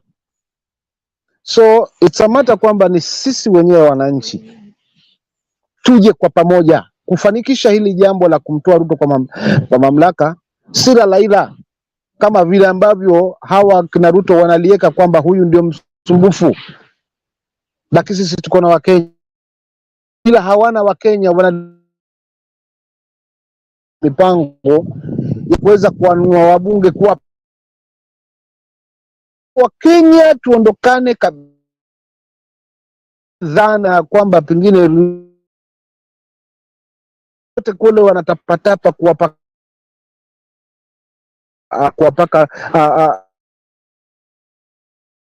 lakini kinacho jinsi ilivyo mpaka sasa hivi ya Venezuela imetuonyesha, na kikubwa zaidi au ambacho mimi nakizungumzia Wakenya ni lazima tukomeshe wizi wa kura. Kura ya Mwanakenya ni lazima izungumze, na ndio posa ya watu tunazungumza kila siku hapa kuhakikisha ushindi huu haukuwa wa bwana Ruto, ulikuwa wa bwana Odinga. Maana hiyo ndio kweli alivyozungumza. Kwa hiyo ni kutaka kukomesha hawa wanapitia milango ya nyuma kuchukua uongozi, kisha baadaye na kurudi tena kutupropaganda na kutipa maneno ya uongo kuweza kutushaulisha ati tusonge mbele, maana Kenya ni kubwa kuliko ni mtu mmoja. Hayo ndio yametuchokesha. Kwa kama kosa la baba ni kuungana na Uhuru, hilo ishapita. Sasa baba sisi ndio tunamdemand tumweke pale kama wananchi. Sasa hivi ni vita vya serikali ya Venezuela na mwananchi wa Kenya. Kwa tukiwa katika hii panel ni kuwarai wa Kenya wote wasivunjwe moyo, wasikilishwe tamaa, wasikate tamaa, bali tubaki na msimamo kuhakikisha kwamba tunavunja mambo na wizi wa kura. Hivyo baba tumweka, tutengezee njia kwa wale viongozi wanaokuja. Tuwe sasa tunaelewa kwamba chaguzi zetu zikifanywa ni za huru na haki, maana hapo ndo maendeleo ya nchi yatakaposimama zaidi kuliko hawa wakubambanya bambanya ambao hawajielewi na hawaelewi utendaji kazi. Ameanza huyo rais wa Venezuela, haelewi jinsi ya kufanya kazi yake kama rais. Turudi katika waziri wa usalama, haelewi kazi yake nini. Watu hawaelewi. Kwa hivyo tukishaanza kuwajadili wote hawa wa waziri, tutapata vituko hapa na vichekesho kwao, kwa sababu hawakuwa tayari, kwa sababu huyu anabandikwa kwa waziri hii, anapewa kwa sababu huyu ni mtu wa wapi, huyu alipiganiaje, je alitusupport vipi upande wa kampeni, anaangaliwa, wacha tumpe hii cheo hii kubwa hii ya mshahara mnono ya jina. Lakini si kwamba wanamweka pale kuhakikisha kwamba wana misimamo kama kina Matiang'i na kina Magoha. Hakuna. Kwa hivyo wamewekwa pale wengine kama kina Kindiki kuuliwa kabisa kisiasa. The worst watafanya the way wanafanya vibaya sana sambaratika. Hilo pia lipo. Na ajenda kubwa kabisa kwamba hakikisha mturegesha katika Moi era, kwamba sauti yake ndio kusema. Akisema media mtazungumza hili, mtaimba wimbo wa Nyayo, ndio hivyo hivyo. So ni mahali tunaona kabisa watu tunaelekezwa katika dictatorship. So ndio maana hatuitambui hii serikali. Kwa tukiwa katika hii panel, tusianze kuingiana uoga sisi wenyewe kwa wenyewe. Tusimame kwa msimamo. Baba anatusikiza na viongozi wengine wanatusikiza, na naamini wanaangalia Mtembei na wanaangalia kile kinaendelea hapa, kwa sababu hapa ndipo ambapo mwananchi ana fursa peke yake ya kuzungumza yale ambayo yuko nayo katika moyo wake sawa sawa, bila wasiwasi, bila kuambiwa hii ni national TV, hii sijui kuna limit. Hapa sisi tunazungumza ili mradi hatuvunji sheria yetu ya hii panel, ili mradi tunatoa maoni yetu ambao ni hakika kwamba ni ya kujenga na kuinua hili taifa. So Wakenya tusijisahau, tukapewa hizi propaganda na hivi vitimbi vinavyokuja, mara mmezuka hili hii yote ni kutunyamazisha tu. Wao wanunue wote, wabunge wote, magavana wote wasimame nao, kuwe hakuna nini wote, lakini sisi wananchi ndio kiboko. Nunuliwa na serikali yako, na uliingia kwa Azimio ama uliingia kwa Jubilee, baki na serikali yako, hatukutaki. Na tuna uwezo wa kufanya hivyo wananchi, maana mamlaka ni yetu sisi. Kwa hiyo lilifanywa Jalango ni mfano tosha, mfano hai, kwamba hatutaki. Kwa hivyo mwevu ambaye ata misbehave kwa chama yake, mwananchi ndio kidawa yake. Maana wao mwisho watatumia tena, walete propaganda zingine kukutumia, wakati wao wenzetu wanatengeza mishahara, wakati wao ndio wamepewa hizo milioni 50. Sisi wa Kenya tulikuwa tunabaki na njaa zetu hapa na gharama ya maisha. Kwa hawa watu ambao wameshatuasi tuachane nao, hata wafike 200, lakini hawa tuwatoe katika ndani, wasisongee kabisa hata kwenye event zetu. Sisi wananchi tupambane humundu na hawa watu walioingia kinyume cha sheria katika mamlaka. Kwa ndugu zangu wa Kenya, hapa kuna haja mambo mengi. Hapa ni kusimama kuhakikisha maoni yamechukuliwa katika hiyo mikutano, tena hiyo mikutano nayo ifanywe hima by next week. Wiki hizi 2 zijazo tuwe tumemalizana na tumekuwa na conclusion. Na upande wetu wa viongozi wa Azimio ambao ni kuanzia na baba na wale wengine ambao na support, wasijaribu kutumesi hata siku moja kung'ang'ana katika hili kisha baadaye tujiambie watu wamerudi katika handshake. Hatutaki kama wa Kenya. Tusing'ang'ane na hili tena, mwisho wa siku tujiambie sasa tunakubali, let's accept and move on. Hatutaki. Ili kutengeneza njia ya uchaguzi wa 2027 ni lazima tuhakikishe kura hii imenena. Shura hii ya Agosti 9 iliyopita imezungumza kweli na kweli, kuhakikisha kwamba ushindi tumempa Bwana Odinga ushindi wake. Maana ndio serikali itakayobadilisha hii nchi. Ndio njia sahihi ya kuitengeneza 2027. Failure to which, ndugu zangu na hawa viongozi wetu wako pale juu, wasicheze karata. Hatutaki karata hapa. Mkenya anaumia, Mkenya ana machungu na kura yake, na machungu na gharama ya maisha ambayo ipo kwa sasa hivi. Hayo ndo yangu ndugu yangu Nyabaya, nikifunga. Asante sana. Kuna wale bado ni kama they doubt the cause and still diverting our attention to start discussing taxes. We are not KRA. The role of the KRA is the one that is mandated to collect taxes. The president doesn't collect tax. And if somebody feels that Uhuru has not paid tax, they know the right channel. KRA will deal with that. We know those people who have not paid tax, and they are in the Kenya Kwanza government. They've been rewarded.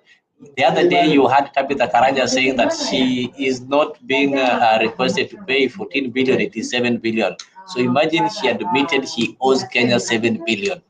And what happened? Where is he? Where is she currently? So Kenyans are really suffering. Everything that they were promised did not happen. Even the Hustler Fund is a pyramid scheme that has already failed. Nobody is talking about it. Nobody is taking responsibility. And Ruto is busy looking for the 2/3 numbers so that he can be able to change the constitution and make himself imperial president and keep on. I told you the other day that he's planning to increase even the number of counties, and I did mention the counties that he's planning to increase here. He's planning to divide Busia into Busia County and Teso to separate people according to the tribal lines, planning to divide Migori into Migori and Kuria, to do the so in Tanzania to create what is called Mount Elgon County. Leo. Yes. Sorry, please, could you check? There is a background noise that is being disturbing everybody. Would you check about that, please? Oh. Sorry. Okay, sorry for that. Musimamo, your hand was up. Maybe you can raise your issue, then we go to Obama Kibao.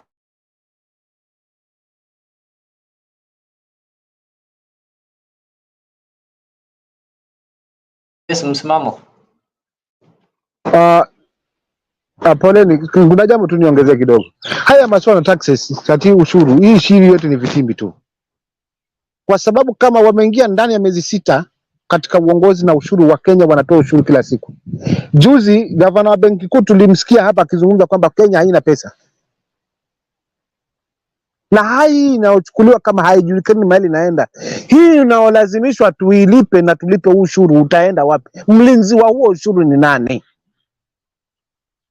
Kama tu huo wanaokusanya haujulikani unakokwenda, wanasema Kenya haina pesa hata shilingi.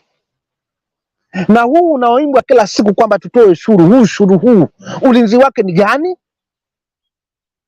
Na tunaamini vipi kwamba huu ushuru utatenda yale ambayo yanafaa kutukuza kitaifa? Kama kweli hakuna. Please, hivi ni vitimbi na serikali, na ndio mapungufu wa hii serikali. Kwa hiyo huku kugawa kandu na kukuzungumzia kote ni cha plan. lakini lengo kubwa hapa ni kuhakikisha wabunge wote wamenyamazishwa na hakuna mtu ambaye atatoka nje ya Ruto kwa sababu ashakula pesa za watu. Na nimezungumzia mapema nikasema inayokimbiliwa sasa hivi ni katiba.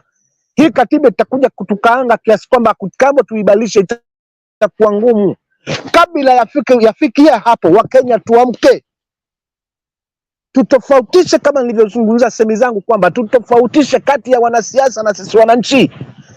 Tuwaonyeshe this around kwamba sisi ndio waheshimiwa, maana ndio waajiri wao. Haiwezekani wao sasa hivi wanasema Kenya haina pesa nyabaya. Sijasikia mmoja akicomplain, mbunge mmoja tu ama pesa moja tu ama permanent secretary akisema sijapata pesa ya mshahara miezi miwili mitatu minne kutoka ninge katika uongozi. Bado hakuna. Hawa watu wanatengeneza mishahara yao, kwa hiyo ushuru tuulipa. Wakatuambia kwamba pesa hakuna Kenya hii, ni uongo na ni unafiki. Lengo ni kuchakachua hii katiba yetu tuilinde kabla ya kufa. Asanteni. Asante sana bwana. Naitwa nani? Eduardo Miheso. Hakuna mtu anayechochea mtu hapa watu wanaelimishana, na nimejua hamfurahii mjinga akierevuka. Ule anajifanya mjanja wa mashakani, ndio kwa maana mnasema Mtembei inachochea watu. Mtembei haichochei mtu. Mtembei inaelimisha Wakenya na wanaweza kujua haki zao, ndipo waweze kusimama imara. Naomba nifungie mic na nini mbaya yangu na najaribu na Kenyan democracy. Yeah, just a small thing to add on Musimamo. Musimamo, don't forget that these are hungry hyenas. They said with their own mouth that it's our time to eat. Hiyo hawakusema tu ati kama mchezo. So they are eating. Na hakuna siku watasema kuna pesa. They will always be saying there is no money because their pockets, their bags are not yet full. So mjue ni kazi ngumu sana tunafanyishwa sisi wa Kenya. And that is why people are dying for food, because these people have not gotten enough. And I am asking them, what is enough for them?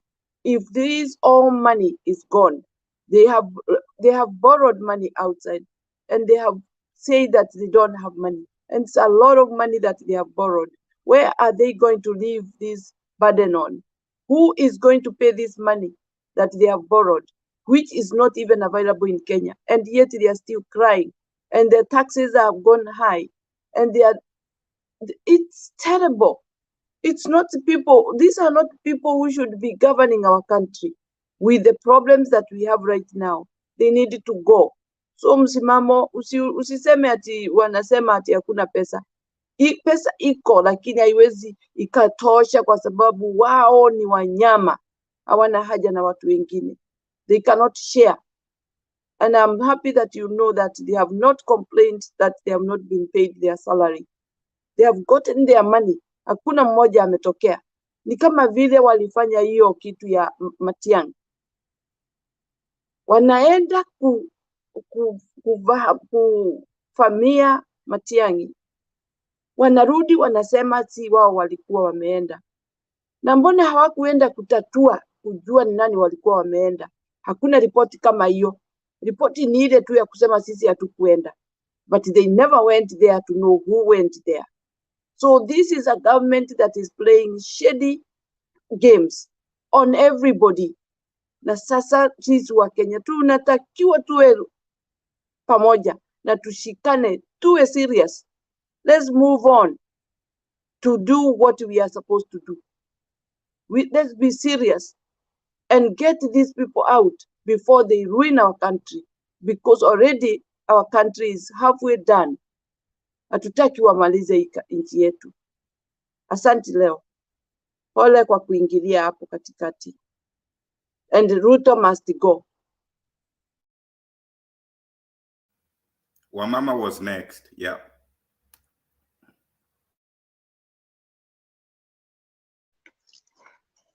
Thank you everybody. Nashukuru sana kwa kusikia, siwezi hata kulala. Mimi nimekasirika sana. Kukasirika mbaya. Kitu ya muhimu nataka kuambia wana Kenya. hii serikali iko pale, na kitu muhimu, Ruto alijua wakati kura zilihesabiwa, akajua Wanakenya wampendi sababu hawamkumchagua. Aliingia pale kwa fujo kabisa na kutaka kuonyesha Wanakenya, nyinyi mmenikataa, nimeingia kwa nguvu na nitawaonyesha. I'll show you I am in and I'm gonna finish you. This is something that Ruto have decided that the Kenyans have to toe the line, and this is what he is doing. Anataka kabisa kuonyesha Wanakenya, mulikataa kunichagua, lakini mimi nitawaongoza na nitakula hela zenyu, nitawafanya. And you know what? Vile Ruto anajaribu kufanya ni anaturudisha nyuma kabisa kule kwa mtu anaitwa Moi. Ile Moi alikuwa anasema alikuwa anasema nini? Alikuwa anasema siasa mbaya, maisha mbaya. Na vile watu walikataa kumvutia sababu anajua. Let me tell you, usifikirie Ruto wajui hakuchaguliwa na Wanakenya. He knows clearly he was not elected. And this is why tangu hizi maneno za whistleblower, since that time nobody from the government, not Ruto, not Gasieta, not the IEBC, come out to say, no, this is not what there is. We have the correct figures, and these figures, mzalendo alikuwa anasema kama huyu mtu anaitwa whistleblower aliwaleta information na serikali wajatoka kusema sio, that is not correct information or not correct figure the way you are saying. When they know the truth, they cannot, because they have got nothing else to counter what the whistleblowers come up with. They, Mzalendo and everybody else knows clearly whatever is being said about the whistleblower is the correct figure, and there's nothing they can do about it. Ninarudi hapo kwa nini my MPs, everybody else is there just na kunyamaza, because what Ruto is doing is feeding these people so that they keep quiet. They have got everything that they went there for, and they cannot complain. Lakini nani anateseka? Is only the mwananchi. That is why we should always be addressing the mwananchi. That is why we should educate mwananchi. That is why we should pass the information to the mwananchi, because the mwananchi has the power. People has got the power. Hakuna mtu mwingine ataweza kumtoa Ruto, ni mwananchi. Na kitu kingine nilikuwa nataka kusema, hawa watu wote wametoka kwa Jubilee. Na huyu kijana mwingine huyu ameenda huyu anaitwa Jadwal whatever.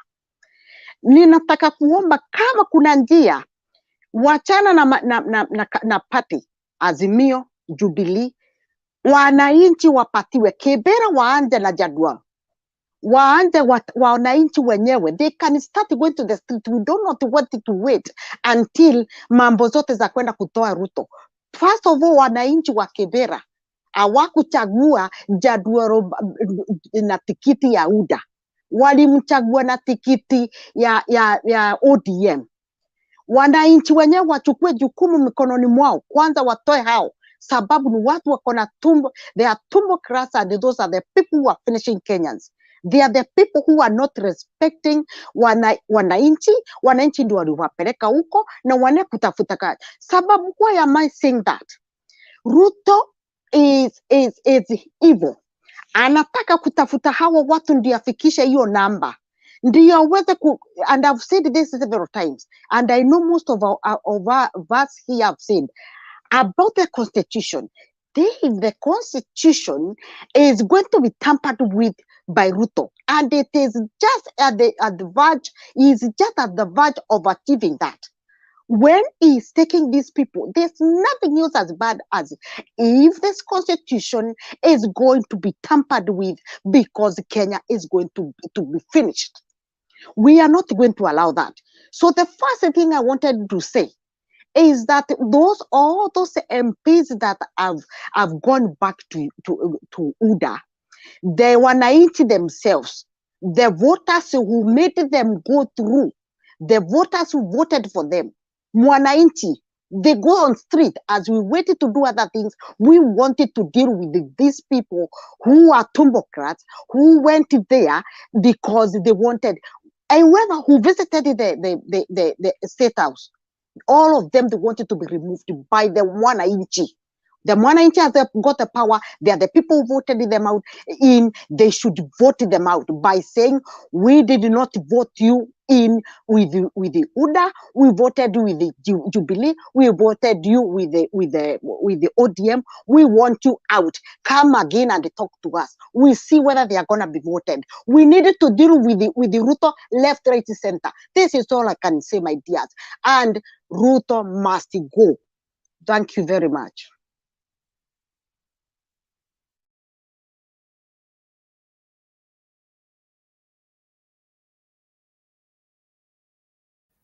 Leo ni kama ametoka kiasi, so maybe I may hold it temporarily. So yeah, acha niongee and then nipe Mr. G. Yeah, I can say yeah, one or two things, then next will be Mr. G. So I think kuna hii maneno yenye one of the propaganda Baba.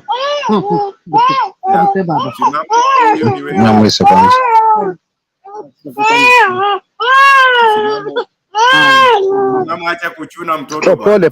Pole. I'm sorry. Pole. I'm sorry. Kuna mtoto tu anapewaga dawa hapa sasa kidogo. Poleni ndugu zangu. Acha kuchuna mtoto bwana. Mute. Ni kuna chenye, yeah, one of the propaganda that Ruto used is ati sisi tunataka, ati wao wanataka, hawataki vyeo, wanataka tu wapate hizo, wanataka tu kuempower wananchi. As we speak, huyu jamaa venye alichukua uongozi wamejigawa tu vyeo. Hao wananchi wenye alikuwa anawaita hustlers hawajapata chochote. Hiyo timu yao Weta, Moses Kuria, hizo zenye wamepewa ni nini? Those are positions, those are vyeo. So this guy is just a pathological liar. Ni mtu mwenye anasema uongo left, right and center. Hakuna, there is nothing yenye huyu jamaa amewahi sema yenye inaweza sema ati at least hii inakubaliana na yeye. The guy is just a typical liar. Hii maneno ya Azimio na leadership hizi za wakina Jalango sijui nini. The issue of Jalango and au wabunge wenye wanakimbia. This issue hata wananchi wasiingilie. What the party should, I think that is where the party should help us. The party should crack the whip.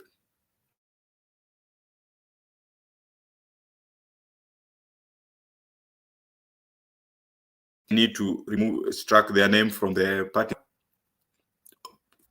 because it's contrary to Political Parties Act. Watoe majina yao kwa hizo parties and then watu warudi kwa fresh elections. Let's this Azimio parties, ODM, Jubilee, they should not waste our time. Mwananchi should focus with one thing, Ruto. Hizi zingine, these are internal issues. Hizi ni internal organs za party wanaweza deal now. So kama if we are in the same boat, fighting the same battle, then there are things that we should not get diverted. Hizi story ya sijui MP ameenda hapo, Raila kae na watu wake wa ODM, kama ni Jalango the 9 ama wa 10 wingapi, au watoe majina yao kwa nini, and then waandikie registrar of political parties. Kama ni Jubilee, members wa Jubilee wakae chini, waangalie, let them take disciplinary action against their members. Kama ni Wiper wakae chini, let them take disciplinary action. Otherwise, tukianza kuenda maandamano hapa, then you become the talk of the town. Instead of news ikuwe ati maisha ni ngumu ama Raila alisema hivi, it will be that one versus ni kama mnampea huyu jamaa lifeline. Instead of talking about the real issues that you will be highlighting your internal affairs, and your internal affairs will be like the national, will be like national problem. So what ought to happen, those internal affairs should be dealt with parties, na hizi zingine watu waendelee mbele. Yeah, for me, yeah, that's my take. Mr. G, next. Wamama, before that, Wamama wants to say something. Yes, thank you very much. Why did I say that? And thank you, umenikosoa hapo kidogo, lakini nilikuwa nataka kusema hapa kuna, there is although I've not read that, but there is a lot of change about the 2010 constitution. Kuna ile maneno hapo, kama ulimsikiza Raila akiongea kwa ile mkutano juzi, alisema sasa zamani before 2010 what chama an MP akitoka aingia kwa chama ingine, before then alikuwa anastrakiwa mara moja, anatolewa anarudi kwa watu tena kwa ile chama ameingia. But the constitution at 2010 has changed slightly, has changed that the chama yenyewe they don't have those powers, I think. But this is something maybe ninaweza kukosolewa kidogo.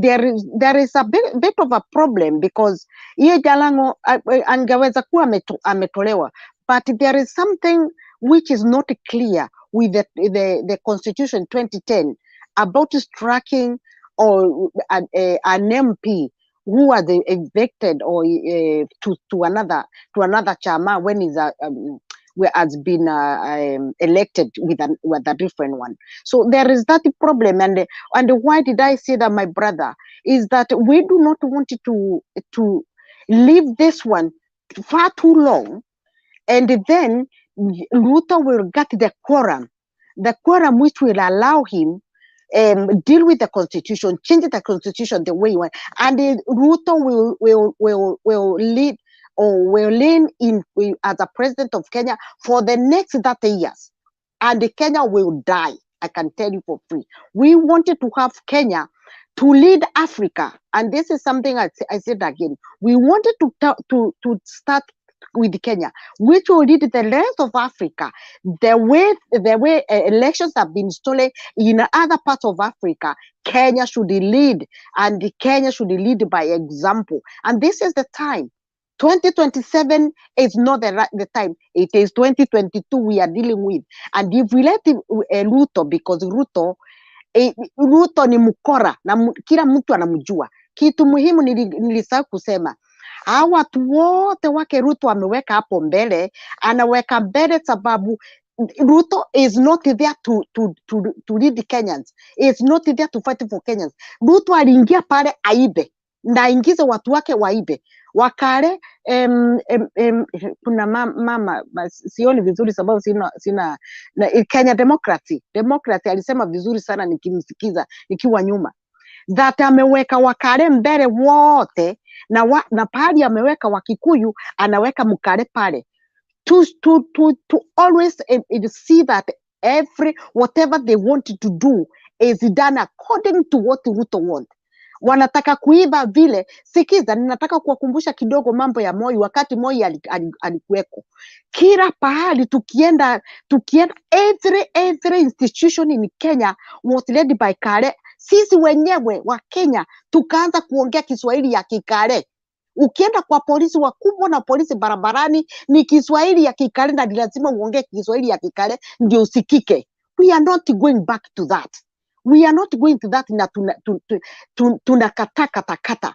Ndio nasema, if we are not very careful, this katiba, the 2010 constitution is going to be amended behind our back, and these things is gonna eat Kenya. It's gonna kill Kenya. So this is what I had to say, and but I understand where you are coming from. Please get some information again and bring back to us to know, does the 2010 constitution allow those MPs that are elected to the other side, can they be struck of the list, or can what disciplinary can they get from the real party that they went in with? Thank you very much. But Ruto must go. So on that, with the 2010 constitution, when you want to remove MP, there's the recall clause.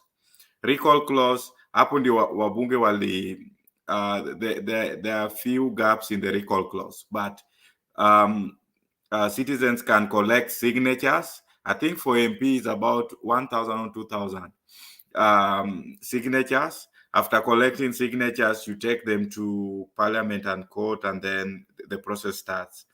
But the other way is through the political parties.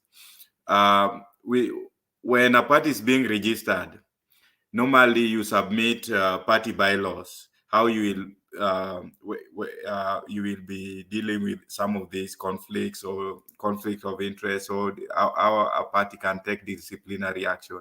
So that's why there is a special organ for disciplinary. And once the party has taken that position, then they write to registrar that we've expelled. The provision gives the party to expel a member, that you are no longer a member. And once the party expel a member, be it a member of parliament or who, once you are expelled as a member of a political party, and the letter is taken to registrar, if the proper channel is followed and registrar accept that letter, it means you are not a member of the political party. And once you are not a member of a political party, which nominated you to parliament, then you cease to be member an MP. You cannot be an MP if you are not a member of a political party that nominated you to parliament. So that is how that's what the law says, that you must be a member of a political party, or an independent candidate for you to be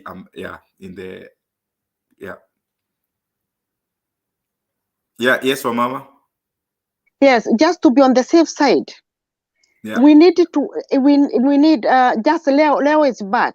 Leo, please make a arrangement to have Gaucho come here so that he can start mobilizing the common wananchi, starting from Kibera, so that they can start collecting those signatures. It is very good for us to be ahead of the goal, so that the signatures can be coming in as we wait for the parties to deal with their part.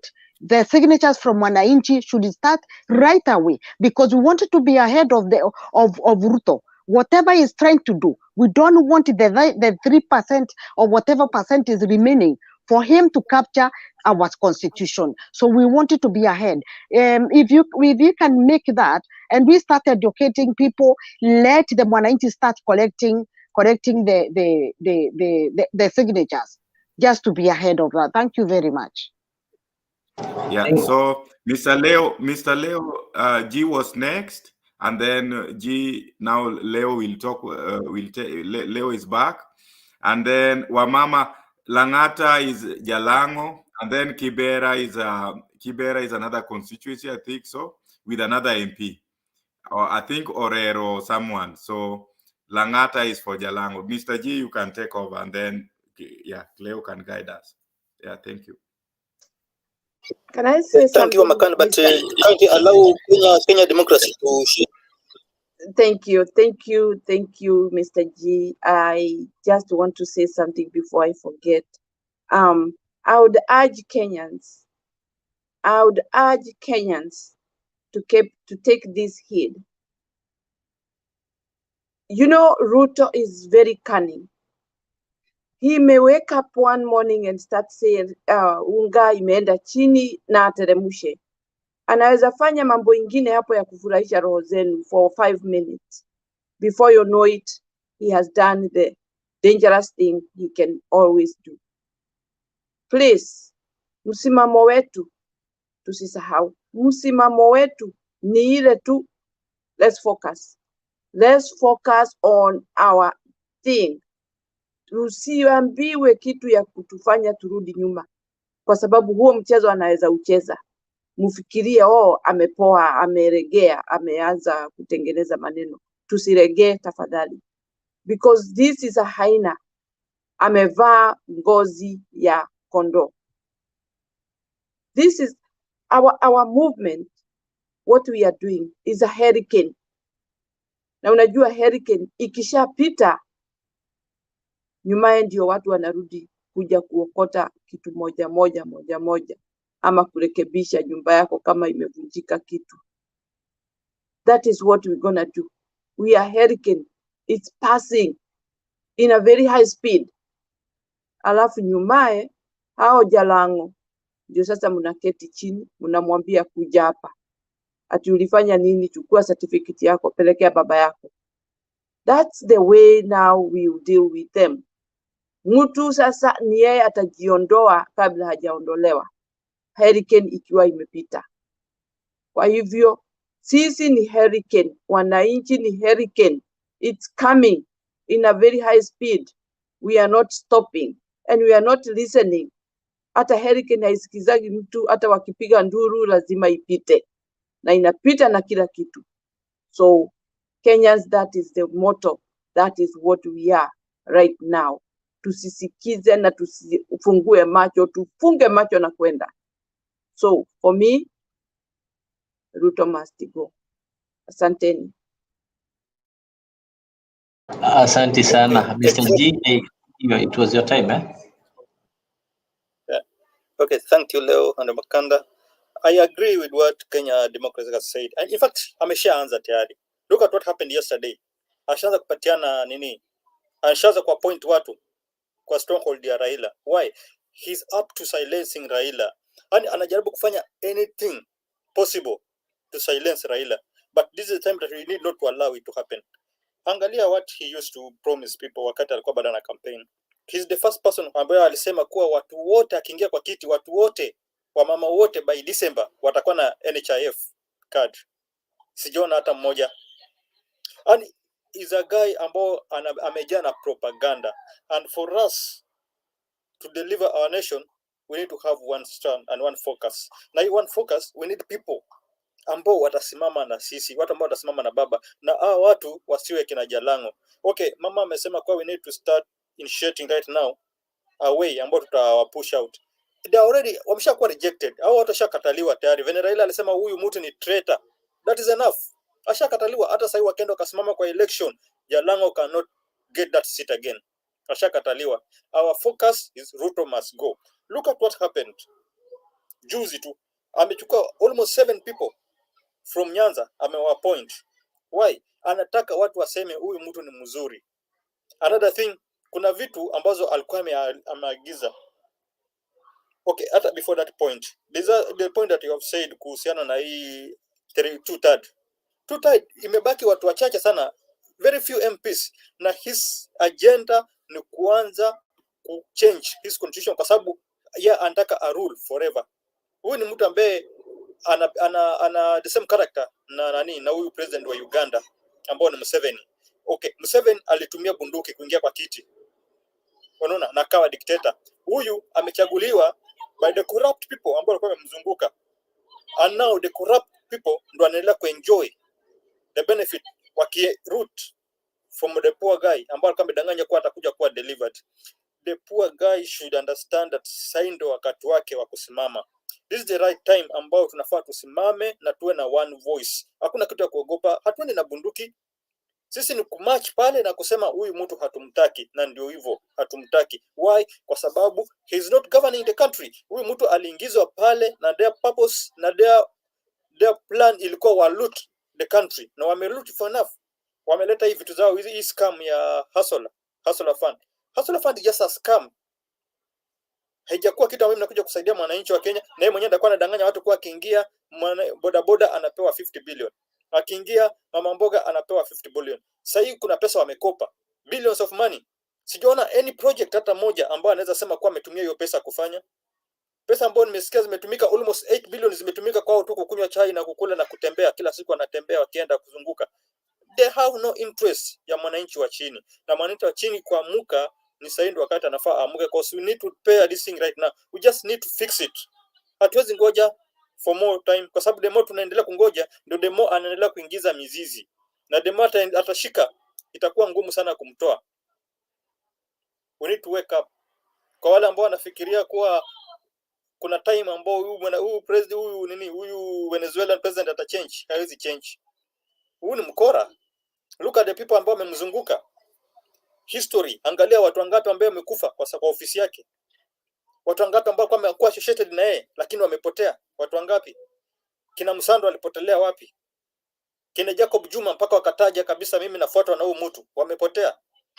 Sasa hii anakuja anasema yeye ndio atakuja kufix hii country, kwa sababu country ilishinda Uhuru kufix.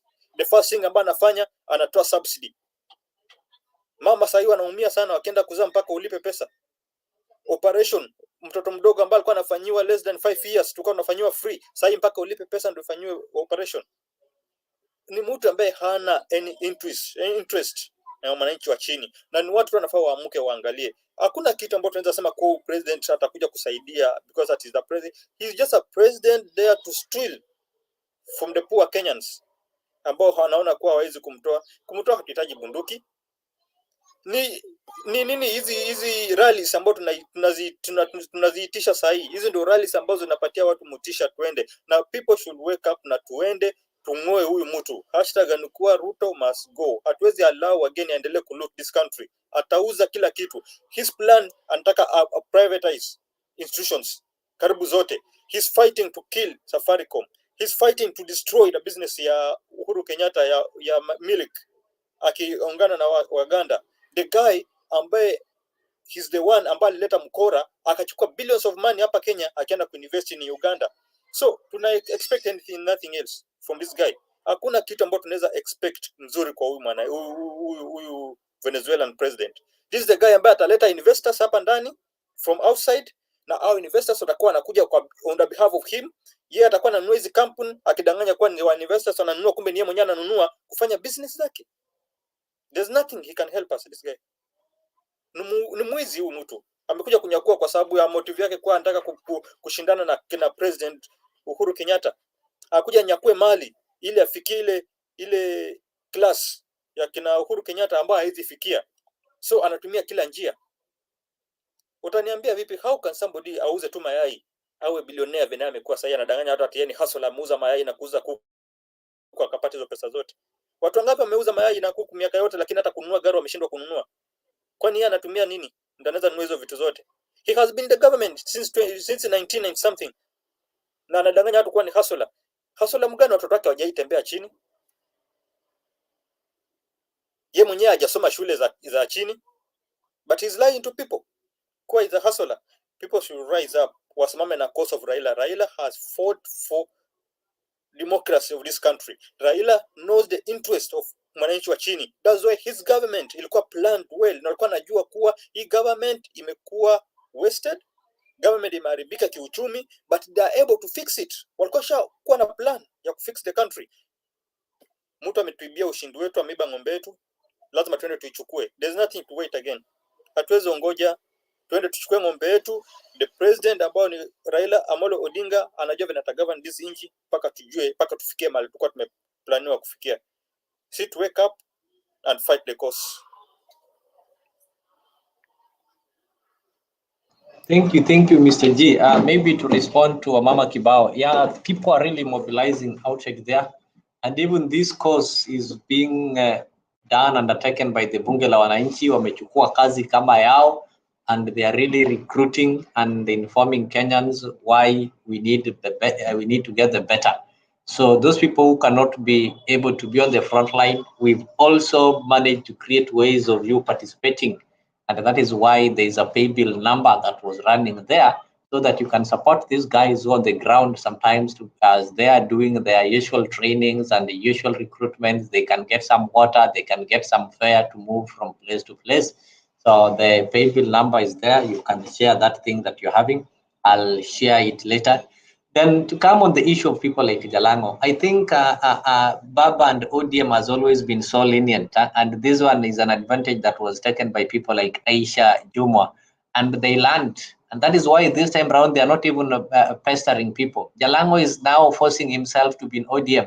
If you looked at it post, there's a post he made some 40 minutes ago, calling himself Jeshi Baba, and in his main post, people are really abusing him and telling him where and state house. So people have really rejected him. However much he's now regretting his actions, he's forgetting that, being famous and having money, you need to get some little brains. I heard some people telling me when we were saying that Jalango is a comedian and YouTuber, somebody was talking of Zelensky, the president of Ukraine, comparing that he's a DJ, comparing him to Jalango. I want to tell these guys that you cannot compare Zelensky to Jalango. Zelensky is a lawyer, graduated. He's a graduate who did a law degree, genuinely earned a law degree and is licensed to practice law. So apart from being a DJ, he is a practicing lawyer. Just like telling me that Kangata is a DJ. So Jalango is different. Jalango is a YouTuber, a comedian who bought a degree for convenience because he wanted to contest for political office. That is why he had to go for the degree. So he needs some brain upgrade, despite having money and being famous. That is the problem that he is suffering from. So we know what happens, that these MPs made it hard. They tried to make it hard for them to be recalled or maybe to leave that office. And that is something that they've been doing unanimously. And you'll find that however much, I know these parties have got ways of deregistering you, this thing will still have to go back to court. They will have to do what is called an appeal. And when they appeal and you get a rogue court, we'll have to reinstate them. You've seen this one happening before. But if our courts were fair enough, you'll find that what Jalango did and other members amount suspension and expulsion, and they get deregistered from the party so that they can go and seek fresh mandate. But I'm sure Sifuna is going to pursue that to ensure that these guys are deregistered from the party so that they can be able to follow parties of their choice. So what we can pray is that we have a competent court that will not be able to force them on the people. The people have already rejected him. And those people who don't know William Ruto destroyed career of youthful MPs in 2014. We had the vibrant and youthful Ababu Namwamba. In Homa Bay, they had somebody called Agustino Neto. These were bright, youthful MPs. People like Aken Obura was there in Kisumu. These guys ended up destroying their political career because of one called William Ruto. But people like Jalango cannot learn. He should learn the patience of somebody like Babu Owino, loyalty. And if you go by performance, I don't think if you come to Nairobi and you want to look at the constituencies that are performing, you will not fail to mention Embakasi East and Westlands. Westland is performing. We've never seen Wanyonyi going to parade himself like a cow in the market, Palace State House. And remember, Wanyonyi's brother, Wetangula, is the speaker and a principal in Kenya Kwanza. And Wanyonyi have not gone there. So what makes you think that Jalango is going for development? Which development? Kama Wanyonyi mwenyewe ndio ndugu yake ni senator, ako pale Kenya Kwanza na amejua hakuna development huko, amestick huku. Babu Owino is doing marvelous, never paraded himself there. So these guys want to convince some group of fools. Such lies aende apelekee wale watu wenye hawana akili. those people who still believe in such things. With the current constitution, you don't need to beg. And if you listen to Orengo, I think I translated part of it. Orengo started by saying, and Uhuru mentioned some of these things, the affordable housing. And Orengo told people that affordable housing is coming to Siaya by constitution and by the programs that had already been placed there. Siaya is in the list, and it is just a matter of time. Affordable housing is coming to Siaya without kneeling down, without begging, constitutionally. And Siaya is listed. It's among the towns that are in Kenya that needs affordable housing. It is going to come to Siaya. So let nobody lie to you that you need to go to State House to see this affordable housing. These things that are being implemented, some of them were planned in the Vision 2030. Go and get somebody like Nyong'o will tell you. That is where the real devolution started. And they'll have to come. Whether somebody likes it or not, it was designed that Kisumu was going to have a flyover, the one they see in Nyamasari and Obunga. It was designed in the Vision 2030. So whether you beg Ruto or you don't beg Ruto, it will have to be built. They'll have to fulfill. Those things will have to be done. Whether Ruto likes it or not, it was designed that the railway will reach a certain place. It will have to reach. So only those people who don't know this are the ones who believe that you have to go and worship and go to the State House to party development. Do we have a room in State House, a room written development, so that you go and knock na unaichukua unaibeba kwa kikapu? You know, these lies need to end. These lies that you have to dance in the tune of the government. The most performing constituencies are not even, have never even supported any government. It depends with the people you appoint in those CDF management committee. And by the way, the MP is just a patron. The MP is not a member of CDF committee. If you want to know that a CDF committee can operate even when the MP is not there, go to Kibera. Ken Okoth was sick for 4 good years. In fact, his first term, he was only feeling well the first year. The remaining 4 years, Ken Okoth was never even seen in Kibera. But Kibera performed. Developments was seen. Schools were built. School fees was paid. Simply because he managed to allow people to elect a good CDF committee. So let nobody tell you that an MP decides on how development is done in your constituency. The role of the MP is to legislate, make laws. Apart from making laws, they oversight the executive. So an MP who goes in bed with the executive is not going to oversight the executive. They are first of all betraying their role. Their role is to oversight the executive. You can't oversight an executive that is controlling you. Instead, the executive will be oversighting itself. And that is why we are going to have problems. We are going to have rogue laws. We should not allow such nonsense to happen in Kenya. And it's time that we need to tell the people the truth. We don't need to keep on giving them time to tell us, oh no, Ruto did this. We've not seen what he's doing. He's just planning to take us back to the Nyayo era. And we're not going to allow that. And Kenyans have agreed, and people are working day and night. And I'm telling you, this thing is gaining momentum. Soon or sooner, things are going to be out of hand. And these guys will have no option. We saw Bashir resigning. Nobody knew it will happen. We didn't see MPs leading that. So Kenya, we are not exception. It is going to happen. He is trying to kill the legislature. He's already pocketed the MPs so that he can go and manipulate things. You cannot tell us that you want us to be opposition and you want to tell us how to oppose you. That one doesn't happen. You cannot tell us how to oppose you. You cannot tell us how to attack you. We have to attack you on our own ways. And that is what we are doing. So if you cannot be on the front line, there are so many ways that you can participate. It is good. You know, those people who are the Mau Mau members who are there, or the ones who are there in 1992 who are fighting for the multi-party democracy, during those times there were no WhatsApps. And social media is a great thing. Right now, they will shut the mainstream media. You cannot go and discuss such things in mainstream media. And we have here, you can be able to talk. We have funds. We have the pay bill numbers. You can be able to support the cause from wherever you are. In those days, those people who were in America were not able to rebut and support those people who are fighting for the multi-party democracy because this money had to pass through the government. Currently, we can do it, and we are going to do it. Yes, Mama Mary.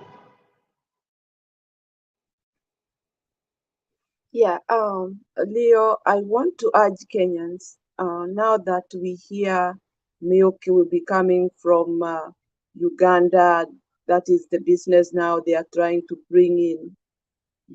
We must be vigilant, we Kenyans, we must be vigilant. These people are not good. They are not for good things. They are not after the life of people. They are like they are animals. I don't want to say they are like, they are animals. They are evil people. They have got evil minds. Ni watu ambayo maybe even they can conspire and bring poisoned milk in our country. Watu wae waanze kuwa wazembe. You know, anything can happen right now because this guy is fighting for him to be on the chair for the longest that he can. And for that, he can always use people's life to paralyze the initiative or intellectual of people in our country. And that thing is not, I'm not talking irrelevant. It could be there is some plans of that kind of a nature that we can use a different alternative just to make people go down or people become weak in mind, in thinking. Those are people who can do that. Because me, I don't trust Ruto at all. And especially together with that evil man from Uganda. I don't trust them. They can do anything just for them to enjoy the life that they have on top of people's heads and walking on people's toes. So Kenyans, think about that. Anything that they are trying to bring in Kenya as business for consumer, for consumption, we have to be very vigilant. What is it? Why? Why is it coming from that country? What kind of thing are they supplying? So people, we have to be very careful. Our lives matters. And our life matters a lot because we are the people who can build our country, not one person. Otherwise, Ruto must go. Thank you, Leo. Okay, thank you. Mr. G, you want something, huh?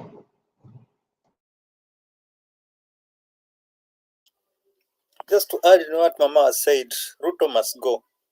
You know, this guy, Venetun Mesema, he's trying to get to that class of big fish. Ile class ya kina Uhuru Kenyatta. He's trying all the way. Sasa that's why unaona kama sahi raise that issue of tax. Just confuse people na kujaribu kupiga hii familia if possible waweze kufunga business zao zingine in case kama kuna hiyo issue ya tax haikufanyika. But I thank God because hakuna mali wanadaiwa kina Uhuru.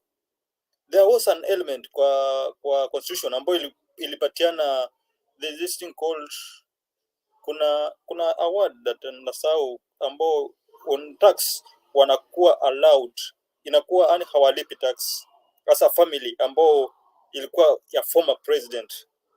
Kuna some advantage, kuna some added advantage ambao wanapewa, but there's exact word ambao Mr. G, maybe to correct you, that one was a fallacy that was used by Tumbi to convince people that there's something called estate tax or the death tax. When Kenya got independence in 1963, it was introduced whereby if you inherit property from a dead relative or maybe you inherit property from your parent, you are supposed to pay a certain tax to the government. If, for example, today you want to transfer your land to your children, you have to pay a certain tax. So it was there. Then it was amended that this tax will not apply to the former president, Jomo Kenyatta. Then when Moi came in power in 1969, he again amended it to exempt the Kenyatta family and Moi family, whereby if Kenyatta's property was supposed to be transferred to his children, they don't pay that tax, similarly to Moi's family. But again, in 1982, the parliament amended that law and removed the name Moi and Kenyatta and said that all Kenyans are exempted.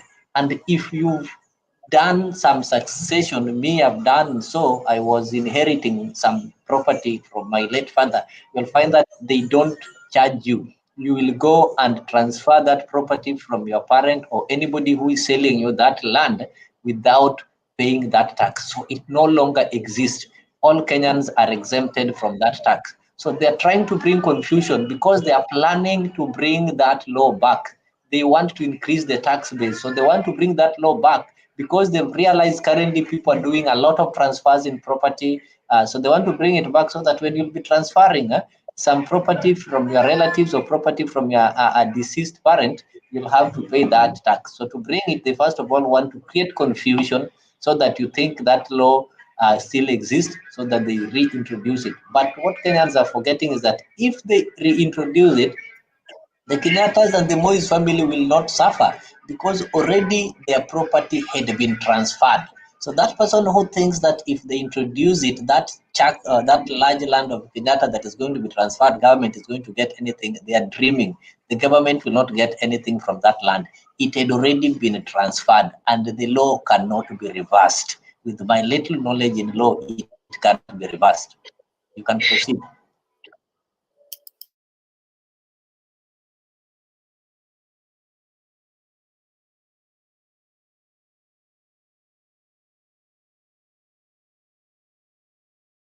Mr. G, you can proceed.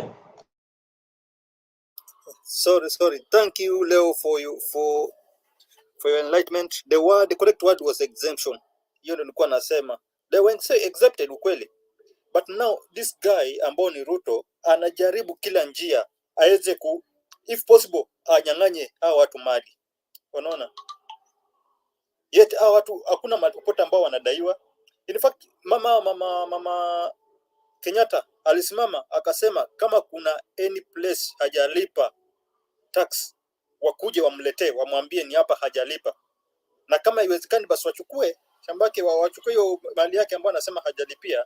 Hawa watu wamekuja ku destroy lives of Kenyans. Nani Makanda?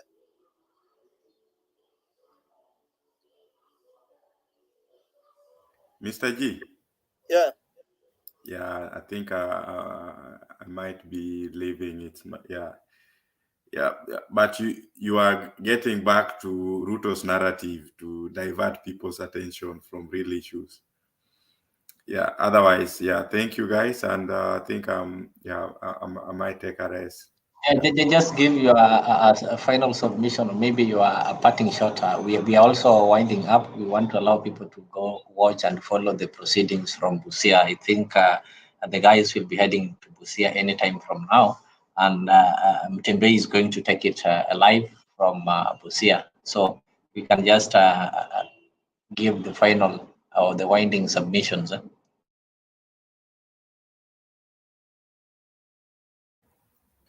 So yeah, do you want me to give it, or you want Mr. G to finish, or you start because let's start with you. So yeah, guys, thank you.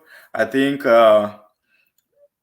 everyone and all of us, our prayer is in the next 1 or 2 months or however long it might take, but before the next election, that we reclaim the stolen victory, that we reclaim our cow, that we don't stand on the fence for 5 years, seeing one of the neighbors milking our cow.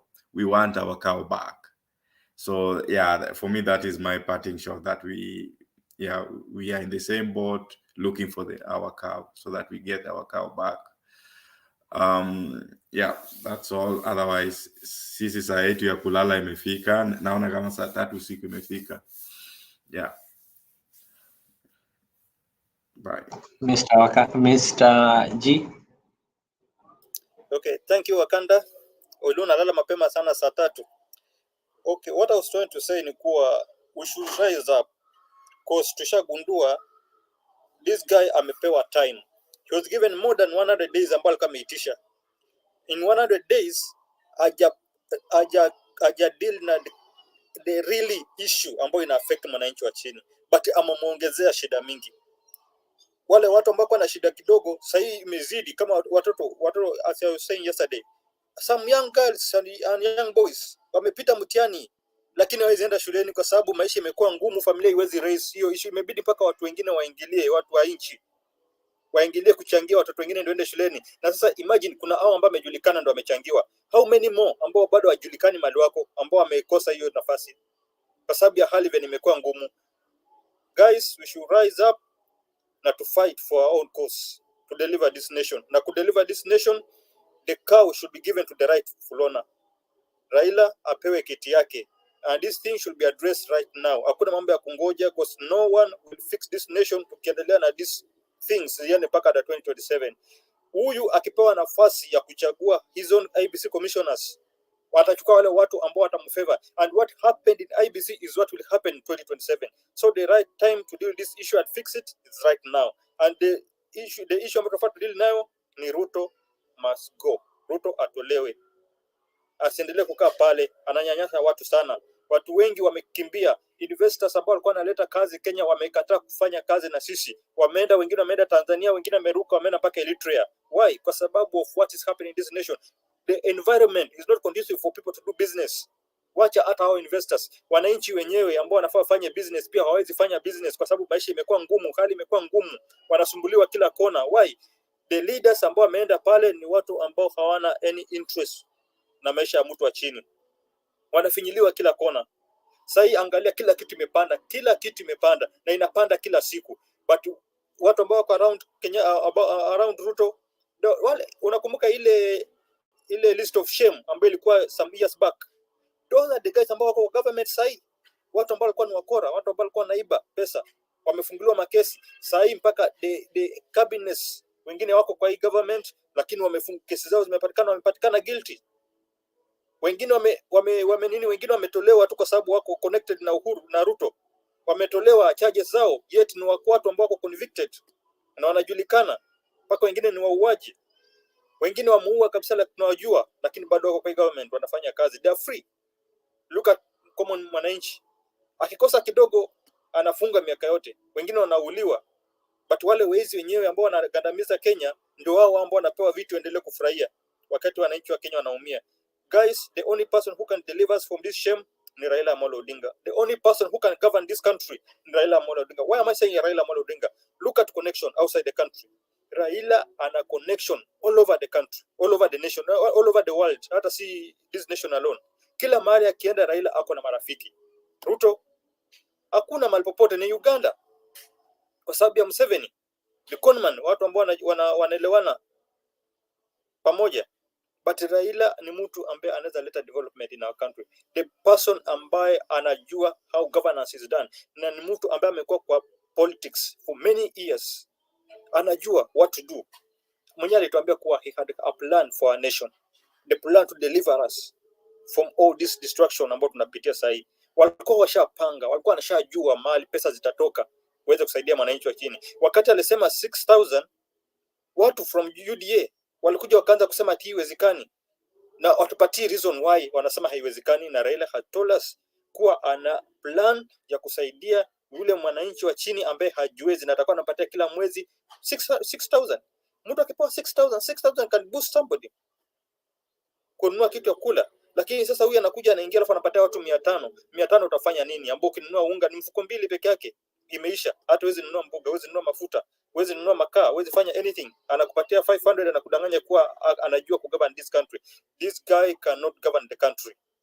Guys, let's rise up na to fight for our own leader Raila Amolo Odinga apewe kiti yake, kwa sababu yeye ndo alishinda. Chebukati hajaisimama akapinga the numbers ambazo walipeana na whistleblower. Amesimama tu kupinga the evidence, hiyo video ambao waliambiwa kwa nataka atoe. He told Raila to give the evidence, akampatia ultimatum ya 7 days. Raila hajapeana. Kwa sababu gani? Huyu mtu akuje open atuambie these numbers, kama ni za uongo ama ni za ukweli. Mbona hataki kuguzia mambo ya numbers? Anaongea kuhusu vitu zingine ambazo hatutusaidii.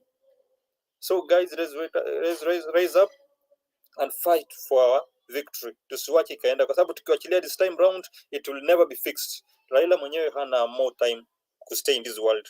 Very soon atachoka na atachana na kila kitu, na akiwachana na hiyo hali, ikiwa si bado tuko hivi, who will fight for us? although we have some young guys ambao wanaweza pigana, but Thank you Mr. G. Wind up bana. Watu wanataka kufika Busia. Nishamaliza leo. Okay, asante. Kenyan Democracy.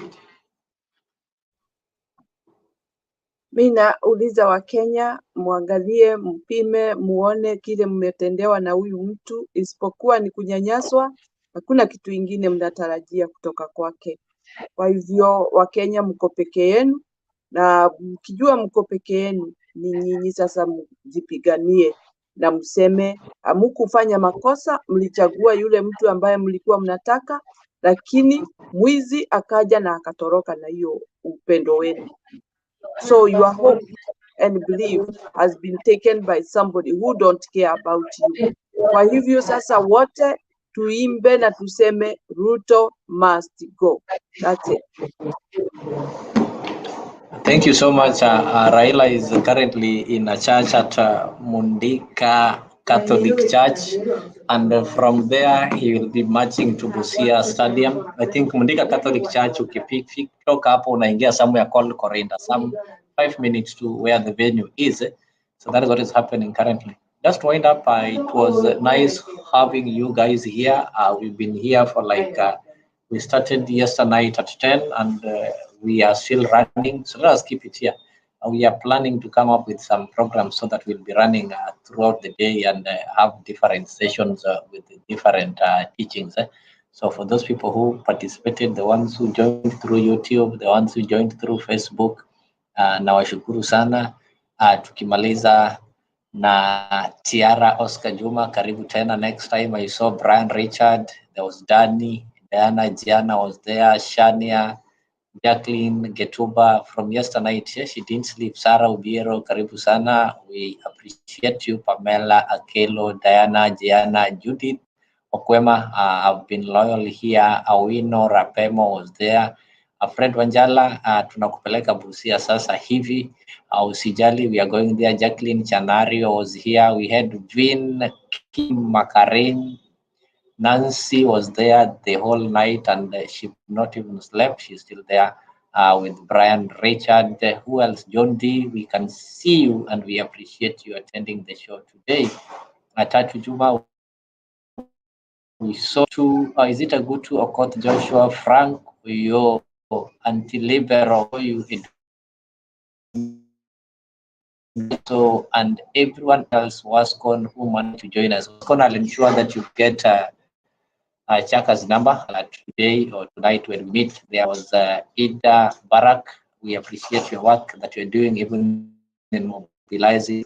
And so, guys, following, we'll keep on sharing that maybe for the Bunga so that you can do something for those boys. Let us meet today at 10. We can join together and watch what is happening in Busia. Thank you very much and have a beautiful and wonderful afternoon.